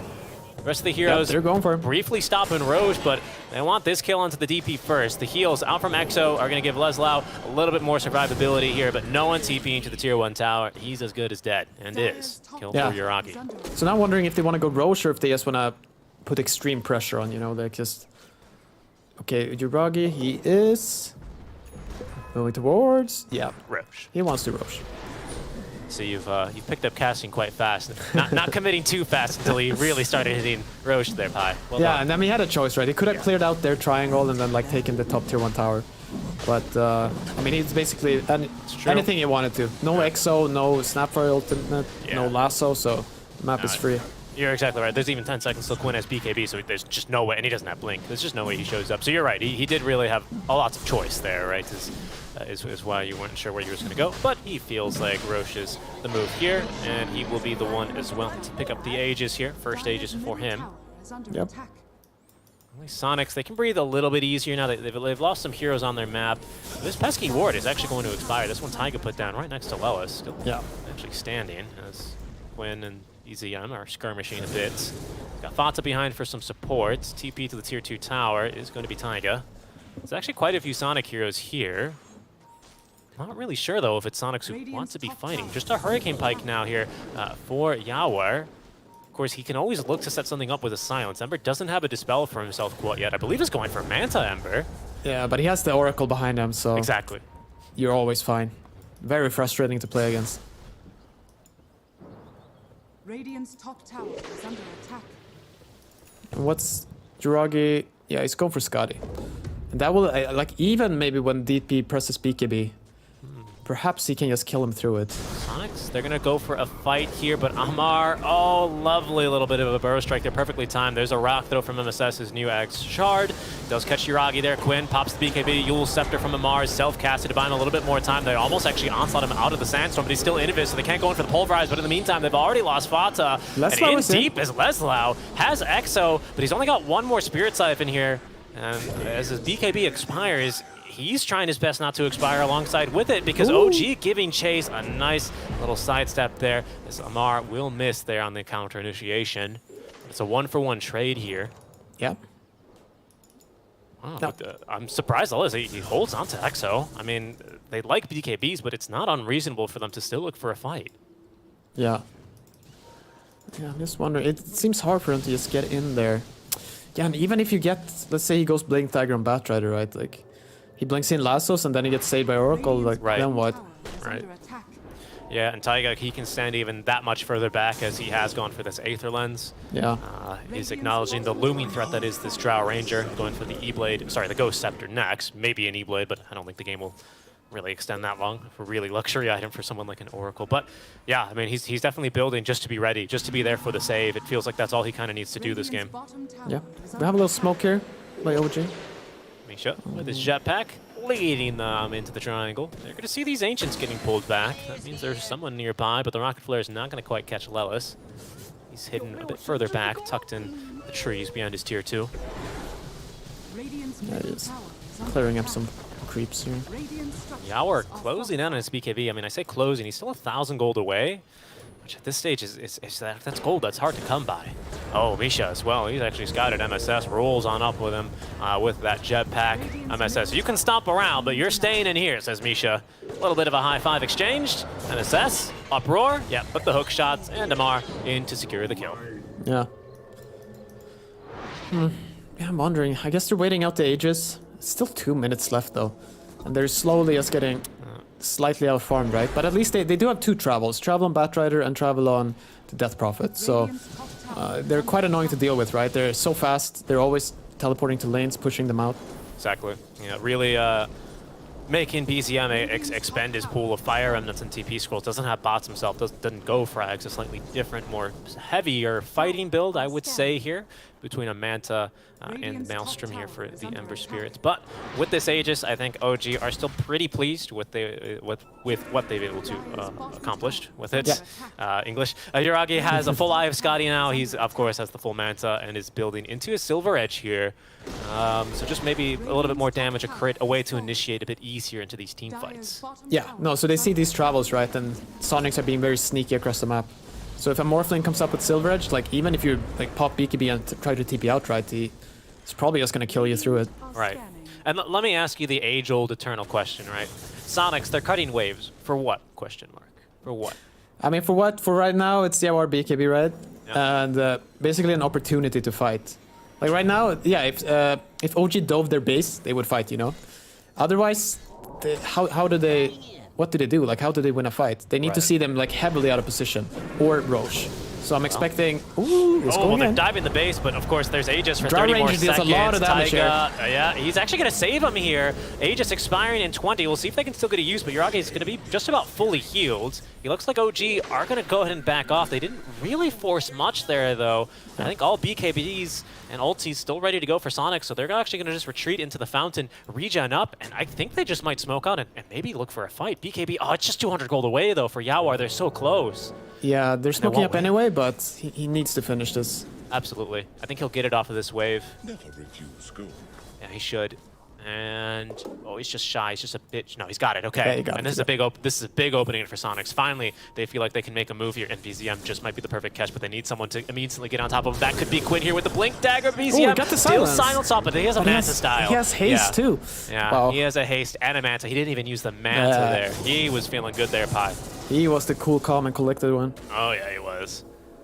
Quinn in the meantime. Actually, Lelis leading them into battle. He is rooted up by the Searing Chain, stunned up by Amar. Lelis being patient on his own BKB charge. The Force Staff is for Yawar. He gets up to the high ground here, casually joining the fight as Lelis. Now he pops BKB. He got spooked there, OG. Yeah. They'll make him blink. You see, and now you don't really, like, you want to be at full power, right, when you take these fights, when you know you're down gold, you're down items. So it makes everything a bit more awkward. Right now, they're just parked on Sonic's side of the map, and Sonic's, every single time they've tried to get out, unfortunately, it just hasn't gone quite right for them. Another blink on forward, though, as they will catch Amar. Hook shot, though, onto two! Okay, the onslaught, though, for MSS, still interrupting things, but another beautiful jump in there. Yuragi, he's already deleted MSS. Down they go here into the base as Yawar pops BKB, but the Scotty's slow here. Is he gonna go for it? Oh, will he dive more? Yeah, he's going. The waveform in. Yawar with BKB now stun expiring. The stun from Amar catching 2, 4 dead, just like that as OG go diving beyond tier 4 towers and heavily rewarded. Everyone dead but Quinn. What an initiation there. Quinn trying, maybe a little bit frustrated that they couldn't get anything going. That's a lovely spray. Are going to try and drag Amar back into his death, but he's just as healthy as ever here, Pi. And throughout all that, Taika didn't even use the false promise. No, you're right. No one was in danger, and yeah, Quinn's going down. Dead. This one's definitely gotten out of hand for Sonics. OG into the base here of Sonics and destroying buildings without Aegis. I don't know if really they'll be able to be evicted here. BZM is back after after regenerating his fountain back home. The Remnant has a casual Crystallis.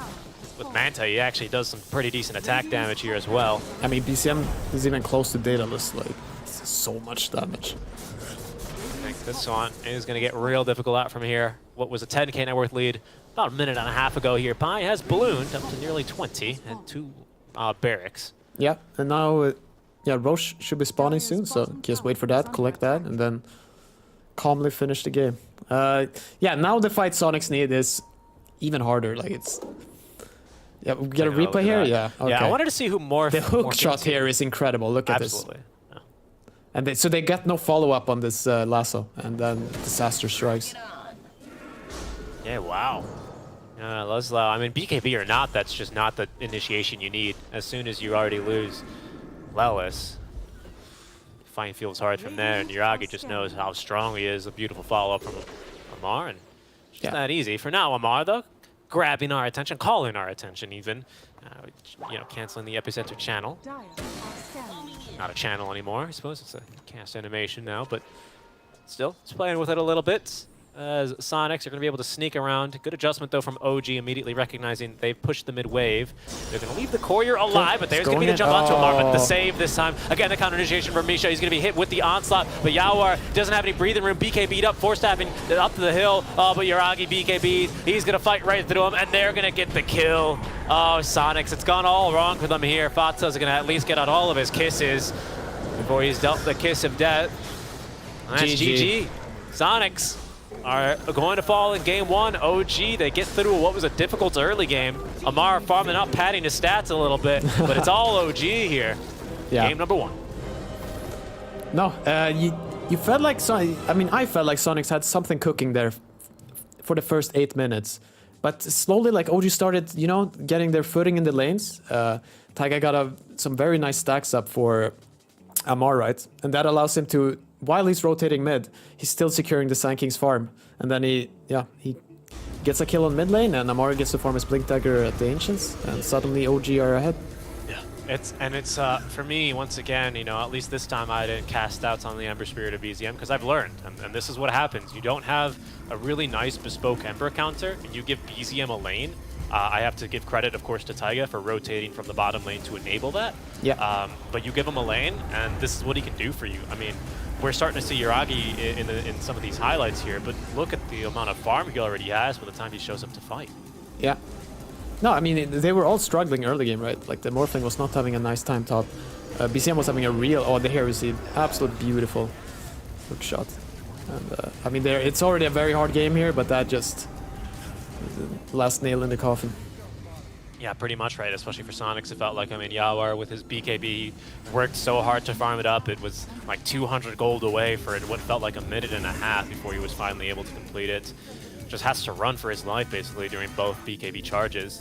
And he does get off. You can see this fight. A valiant effort, but OG in position, and the draft allows him to cancel that. This is a TI fight. Like, if you're not a TI, I don't even know if you're doing this fight. You might have already GG'd out. Gotcha, yeah.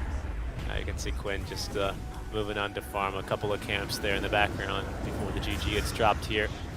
Difficult game for Sonics in game 1. But yeah, I mean, it was looking good. Quinn doing Quinn things, right, where he ends up kind of getting a little bit of an outplay onto the enemy mid laner. It just could not snowball from there, unfortunately. Yeah. No, it was that... they needed to respect that rotation. Like, Quinn wanted to keep putting pressure on it, right? More and more. But he had slowly been harassed down. And then... They don't call for the Taiga rotation, and BCM gets his 6 off of that, and off he goes. Off he goes. Yeah, that Taiga and Clockwork combo, or the Oracle Clockwork combo, it's worked here for OG before. Again, that was, I think, their first or second game of the entire tournament. I always forget how things are sorted by date here on Dota Buff. But it's a draft opening that they've used versus this Primal Beast and Snapfire opening against their opponents. I believe that was Boom Esports that attempted that opening. Here, OG, they replicate their opening picks, and lo and behold, it works out for them. It works out very well, in fact. Yeah. Yeah, Yuragi having a perfect game, no deaths. I mean, he got so much space, right? Like, after the first 10 minutes, he's basically doing whatever he wants. He's playing versus neutrals. Like, it's a farming game. It's World of Warcraft for him. He's just farming up. Then when he's ready, he goes for it. And this was not so much Wrath of the Lich, it was more Wrath of the Morphling here, right? Yeah. By the end of the game. Just nothing stopping him. Eye of Scotty slow as well for Yaoer is just way too punishing. And but yeah, I think BZM deserves the MVP here. I mean, the way he recovered from that earlier, solo kill by Quinn, he went for a little bit more of an interesting build as well. I don't even think he ever was pressured into using that Manta style. But if the game goes a little bit differently there for them, he has his own Dispel to rely upon, which means he can play super aggressively. That's always something that feels a little bit hard when you're playing Ember with someone like an Oracle or a Dazzle behind you to support. I always think about these like Oracle Dazzle, these save heroes like a rubber band, right? You can only stretch it so much before it snaps, and then you can't rely on your save anymore. And Ember, he really likes to stretch the rubber band. Yeah, no, they only really messed it up once, right? They dove the mid tier 2 a little bit too much. But like the only punishment there was Taiga dying, right? Like that's all that happened. Overall, like he basically played a perfect game. Like I mean, you have to give credit to the supports too. They were always there backing him up. And it was basically the 1-2 punch, BCM with Taiga, that like made the early mid game just completely in OG's favor. Like there were no opportunities to do anything. No. And that's felt like the story here for OG in game 1. OG having lost 3 straight, especially after being dealt a bit of a rough game by LGD, are going to find victory here in game number 1 over Sonics. That'll be taking us to our break here, ladies and gentlemen, but make sure you stick around. After the break, we'll have OG and Sonics game number 2.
and our swords, we pave the path to victory.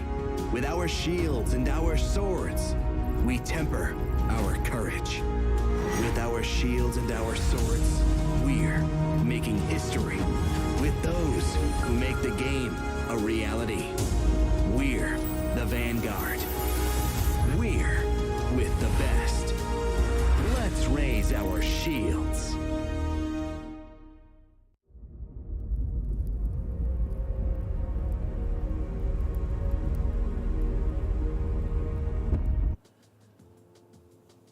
Hello, everyone, and welcome back to our match here. Group stage continues now into day two, well into day two here for our fourth match of the day over on the B stream. Thank you for joining us. Paladin Seeking Strike here on the cast for you for Sonics and OG game number 2. And the day is starting to get long here for the players, for the teams. This is a day where this group has to only play 2 matches.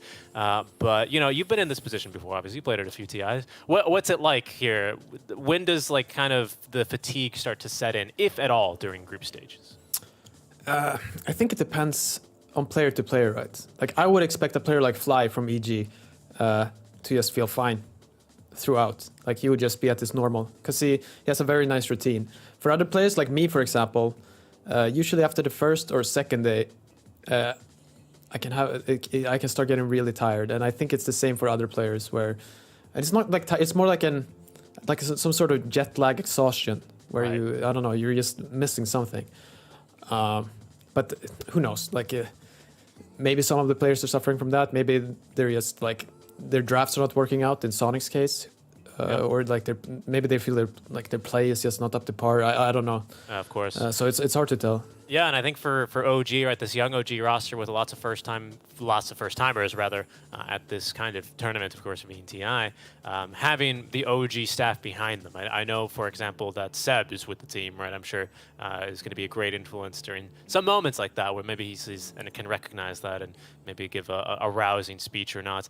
Yeah, and not to necessarily say that the quality of games has fallen, because I wouldn't say that after that game 1 performance, I should say, by OG, and especially for BZM, as we can see now, draft number 2 underway. See if Sonics will adjust their bans at all. So far, it doesn't quite seem like it. Yeah, no, I wonder if they would it be. I don't know if they would be unhappy with the last draft they got. Like, I don't think you would look at that draft and say, yeah, like, we lost because of our picks. Like, maybe it would be the Oracle. Like, that hero did more than like you would expect. So maybe they would be fine repeating basically the draft, just minus Oracle, ban that hero. And Sonics will return to banning this Clockwork in the first phase. Like I said, in the last draft we had, when OG lost their 4 games, in 3 of them, this Clockwork was banned. So Sonics are going to go ahead and take that one out of the pool in the first phase, previously led on through, and of course OG, it was their opening pick. Yes. Banning Undying and Enigma, yeah. Let's see, Mars is in the pool. Did they ban it last game, Marcy? No, yeah, they banned Mars instead of Clockwork, right? I believe so, right? And now it does leave it open, but Sonics with first pick this time, you can see the little Aegis on that far right ready for them. They're on Dire side, and it's going to be OG with last pick, so we have just completely swapped from game 1 to game 2, so keep that in mind for drafting and picking order. Yeah. Quite a few teams stole that through this Marcy first pick, and then, you know, they picked their 2 and 3 very fast, because obviously planned for it. So we'll see, yeah. Now we'll see OG's response here. I expect at this stage of the tournament, especially as I imagine teams were keeping an eye or two, right, on those last chance qualifier games. Definitely have a plan for this first pick, Marcy. OG, I'll see what that's going to be here, as we can see at the side of Sonics anticipating the second and third picks here. Yeah, I mean, the Tiny is a normal pick. I don't know if Tygas played that much. Oh, Primal Beast, I forgot about that. Yeah, that beast, that boy. That Primal boy.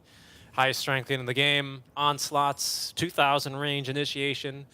Point and click stun. Yeah, brings a lot here. I think, I don't think anyone's surprised by the amount of Primal we've seen, and then we'll see him yet again here in the draft. He's curious that Amar likes to keep the one earmuff on, huh? He's got to turn and listen with the other ear, right? Just take it off, Amar. Yeah, they were trying to pull it off, but he stayed strong. It's a power move for him. Second pick then for OG. They're going to give it a little bit more thought, though. Yeah. Yeah, This could be this Oracle again. Okay, they really like Oracle, huh? I didn't really see this hero on my pre-TI research radar, to be honest with you.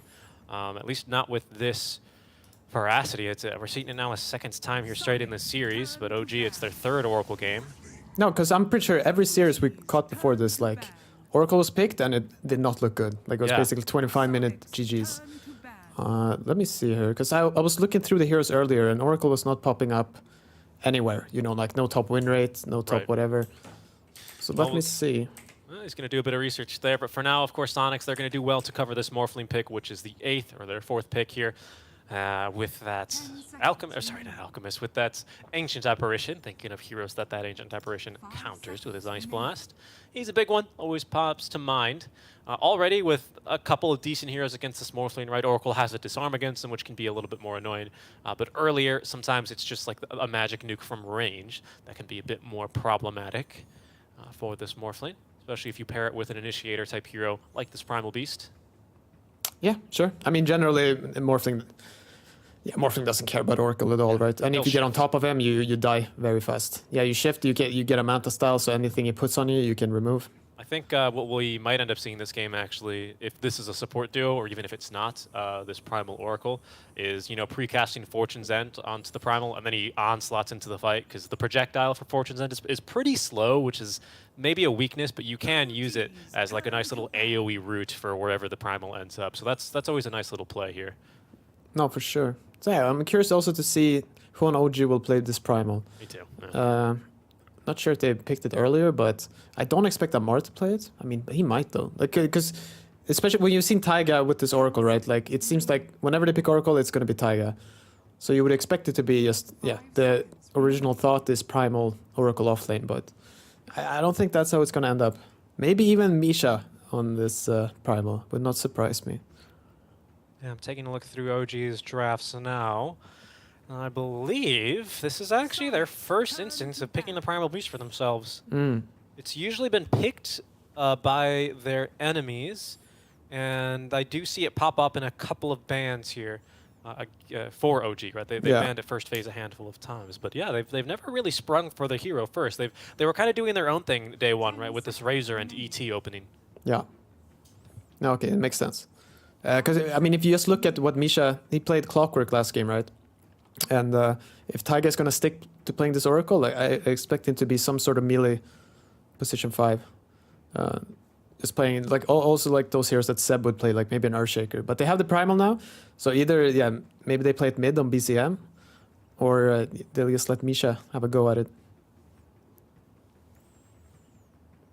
Yeah, bans for Morphling, right? Naga, AA, quite natural. And a Huskar as well. Okay. That's an Ammar hero for sure. Ammar started his career as a mid player, and then I think when he had to join a team, they're like, well, we don't need a mid, but we do need an offlane. And Ammar said, great, I can farm from position 3, right? Right? And here we are. Yeah, basically invented the new post-3 meta. Yeah, it was really him, to be honest. He was an absolutely incredible player. I think what was really surprised, I think a lot of people that were following his Creep Wave team, that wasn't his team, but he was on the team and obviously a star, right, along Crystallis, who's now on Secret.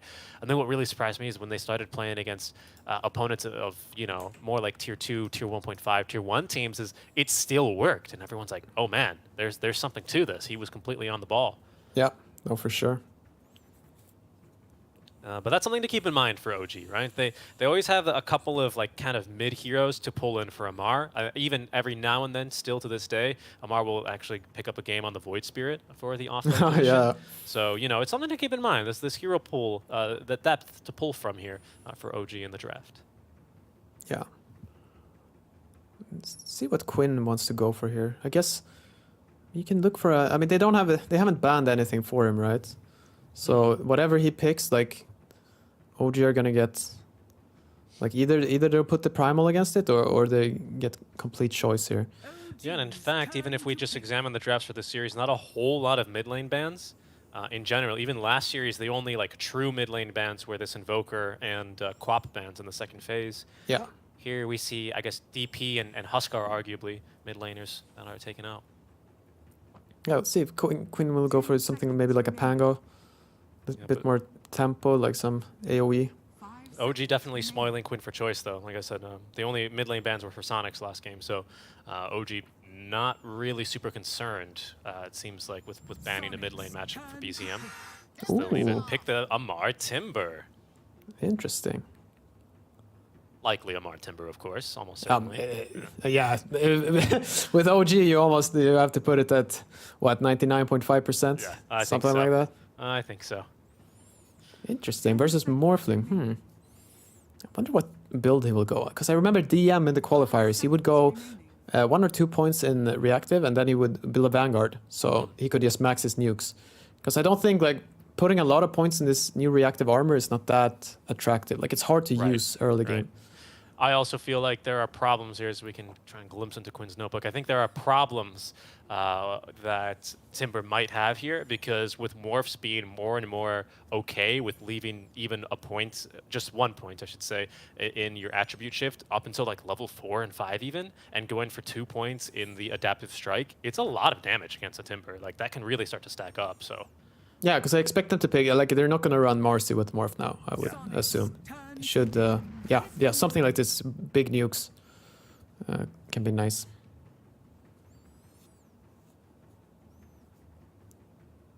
Well, Sonics here then, they need their next pick. Still have Quinn's hero to consider now. They can continue to maybe flex this Lelis onto, or this Marcy onto maybe offlaner 4. But, oh, there's the Quinn Ember Spirit, a signature of his, of course. One of the better Embers, I think, in the world, honestly. No, for sure. I agree. It's super strong. Maybe we can get some revenge here. Some payback from BCM earlier Ember Spirit. But as I said earlier, OG, they get a complete choice here. I don't think it's their style to pick like a Necrophos. I'm not sure. But if they want to, they can completely counter this Ember Spirits. Yeah, Faceless Void's in the pool, right? Strong pick against a Morph and an Ember, I believe. Not as strong anymore. Like, people told me, right, like that they actually favor Morphling in that matchup nowadays. Oh, right, with the new Ag Shard, and you buy Ags, yes. you get the free Ags. It's just... That's right, yes. No, it's you're absolutely right. That has shifted the paradigm there a bit. Yeah. Yeah, okay. Okay, other heroes people like to take against this Ember can be a bit difficult. But with 8th pick hero, OG have, well, not that much time, but certainly no lack of options for the mid lane matchup. Jakiro. Okay, so I guess they want Primal mid then. They were fine with that. And I think Quinn is very happy with that, because when you pick an Ember like this blindly, you can run into these horrendous matchups where, yeah, Death Prophet is banned, but you can end up playing versus a Necrophos, a Huskar, like these things that just make the lane unplayable. Yeah, and that'll aptly explain the Huskar ban right there for Sonics. They're in that last banning phase. They were setting up for the Ember. Now Ochi with Jakiro, some long distance stuns. Of course, lots of damage on that Macropyre. I've even seen a couple of Acceptor pickups here, giving that Macropyre pure damage and having it last almost forever, it feels like. So some long reach here from OG. Okay, so now the question is, do you want to keep this Marcy as a 4 or let her be 3? Because you will not see OG's. OG have last picks, so... And you know it's going to be a Jakiro or something, so it'll be a strong lane. Like, what do you want to do here? What could you pick? You know, I think, what did we see? We saw Thunder run it, and it looked horrendous, right? But I'll tell you what did look good versus a Jakiro in lane was that off-lane Omni, right? Oh, yeah, the position. Yeah, I remember. No, that was interesting. Omni... They would have an Omni Marcy then. Maybe not the best. Because it would be nice if you got to see the carry. Then maybe you could pull off something like that. I mean, thinking if you just want to pick up like a Rubik, like there's so many nice spells to steal here. You have more nukes. Like, you're not, like what? Primal is going to go for an early BKB, but like Oracle, Timber, Jakiro, like these heroes are not going to have, they're not going to have any BKBs. Very good point, yeah. Macropyre Ice Bath, always amazing steals. You can usually, you don't have too much of a problem stealing, what is it, the Chakram, right? Yep. Timber, which is super annoying. But they'll ban out offlaners here for the side of OG. That option is still open if they do want to try and run this Marcy as a position 3. Yeah, because whatever you say about, like, Marcy needs a BKB this game. Like, after 10, 12 minutes, like, jumping in, it's going to be so hard unless it's for a pickoff. It'll be Ice Path City. Yeah, ice path, or like if you're close to the timber, right? I'm pretty sure you just die, like just instantly. Yeah, quick old whirling death and a what's the second skill of the latch is going to be so much damage, and they will go for a Mirana. That could still be an offlaner, right? Position 3. Yeah, it could. Or I think MSS has played it more, so I feel like they do want to keep this Marcy position 3, but you're right. It could be either or. Probably waiting a bit to see if how bad the carry is for you. Okay, Lone Druid. Interesting. Lone Druid game here for Yawar. I don't think he's going to quite want to rush Ags and summon his own bear. I don't know if that's the move, but it is going to be the matchup here that Yawar has to face. So BCM looks excited. I'm also excited to see him play this Primal Beast.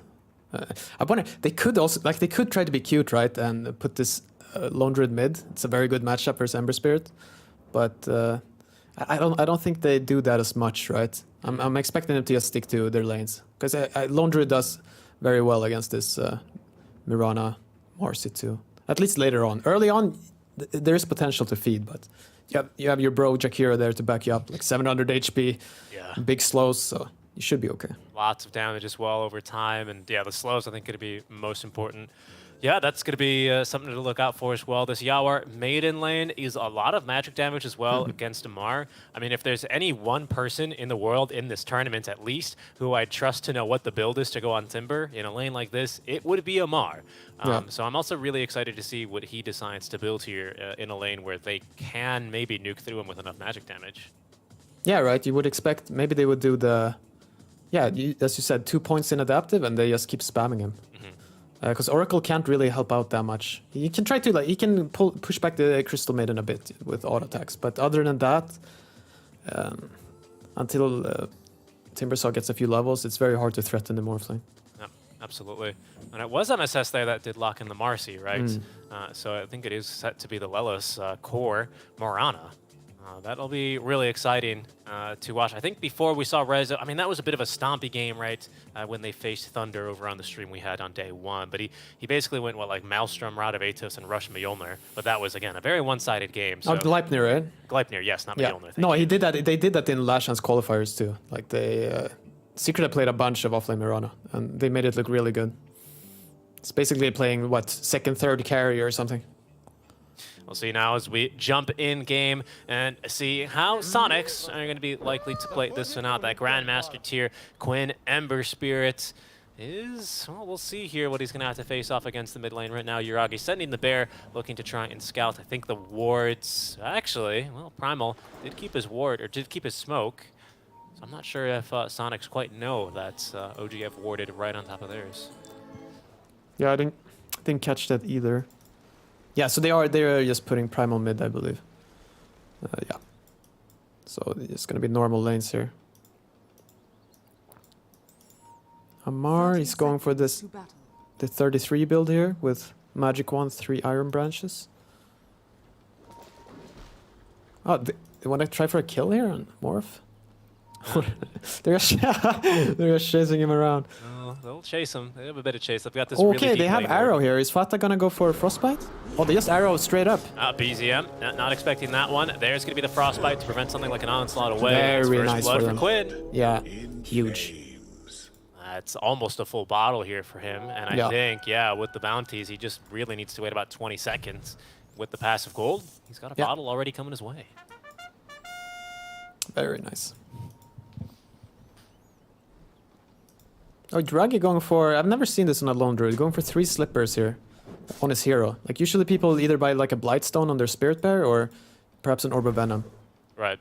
Yeah, I think I think, you turn those eventually into, Wraith Bands after 25 and they become super efficient, but maybe expecting a more difficult time for his Baron lane. It sounded like you were super concerned about that, though, when we were considering the lane. No, as long as Jakiro is, like, sticking with him, he should be completely fine. It's just here, when they hit level 2, like, you can always get caught out by this rebound, like, just Marcy shenanigans. Level 1 there, keen to start harassing the pair a bit. Yuragi with, again, all this Agi doing decent damage from range. Let's make sure that Jakiro lots of HP to work with as well. can be quite annoying, and as you say, it's going to be a bit of the bodyguard here, as the bear really only has the Calling Blade. Mid lane, BZM already taken a fair amount of harass, but now can dish some back. Quick level 2, immediately point taken in the trample, and will walk Quinn back to the range creep. Chains. Quinn is going for a kill though. Yeah. Needs one more hit. Ooh, the first blood is or not first blood. Another kill is actually down bottom in the meantime. Yep. BZM really playing this matchup on edge here. No, this Mirana Morse lane, especially Chains. these early BZM. levels. Oh, they're going uproar. Quinn, clearing chains. There's Sleight of Fist in 2 more seconds and has the kill. Very well played. Didn't catch how Misha died there, but I can assume it was simply a rebound into arrow. Yep. Seems realistic in this lane. No, but better him dying than... okay, he doesn't want to die without TP yeah, though. he doesn't want to die twice. He doesn't want to be around, and luckily Yuragi, he micros the bear over to tank the arrow. Bear's got a little bit of HP. He can die in 40 seconds, then it's fine, but before then, no. He does not have Yuragi's permission to die. Yeah. Quinn already with Searing Chains. Getting a little bit lucky there, that second target. Selecting a range creep from BZM. So he's sipping on the bottle at least. So first blood for Quinn. And now a solo kill against BZM's Primal Beast. He's Quinn off to an even better start than what he was off to last game. Yeah, these things are huge, because he already has Blightstone Baller, right? And so all this harass is super powerful. And let's see. Okay, so Amar has 2 points in reactive armor. Seems to be doing really well in this lane. Reactive armor and Whirling Death. A little bit of bonus strength there with the double gauntlets. So what's in his quick buy is already mid lane. BZM back down to half HP, but has bottle sips, so he'll be fine. Yeah. Yeah, but Amar, he's just kind of skipping waves here himself, it looks like. He's actually kind of already left Taiga, who once again has the duty of looking to stabilize this mid lane. He's going to be rotating in from behind. Quinn completely dry on mana. But yeah, he won't be able to do too much here this early on. But again, Amar on his Timbersaw, right, doesn't need too much assistance here in this lane, it would seem. As instead, it's Misha down bottom, another arrow combo. Won't catch him out. No arrow there. They didn't even arrow, just hit him. Yeah. But this is okay. You were allowed to die there. You have TP up. You can either refill mid or you can just come back. Because when he hits level 4 here on Lone Druid, if he gets to put a point in Savage Roar, he should finally be safe.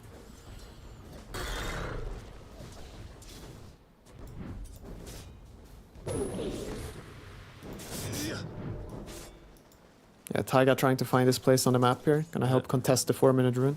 He's been picked up on that Dire Observer Ward, though. It's just they're going on Lone Druid. Yes, actually, they are. Yuragi, the hero itself, eating the arrow. MSS trying to get the damage in, and with that last little punch, he has a kill. Down goes the bear. He'll have another one to resummon, fortunately, for not too long, so at least he'll be with bear. Yeah, they're doing very well in this lane. Very well, you could say. Berries. BZM. He's fine mid. Quinn as well. Just exchanging a couple bits of damage here and there. A Sleight of Fist. That's some serious damage. But 4 stick charges there and a full bottle. Okay. Yeah, he really wishes he could get a little TP refill here. It would be huge. Bottom, they're going. Yeah, they're just gonna keep going and going. But he has a point in Savage Roar. He does. He's already used it. Misha still taking a fair amount of harass. Can turn for a dual breath in a second, but actually eats the arrow. He's got at least the infused raindrop, so that's not going to keep him alive here. Pi, did he have permission to die? Let's take a look. Yeah. Okay. But now it's now it's starting to become a little too much. You're dying a little too much, buddy.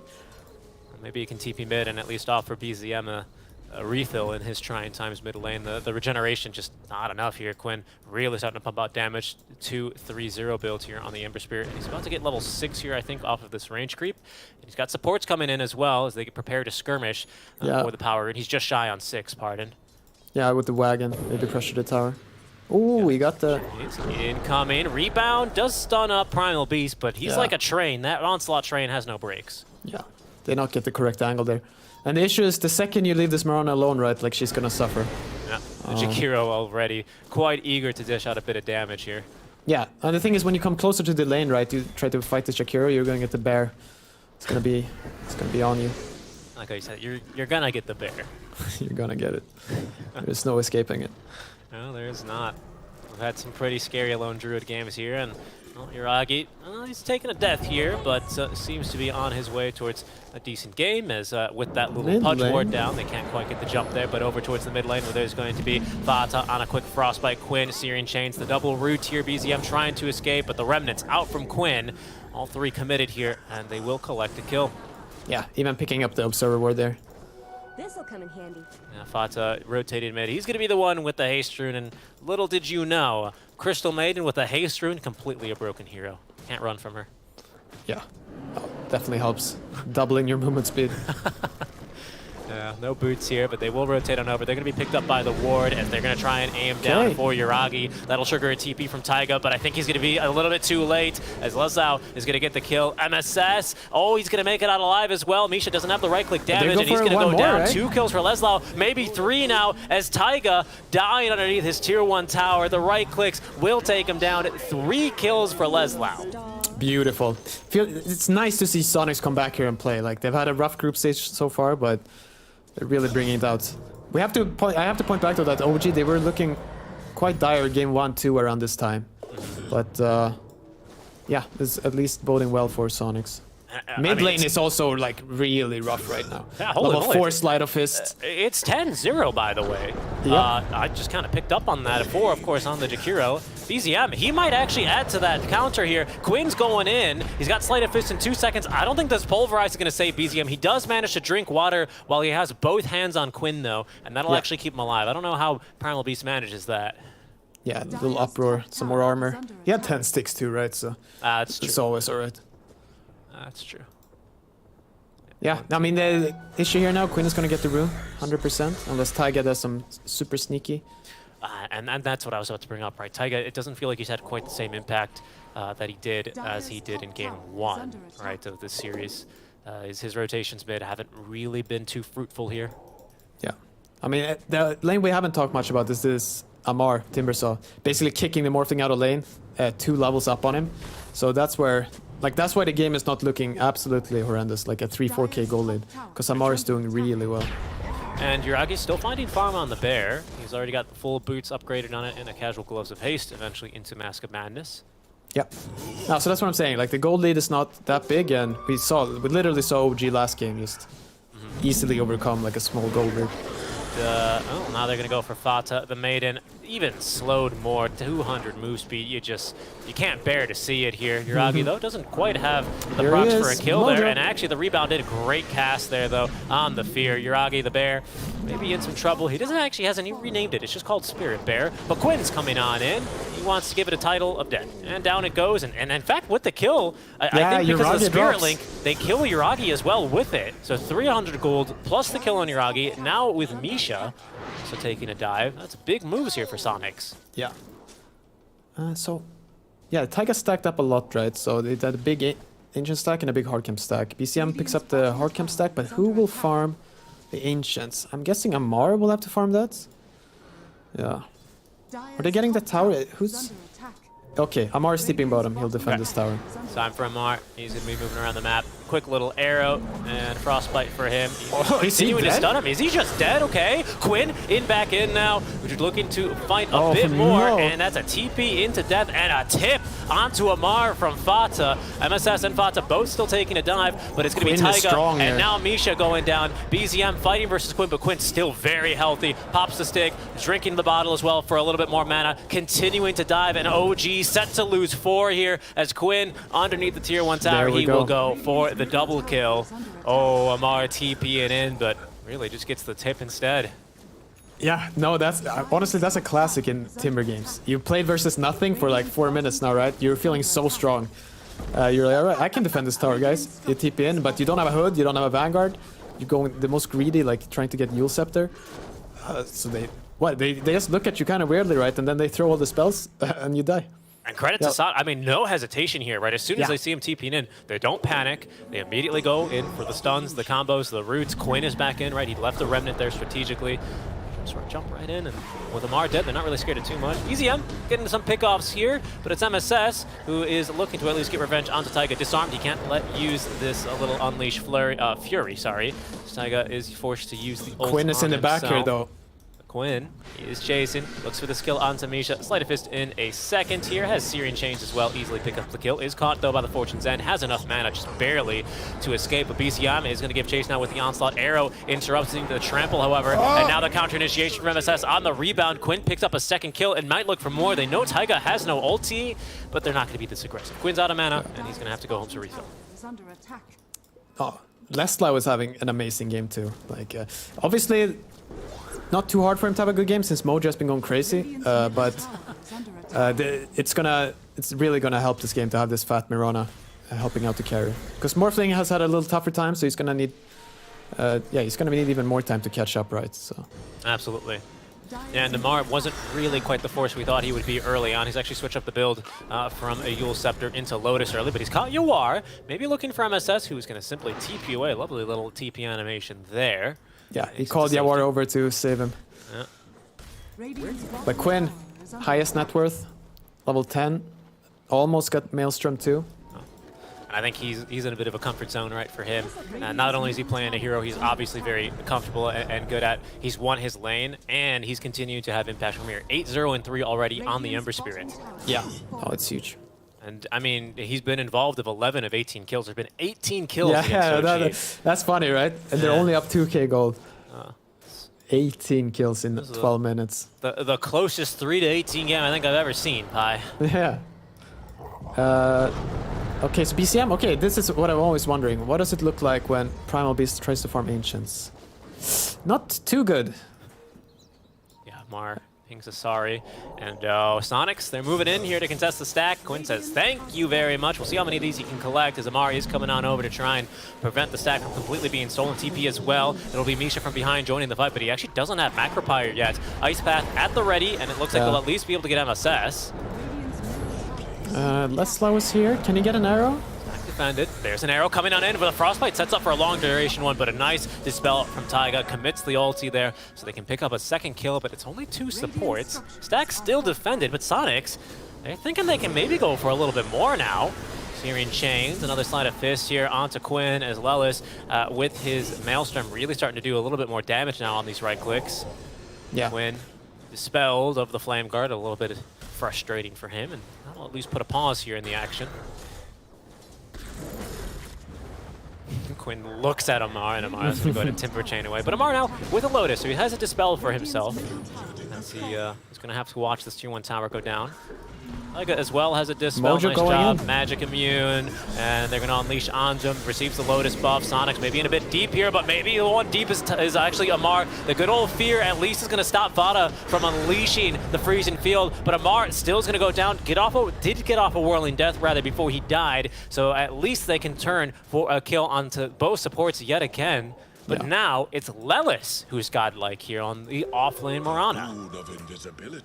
Oh, 908, yeah, that feels pretty good. Holy moly. Already got Falcon Blade, Maelstrom. Yeah, these two lanes going swimmingly, and there's actually an arrow onto BZM. Look at the damage between these two. Oh, he didn't get the full onslaught off, but it's not going to matter. He's still going to be A-okay here. Yeah. Yeah, so like the way they're playing, it's really good. They're just putting pressure on, letting Yawar do whatever he wants. So I'm hoping Yawar like goes into that Juragi mode, just finds those creep camps and keeps farming him up. Kicks it into second gear here for the farming overdrive. And yeah, I mean, he's not been required in any of these fights, and as a result has nearly the full Yasha now for his second blade after the Falcon Blade. Sonic's doing well to keep applying pressure in the mid lane. Anytime BCM goes to farm this wave, even with Trample, he needs Taiga behind him for a possible dispel. Quinn. Spidey senses, some would call it. Others would call it just an observer ward as well. Scouting 3 enemy heroes there. He's not going to run into his death. Yeah. Nice job by him. Himself alive. No, the Sonics, they're calming down the game a bit, but I'm hoping that they can farm a little bit now, but that then they get back together and keep pressuring. Wait, are you seeing this? I didn't know you could disassemble. Almar's disassembling Lotus for Arcanes and then, you know, using them. I've never seen that before, surprisingly. I'm sure it's done. I've just actually never seen it. I don't think I've seen it either. Yeah. Interesting. Yeah. I mean, obviously the cooldown, you can't just like spam it, right? But yeah, he's using it for mana. Now he's putting that mana to some work for Yawar. But Sonics are smoking on over here, and they might be in position here to cut off Amar, as smoke will break. Fata in on top of his hero. He has freezing field. Gonna start letting it go now. Adaptive strike, but a nice cancel from Misha as OG have wrapped around the smoke tank, anticipating this kind of move. They're gonna get through Fata now, as they have morphed here into the Mirana. So Yoar's got a lot of mobility. Quinn finds himself in a little bit of a pickle, but guarded by the Moonlight Shadow now. And here's Lelis onto the backlines, immediately nukes through Taiga. He's caught though. Another nice ice pass out from Misha, but it's not going to change the outcome of this fight. 4 dead as Quinn is starting to really clean up here. Maelstrom online for him. He's now beyond godlike as well. The second hero on the Sonics lineup here who's beyond godlike. Yeah. No, I was starting to get a little worried there for Sonics, because OG were reading that play, like they were collapsing with every hero. But then Leslau TP's mid, luckily, and joins up, and they get to clean up the fight there. A clean house. And Quinn, he looks absolutely overjoyed. Yeah. Yuragi, a little bit less, right? It's kind of stressful mode for him. The team, they're doing what they can for him, right? The team's dying for him, for space, for the bear, and his Spirit Bear coming along pretty nicely for his Desolator, but I mean, I just don't think even if he joins these fights, he's just a little bit too far behind at this stage. But, you know, a great fight. Yeah, here we catch the fight, right? But they're so ready. Like, Misha instantly cancels the Crystal Maiden ultimate. And I start fearing a little bit for them here, right? It's hard to catch the Ember, but, like, the fight's not going their way. But then you see Leslau charging down here. And bam. They all literally just die in, what, 3 seconds? Yeah. Sleight of fist there. Bonus damage between everyone. Lolis caught by a second, but only for a second. There's Yawar. He's having a good time. Yeah. He knows. As he's in a pretty good position here, and especially after a tough day 1 for Sonics and a tough game 1 versus OG. He can at least be a little bit more, you know, of clear mind as they continue to try and close this game out. Of course, they're in no position really to be closing the game out in the next 5 minutes. It's not looking that dire for OG. OG still have a couple of power spikes upcoming, and they've done well, again, to create lots of space for Yuragi, who is nearly at his Deso. BZM nearly at his BKB as well. Then he can finally actually pulverize heroes. Yeah. A little bit more easy. I mean, a nice part with this lead for Sonics is that MSS has gotten to farm quite a bit. Because I was talking earlier about, right, like, I think this game is unplayable for Marcy unless she gets BKB. And she's definitely going to get it this game. She is. Oh, hold on, there's a macro actually. It's onto Lelis. This is a big kill. Oh, Taiga, 1,000 gold. That a boy. The support squad doing work here. Yawar was in the vicinity, is going to go ahead and morph into Primal Beast and outrun the Ice Path. BZM. Quinn is looking top though. They're okay. Going on the Lone Druid. Found the Yuragi Lone Druid. They've slain the bear, which is significant damage here for Yuragi. That's percentage-based damage, but he's got another bear to summon. OG as well reinforcing as they do TP to the tier 1 tower. They look now to cleave through Fata, who is in a pretty bad position for a Maiden. On she goes. Yeah, some nice moves there by OG. I think that's is that Deso for Bear? No, not yet. It's now on its way though. I was wondering if Yuragi had Deso for that kill and it can start stacking up some damage, but every kill from here on out will come with some bonus damage from Yuragi. Yeah, so OG definitely leveled up here. They got BKB on Primal Beast, and as you said, the Deso is coming for Lone Druid.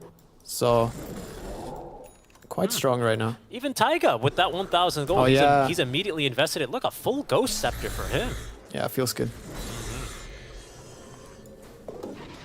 So that's going to be Lelis having 1 death to his name. Fortunately for him, I mean, if you are going to feed that 1k gold to anyone, it is onto a support. We'll see how much of a difference that makes, but he's almost at his BKB, and we'll have that now. BZM has his BKB completed online as Yuragi, his bear, in some danger. It's only there, 1 bear here. Quinn Killing the bear is good enough. Oh, and they didn't actually get the fear off. MSS looking for the hero proper, as he does get that little spell off. Fata in the backlines, though, free to use the ultimate as Yuragi, the bear, Spirit Bear anyway, is actually going to get the false promise. Taiga trying to keep himself alive. These Maelstrom procs doing damage, and that's the bear dead. Ooh, 300 gold for Lelis, and there's not another bear here for how long? Yeah, like 30 seconds, but we got the Gaben rune here. We got double damage in front of the Roche Pit. So like without this DD, you'd never go for this. But now, I think it's just dead. Like, look at it. I'm looking, and that's a lot of damage for this Roshan to try and take. MSS, of course, he can't quite tank this, though. That is kind of a little bit of a problem for the Sonics lineup, is so they do start falling behind. They don't have like a really great frontliner, but right now, the advantage that Yawar has, especially now in Aegis, he can be that frontliner. OG will not be able to contest his first Roshan, and a bit of frustration, I think, for BZM, right? Oh man, I just got this BKB. We have a Gem of True Sight, so we can fight them through Moonlight Shadow, but yeah, I just got no opportunity here. No, it's very frustrating. You kind of just hit your power spike in items, and yeah, your bear dies, and you lose Roche. Like, definitely not what you want. Yeah, don't you just hate it when your bear dies? Yeah, it's the worst. It's not good here. OG is going to continue farming up though, and this lone druid shard as well is incredibly powerful, right? So you get that basic dispel for himself, which is going to help him remove, say, something like Searing Chains, right?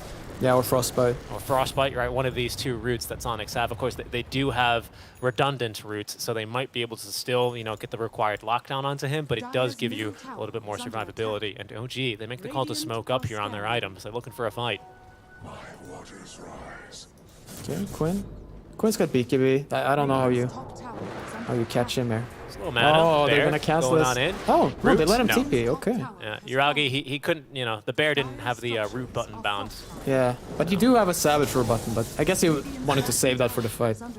That is true, you do have a Savage Roar button. But Demolish also, that button doing some good work on the tier 1 tower. It will go down. But Yawar's taking the tier 2, so Yeah, that he is. Sonics are happy about that. He's actually almost got out. Well, he's about halfway towards IF Scotty here, with one ultimate orb and a 1k in the bank. Misha trying to maybe connect an ice path here as BZM is going to cut the wave mid. That'll put a stop to this push, but the tier 2 is going to go down bottom without much of a fight.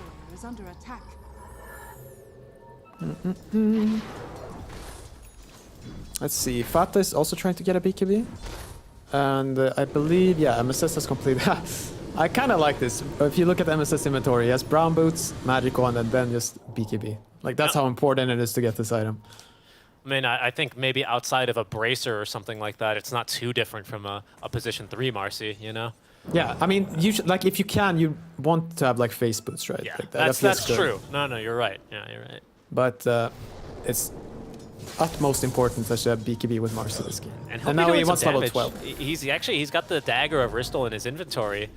So with Unleash, I mean, sure, it's no Basher, right? But he'll be doing some damage here. Yeah, it's a lot.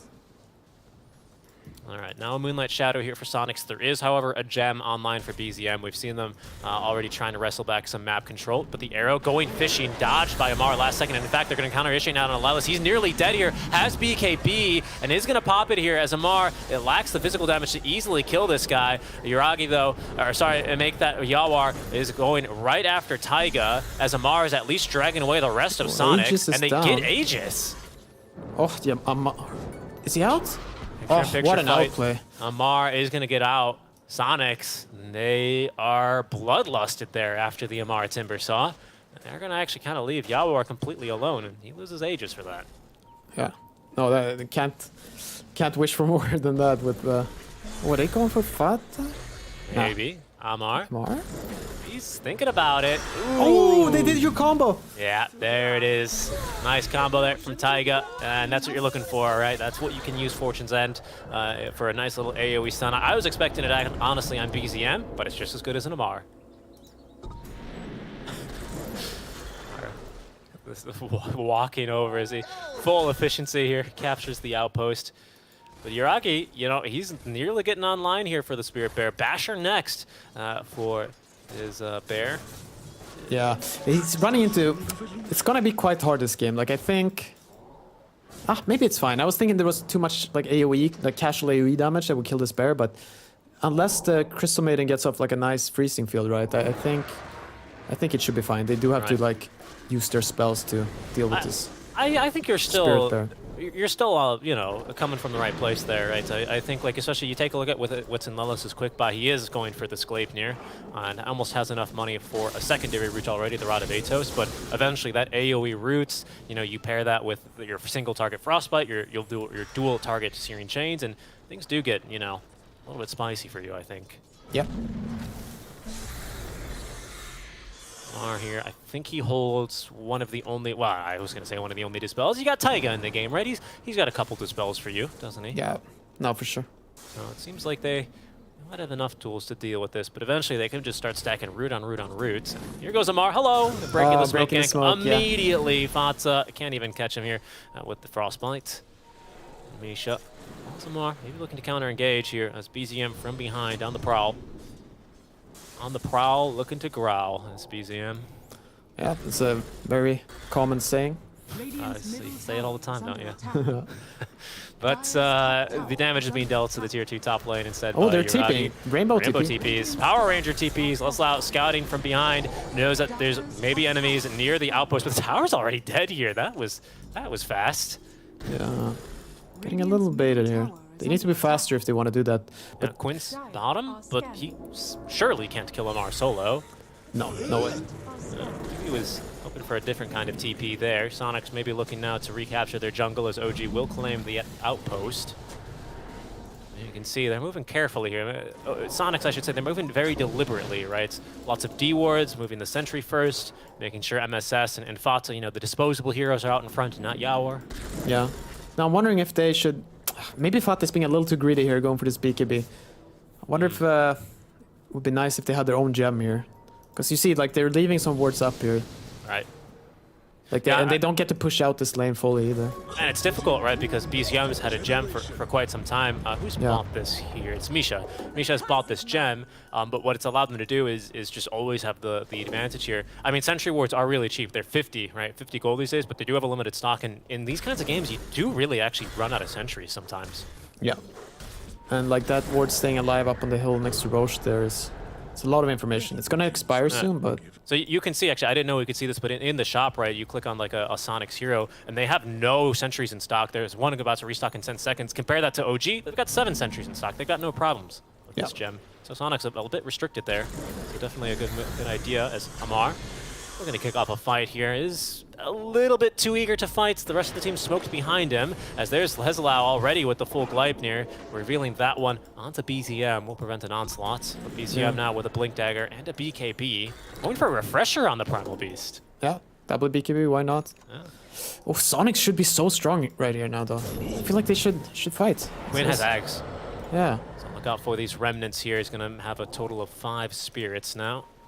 And of course, he move a bit more swiftly to his command, and even swifter now with that bottled haster in. But the real hero I think we haven't talked about for a while is Yawar. He's finally kind of, you know, at least shadowing his team a little bit more with his farming patterns. Maybe the other way around, right? The team shadowing him. But a full Eye of Scotty now for him on top of this Manta. This going into the BKB next. Yeah. No, it's level 18 too. Level 3 morph. Super strong. Yeah, I really want Sonics to like... Yeah, try to go here. Try to find some kills. Playing a little too timid, but maybe Yawar is calling that he really wants BKB or something, but... Oh, it's an early Roche spawn though, so they're gonna have no choice. Yeah, Roche spawning in 10 seconds here. Second to Roche this one. So we'll have Axe and Shard. Let's see. Okay, how do they do this? They're right on top of a ward. Yeah, Fata. And there's the jump immediately onto Fata. Arrow's going to be shrugged off there by the BKB of BZM. He's big, angry, yellow, glowing, and stomping around the fight. This is fine though, yes, buyback. BKB and Dean and Quinn with the haster inactive, run around in the fights. There's going to be the D ward at the very least. Yeah, they better not back off from this ward. They better fight there. Looks like Sonics, they will disengage for now. They will not oblige here. And Roche is alive. That was BKB used, though, for OG, and now Quinn's going to go and scout in the pit, and now he knows Roshan is up. OG, they're going to have access to that same information here in just a couple of seconds. But an opening, perhaps, here, right? No BKB for the Primal. Yeah. How long? It's still 50 seconds, quite a while. Yeah, I mean, I don't think you can't run in and hit the Roche, but you can, like, kind of posture and try to force the fight. Mistake, yeah. Yeah. So I don't think they should be farming now. I mean, they can take the outpost, that's fine, but they should be looking for a fight there. Sus as well, he's been sitting on this 9-second BKB, maybe itching for a fight. Farms back his full phase boots and 700 in for the Basher up next. Okay. He's going to make a little bit of a jump. MSS as well. They're going to get him out of the ice path. Leslau needed to do a little bit more damage. Oh, the Gleipnir's a bit late though, so he did get a 4-staff up to the high ground, and now dispelled by the Oracle, but your Yawar's in on this fight, and Quinn pops BKB, not really finding much use of it, though. No. Maybe advantage swinging back here for OG. Yeah. I mean, there's still 7k gold down, right? But everyone is farming, so they're definitely not feeling bad here at all. I feel like if they casted their spells better, they're like, he was dead. But I'm not sure. I didn't catch it from the get-go. Yeah. We'll see, though. I missed something. Right now, they're posturing over this Rosh, as you say. Both teams kind of holding their high ground, holding their ward cliffs. 7k, the net worth lead here for Sonics. But that's Yawar kind of showing up to his first fight a bit more casually, right? He's like making a cameo, a celebrity appearance here in the team fight, not really committing too hard. You can tell the rest of the Sonics really eager to fight, and so are OG. They're going to smoke. Yeah, no their BKB high on ground, Quinn. but they're holding this ward spot here, and Quinn catches a glimpse, and he doesn't like what he sees. He's out of there. There's going to be a Scythe device revealed onto Lelis. Amar's in now. Good damage on that Whirling Death, and BZM grabs the Marcy and will pulverize her into the ground. That's Mojo BKB has used buyback. there. And yeah, MSS with buyback. But OG, they've claimed the ward cliff. That means they have a little bit of an advantage here, and the Bears into the pit. They're starting up the Roche. BZM in position to break smokes here. Yawar in the fight here, ready to go with his own BKB. There's the buyback. They hold the outpost as well for Sonic, so we'll be back here momentarily. They've already dispatched the Bloodless. He's dead. Amar makes the jump onto him. There's a bash as well onto the Ember Spirit, but no immediate follow-up. Or there is actually the Pulverize. No BKB, but nothing to cancel BZM quite yet. Double BKB now as in they go. Quinn trying to do what he can here as BZM finds himself rooted despite the Lotus Orb. There's going to be a couple of buybacks, though, out from Taiga at least, as Amar is going to be able to recover the gem. It's a Mars Scythe device here, by the way. Yep. A ward on the cliff here for Sonics, but they're not feeling confident in fighting. Not without their BKBs. They're going to lose their ward, and Roche falling fast here to OG. Yeah. No, and Quinn has no spirit back, right? So they can't even... No, he does. He does. He has one, but he's all out of remnants here. Yeah. Doesn't have another so they're 5 not more even seconds. poking. Okay. Now as you said, the Scythe device, they're scared. Okay. Letting the Roche go. On the Roche go, and a big jump onto Lelos, who does not have buyback, did not get to activate his BKB either by the looks of things. Yeah. Look at that 2,000 damage nearly done in a single second. Great Ice Path out from Misha. But BZM holding position there where all those trees are cut down now, breaking smokes and wasting no time as OG to blow up that Morana. Well played. And that's kind of what I was getting at here. It does feel like Sonics don't have like a really great frontliner to like give them vision in these fights, right? No, I mean, with the Scythe it makes it harder, but I don't think that's right. I think the Ember for a long time was giving fine vision, and like whenever they see something, like the Marcy has a BKB for like 10 minutes. Like they had chances to just go. Oh. So yeah. So I mean, there's still 7k gold up. Like it's a very even game at this point. Now that Scythe makes things more difficult, right, for Ember to be jumping around. Quinn doesn't really have full confidence as he did before. I think for the first time. I mean, it's still an AK net worth lead, but it doesn't really feel like that as Amar is going to dry out the river here. Yeah. He might be the target of a smoke play. Yawar looking to make the jump. It's actually going to be from MSS first as he is caught by the glaive here, but a quick dispel. Arrow catches the bear. Yeah. Radiant's bottom tower Too much action here. It's a regen rune, not worth dying over. Not even worth picking up, says Yawar. Quick deny there, but a line drawn on the map. I think that's drawn That's that a smoke. Aquamarine. Yeah, smoke line. Risha leading the boys here across the river.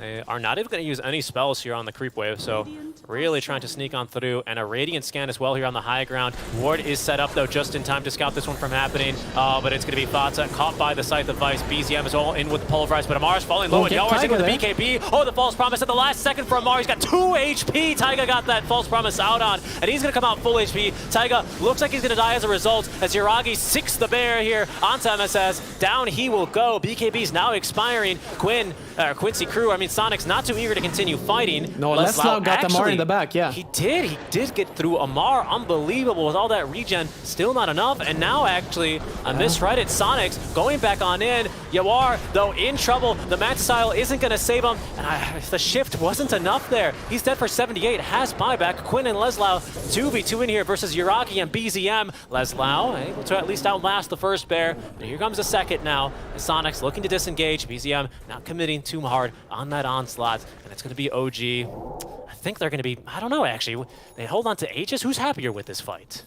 I think Sonics right now, they should be decently happy. They got the gem. and like the fight was kind of even in kills, right? I just think Yawar got a little impatient there. Like they have more time to wait, and let the Ember just slowly whittle them down there. Like there's no way this Lone Druid is running out.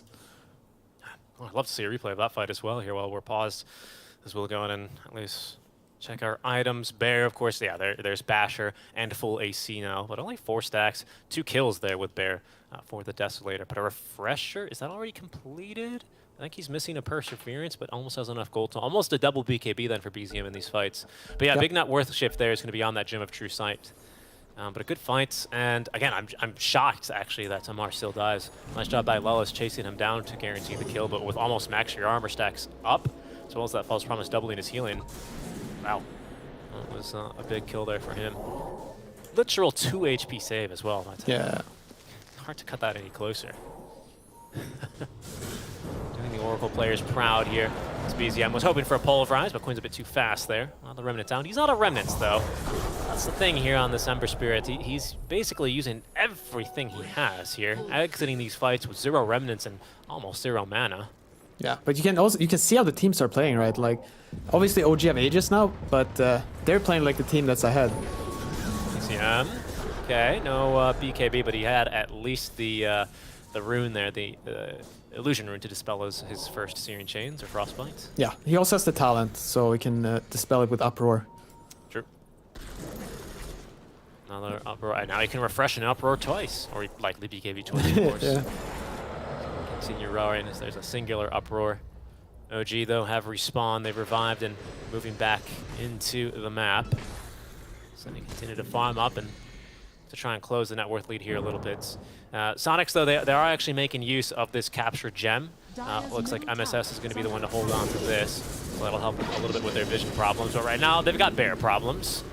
So you're doing a quick little spin there while he's stunned up and dispelled. MSS did go in, but he didn't get off the BKB, and now he's being pulverized by BZM on his first BKB. He's got to refresh for a second one. Fata with the freezing field in the back, as there's going to be the second, the refresh. Oh, and the follow-up onto Lelis. They didn't quite expect him. Lelis again didn't get off that BKB like you're saying. False Promise again for Bear, 89 HP here. And he'll come out decently healthy. No, OG are just simply outplaying them here. Nothing else to say there. Lelis just surprised by, that was the reveal right on Refresher for the Primal Beast. And even though it's already got a low cooldown, 24-second cooldown, OS Frog, some would say, well, basically 0 with Refresher. I wonder if they can just go high ground here, keep healing the bear. Okay, False Promise still. False Promise, 40 couple seconds. of roots. We've got a Lotus. There's plenty of heals. Taiga slightly limited by mana. Oh, Taiga as well, actually. He's gone for the Reigns of Destiny. He's built an Acceptor. Okay, we saw this in LCQs when Thompson built it for a mid lane Oracle. Didn't really get to see it used much here, but now, a different story here for OG. Yeah. Gonna make it rain. Look at those Raxes, they're just dying. This bear, pretty ridiculous. What is that, 5-6 hits there. Can't really reflect the spell onto it. Yuragi, the bear, getting dispelled. 200 HP, still alive. And he's going to heal a bit more. Now their gold lead is completely even, and it just feels like OG are in complete control of this game. Why is it you think that Taiga's decided to build the Acceptor here? Why? What else could he buy? He could try to go for like an Octarine or something, or perhaps... A Lotus, maybe? Lotus. Lotus Bling. Yeah, then maybe Axe is better. If they're trying to focus this bear or whatever, you just plop it down. It's just another teamfight spell, really. Okay, a little bit more team fight. Is Yuragi the bear being smoke ganked? They're going to open up now onto it. Taiga at the ready to dispel it. As False Promise, we'll use it for the bears. BZM's in. He's actually caught Lelis yet again. Lelis hexed up now. Mayamar didn't get to BKB. Dead again. However, the fight looking more difficult this time for OG as Yawar and Quinn have bursted right through Taiga. Now that False Promise was used on bear, they take down the lone druid himself. BZM trying to escape. He's going to be cut down as Yawar with 2 kills. Sonics executed on that fight nearly perfectly.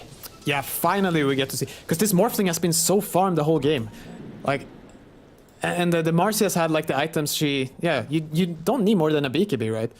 So finally we get to see them like shoot through some OG heroes there. That's exactly what they were looking for. And OG, I mean, they've been shutting down the Mirana out of this fight, out of this game. It's felt like for the past 2 or 3 team fights, they do the same here, but uh-oh. No one got on top of this Ember, no one got on top of this Morph, or even Marcy, and they're just all in with BKBs. And no, so yes, my feelings about this game is that what happened now could have happened like 10 minutes ago. Right. Like, I don't know why the fights were so complicated for them. But yeah, see what they do from this. If they, yeah, it seems like they're going back to farm. Yeah, they're going to go and take a chill pill. Roche number 3 may respawn as soon as in 20 seconds. So a bit of a stressful fight for OG to lose, and just like that, man, that worth lead back up to 8K in favor of Sonics. Yeah, and now like the important items for especially the supports are gonna come. Like Marcy is very close to Basher, which she's always going for the Oracle, right? And with the Basher, he might not even get any spells off. Might get bashed before he even pops Ghost Scepter, to be honest. I think another crucial item here, Fata, he's deviated. You didn't want him to build BKB. You know, he agreed. He's reconsidered and actually has a full Wraith Pact here now on the CM. Yeah, I clicked that. He did that earlier. I mean, everything, like, it was kind of weird. Like, he had a Vlad's and... Yeah, but right now he should be feeling good because everything is complete. It's a very long Roche, though, 2 minutes and 30 seconds. But OG don't know, right? Yeah, they don't know. They think maybe that they're in the pit. Now the scan's going to end, so maybe they know they've retreated, but they have to keep on forward. And Yawar, he's in. The Scythe of Ice instantly onto him. They need a refresh, and they have an Amar with the kill. They still have another Pulverize. MSS is dead. There's going to be the second Pulverize, this time reserved for Quinn, as he's trying to escape. Does find himself bashed, gets off the BKB, avoids the Ice Path, and will Remnant away to safety. But OG chasing for more. Amar, he had another Scythe in a second. One less second, he would have had another one and maybe a kill there onto Quinn. Yeah. But he gets away safely. Well, that's huge. A little greedy by Amar, not Amar, sorry, by Yawar, not to pop BKB immediately there. And yeah, he gets punished. Like he even pops a refresher on Primal here. They're gonna be, buy back immediately. Yeah. Arrow does catch Bear. Yeah, they don't know about the Roche, right? Like both teams think it can be up any second here. Absolutely, plenty of dispels. Another little hex there. I think for the latter half of this game, Leslau spent more time as Pig than Mirana. Yep. It's been really rough for him. Is it DD run that spawn bottom? BZM, he's going to check. All right. Pick it up. Into the model for him. Not sure how much right-clicking he's doing, but not a bad room to have all the same. I mean, it's good that they steal it away from Yawar. Definitely. Especially after the buyback. Just moving around in these fights. DD active. OG. Hold their own position here as it's Sonics who will smoke up. Amar jumping right into enemy heroes, actually blinks back. Oh, Yawar pops BKB. He blinks back, I think, or he blinks metaphorically and pops BKB. I don't even know if OG know about it, but they're in now. Onto Fata, the counter initiation, as Quinn going on in. BZM refreshes as well, as there's going to be the onslaught back. Another buyback as Fata instantly trying to get back into this fight, but Quinn, he's going to go ahead and Remnant back. OG. They're forcing out all the buybacks here from Sonics, just seemingly one by one. Yeah, and no BKB on Quinn anymore, and he used Refresher. So like they basically used everything they have. I don't know if they can contest this Roche. Lots of utility used, and yeah, he did refresh. He's already back down to one Remnant. You get all 5 of them back. OG, they'd be very happy to see Roche respawn right now, and well, maybe they'll still be happy that it's up here in the next 20 seconds, but because in that amount of time, there won't be another BKB for Quinn, and there'll only be another Remnant or 2 here max. Yeah, at least Yawar is cooling down. He needs 35 more seconds here. Amar is ready though. They're ready to burst someone with this Blink Hex. He's on the cliff here, ready to make a jump. The Bear, 10 stacks of the Deso damage. So he's going to see a ward there. Yeah, I mean, we have to remember, at this point, Sonics don't know. Like, Roche might be dying right now. Like, they have no clue what's going on. Oh, no, gee, they see Roche up, and they're actually going to smoke. Where are they going to hold, though? That's the question. For now, they're just kind of moving around in the river, as they'll see Quinn toss a Remnant, and now an arrow into the pit. Now they know. Now they know that Roche is up, but they know that at least OG's not actively doing it, so they're going to retreat a bit further here, trying to hold at least around their own ward. But here goes OG once again in onto MSS. He's going to hit by the Ice Path, the Macropyre. He's dead, but has buyback instantly. But Yuragi, look how deep he is. He needs a false promise. He's not going to get one. And now BZM doing what he can in this fight. He's going to pop his BKB. Quinn giving chase, though, as they will, not be able to take him down. He refreshes and onslaughts away. MSS on the buyback, pushed back by the Havoc Hammer. But it's Lelis who's diving now onto Taiga, forces the ulti onto himself. Yawar, though, dealing quite a number here. I'd be surprised this time, Pi, if Taiga makes it out of the False Promise alive. Reigns of Destiny or not, he will fall. Buybacks forced out a plenty here as Yuragi's bought back, MSS has bought back, Misha's bought back. But it's Sonics who, they just dare to move into the pit. Okay, so Yeah, it's no BKBs on anyone, correct? Buyback on Taiga too. They want to fight this. No buybacks on anyone. Quinn No doesn't have buybacks, buyback no by 1,000 gold. BKBs. This is going to be it. This is it here. Level 25 talent, though, taken for Ember, so he does have double sleight of fist here. Refresher in 36 seconds. Out of Remnants, though. The buybacks are quite limited, but it's OG. They're just doing it passively here with Bear, as well as with that Chakram. It's going down here. Leslau doing what he can here. Oh, but he's going to find himself stunned as Sonic's just kind of watching him for now as he goes on in. Amar though snatching the Aegis, and now Chaos in the pit as Quinn pulverized and killed. Does not have buyback. Lelis as well is killed. Does have the buyback at least, but MSS, he's being chased now by OG. He's the target, and BZM's got him here with the uproar. MSS trying his best to escape, but can't run from the Primal. The onslaught not quite on the mark. MSS is very fast here, actually, but he's just not going to be able to escape. That's going to be his dieback, and OG, they're going to be the ones that claim that Roche. Aegis into the hands of Amar. Oh, they might be able to finish the game here. There's no buyback on the Marcy, no buyback on Quinn. Yeah, I don't know how they stop this. I don't know if they can either, Pi. Yuragi straight onto the tier 4 towers. Yeah, he's going to have 2 bears even. Like, I don't know what you do here. Real hard at this stage now. Fortify is out, but that's the only one Sonics have right now. Another one for 5 minutes, and I'm not sure this game's going to end up going that long here. It's one tier 4 tower swiftly cleaved through there by Yuragi. Leslau has BKB this time as Yuragi's in. Or sorry, they make that Yawar. He's trying to get through Taiga, but he's found himself bashed. Does get away from away, but now hexed up by Amar. And the double Chakram. He's nukes down, dead for 2 minutes. No buyback for him. OG focusing now on Tafata. He's going to go down. BZM blinking after Leslau, but they've been scattered and routed back into the fountain. Thrown and falling, and OG, they're going to pick up game number 2 versus Sonics. Wow. A very nice game by OG. Struggling in lanes just like game 1, like struggling even more, right? They were down, what, 15, what, they were 18-3 kill score at like, what, 14 minutes or something? Yeah. Like they were, yeah, it was looking ridiculous. And then, like Sonics didn't let up, right? I think they got up to like a 10k lead quite early on. Yeah, and I think it's just OG fighting their way back in this game, right? No, for sure. No, they were down a lot of gold like early on, but they kept playing like they were ahead, taking towers, forcing fights, and the Sonics were just a little hesitant in everything they were doing. Talk to me about this, because this is something you highlighted to me basically as soon as we started casting together. Like, this is OG Dota, right? I mean, look at the build from Amar. Immediate goes Scythe Device, no BKB, no Yule Scepter, right? Lotus first, and then basically Scythe for him after maybe the Kaya and Sanj. You know, it's this idea of playing to win, not now, not in the next 5 minutes, but 15, 20 minutes down the line, right? Yeah, I mean, you can also see it early on. Like, he was the only hero having a game. So like, he did...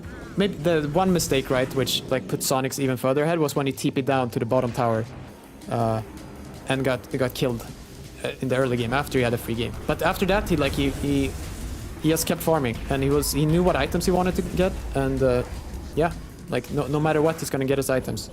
And then you could see like his Scythe of Device literally won in the game. So many pickoffs. You can see here, like the 3rd time in a row they kill Leslau before he gets BKB off. But this was such a huge fight for Sonics, just because like they were in this game, and I mean, obviously they at one stage were on the winning side of an 18-3 scoreline, right? We should bring that up.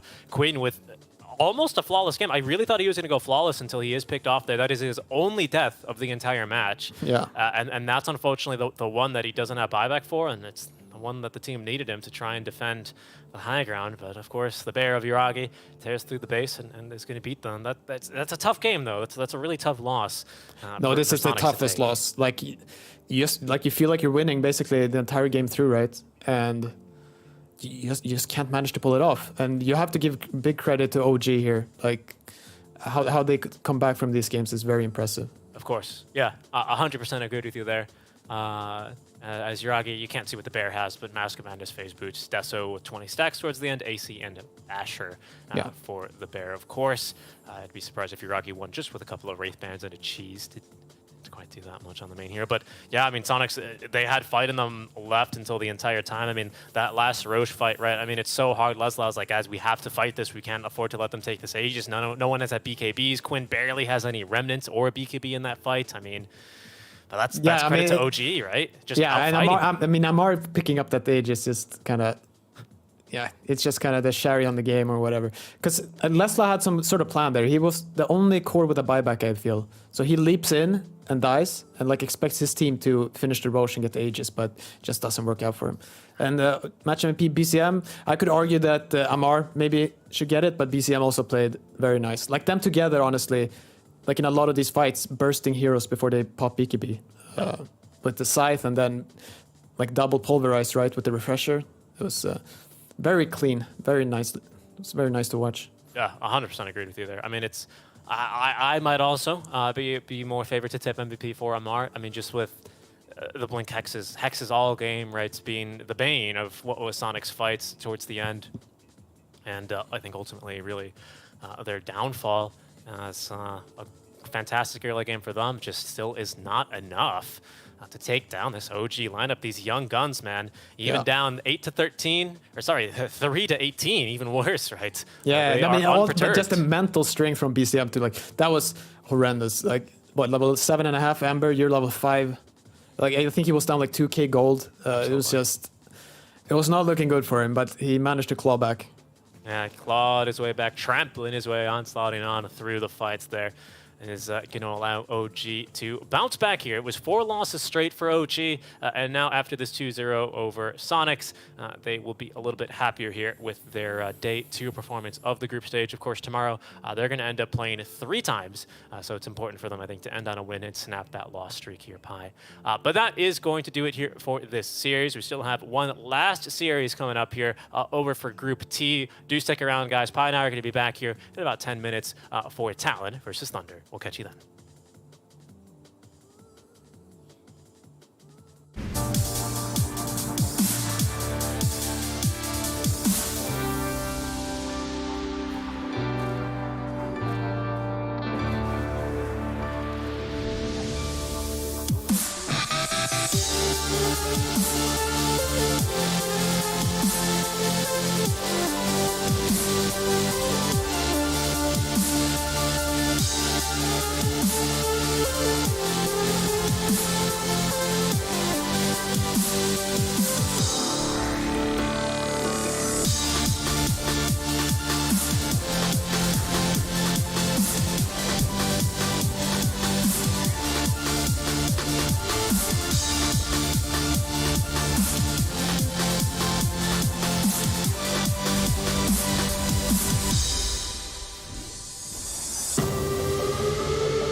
and our swords. We pave the path to victory. With our shields and our swords, we temper our courage. With our shields and our swords, we're making history. With those who make the game a reality. We're the Vanguard. We're with the best. Let's raise our shields.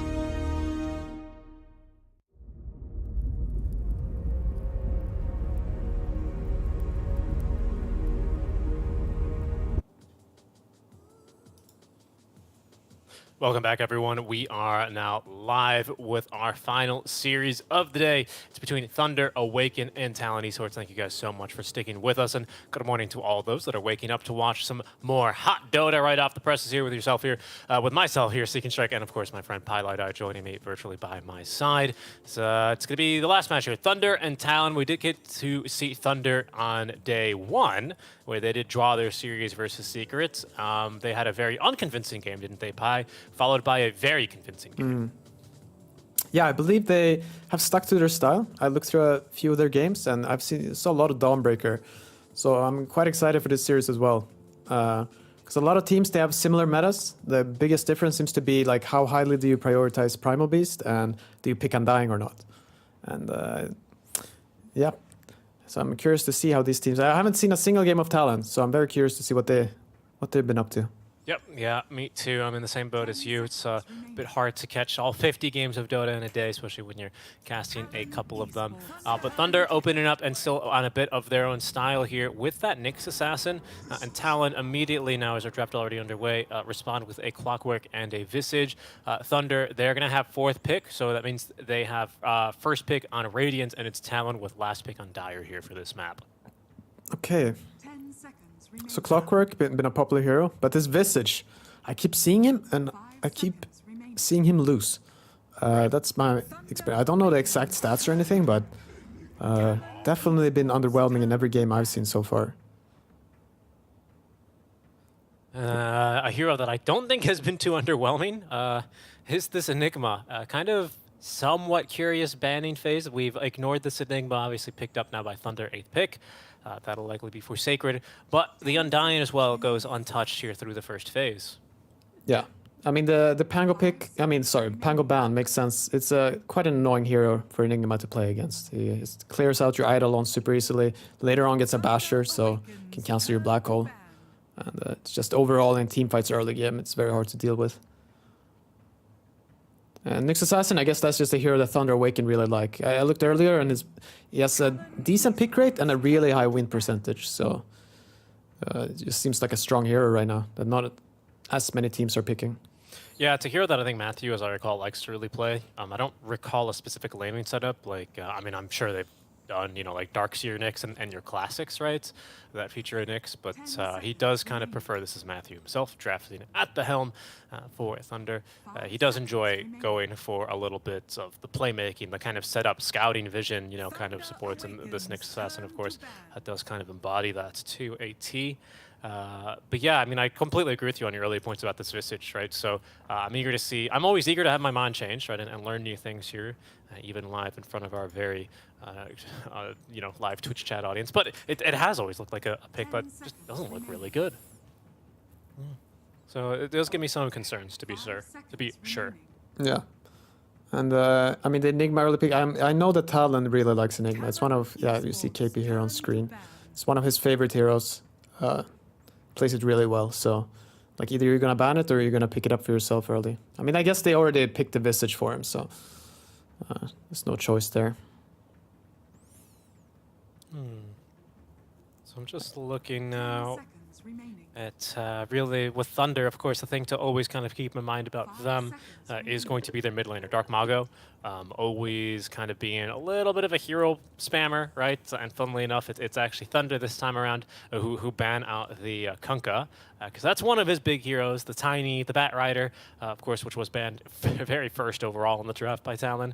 Also being in his wheelhouse, but other picks like his Tiny, right, is still available to him. So that's always been the tempo setter around Thunder.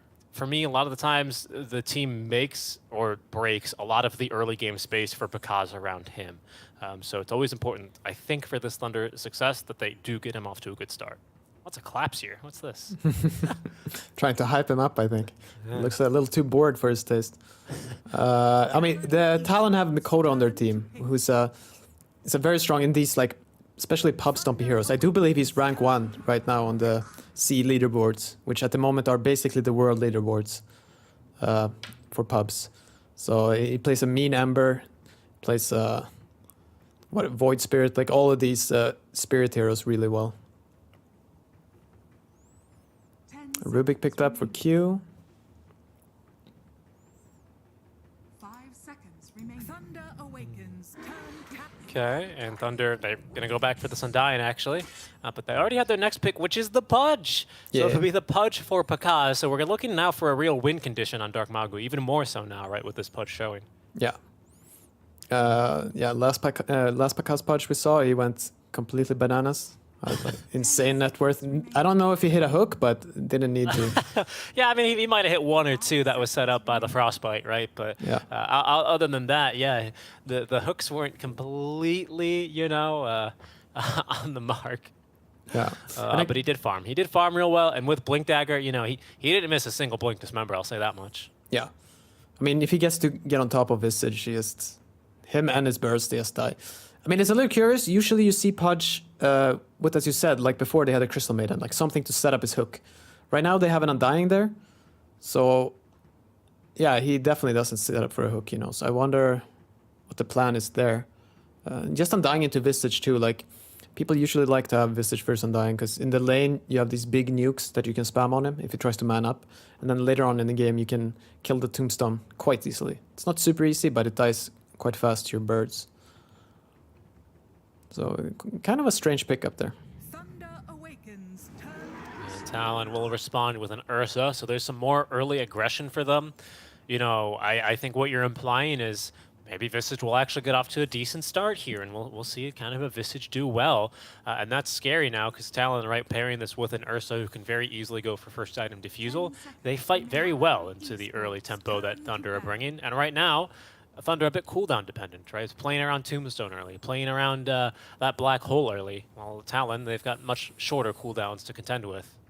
Yeah, so I hope for Thunder Awaken here that they get someone who can either go in and like stun, or someone who can stun from far so he can get a hook. Like, they need some way to start these fights. You can't really wait for it. Like Axe, BKB, Blink on your Pudge. Like, that's too much. Still have Tiny on my radar here, potentially for Thunder Awaken. It would be a very Thunder draft. Of course, Pudge is a bit newer for them, but some sort of Dark Mago, sicko mode, Tiny, blinking up into high ground without vision, tossing back heroes. But of course, that's basically going all in for something real fast. Not a lot of scaling then, if you do go for a hero like that. You can see Talon with a Templar Assassin banner. It's something you can play still mid or off, or sorry, mid or safe, but scales, right? Yeah. I also wonder if he would play Pudge mid. But I mean, we only seen Pakaz so far, right? So we should assume it's Pakaz, but don't know for sure. Because they banned Lina and the Queen of Pain from mid there, so I'm wondering what they're thinking of picking up. I'm just looking. I believe this is only their second Pudge game of the tournament. Again, they had their opening series versus Secret, which they drew on this Pudge game. I apologize, it's the second one. They played it versus Fnatic. And it is the Tiny, look at me. Yeah, you got There it. is. You got it. So it is a little bit of an all-in though, right? Because this Tiny, I mean, his transition, if you do need to go late, it's possible, right? You go for this Ag Scepter build, and then you can like destroy heroes with Tree Volley, but I mean, like, you do not transition well during that period where you need to farm up that item, and then you need like a crit. So that can be quite difficult here for Dark Mago, but oh boy, am I excited that he got his hands on the Tiny. Yeah, I mean, at least they have like a late game plan, right? Where Enigma, hopefully is farmed, right? So you might have 1-2 black holes, and then you have this Tiny to find Rubik to make sure that he doesn't steal anything, because that's the only counter they have right now. I mean, they have Hookshot, I guess, but that can always be awkward. Like, there's, especially now with zombies, with the Tombstone, like, there's just so many things that you can hook. So the Black Hole is certainly not the be-all, end-all, like you're saying. Certainly a little bit of counterplay here. Talon now looking for their last pick, maybe a mid laner, maybe an off laner if they're feeling confident in this Visage matchup, pardon me, versus the Tiny. Oh, it's definitely a new mid laner. Don't think Mikoto plays a lot. Yeah. There it is. So the Void Spirit then for this matchup, a little bit slippery, hard to catch, can disengage very easily as well if they're not liking the way that a fight's looking, which is always something I think to consider when you have a slightly limited catch. I think Matthew might be able to set up for a couple of stuns from the Vendetta using like a spiked Carapace off of a Resonant Pulse, but yeah, I don't know. It's looking like a decent Void Spirit game. Yeah, it's okay. I mean, I also think they're thinking about this Enigma, so he can rotate, easily kill the Eidolons with his ultimate. But other than that, like it's fine, right? It's a Void Spirit. He'll be fine in any game. But overall, I'm not too big of a fan. Like when you have the last pick, you want to feel like a little more power from that. You know what I mean? What about Void Spirit doesn't give you that kind of confidence? I mean, like if you look at this game, right? Like what does it do to dominate here? I don't see like the strength of like something, because it doesn't like destroy his lane, that's for sure. And then yeah, well, as you said with the Nyx, like it's easy for you to go into and just get caught by a Carapace. Right. You don't kill any of the cores real easily. Like you ganking a Pudge, like you're gonna need 2 or 3 more helpers to get that kill. And I guess Enigma is your best target to go for, but it's not that easy either. And that's, oh look, he's got a nice little 33 sticker there for Mikoto. But that's, oh, I forgot, actually, we don't get to see that. There was a deceptively low amount of Tiny games played for Dark Mago, if you're just looking at his Dota buff here. Let me tell you, this guy, he might be able to pop off this game. He might kind of blink in and feed a couple of times. That's the problem with it. You kind of sometimes never really know which Dark Mago you're going to get when you roll the dice, but when it works, and it looks like nothing can stop him. We'll see how he gets the start here this time around. As early on, Panda, his smoke's going to break. He's here to break some enemy smokes as well. And that'll at least stop Mikoto from planting the ward, or actually make that Q. Oh, there they go. Did they see that? Maybe not. Oh, they're pinging. Yeah, I think they saw them place that ward. Looks like it. Well, let's see. So maybe the Nyx will lane here with the Pudge. So at least they have this setup stun for a hook. We'll see if Panda Mu goes with the Enigma. Yeah, and I think one last note here for Thunders. This is going to be a little bit of a comfortable draft for them, I'd say. You know, I think I'm not going to criticize Talon's last bans. I think they made a lot of sense, especially considering that, you know, this Tiny Dark Mago might have scaling problems later. But it is like a very comfortable lineup here for them to be playing. It's because it's looking for a hook. Yeah, hook that rune. Hook the rune, maybe hook the clockwork here. They have an impale if needed for the setup.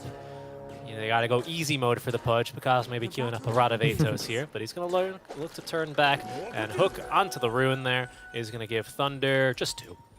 Yeah. This gives the space for Sacred to just block in the offlane.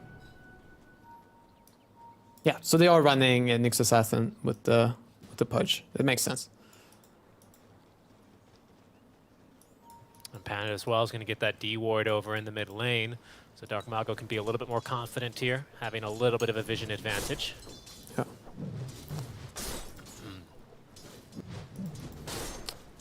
But as you said, maybe we'll finally see a Visage have a strong early game here. Because, I mean, Nyx it's fine for setting up hooks, right? So decent, like one of the longest level 1 stuns. So.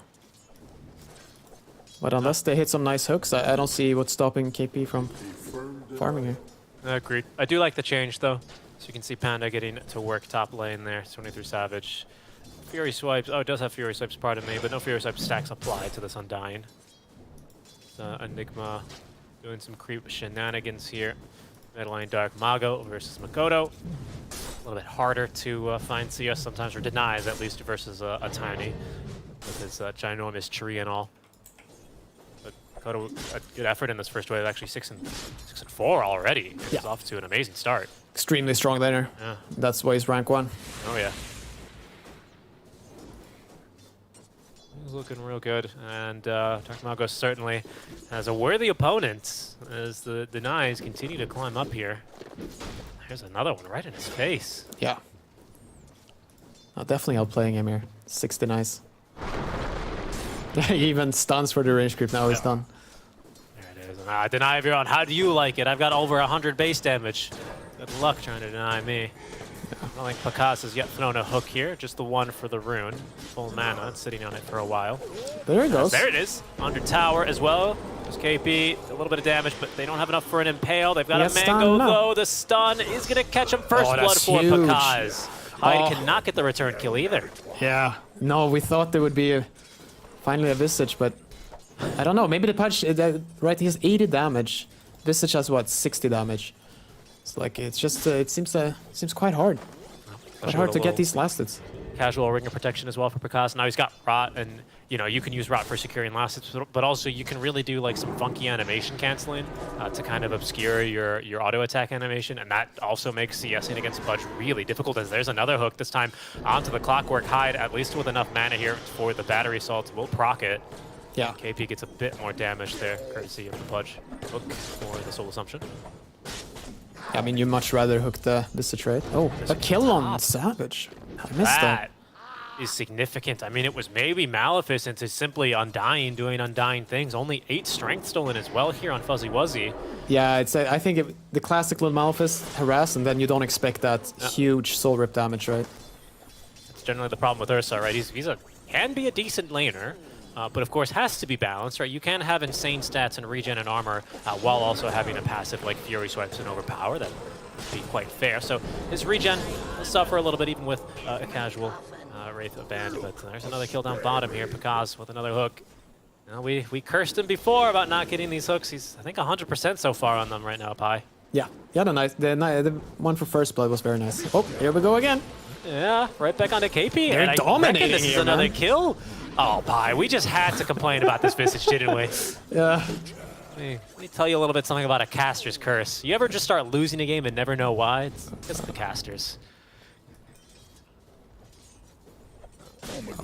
Yeah, no, I thought they would have a better time here, but it's just that the lane was close to the tower for a bit too long, right? And then he lands that hook, and now he's off to the races. Yeah, Dark Mago even kind of stabilizing this mid lane, has found a couple of denies of his own, so he's not being completely out-CS'd, outclassed by Makoto here. Yeah, net worth very even, so. So that lane's looking a little bit easier. But yeah, this Ursa lane does not get easier.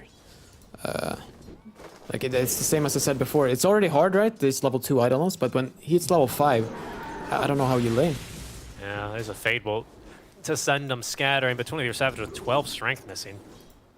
Sure, a full stick, right? But yeah, I mean, look at this. It's a little decay. He's like half his HP nearly. Yeah. Maybe we'll fight him, but there's another Overpower ready. 23 Savage. Okay, there's a Mango to be consumed, but he's got too much HP, even with 16 strength missing. He's okay. Yeah. Q got a pull off here at least. So. Reestablish a little bit of friendlier equilibrium here for the Ursa. Get some creeps under tower, perhaps, and he can farm those just fine. He's going to avoid these 6 Eidolons as well. That's nice for him. Panda's kind of recovered the creep wave. He pulled it into the hard camp and then kind of tanked for it. So none of this experience is denied away. Yep. Bottom. Matthew does actually eat a little bit of harass as Pakaz looking to turn. There's going to be a Soul Assumption, maybe another. Okay, 13 wand charges and an infused raindrop here for Punch, so he's fine. He's waiting for that for the impale. Yeah, he is. 11 wand charges now for the Nyx Assassin. They're going to be on the hunt here. Oh, for mid a while. lane? Panda coming on through to rotate. He's out of spells though. Yep, and it seems like they've missed their opportunity. Okay, now it's who's gonna get this first power run? Under, at least It's level 6 on Mikoto, so it's a little spooky. It does have 8 1 charges and a Fairy Fire though, so should be okay. Should not die at least. And the rune is top, okay, so no one gets it. Yeah, Q. I mean, yeah, Q's gonna pick it up, but essentially no one here. And Sacred, without Eidolons operational, he can't really bully 23 Savage too hard, but you can see, I mean, Savage finally at least overtaking KP for last hits, but he's been kind of zoned away from the creep wave anytime these Eidolons have come up. It's been difficult for him. No, this lane is getting more and more impossible here. There's a rotation coming. Makoto might have to stabilize here. This is what you want. Oh, but there's a level in Tombstone now. Panda just reaching level 4, and Sacred, he's about to double up on the Eidolons. So this is slightly risky. Yeah, let's see if Panda Moo can at least break this.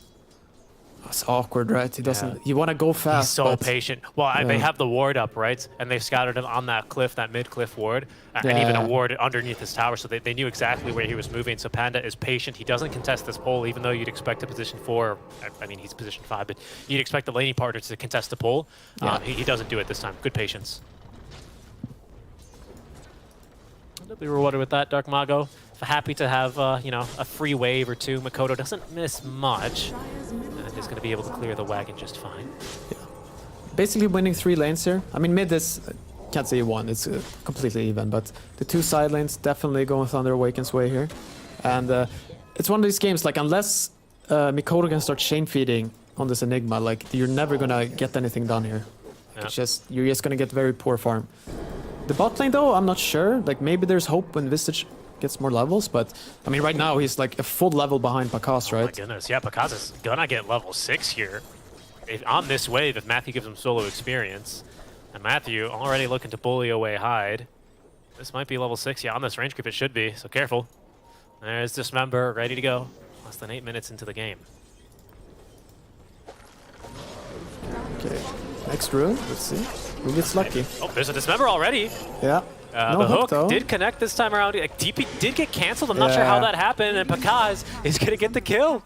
No, I think he just realized that maybe he can't do anything. And look at Matthew with these body blocks. Mikoto is coming, though. He does have a little bit of a limited mana pool, however, and only 1 Astral Stat. Matthew finds a 2-man Impale there. The hook on back. Pakaz doesn't have, however, a Dismember for 7 more seconds, but he's got 20 wand charges here, fighting into Hyde. Mikoto is going to be sent scattering, and I think Hyde ends up taking a death here as well. With the Dismember back up, Pakaz healing up, and will receive his 5th Flesh Heap stack. Hasn't missed a single hook.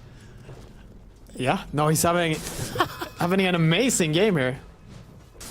Yeah, he's going Hood too. He almost has it. Okay, let's see here. They need this kill on him. Okay. He's a bit low on HP here. Pakaz, 3 stick charges here. Has hook, has a TP coming actually. It's going to be Dark Mago rotating in, but they get through Pakaz. KP still not level 6 though. And maybe it's just run down by Tiny, who has toss. There's Matthew as well, getting caught by Hyde, pushed back into the tower by the Cogs. Dark Mago is completely alone here now versus 3, but we'll stick the illusions onto KP beautiful. For a kill. Tree volley, there's a tree grab. Sorry, tree throw, I suppose I'll use. Yeah. I mean, I have to say, even though like Savage has not had a fun lane at all, but you know, he's not that far behind. Like, this is still recoverable. Yep. And he has the levels. Oh. No, come on.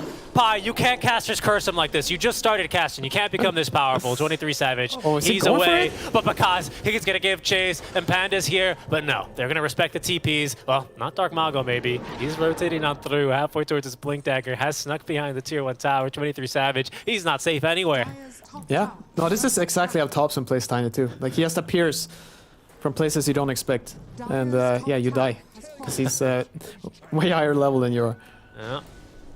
Dark Mago is playing Tiny like this for years. Let me tell you, he's a menace on this hero, and let me tell you, it'll only get more exciting to watch when you get a Blink Dagger. Obviously, that's not going to be so exciting for Talon here as soon as he appears suddenly at their feet with something like 700 burst damage, but seeing how they're going to be looking to play around that. Top tower taken by Sacred. Yeah. He's given the boot to Ursa and well on his way towards the Wraith Pact. Yeah, I was going to point that out, that's where you can see this 3k gold lead now too. And the map is very close down for Talon. Like, they have 6 now on Visage, so hopefully they can push this tower, but... Mago, they're looking going for a toss back. He's going to find it. Panda as well, a bit of damage nuke here. They've gotten through there. Dropping Tombstone. Yeah, really committing here. They did get through the infused raindrop charge, but the 17 wands, stacks ready for Q, so...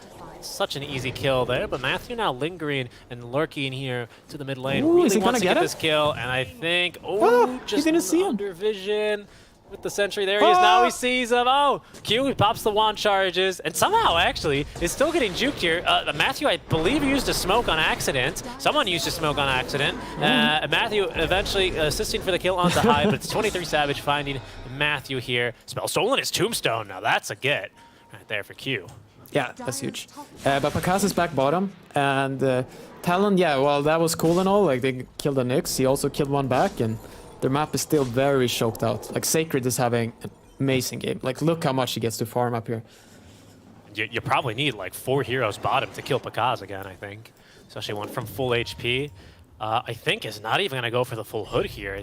Is that the case? His courier's heading to the secret shop? No, maybe goes not. for Ags, right? Yeah. Maybe he could just go straight Ags. Yeah, just the casual cloak, I suppose.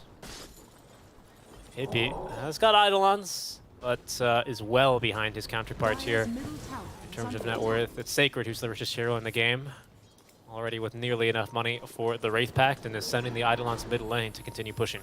Yep. That leaves Mikoto to push out the top lane though. He's kept up in farm quite well, but... So they have the Tombstone now on Q. No, but are they really going to kill 23 Savage? Okay, Matthew, a bit eager there, maybe overzealous as that stolen Tombstone dropped here for Talon. But the hook out. 23 Savage killed by Pakaz. Oh, sure, Matthew. you can take Matthew now, but they've won. They've got what they were looking for here. Yeah, very nice. In the meantime, Pi, the mid tower falls. Sacred and Dark Mago make very quick work of that Sacred as well, with an Arcane Rune in the bottle and a Blink Dagger in the stash. This is a 12-minute, 30-second Blink Dagger with upgraded boots for Dark Mago. No, every core on Thunder Awaken is doing very well. Like, they all have what they want, right? Like, Pakaz can already smell his Ags, get Blink Dagger, and... Like, Sacred is, like, he's so greedy that he can go Arcane Boots before he finishes his Wraith Pact. I was going to point that out. He'd have it even faster, but didn't really even need it for the push, and here it is about to be delivered. Still sub 13 minutes on this Wraith Pact, which is absolutely incredible. Dark Mago on the prowl now. I think he was probably scouted by that Observer Ward, so I don't think this smoke should be too, or sorry, this ward, or Blink Dagger, pardon, should be too much of a surprise for Talon. And in fact, the Clockwork is going to be the one to break this smoke. Has hook shots, but is likely not to escape here. Yeah, killed off in flight. Yes. Not the best in-flight entertainment service. What, are they gonna keep diving here? Well, he wants to go. He wants to go. He's got Arcane. Oh, very nice. Yeah, in going fog for there. the Rubik. He finds Q. I thought they were going to dive tier 2 tower. Not the case. Tossed into Matthew. And now immediately onto the next objective here go Thunder. Yeah, beautiful. At least, like, the whole Talon squad is not there watching. They're all trying to, like, catch up in farm. To give them a chance a bit later in the game here. So, Savage desperately trying to get this Battle Fury.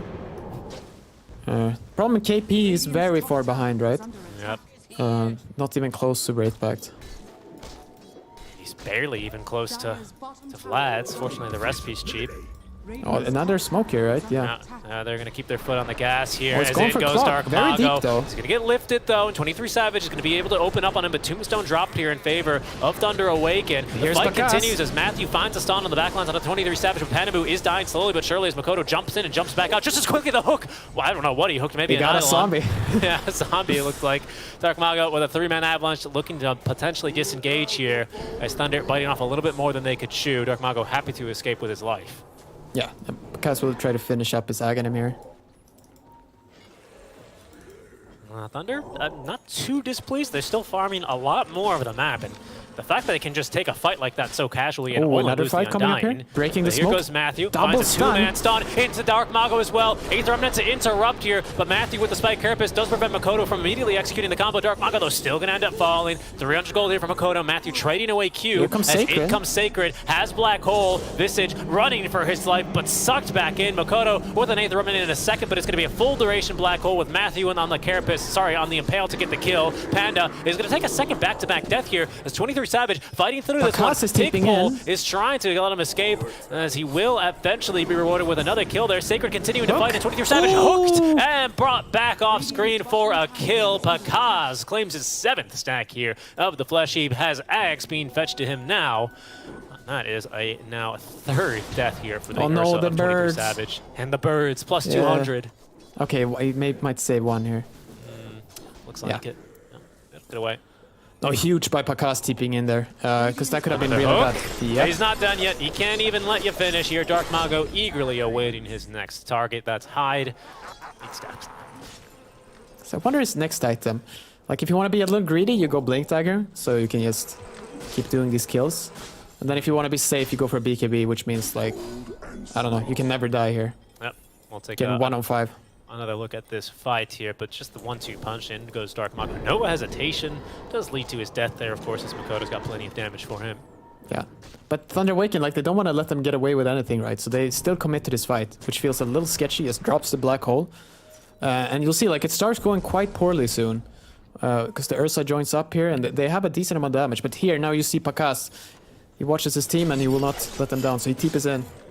It's a very long TP, but he arrives just in time for the And beautiful you can even hook. see in Matthew's camera, he's pretty calm, cool, and collected there after he dies. He's like, it's fine, this fight's going well. My TP, my Pudge's TP is going to be completed, and it's not scouted by enemies, most importantly. Yeah. And well, still a 5k net worth lead here. And Pakaz is going for Blink Dagger, so a little bit more greedy here for him. Yeah. The gold lead is not increasing though, so that's good for Talon. Ursa completed his Battle Fury. Mikoto has kept up in farm like really well. He's almost got his Kaya Sange. But he's good for a Roche here. Yep, they will. And with the Undying Tombstone to keep them covered, it should be relatively easy here. Lots of Eidolons as well doing some work. Panda getting back in there to amp the damage. And that'll be first Roche here into the hands of Thunder. Talon, of course, while, you know, unhappy with this, really its second rush that they're after is Dark Mago, plus 200 for him. Oh, it does get stunned here briefly, but I don't think the second Eidolon's making it out alive. At least the cooldown here on the Familiars is only a couple of seconds, but nice stop by Matthew. Going to be a little bit closer now to that Eul Scepter. In fact, it's completed and flying his way. Yeah. But Talon, they basically split the map 50-50 now, so they're farming equally. They don't really want to fight yet, of course. Wraithpact is almost done on Visage, but even then, like you want your Ursa to get a few more items. But I mean, Void Spirit, if he sees an opportunity, he's definitely ready. He's level 13, got Kaya and Sange, like he's quite strong.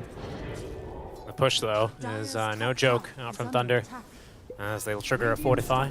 Talon, yeah, I mean, they're not going to really be able to push too easily. Thunder are going to Fortify immediately for the mid and bottom wave simultaneously. And Matthew is here to daring anyone to show and try and push this wave. He'll do it himself. Oh now my god! As he gets off the Carapace stun. In they go though, and Talon are going to be in and out just like that. TPs are incoming though, as Panda has nothing to cancel a TP here. The hook from long range across the river is not going to quite extend and reach Hyde, but look at the connection from Dark Mago. He's going to toss back the Clockwork into the hands of Sacred. Tries to keep himself alive here with the Seeds of Serenity, but not quite the most serene scene I've ever seen there with Enigma and his Eidolons beating the hell out of you. Yeah, still really huge for Talon though. Like they forced top push to stop. KP. Oh, the Avalanche. Maybe he was hoping to get an Astral Step away. The Black Hole! Oh, Thunder looking to set up here. Tombstone set up. They need a little bit more. The Malefice stun. Is it enough? Dead. Yes. They actually get through Makoto there. And now Q, he's going to end up dying too. Panda going, diving. Pakaz, he says, make way. I'm here for the hook. And he actually hit. No, he doesn't even hook. Nah, he didn't hook. Just collected the flesh heap. It's all good.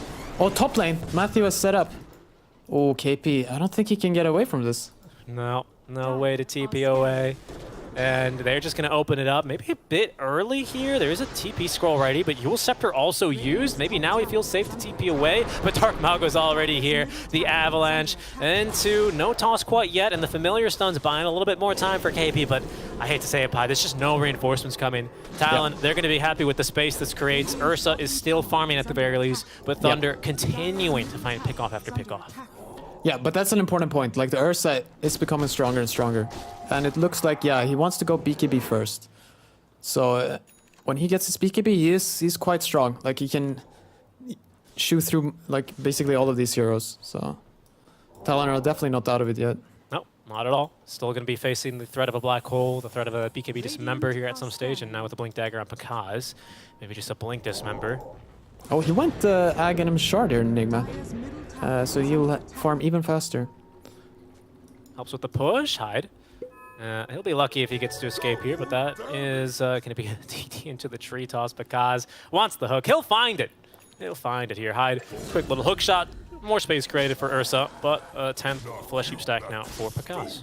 Yep.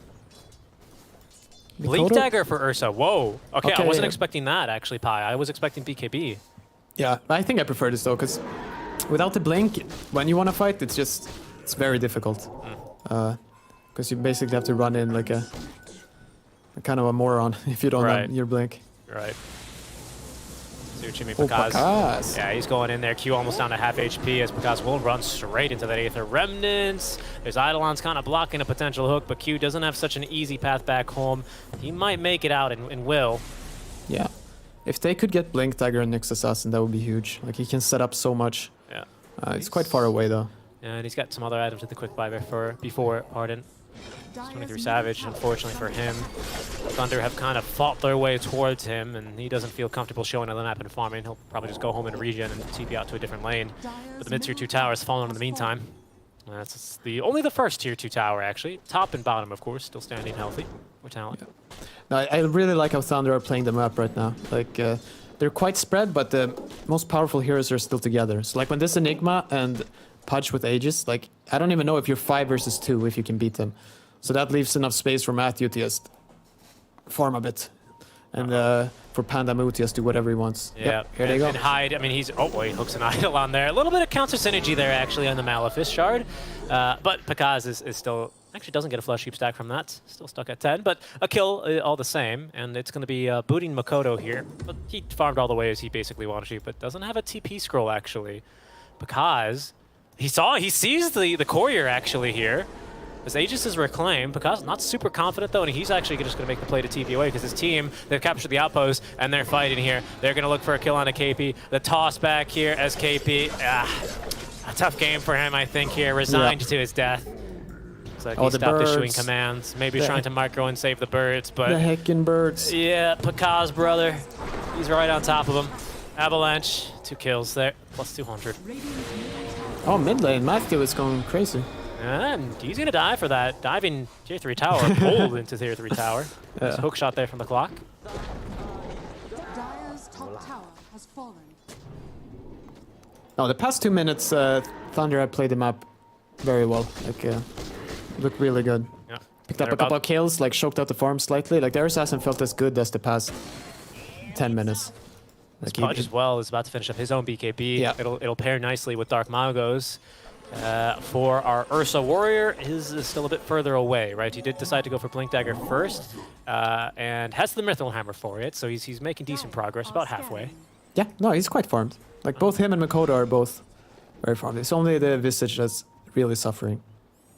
Doesn't even have level 2 familiars yet, regrettably, for KP. He's had to resummon them now, and it's just another kill onto Hyde. Once again, space created here. Yeah. And again, you can see what all that work is doing.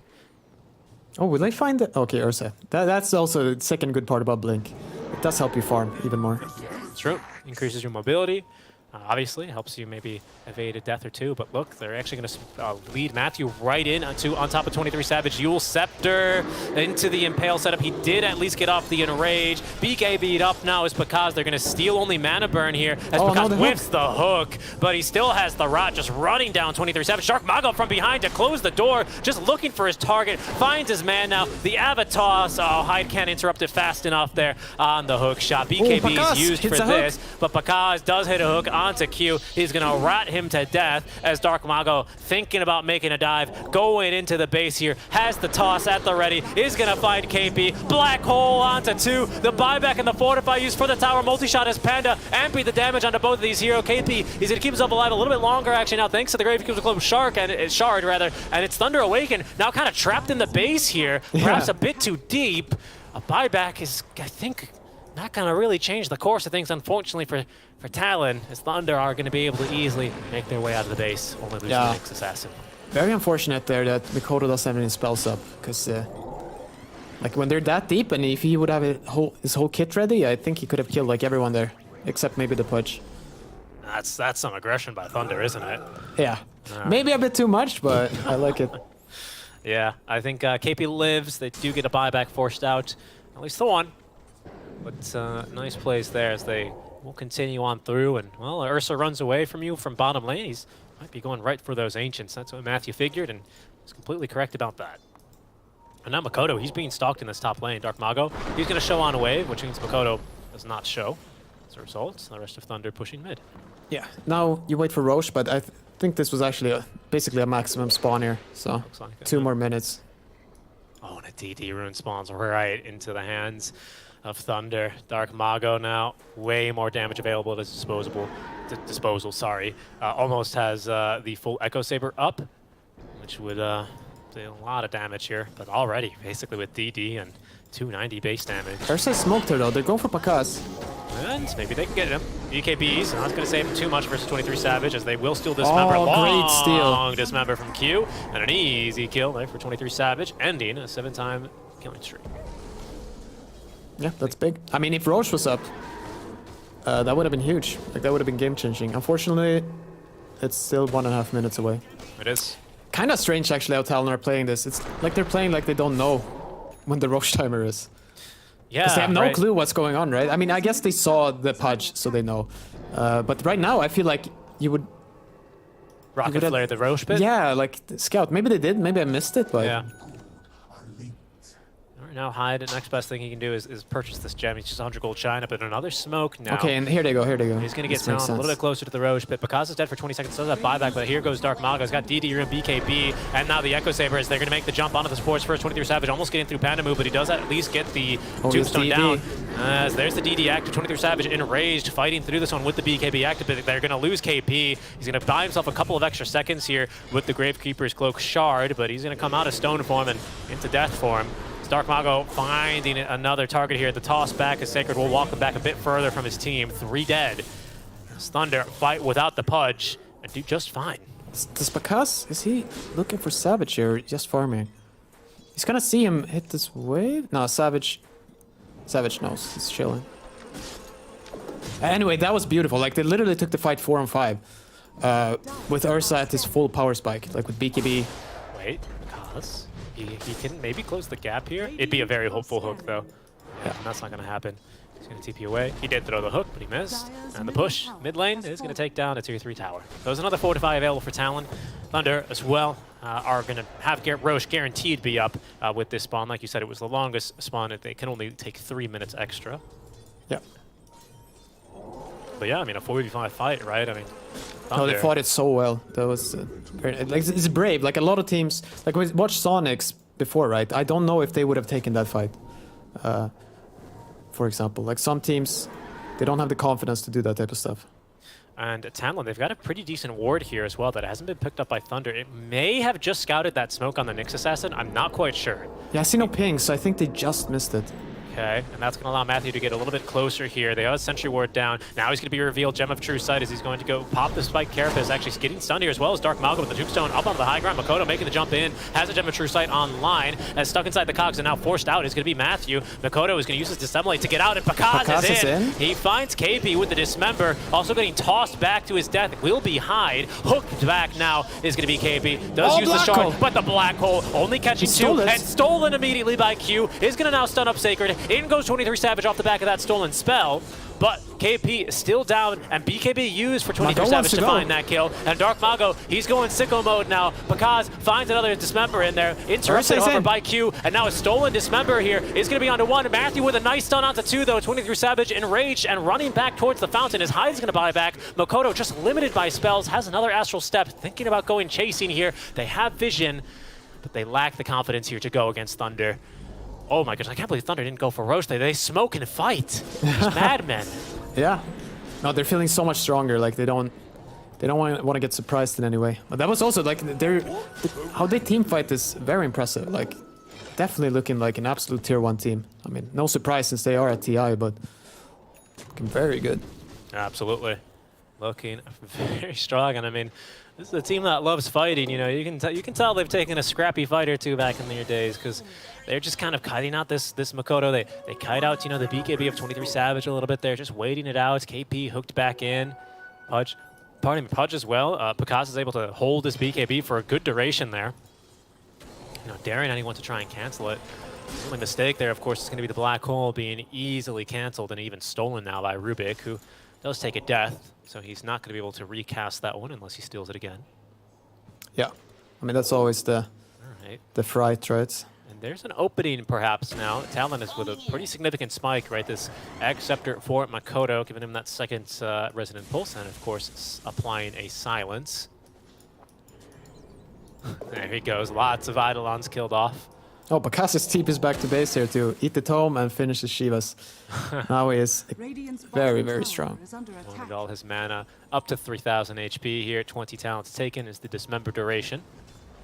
For him, I believe he'd probably be one of the most farm tiers in the game with levels. Okay, so Talon think they're roaching now, but Pakas is on his way to the bottom lane here. And there's the rocket flare into the pit. So now Talon, we'll see how they react because they're going to know, well, they're not in the pit. They're not showing on any of the wards. Where the heck are they? To hide is the answer, as they should lose him unless he gets no time for him to hook shot away. 23 Savage TPing in the trees will make it out alive as well. Thunder only able to catch the supports, the same support that they've been catching all game. I mean, poor Clockwork with 13 deaths here. Yeah. Out of the running for the Malk award with his 1 kill, but giving it a good go. Yeah. Nah, this. I mean, he's tanked the deaths, right? Mostly for Ursa, sometimes for the Visage. Didn't have a lot to do otherwise in this game, right? What does he have really? Like, you can hook into what? Void Spirit, Astral Steps on top of them? Like, there's not a lot of combos for him. It's a bit difficult. I mean, maybe one place where he'd solve a bit of utility is giving vision here for this Roche, or hook shotting in and trying to make a hero play, but not an option. I think that's the one time this game, maybe once again, if we further Roche spawns and fights, where Thunder are pretty happy to actually get a kill there onto the Clockwork. Yeah. They do Roche with complete confidence. They are really picking their moments. TPing out to Makoto. Matthew can't quite see him. I think Talon still have their gem, right? Or have they lost it? No, wait. Yeah, Makoto has his. Yeah. I was looking, but yeah, Matthew Pandamu bought him my gem. So a little bit concerned that they had stolen the gem as well in that last fight. But even without what would be a net worth swing of 1k, if they do swap hands of the gem, it's still a 14k lead now and an Aegis in the hands of Picasso, Aegis number 2. Who's claimed Shard? By the looks of things, Dark Mago, and he is starting to transition now, going for the AC, picking out first that Hyperstone. Oh, he has a Crystalist too, like, he deals so much damage now in his combo. KP's Courier, man. I mean, he just wants plate mail, he just wants a little bit more armor. Yeah. Can't quite get it. I mean, at least he's getting something, you know? Okay, they're TPing top. Is Hyde gonna die again? Ah, it's a long TP though. More hope for Hyde here. Come on now. He's gonna get out of there in time. Even the cog set up to blink dagger. Ooh, 23 Savage BKBs to TP out there, taking no chances. Wow. Or he misclicked, but I'll give him the benefit of the doubt. Yeah. He thought Nyx was there. I agree. Yeah, I agree. I think that's probably best. Either that or he's trying to chop down a tree, but it makes more sense, right? Cover in for the Nyx. Q has been standing down here for like 3 minutes now. And yeah. Oh! Matthew! He's gonna actually cancel the TP. And it doesn't matter if it'll take a year or so. Matthew eventually is going to get this kill. Q with no way out, and it's not going to take a year. It's going to take a couple extra seconds. Q with a nice steal there on the Carapace. He has Blink in a second. He should be able to blink. Ooh. Oh, and does, but he just waited for Matthew to blink first. Oh, what a play from Q. I mean, as you said, though, he still has no TP. Still has no TP. So he's going to go D-ward here, and I think he's going to find a bonus.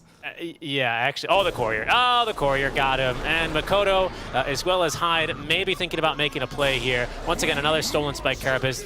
Doing a bit more, but ultimately he's just very restricted in what he can get done here on his own life. The little bit, the tiniest amount of space created, though. And, you know, that's going to help 23 Savage get his BKB charge back up. A little bit of a bright side there. And actually 23 Savage as well now with a BKB. Sorry, I make it that's an Ag Scepter on top of his BKB. So we can look to apply Enrage while disabled. Of course, you need to not be silenced to use it. That's the catch. But I don't believe Thunder have a silence at their disposal right now. Yeah, I wonder how it works with Black Hole, because I know you can use it in Chrono. Yeah. But I feel like Black Hole does silence you, but I'm not sure. I'm actually not 100% sure either. I don't believe it does off the top of my head. I think I've seen Ursa yell in the middle of a Black Hole when he's spinning, but I can't be 100% certain. I'm sure we'll see that at some stage, though. Yeah. Any other significant pickups here? No, but if KP got up to his Assault Cross, that would be huge, but still quite a bit away. No. Oh, Mago. Jump on in, Dark Mago. It's going to be actually, no, they just missed on that 8th of Remnant. Dark Mago now taking a bit of damage, but it's going to be Matthew who is going to stand in the way and tank the hook shot. Tombstone up on the high ground now as getting stunned up is Q, setting up for the 2-man Black Hole onto the backlines. KP can interrupt this with the bird stuns, but maybe that's on cooldown, and now Pakaz is tossed onto KP. KP at least in the stone form, he shall go. Ursa trying to fight through this one during the dismember. That means the Enrage is going to at least allow him to shrug that off very easily. Sacred eventually is going to take a death here. KP in his dying breath gets off another soul assumption as Makoto doing what he can here against Dark Mago. The heals from Panda, gets a 4-star step away. Dark Mago making it out alive. 23 Savage not as lucky. Pakaz gets the kill there. Still has No Aegis, spells for still Mikoto chasing yet. after Mikoto. He's got Astral Step 1 in a second. second. The Avatos, though, as he throws Panda Moo on top of him to collect the kill, to collect the gem. Oh, and hook stolen by Rubik. Maybe they can hook him into Fountain here, but we're already kind of at that stage of hopium for Talon. Yeah. I mean, you can check the cast range here on the hook for Rubik. It's huge, so... Yeah. There you go. I think he respawns on the tombstone, does he, or what? Yeah. Yeah, okay. Or did he? I think he blinked on Pudge. I'm not sure where he blinked from. Honestly, my eyes aren't that good. There we go, another hook. There's another hook, and maybe considering the hook shot. Okay, this is how you definitely get someone into Fountain. One hook at a time here, Pi. Yeah. But no, a bit too difficult. Yeah. Would be nice if they had their Ursa alive there. Like, maybe something could have happened. Yeah, but he's still down for 20 more seconds. Vision set up now. Thunder pushing for the last set of barracks with the Ursa back in 20. Another hook. This one goes swinging wide on the Rubik.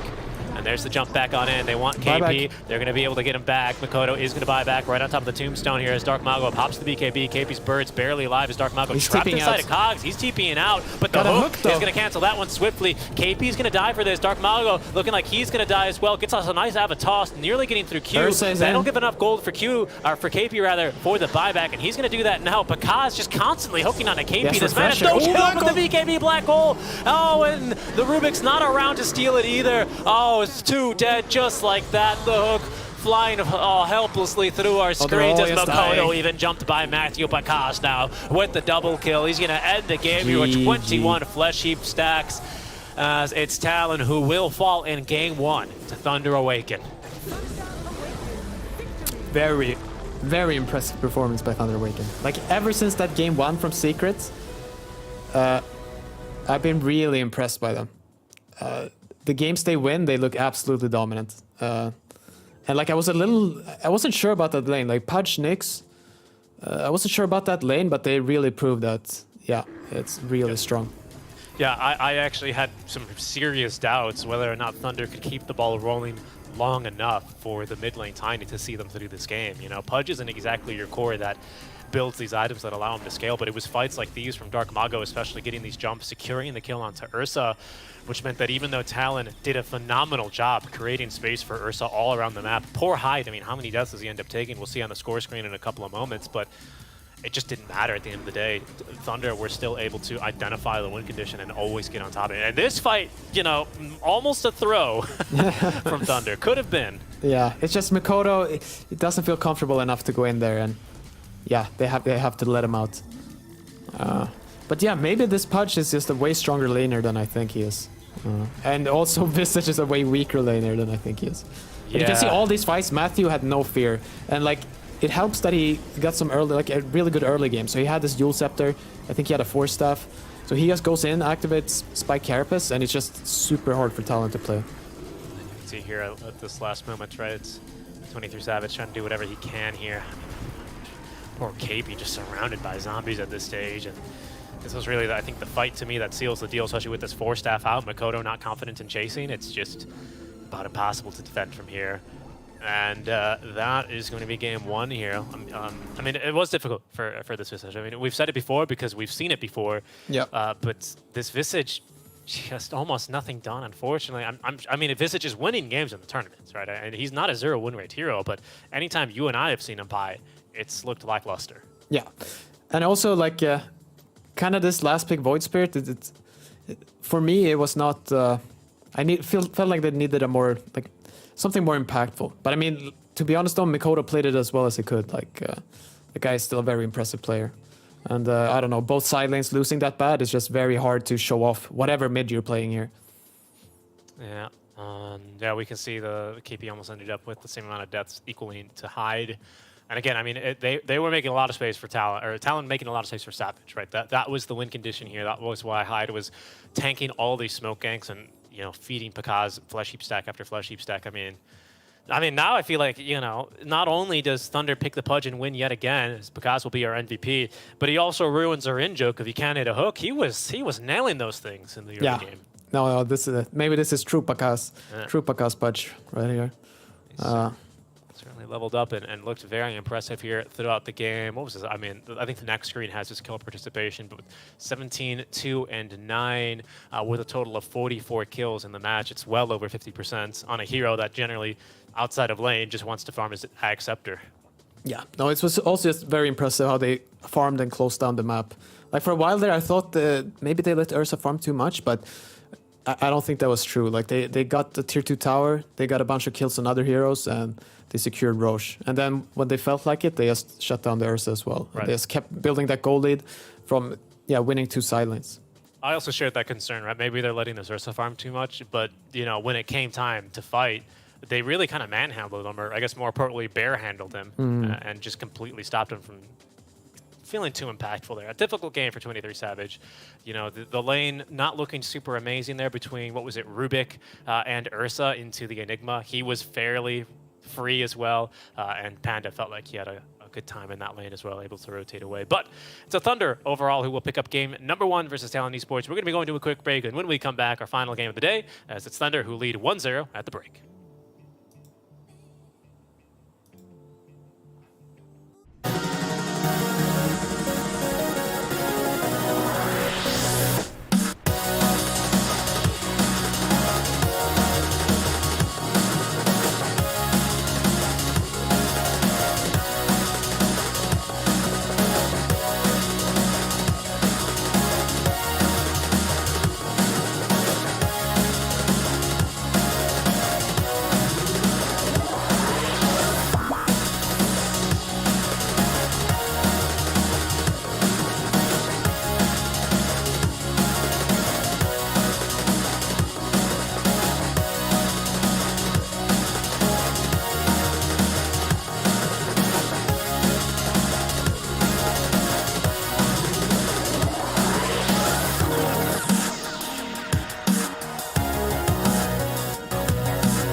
our shields and our swords, we pave the path to victory.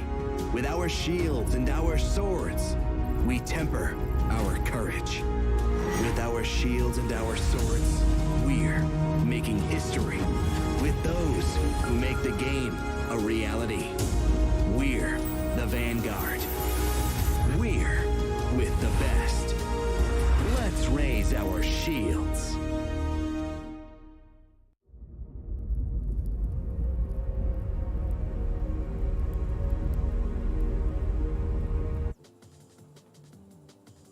Hello, everyone, and welcome back to the TI-11 group stage. Our matches now continue into the evening hours here in Singapore. Well, good morning to you if you're catching our games from North or South America, and SA fans rejoicing here after game number 1 as it's Thunder who take down Talon quite swiftly and in Thunder style. The Pudge, of course, a bit newer to them, but Pakaz involved on a faster carry. Dark Mago on the Tiny, and of course a big Wombo Combo Teamfight Ultimate from Sacred is definitely the Thunder that SA fans know and love. But Talon, of course, they're going to get another shot here in game 2.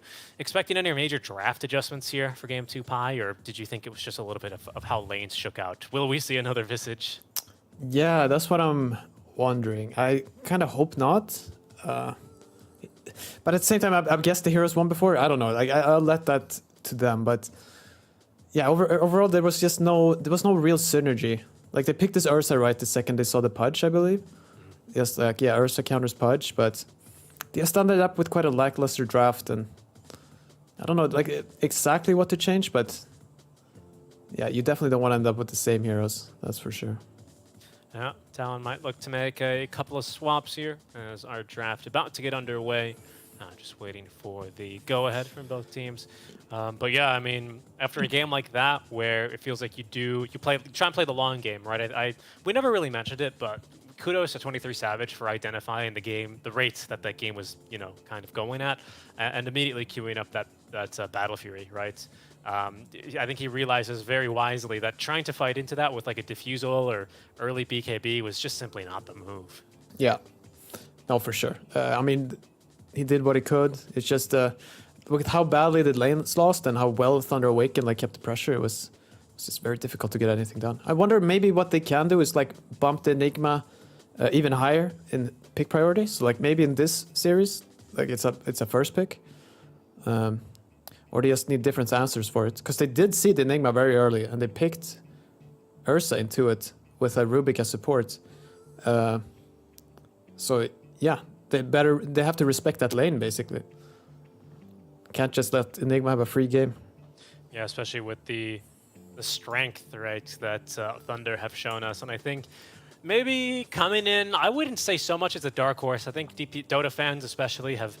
I mean, it's kind of like a little bit of a meme at this point. SA always getting the free slots and whatnot to TI and to majors, but Thunder and Beast Coast with a top 6 finish at Stockholm. And granted, maybe you can still hand wave that one away by saying there are no Chinese teams involved. But I believe even at Arlington, it was Beast Coast making a little bit of a deeper run as well, representing the region. And now here we have Thunder. And, even at third-party events before TI, like ESL1 Malaysia, making deep runs, stopped once again by OG, but picking up games and taking games off of even teams of that caliber. So, I'm not gonna lie, as someone who's followed the SA scene for a while, and I've casted a lot of North NA SA Dota when I was starting, in the joint Dota leagues and stuff like that. It is cool to see the region do well here against other regions as well at TI. So, that's always nice. No, for sure. I mean, every time I watched Thunder Awaken here the past few tournaments, they've been very impressive. They definitely, what do you say, passed the eye test. They look really good. And maybe, you're right, maybe not quite good enough to win the tournament, but you definitely see them having a chance, beating anyone. And yeah, I don't think it should surprise anyone how well they're doing now in the groups, the teams they're beating. Absolutely. I remember kind of walking around the stadium after they were eliminated by OG at the Stockholm Major, and lots of people were excited to see him. Lots of EU Dota fans turning out and getting Pakaz to sign this and that. There's one guy with a Dota coloring book, which I thought was really interesting, that he had Pakaz sign the TV page of, which is one of the more unique things I've seen. But definitely making a name for themselves here in this TI already, with equalizing, in their first match over Secret. That was a pleasure to watch. And taking matches off Talon like this. Over for Talon, though, I think SEA is a region that started this DPC season on a very high note, especially with Boom, right? Since then, they have felt a little bit lackluster. Talon kind of coming out of nowhere with this beautiful story up from Div 2, though. Now that's something, that is something for the region to rally behind, isn't it? Yeah, no, they've looked strong, and it's definitely impressive what they did. Like straight from Division 2 to Division 1 to winning the regionals and qualifying directly. But yeah, I mean, for me, I haven't watched any of their other games, so I don't know what's been happening there. But for me, the draft here for Game 1 was very lackluster. And I think, honestly, they all played pretty well. Like, maybe you can play the lanes better. I'm not sure. But I mean, the Enigma Undying versus Ursa Rubik, like, no matter how well you play, that's going to be a hard lane. And then, like, maybe Visage Clockwork can play a bit better. I'm not sure. Because I think that this Game 1 was it's just hard. It's just a very hard game from the get-go. Yeah, it wasn't easy, and I think Talon doing what many teams do against Thunder, but usually not in the first phase here, Pi. I'm laughing a bit to myself, as they will ban out the Tiny of Dark Mago. That thing was monstrous. I think even for Makoto, right, who had an amazing start very early in the first couple of waves, eventually he couldn't even keep up. So that's going to be the very first ban along with that Enigma. That one slipped through. So some major adjustments here by Talon, banning 2 heroes picked previously by Thunder. And real quick, it is Talon with first pick here. You can see now on Dire side, and Thunder with last pick on Radiant. Yeah. Okay, so a lot of heroes left in the pool. Marcy, for example. Undying again. 10 seconds remaining.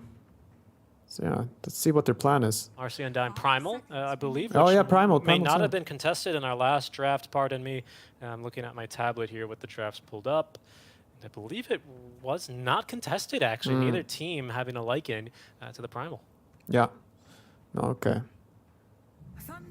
No, so I just want to see what they do here, because these bans have not been seen. Okay, first pick Shadowfiend. Interesting.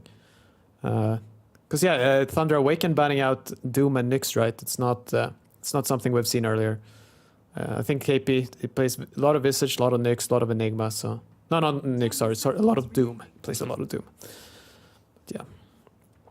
Right now, of course, the Visage still available, so we'll get our player cameras up. Matthew against maybe, well, no Nyx Assassin for him, actually, as Thunder make the move to ban it out. Yeah.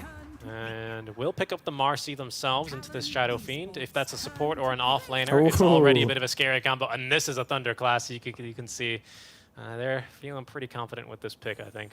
Yeah, this is like a counter for them to Shadowfiend. We saw this earlier. I think especially it is if the Shadowfiend goes safe lane and they get to play this off lane Dawnbreaker, they feel very comfortable in him winning the lane.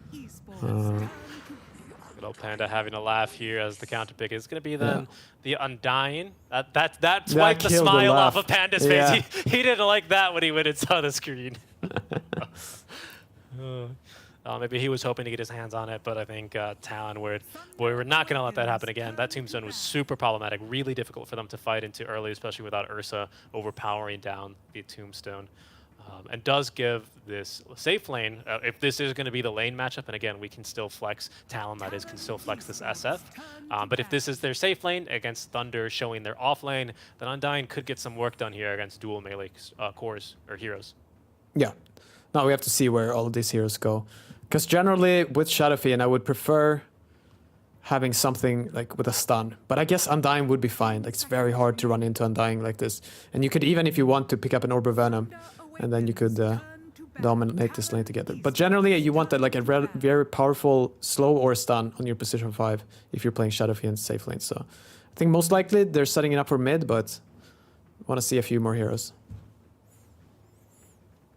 And a couple bans as well, Thunder. Removing the Silencer, which I noted earlier during an OG series, also I think receiving a ban, has been getting picked a bit more and more. I think that change that applies damage now when you cast Arcane Curse, or Last Word I think it is, the third spell, was major for this guy, so you can't just blink away. Yeah, it can also be a problem in team fights, right? If they're playing a core Dawnbreaker and he wants to join the fight, and then you get hit by the global and yeah, it cancels your ultimate. So it's just like a slight counter in that way. It's the same. Actually, maybe they prepared this from like minute 0, right? Because they already banned out the Nyx too, who's like the second hero who can block the global from Dawnbreaker. I still like how you refer to the first banning phase as minute 0. That kind of makes sense, I guess, in the draft. Yeah. As here, there's the Dazzle. So once again, Panda moving towards the save heroes that he really likes to play. The ABBA for him, I suppose, is not pickable. I don't think he's been really going to it at all in this tournament, but that's generally his favorite.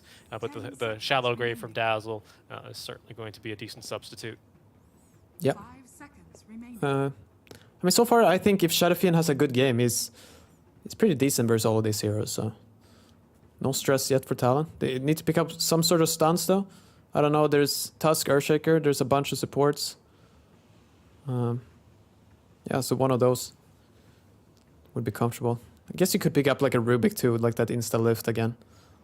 Yeah, Q with not a bad game on the Rubik, but certainly a bit more of a frustrating one, I think, for him, as it's one of those Rubik games where even if you steal the right spells, your team's just can't really make a fight off of them. Can't make that happen. And just taking a look at some more irrelevant meta, I think so far Talon are the only team that I've noticed that play with the windows open. Most of them prefer to play almost in darkness. Yesterday for Liquid was what we noted, but they'll have these windows open, taking a lovely look out over the bay of Singapore. Okay, all right, let's decide on Pango. That's some stuns, some more team fight as well. It's another one of these heroes that you say, like, Marcy can kind of just accidentally jump into, right? If she's trying to rebound into a fight, have your Rolling Thunder already going. Yeah. The only curious part is, so far, every team I've seen picking up this hero has made sure that Bloodseeker is banned. So, yeah. I'm curious if they'll just snap pick the Bloodseeker here, or they'll pick something else. Because it can be a miserable experience to play against Rupture. Obviously, if you're having a real good game, you will get up to Linkosphere or whatever. Well, there's some stuns like you were asking for. Yeah.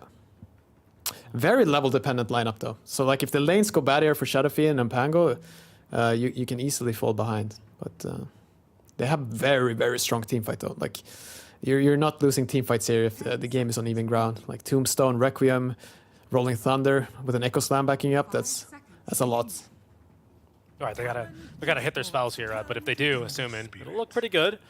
Not the best catch against an Ember. Very strong at ganking mid early, though, I will say, is where I think SF is going to shine here in terms of him rotating away, landing a fissure early before Ember has, 5 remnants and is jumping around these fights. But after that, might be slightly difficult to get your hands on him with a support Undying and Shaker. Yeah. No, I'm wondering, so they showed the Shadowfiend. I mean, sorry, they showed the Ember Spirit. Because I'm guessing they believe this is a Pango mid, which maybe was what they were going for. But I think if they could, they should wanna put the Shadowfiend mid versus Ember Spirit, and then maybe like just do offlane Pango, and then pick another carry here. Maybe they could be cool. Nah, not a Slaughter, it's not good, but something very aggressive with this Undying to try to win this lane. Yeah, so this is kind of a newer hero that Dark Magos picked up on. I've recounted about who is a bit of a hero specialist, which is a kind way of saying that he doesn't play a lot of heroes in the mid lane. He used to be way worse at this. It was basically only 3 or 4 heroes, but he's since expanded that, and that's some serious progress he's made this DPC season. I think something that Thunder really started having trouble with when they started going back to international lands and playing in against some higher tier opponents was they were getting outdrafted because of that problem. They've done very well to address it. So it's good to see him picking up a more standard mid lane hero like this Ember Spirits, and they are banning it like it is. They are banning to protect it like it's going to be going mid as well. Yeah, I mean the thing is they already have a mid hero if they want. Yeah. That can be very difficult for Ember to play into. So yeah, I mean. On the other hand, Mikoto loves to play Lina. It's very strong, so. It's quite hard to ban here. You don't really know what they want to do. Last band's coming through here in this phase. Talon removing the Templar Assassin. I mean, I don't know actually if Pakaz plays Ember. I'll have to check on that. Usually he's kind of been left to more standard carry type heroes, and Ember wasn't really too popular when this team was on the up and up as a carry. I think he was... Yeah. Had a couple of games here and there in some regions, but not overwhelmingly so. Yeah, I wonder. I mean, like I hear like Lifestealer for Thunder Awaken here. It seems interesting. I don't know if they have enough stuns to pick that, but So maybe they need something different. Sniper, yeah, the Pango is kind of annoying, but like the Lina for themselves would have been interesting. Just the carry Lina. There's something with the range, like that makes it difficult for. Like the only thing they have now, right, is a Pango rolling in. The rest of the heroes can't really catch up until they buy blink daggers and stuff. Yeah. So they're a bit gold and item dependent here, or sorry, gold and XP dependent. I mean, I guess any team is if you want to break it down like that. But what you're saying, right? It does feel difficult to get that follow up, right? Especially. Yeah. That's certainly concerning. So PA banned out. That's a Pekaz hero for sure. Wonder what they're thinking. Oh yeah, the Templar assassin was quite interesting. That might have been a really good pick. It's like their style, right? High tempo. They can pick up Roche and they can just put insane pressure on. But yeah, Talon recognized that and they banned it out. Okay, Queen of Pain, sure. Another ban. Very confident here, our Thunder, not banning another safe laner. They're confident that SF is going to be the safe lane. I think that's what they're hoping. Again, I think Marcy Dawnbreaker, we'll see what kind of impact and how much this Undying can stop them from being aggressive, but I think we've seen this lane before with this SF +1 into Marcy Dawnbreaker, and it didn't look good versus versus that lane. Looks like he's speaking to KP here. So maybe this is just a mid Pango, which will let the Amber have a really nice game. Seems to be the case. Death Prophet. Good eye there. Okay. Well, they seem to have a couple of words here. Oh, I mean, their lineup is very cooldown dependent, right? Like, of course, they have extremely strong team fights. Like, every hero on Talon's side here has a insanely strong ultimate, but they also have long cooldowns, right? It's going to be windows of 2 minutes there where... But there's also this other way where maybe you win fights where you only use maybe 1 or 2 of the ultimates, and then you have 2 more for the next fight. Or to go high ground or to force the next objective, right? Yeah.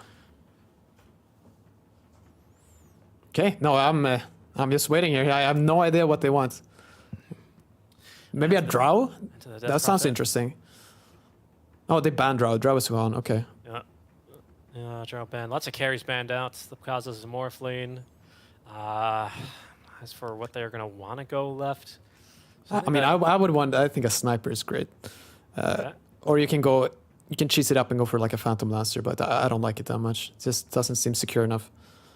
Cheese it up like that. Maybe, yeah, I mean, the sniper, I was thinking like something with range, right? Something that can also hit Tombstone very quickly in these fights is something they need. Or just a Pudge. How about a Pudge? Okay. That's like a sniper, right? No, I was thinking about that earlier, but yeah, I guess why not?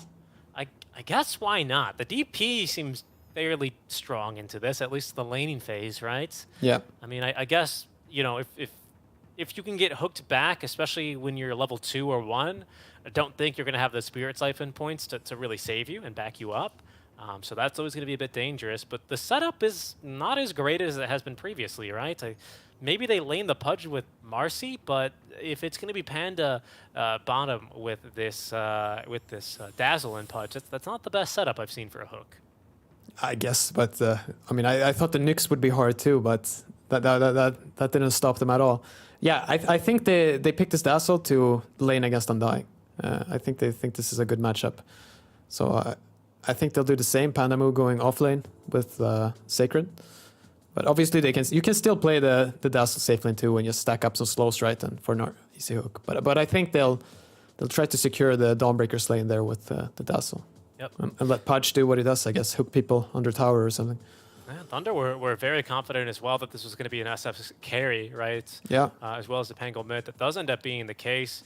I wonder where that confidence comes from. Obviously, they've got a coach. They have some staff helping them out for their drafts and doing a little bit of research. But, I mean, that just screamed confidence, and it turned out to be completely right. So they read that well. Maybe it was like KP hasn't played a lot of Pango recently or something, but, yeah, they were real confident with that.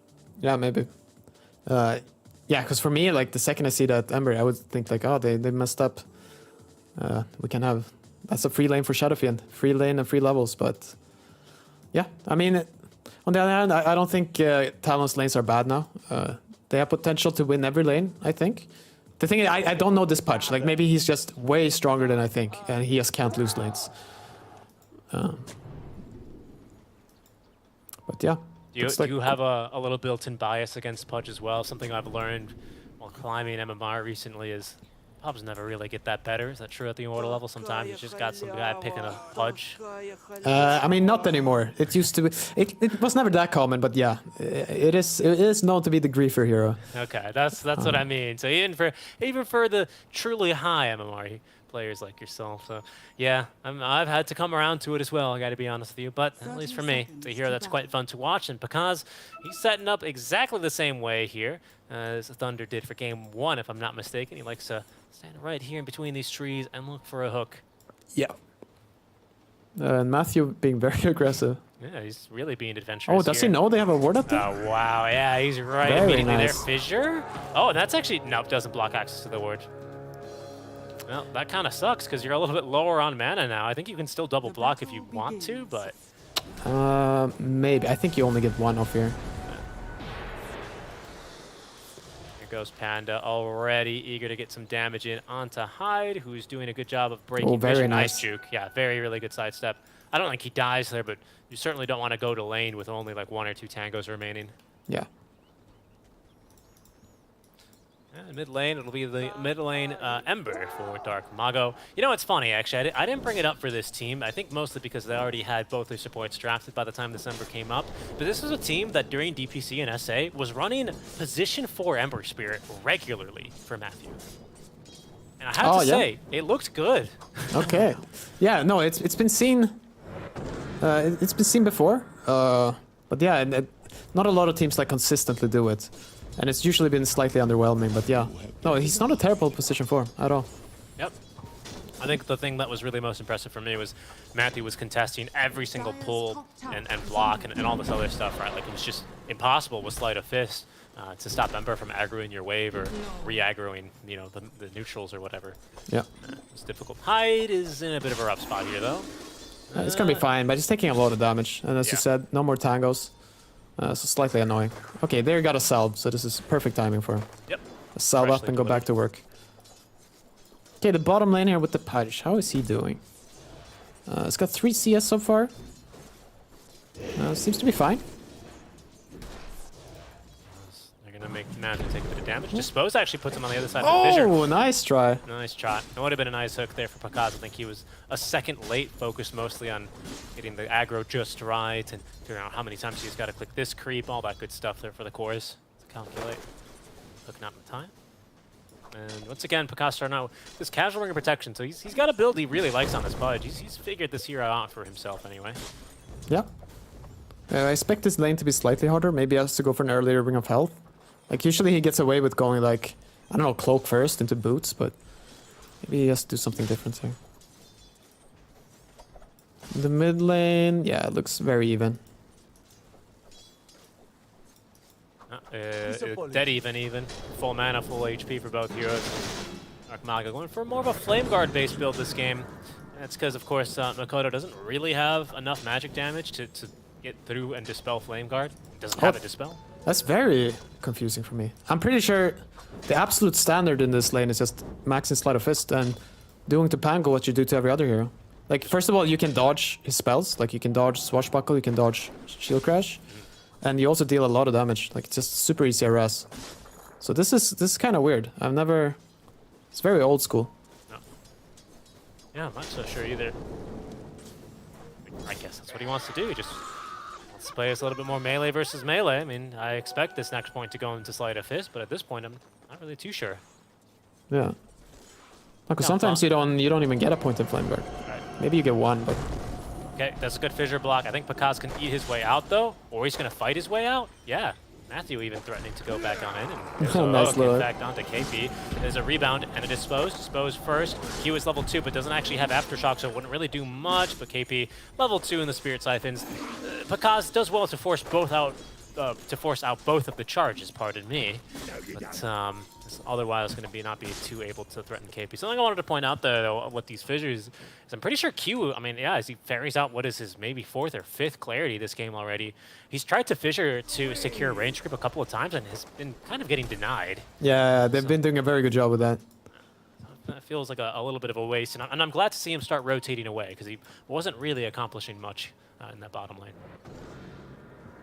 Shield Crash is going to slow Dark Mago. Maybe he still grabs Water Rune. Gave it an effort. Searing Chains. Oh, he and got it. he's got the rune.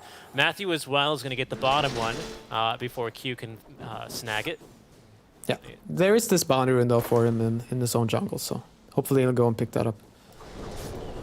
But so far, Pakas having no problems at all. Okay, he's a little low on CS actually, 16 CS, so I shouldn't say that, but he's doing absolutely fine. KP's doing really well too though, so level 4 already, doing well.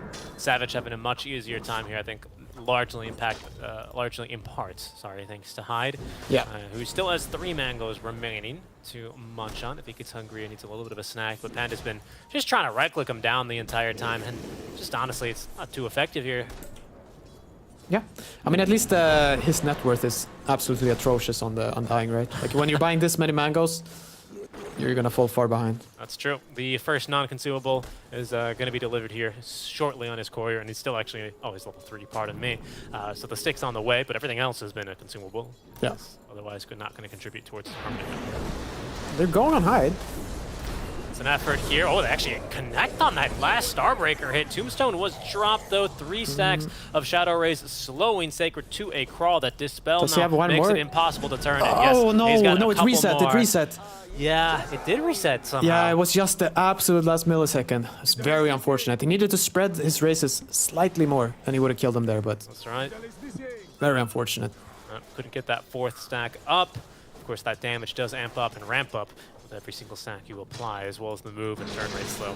Yeah, so my new theory on the mid lane here with... whoa, Panda move going crazy. Oh. Okay. Yeah, he really tried to reapply that poison on Savage. I mean, it just feels so good. Now it's level 2 as well. You're like, it's going to do so much more damage. But I mean, honestly, he might have died there if he got it, the hit, like Sacred going in. All right, now my new theory on Dark Mago here is that he misclicked. He did not mean to skill Flame Guard level 2. That's my theory. Okay. Yeah, I'm not so sure, but it could be. Okay, well, and the second theory is just that he really doesn't want level 2 Shield Crush to break it, but yeah. Yeah, I'm not so sure either. Oh, Pakas getting gone on. Can he die here? 14 stick. Ooh, big stick, and that Ring of Health as well doing some work. In goes Matthew. He's not going to dispose that DP any closer to his Fudge because didn't really have the HP pool to survive much more than that. Q. It's a hook. Sorry, my voice went a little crazy there because I thought he was going to hit it. But Dark Mago, Invis runed up. He's going to go ahead and reveal it now. Oh, great dodge there on that fissure. And that is a gank here for Dark Mago. Yeah, if it doesn't get more than this though, I don't know if it's worth it. For the TP? Yeah, he has to run all the way. I mean, should at least leave a Remnant down here. Good point. I think. But maybe it's just so hard to kill this Death Prophet, right? Just 2 siphons. Yeah, I don't know if you can do it. Also didn't leave a Remnant mid, curiously enough, so he's going to lose a little bit of experience. It's not going to go to waste here. Panda, very eager to get his 12th CS of the game, actually. He's got a little bit of farm here on this Dazzle. Yeah. Oh, definitely doing just fine. Hook just for the wagon, it looked like there for Pecans, but top lane. Oh, 23 Savage once again committing all 3 Shadow Rays charges here. Slow. He can't get another one. He uses them too soon together. Yeah, you're right. And otherwise that could kill. Yeah. Sacred, I think, using these 3-2-1 voice lines. I think quite apt. Maybe even annoying 23 Savage. And I think this is really good. So Sacred hits level 6 here, right? It's because of Solar Guardian. And now, like, DP's play, she hits 6 too. Like, you really want to pop your ultimate and dive this tower, right? But I think, oh, they're even going on him. And Hyde is dying. Wow, yeah, in the mid lane. Makoto. Oh, Panda's got the Shallow Grave and he's going to TP away. Rolling Thunder, is it going to be in time? Oh, no, he canceled. Oh, but he canceled it. He canceled it. Okay, and now they're going bottom. They're going crazy here. Yep. I don't know about this. This seems... Guardian. Yeah, Q as well with the Fisher Stun. He's going to block in Sacred, and Makoto, he's held on to the Rolling Thunder. Well, they're going to have to turn around briefly to finish off Sacred, and that's going to allow Thunder a little bit more breathing room. Yeah. It looks like he's like considering throwing a hook here. I don't know. I think they completely misread the situation of this game. Like, you just hold that ultimate, and you let KP use his ultimate first, right? Oh, Mikoto going in? Yes, he did miss most of the swashbuckle damage, but there's a Fissure at the ready. Great Fissure blocking as well. KP, though, his Exo is going to end, and here comes Dark Mago. The Dismember is not going to be fast enough or enough of a heal in general to save him. As, wow, Matthew's still alive Sacred is here. and they've actually stopped microing the illusion. Oh my God. So KP going hunting, his pathing completely broken. Now he's dead. What? Wow, I wouldn't. I did not expect that to turn out like this. 5 heroes bottom for Thunder. No, I just want to say that first go they do on KP is absolutely bonkers. Like, I don't know how they expect that to work out, but they're very brave and they get paid. Like, yeah, they just TP back down there and they clean up. So, all power to them. And it's very limited damage done to this tier 1 tower, right? Because what you were saying, it still rings true. KP wants to pop that first Exo and get some tower damage done, if not a bunch of kills. Gets a couple of kills and, you know, meager amounts of tower damage in. And respectable, I think it's about a third HP down, but he definitely was looking for more. No, for sure. Yeah, and I expected them to just wait until KP does his move, right? And then they respond with Guardian. Soul Guardian, but no, they wanted to initiate. They wanted to fight. All right, they're going on Pakas, but yeah, no level 6 on Hyde, so they can't slow him down. Oh, and they're even turning. There's a Dispose and a Rebound both ready. Soul Rip is going to get off. Nice little bit of a decay. Yeah. But Pakas with the Rot has the kill. And No. this should boot 23 Savage, I would say, from lane. Oh, he might be dead here. Oh, Ember is coming on over as well. There's going to be poison. He has to touching TP in his he creeps doesn't here. actually have Requiem. They're Oh, hard never creeps, mind. and, yeah, they're going to Dispose. interrupt that one with the Dispose. Trying to get off his last raise as a death throws, but no chance there. Yeah, at least they pick up Sacred at the same time there. Yeah. In his own jungle. Point. He is going to die to a Pango Rolling Thunder, so they did use an ulti for that. Yep. And Sacred on this Dawnbreaker, he doesn't go for very greedy items. I think, yeah, he got a Falcon Blade and he queued up by Blads here, so... A lot of other Dawnbreakers, they just rush the Deso into Aghanim Shard, but... Sacred prefers going for a few more aura items.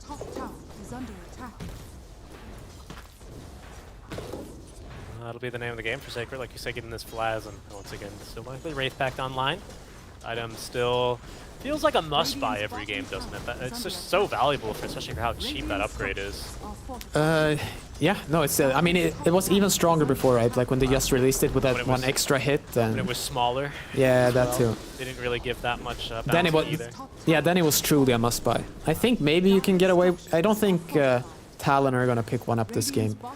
Like maybe if they, I mean, you see Hyde queuing it up, right? But he's a position 5 Undying, so Right. him getting that item is kind of dependent on luck. Like if he gets a last hit on a core.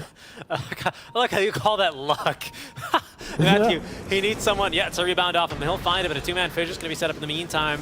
Oh, the Rolling Thunder, it's going to be chasing down Panda, but they want to prevent at least the Shallow Grave from coming through. And now Panda stuck in the pinball zone. Look at that kill. Dark Mago, though, a bit too elusive. Yep. Still going to live here. Gets the rune, I think. Or No. oh, he got it. No, he Oh, got he it. did. Oh, He's but he didn't get it silenced. off, actually. Silenced up. Invis Rune, the bottle coming back into the active inventory now. Gets off a Remnant, and he's going to activate the Rune. I thought he was going to save it for a rainy day, but decides it's rainy enough right now. Yeah. I think it's very hard to force these pushes for Talon. Stark Mago is having such a good game here, so I think they'll eat too much harass, but we'll see. And Dark Mago is fully healed. Pakaza thought he was going to join that fire, but he's actually going to retreat back into the jungle of Talon and let his team deal with this push. No one really can hit Tombstone very well on this team. Marcy, I suppose, could if she unleashes, but it does feel like a little bit of a waste. Fortify's out, so Thunder at least making Talon stick around for this and committing what feels like two ultis. Tombstone not really an ulti, but sometimes it kind of is. Yeah, I think Matthew wants to go here, and I agree. Like, let's kill them. Tombstone is out. Yeah. Because TP on in. Oh, the Searing Chains. In goes Sacred as well. Keepy healing a bit too much, though, off of the Siphons, but the hook swiftly ends his life as Dark Mago picks up another kill on Dominating Streak. Tower goes down, but at a significant cost here to Talon. And it got likely denied too, right? Oh, it did. And likely their own tier 1 as well is going to end up dropping. Yeah. No, it turns out. No, I did not. Like, that play did not look believable. So I'm really glad. Like, that's a good part about Thunder Awaken. I feel like they have a lot of strong voices who, like, see stuff and they go, like, yeah, there's no way they, like, Talon can do this to us. Like, look at them. They're so weak. And then they just man up and go fight. certainly a fun team to watch, right, for how aggressive they can be in those moments. Doesn't always go right, hasn't always gone right for this team, but when it does, they kind of look like the smartest team, well, maybe not in the world, but, you know, there are very few teams that would kind of act like that, right? And yeah, I mean, like most good teams do that, right? They don't let people get away with things they shouldn't be able to do, and so that's why I really like that they pulled that off there. Just wait out the tombstone, like that's the safest, most efficient way to do it, and then you go. Yeah, because the siege wasn't incredibly fast. It wasn't from KP, and you know, what's his duration here on Exorcism? 35 seconds on Exo. I think Tombstone is right around there as well. Yeah, 30 seconds. So, you know, one's timing out as soon as the other is, and that really makes things quite an easy timing for you, right, for Thunder. The enemy team gets substantially weaker as soon as those things are out. Yeah. Kodo, he's going to get substantially stronger soon enough, though. Speaking of power spikes and relative timings, he is going for that first item, Defusal, and has it completed. Yeah. Kaz is still about 1,200 away. Oh, that's a very blobular piggy. Yeah. But he's 1,200 gold away now from his own X-Scepter. Talon, otherwise, just harassing him a little bit. You gonna hook a rune? Oh, no, they're going mid, actually. They kill Panda. But Makoto actually kind of blocked by the Fissure. I don't think he can get up the stairs. Matthew punching him from the high ground. And look at that. That was a lot of damage here. And in goes now Dark Mago for more. He has a full Maelstrom here, Pi. Thought Q was actually going to run from him, but there's a Maelstrom proc. He's dealing so much damage, man. Like when you're a support versus this over-leveled Ember with Maelstrom, like you don't even understand how fast you die. It's like a third of your HP if the Maelstrom procs right in one hit. And I mean, he's spamming these irregularly fast right now, right, with the Arcane active. So that's also a difficulty point for Talon to fight. And what's painful is, you know, your Defusal reveal, it wasn't the worst. You get a kill from it. You do at least send, you know, Panda Boo back to the fountain, but you lose your own life and you end up baiting in one of your supports. Doesn't feel great at all. No. And 23 Savage is being slightly greedy, but I think I agree with him. He's going for the Dragonlance before BKB. Because he's definitely not joining any fight unless they're like diving like crazy before he gets that BKB. Oh no, this is going to get even worse. Dark Mago, level 12 here. It's at level 2 Remnants. But DD Rune in the bottle for him. And I mean, at the rate this guy's getting these Maelstrom procs, I don't know who can stand and fight before him, to be honest. Sacred finds a man here. Is going to go diving for Q. Well, maybe... I don't know, maybe threaten to Echo Slam him, but he's not going to go dive into your 2s. Okay. Yeah. I mean, Q is closing in on Blink Dagger, so that's a positive. It's a big one for him. That will help. They're actually kind of standing in each other's wards right now. Dark Mago will cut away. A quick little smoke behind. Talon, sorry, have all their ultis up as they do pump fake there on the Fissure, and that is going to condemn Dark Mago. The heal's not enough. Echo Slam even used as Dawnbreaker. You can't cancel that TP in on the Solar Guardian. She is going to be second to fall. Panda hoping to TP away. Do they have a stun for him? They don't, actually. So he'll make it out alive. Nothing for the Mars to rebound off of. Now has a creep wave. Mana burned, slowed, but otherwise rebounding away, and is going to be the next to TP. But that's 2 cores dying there. Yeah. Yeah, that went pretty poorly. They were fed up with Dark Mago just doing whatever he wants, right? So yes, maybe committed a little too much, but I still respect it. Like you have to stop these plays. Like you can't do this without being able to break silence. So they just stun him, silence him, and kill him.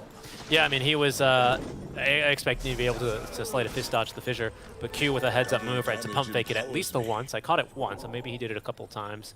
And yeah, as soon as he comes out, it's going to be an easy kill for you, but...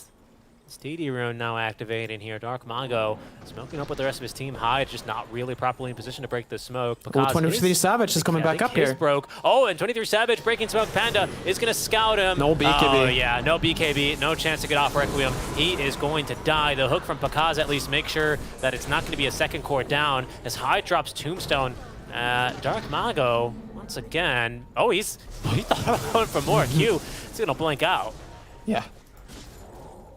Nice couple of kills there. Tombstone is going to be left standing here as Thunder have business elsewhere on the map. Is that business in the Roche pit? Do they have a date with Roche? Seems like it. They could try her. Still 40 seconds left on Exo. There is 40 seconds left on Tombstone, so yeah, no, this is good. And 40 left on Echo as well, right? Which is usually, for me, a big one in the Roche pit. Yeah. I think, yeah, Talon are gonna try to delay, but I don't know, they seem too late. Seem a little bit too late. Yeah, Thunder, and they're easily gonna get Aegis now online for Dark Mago, and that'll safely cover him until he can get his BKB online. Smoke wasted for Talon as well. Does sting a bit. I don't think they're gonna really be able to convert this into much. Yep. No, that was, I don't know, 23 Wait, Savage got a bit too. Oh, Q, he's going to He break got him? Smoke, attacking Yeah. a ward, and he's going to die for this. I mean, at least that was a fresh ward planted, and they take it down immediately, but there's still actually a ward in the triangle, so they know where SF is, and they're going to re-smoke to sneak past this tier 2 tower or any other vision that 23 Savage has. Oh, they're going which crazy. is very little. The scan as well, it lets them know they're continuing to chase, but the tier 1 bottom is actually going to stop them. Oof. No, it was not stopping them. He was ready to dive that tier 1, but 23 Savage didn't hide in the trees, he just kept running, which was smart. Right move there for him. JP is going to get out of here as well. He hasn't seen any enemy heroes on the map, so he's hiding underneath his tier 2 top. Right now, Thunder feels like they're the one making moves as 23 Savage playing with the Requiem a bit down bottom. Thunder are coming on down here. There's a ward that does pick up at least Panda rotating on over. Oh, Panama is picking the Tinker Ward there. Does this... Oh, no, they see him, right? I don't have my vision hotkey set. Yeah, I think they see him. But they don't know that Mikoto is here. They do see him. Oh, they're going to interrupt here. There goes the Solar Guardian. 23 Savage having to try and fight through this one. Oh, the he's just Solar dead. Appeal. It's just not enough. And Matthew, he's unleashing onto the Tombstone. Makoto doing a good job keeping him locked down, as Panda has had to use the Shallow Grip to save himself. But this fight falling apart now for Talon. Here's In KP goes though. KP, though. With now the Requiem active, is doing some decent damage. Or sorry, the Exo active. Dark Mago taking down the Undying. As Q is here Panda with Echo. is not going to Oh, die. He's going to live, actually. In comes Pakaz now. Yeah, Pakaz Echo is Slam is still ready, but he blinks back. They want to get out of this fight. There's a good silence onto Dark Mago, but he's kind of Aegis.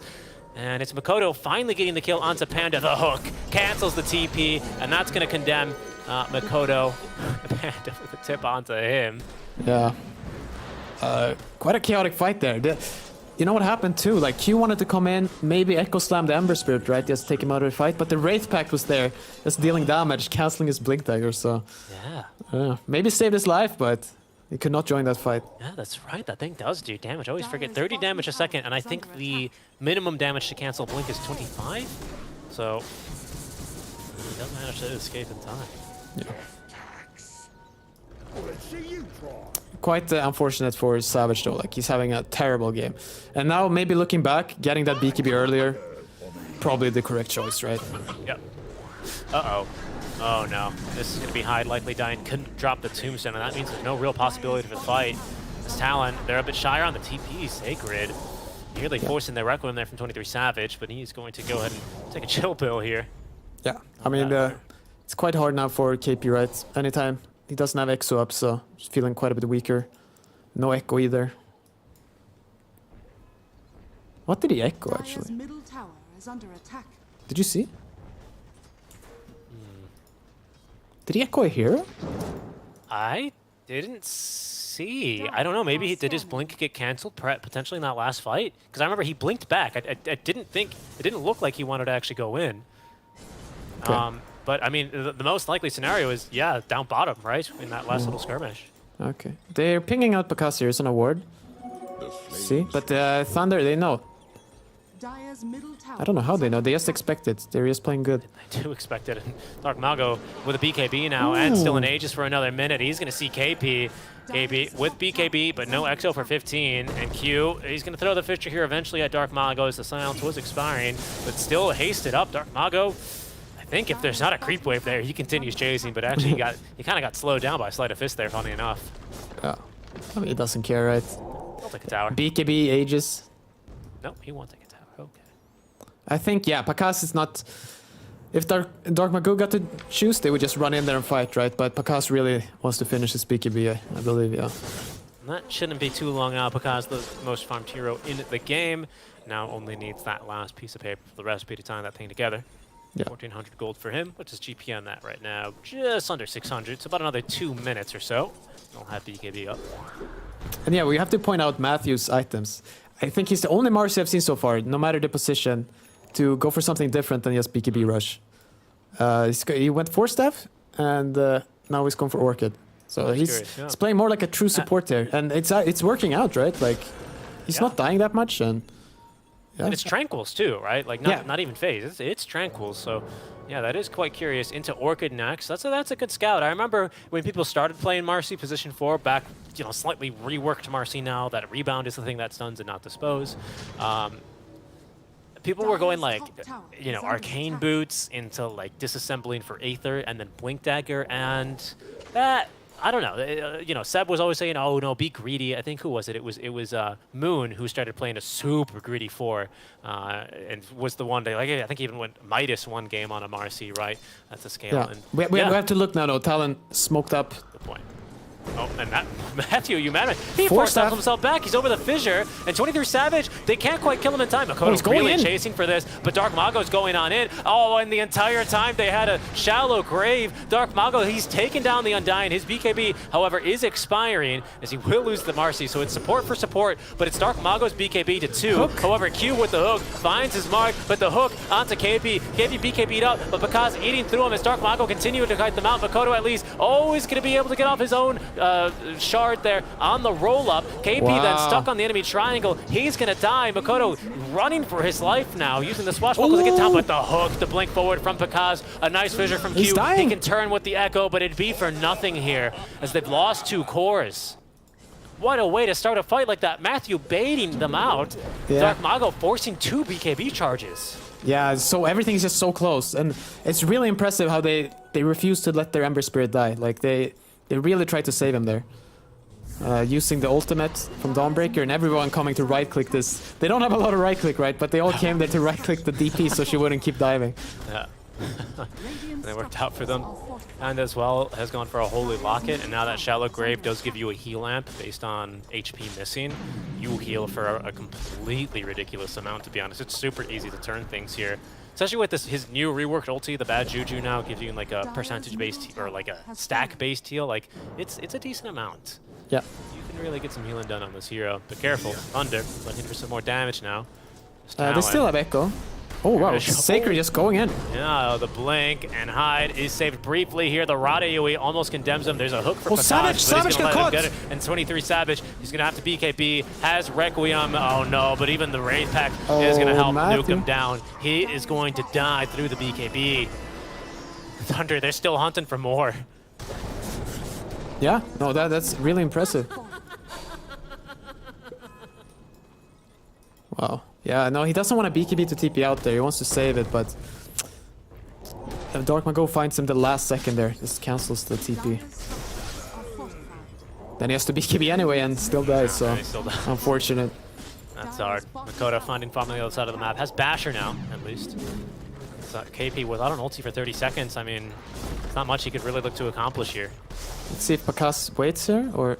Yeah, he's sniffing it out. Yeah. They have a ward on it, never mind. KP. Yeah, he's not getting out of here. And there's the Requiem as well. No bash for Makoto. I mean, just adding insult to injury. Makoto already used the swashbuckle. Ooh. He's going to be disposed back. There's a Dismember in 10, but he's going to Rolling Thunder away, and I think they can't quite chase him. Yeah, but I mean, still huge. Just killing the DP there. Now you can wait for Roche, and they got, I don't know, slightly lucky, I guess. Decently early Roche spawn, just a minute away. And at the very least, Talon will have a couple of ultis, and BKB is ready to fight into this one, right? 23 Savage's BKB just now coming off cooldown. He's about to pick up a significant damage boost as well with the casual Crystallis, as it's flying his way now. He might actually be able to pick off, I don't know, like a Marcy rebounding around in these fights before she can get too much done. But yeah, I mean, look at Matthew. I mean, he's still holding on to this dagger of Ristal, right? So even without Basher BKB, if he can get on top of someone, it's significant damage. Yeah. No, he's played this game like baiting a lot, and then his job is to kill the Tombstone. That's like how he sees himself. Basically a melee Snapfire, essentially, in that role with obviously committing an ulti. But he's happy to do so if it means his team wins the fight. So far, that's been looking amazing for him. Q now has his Axe Shard and Blink Dagger on the Shaker. Hasn't found yet the game or fight changing Echo Slam. Dark Mago just continuing to push out these mid waves. His team starting up the Roche now. Talon, no wards on the enemy side of the, or even their own jungle. They have Looks to go like, here. Yep, they're waiting for the smoke to come off cooldown, and they've double smoked. Not the biggest deal in the world here, but Thunder are only going to use the one, but they're already outside of the pit and holding their own triangle. They are just on top of their game here. Thunder predicting the move. The scan is going to swing wide, and Dark Mago, he might go lurking up to high ground here. Okay, now they know where they are. Savage's smoke is going to break.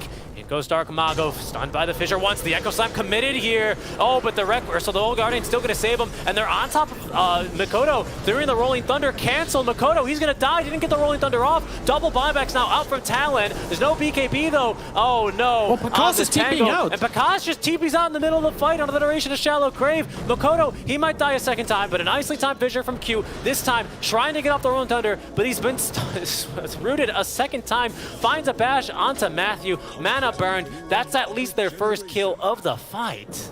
But it's gone not well here for Talon. Pakaz has TP'd home, but he's running back alongside now Panda. But KP, his Exo's expired.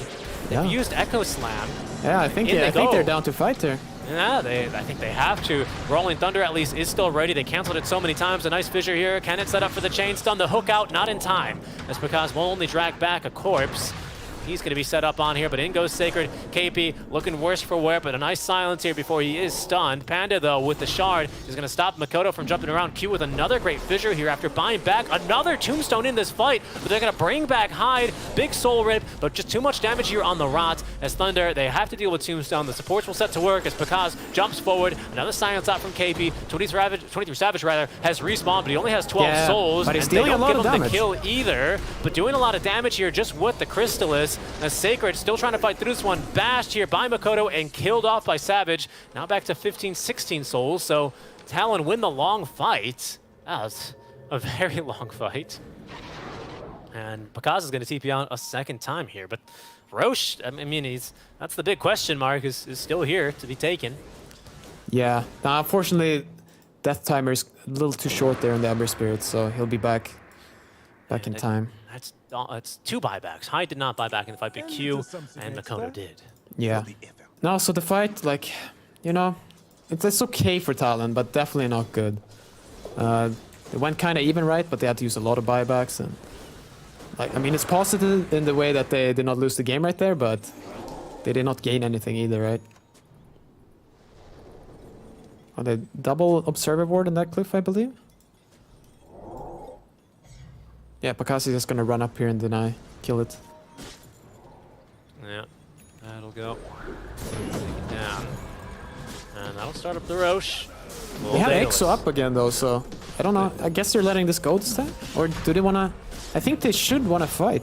It's not a really fast Roche, and they actually still have their outpost. I don't think they have a smoke though, because they did double smoke in that last engagement, so they're gonna get here a bit slower, and they're gonna be picked up on this ward that Thunder have planted, and they're just gonna be a little too slow here, Pi. Aegis for Fudge. Shard, I believe, went into the inventory of the Ember Spirit. DD there too.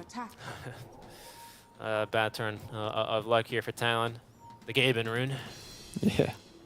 Dark Mago. It's only a true gamer rune if you get it like before you start roshing. And that's the only reason you can rosh. That's fair, that's fair. Yeah, and if it spawns, you know, outside Roche Pit. Outside the Roche Pit, right after you win a fight there for some reason, yeah. Yeah. I see that. After you get a good neutral item, you know? I mean, that's just adding, but yeah. This is something in that nature. No. Thunder, much more closely contested game. The net worth lead, you know, it's going to slightly betray that. It's still 16k now in favor of Thunder. Yep. But looking better than last game here, and I think Talon, if they can continue to draw out these long fights and make sure that the Ember is a bit distracted and not landing 3, 4, 5 heroes. Oh, Sacred is just going in. That could be a bit better, but he's in on a KP. KP with a BKB and a Lotus and Exo already, but they've caught Ember the once here, and he does not have the Aegis, but he does have a BKB. He'll activate that he gets as caught. Sacred jumps in, and that's Mikoto, perhaps caught, maybe dead. KP sure is, and he did use Exo, and having used buyback as Mikoto, he's now dead. The hook from Pakaz here. Dark Mago ought to have trusted him there. They wouldn't have wasted a remnant. TPing away in time is 23 Savage, but he had to BKB to live. And Thunder now, they have free roam of all the map, and they can do what they please. Yeah. No, they're just so confident and aggressive. Like just go in. Chris, look at, I mean, to underline your point, there goes Sacred. Yeah. He does not want 23 Savage to clear this wave. He wants backdoor. Dark Mago just catching Q bottom. Just completely finishing this game off. It's pain. It's pain. He doesn't have buy. He's dead for 40, nearly 50 seconds. And Thunder, they are going to have to push through 2 fortifies. That's the first one already done, but of course in 7:32, you get another one after you lose your first tier 3 tower. And the push, well, it ain't fast here, Pi. So instead, Sacred is going in. They're going to get distracted and just go for a fight. The blink hook in from Pakaz. An easy kill, and Matthew was there, ready to catch Hyde. KP is going to revive here, but doesn't have Exo. He used it and then immediately died when they fought in the river. And, well, with all 5 heroes aiding in the push, they'll eventually get the mid lane of Barracks, and they'll move towards the top lane here for the second lane. Yeah, I mean, that's so well played by Sacred. Realizing that he can dive there, and that Shadowfiend has no BKB. Like, he's just dead. I mean, it's barely just coming off cooldown now. Unfortunately, of course, SF's dead. Yeah, no buyback on him either, right? So not a single buyback on Talon. Yeah. Only 2 remaining here for Thunder, but Sacred with the important one. You know, he's kind of an S-tier hero for buying back, right? I think Emperor another S-tier hero actually for buying back if you have a Remnant down.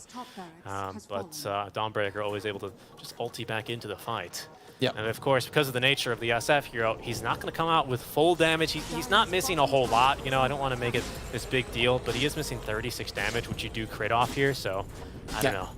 I mean, it means something for sure. I mean, the biggest part is his ultimate is worse. That's a good point. Yep, that's a really good point. Yeah. So look at these remnants he's placing down. He's making it super hard for Q to initiate. Right. Yeah. With Shard, yeah, you are going to do a little bit of AOE damage there, and enough, of course, to keep the blink on cooldown. But Q, waiting patiently here. He just can't get super close. He might have a little alley there in the middle, but not if Pakaz goes in. Solar Guardian now, but Makoto with a fresh BKB. Hyde, I don't think he did get off Tombstone. My bad. But trying to focus it down now is Thunder Awaken and jumping around in the fight. A big old zigzag there drawn by Dark Mago as he's right on top of 23 Savage. The hook from Pakaz. They've got the kill there. Shallow Grave prevents even the Aegis from being reclaimed as Pakaz has 2 kills and they force out the GG, but not before making it a team wipe. All 5 dead. Thunder Awaken. What a series for them to end their day 2. Yeah. No, they're really fun team to watch too. Like, I really enjoy how they play. They don't let any fight go unanswered. Like, if they can fight, like, someone is calling for it and they're going for it. And they're not, you know, it's not like they only fight, right? They're also like, you can see Pakaz clearly sometimes stating like, yeah, I need this item. And he gets his team to back off. So, like, very controlled aggression. I really think they're a very strong team. It's controlled and balanced, right? Which is why you bring up that last point. They're not just like mindlessly always fighting like it's a turbo match or anything like that. They're still probably enjoying these matches. That's a huge jump by Dark Mago at 23 Savage. I don't even know how he's there. I guess maybe they caught a glimpse of him running in there, but he catches him at the absolute last second. And this is the annoying part, right? Like, you 10k gold behind, but they just won't let you get a fight. Nope. And they slowly just... Yeah, they got 1 fight, right? But they had to use like 2-3 buybacks and... No, I'm just laughing because you're right. Like, to underline the point, there's like at the end of these replays, they're always like looking for the +1, right? Yeah. They just know they have the reach, they have the net with advantage, and they have you on the run. Look at poor Makoto. He doesn't get off a Rolling Thunder for this entire fight. I mean, he dies, and then buys back, but and eventually your Talon. I think this. And look at Picasso here, this is their best out. showing, right? But so many small good plays they pull off in these fights. It's really impressive. And then, unfortunately, like, this fight, they get a few kills there on Talon, but like, overall, like, Thunder Awaken still feel really good. Yeah, definitely. Yeah, and that's something that they've certainly improved on quite a bit here throughout the regional play and even at the couple of lands that they've shown at. I think, you know, referencing the notes here that Avo gives, Avo Plus, of course, big figure even in the SA scene. They love to meme him up. But does have rapport with the players, does catch up with them, and does get to talk with them, obviously. And we'll see him later at TI for some interviews and whatnot. But, you know, it gave us a bit of an insight here on the team, and this is something that they've been looking to improve, right? The kind of voices and the kind of, what's the best way to phrase it? Like the way a team plays, but also like the way that they frame objectives and who communicates them and when they decide to fight and how they decide to fight. They've been finding their voice, kind of, as a team, right?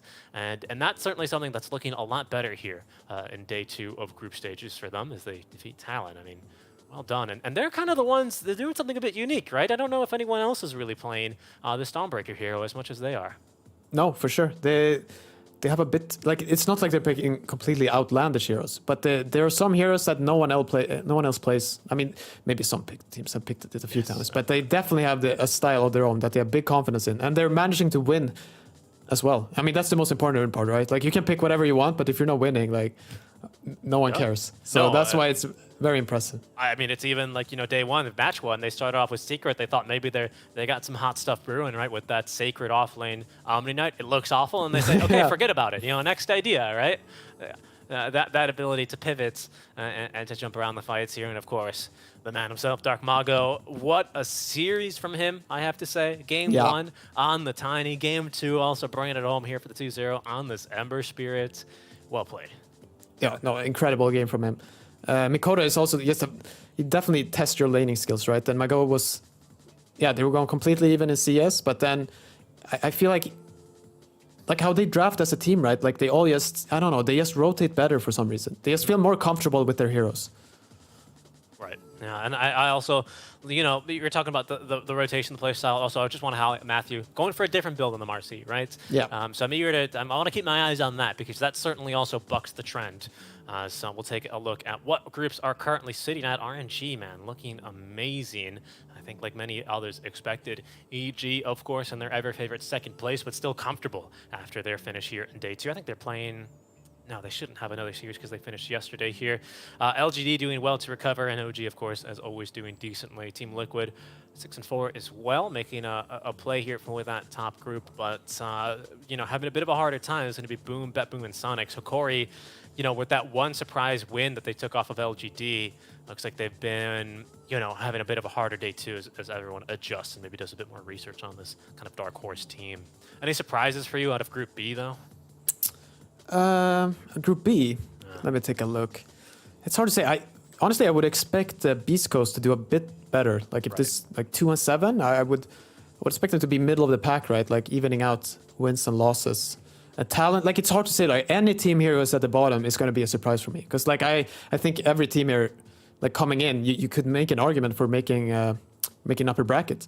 Yeah. So, like whatever team places bottom. Honestly, no offense, except Hokori, that I didn't know anything about, right? Okay. And they're doing way better than I would imagine. I mean, like I don't know, would imagine. Like I don't even know how good they are. So that's the only team I could expect to be on the bottom. Absolutely. We'll take a look, and this is going to be our schedule for tomorrow here on Stream B, kicking it off with OG and Hokori, which is certainly going to test Hokori's mettle. Beast Coast take on Talon, which is kind of a must-win now for Beast Coast. We did see Talon, I think, like 2-8, bottom of Group B. So, I mean, if Beast Coast do want to, escape that bottom 2 relegation zone as we do begin the second half of the group stage, they're certainly going to want to make sure that Talon doesn't kind of drag them down with a 2-0 over them. You got to get those points really for Beast Coast. LGD over Boom. LGD, we'll see how they continue, but definitely looking in much better form today. From just results, I haven't really gotten to watch too many of their games. Talon and Fnatic as well. Talking about Talon needing to get points and get wins. Well, having 2 C teams in their group, if they have to come from Fnatic and if they have to drop down Fnatic, it'd be brutal for the fans, but at least one of the teams might get on through from there. And finishing off with Team Liquid versus Boom, some pretty fun games here live on the B stream for tomorrow.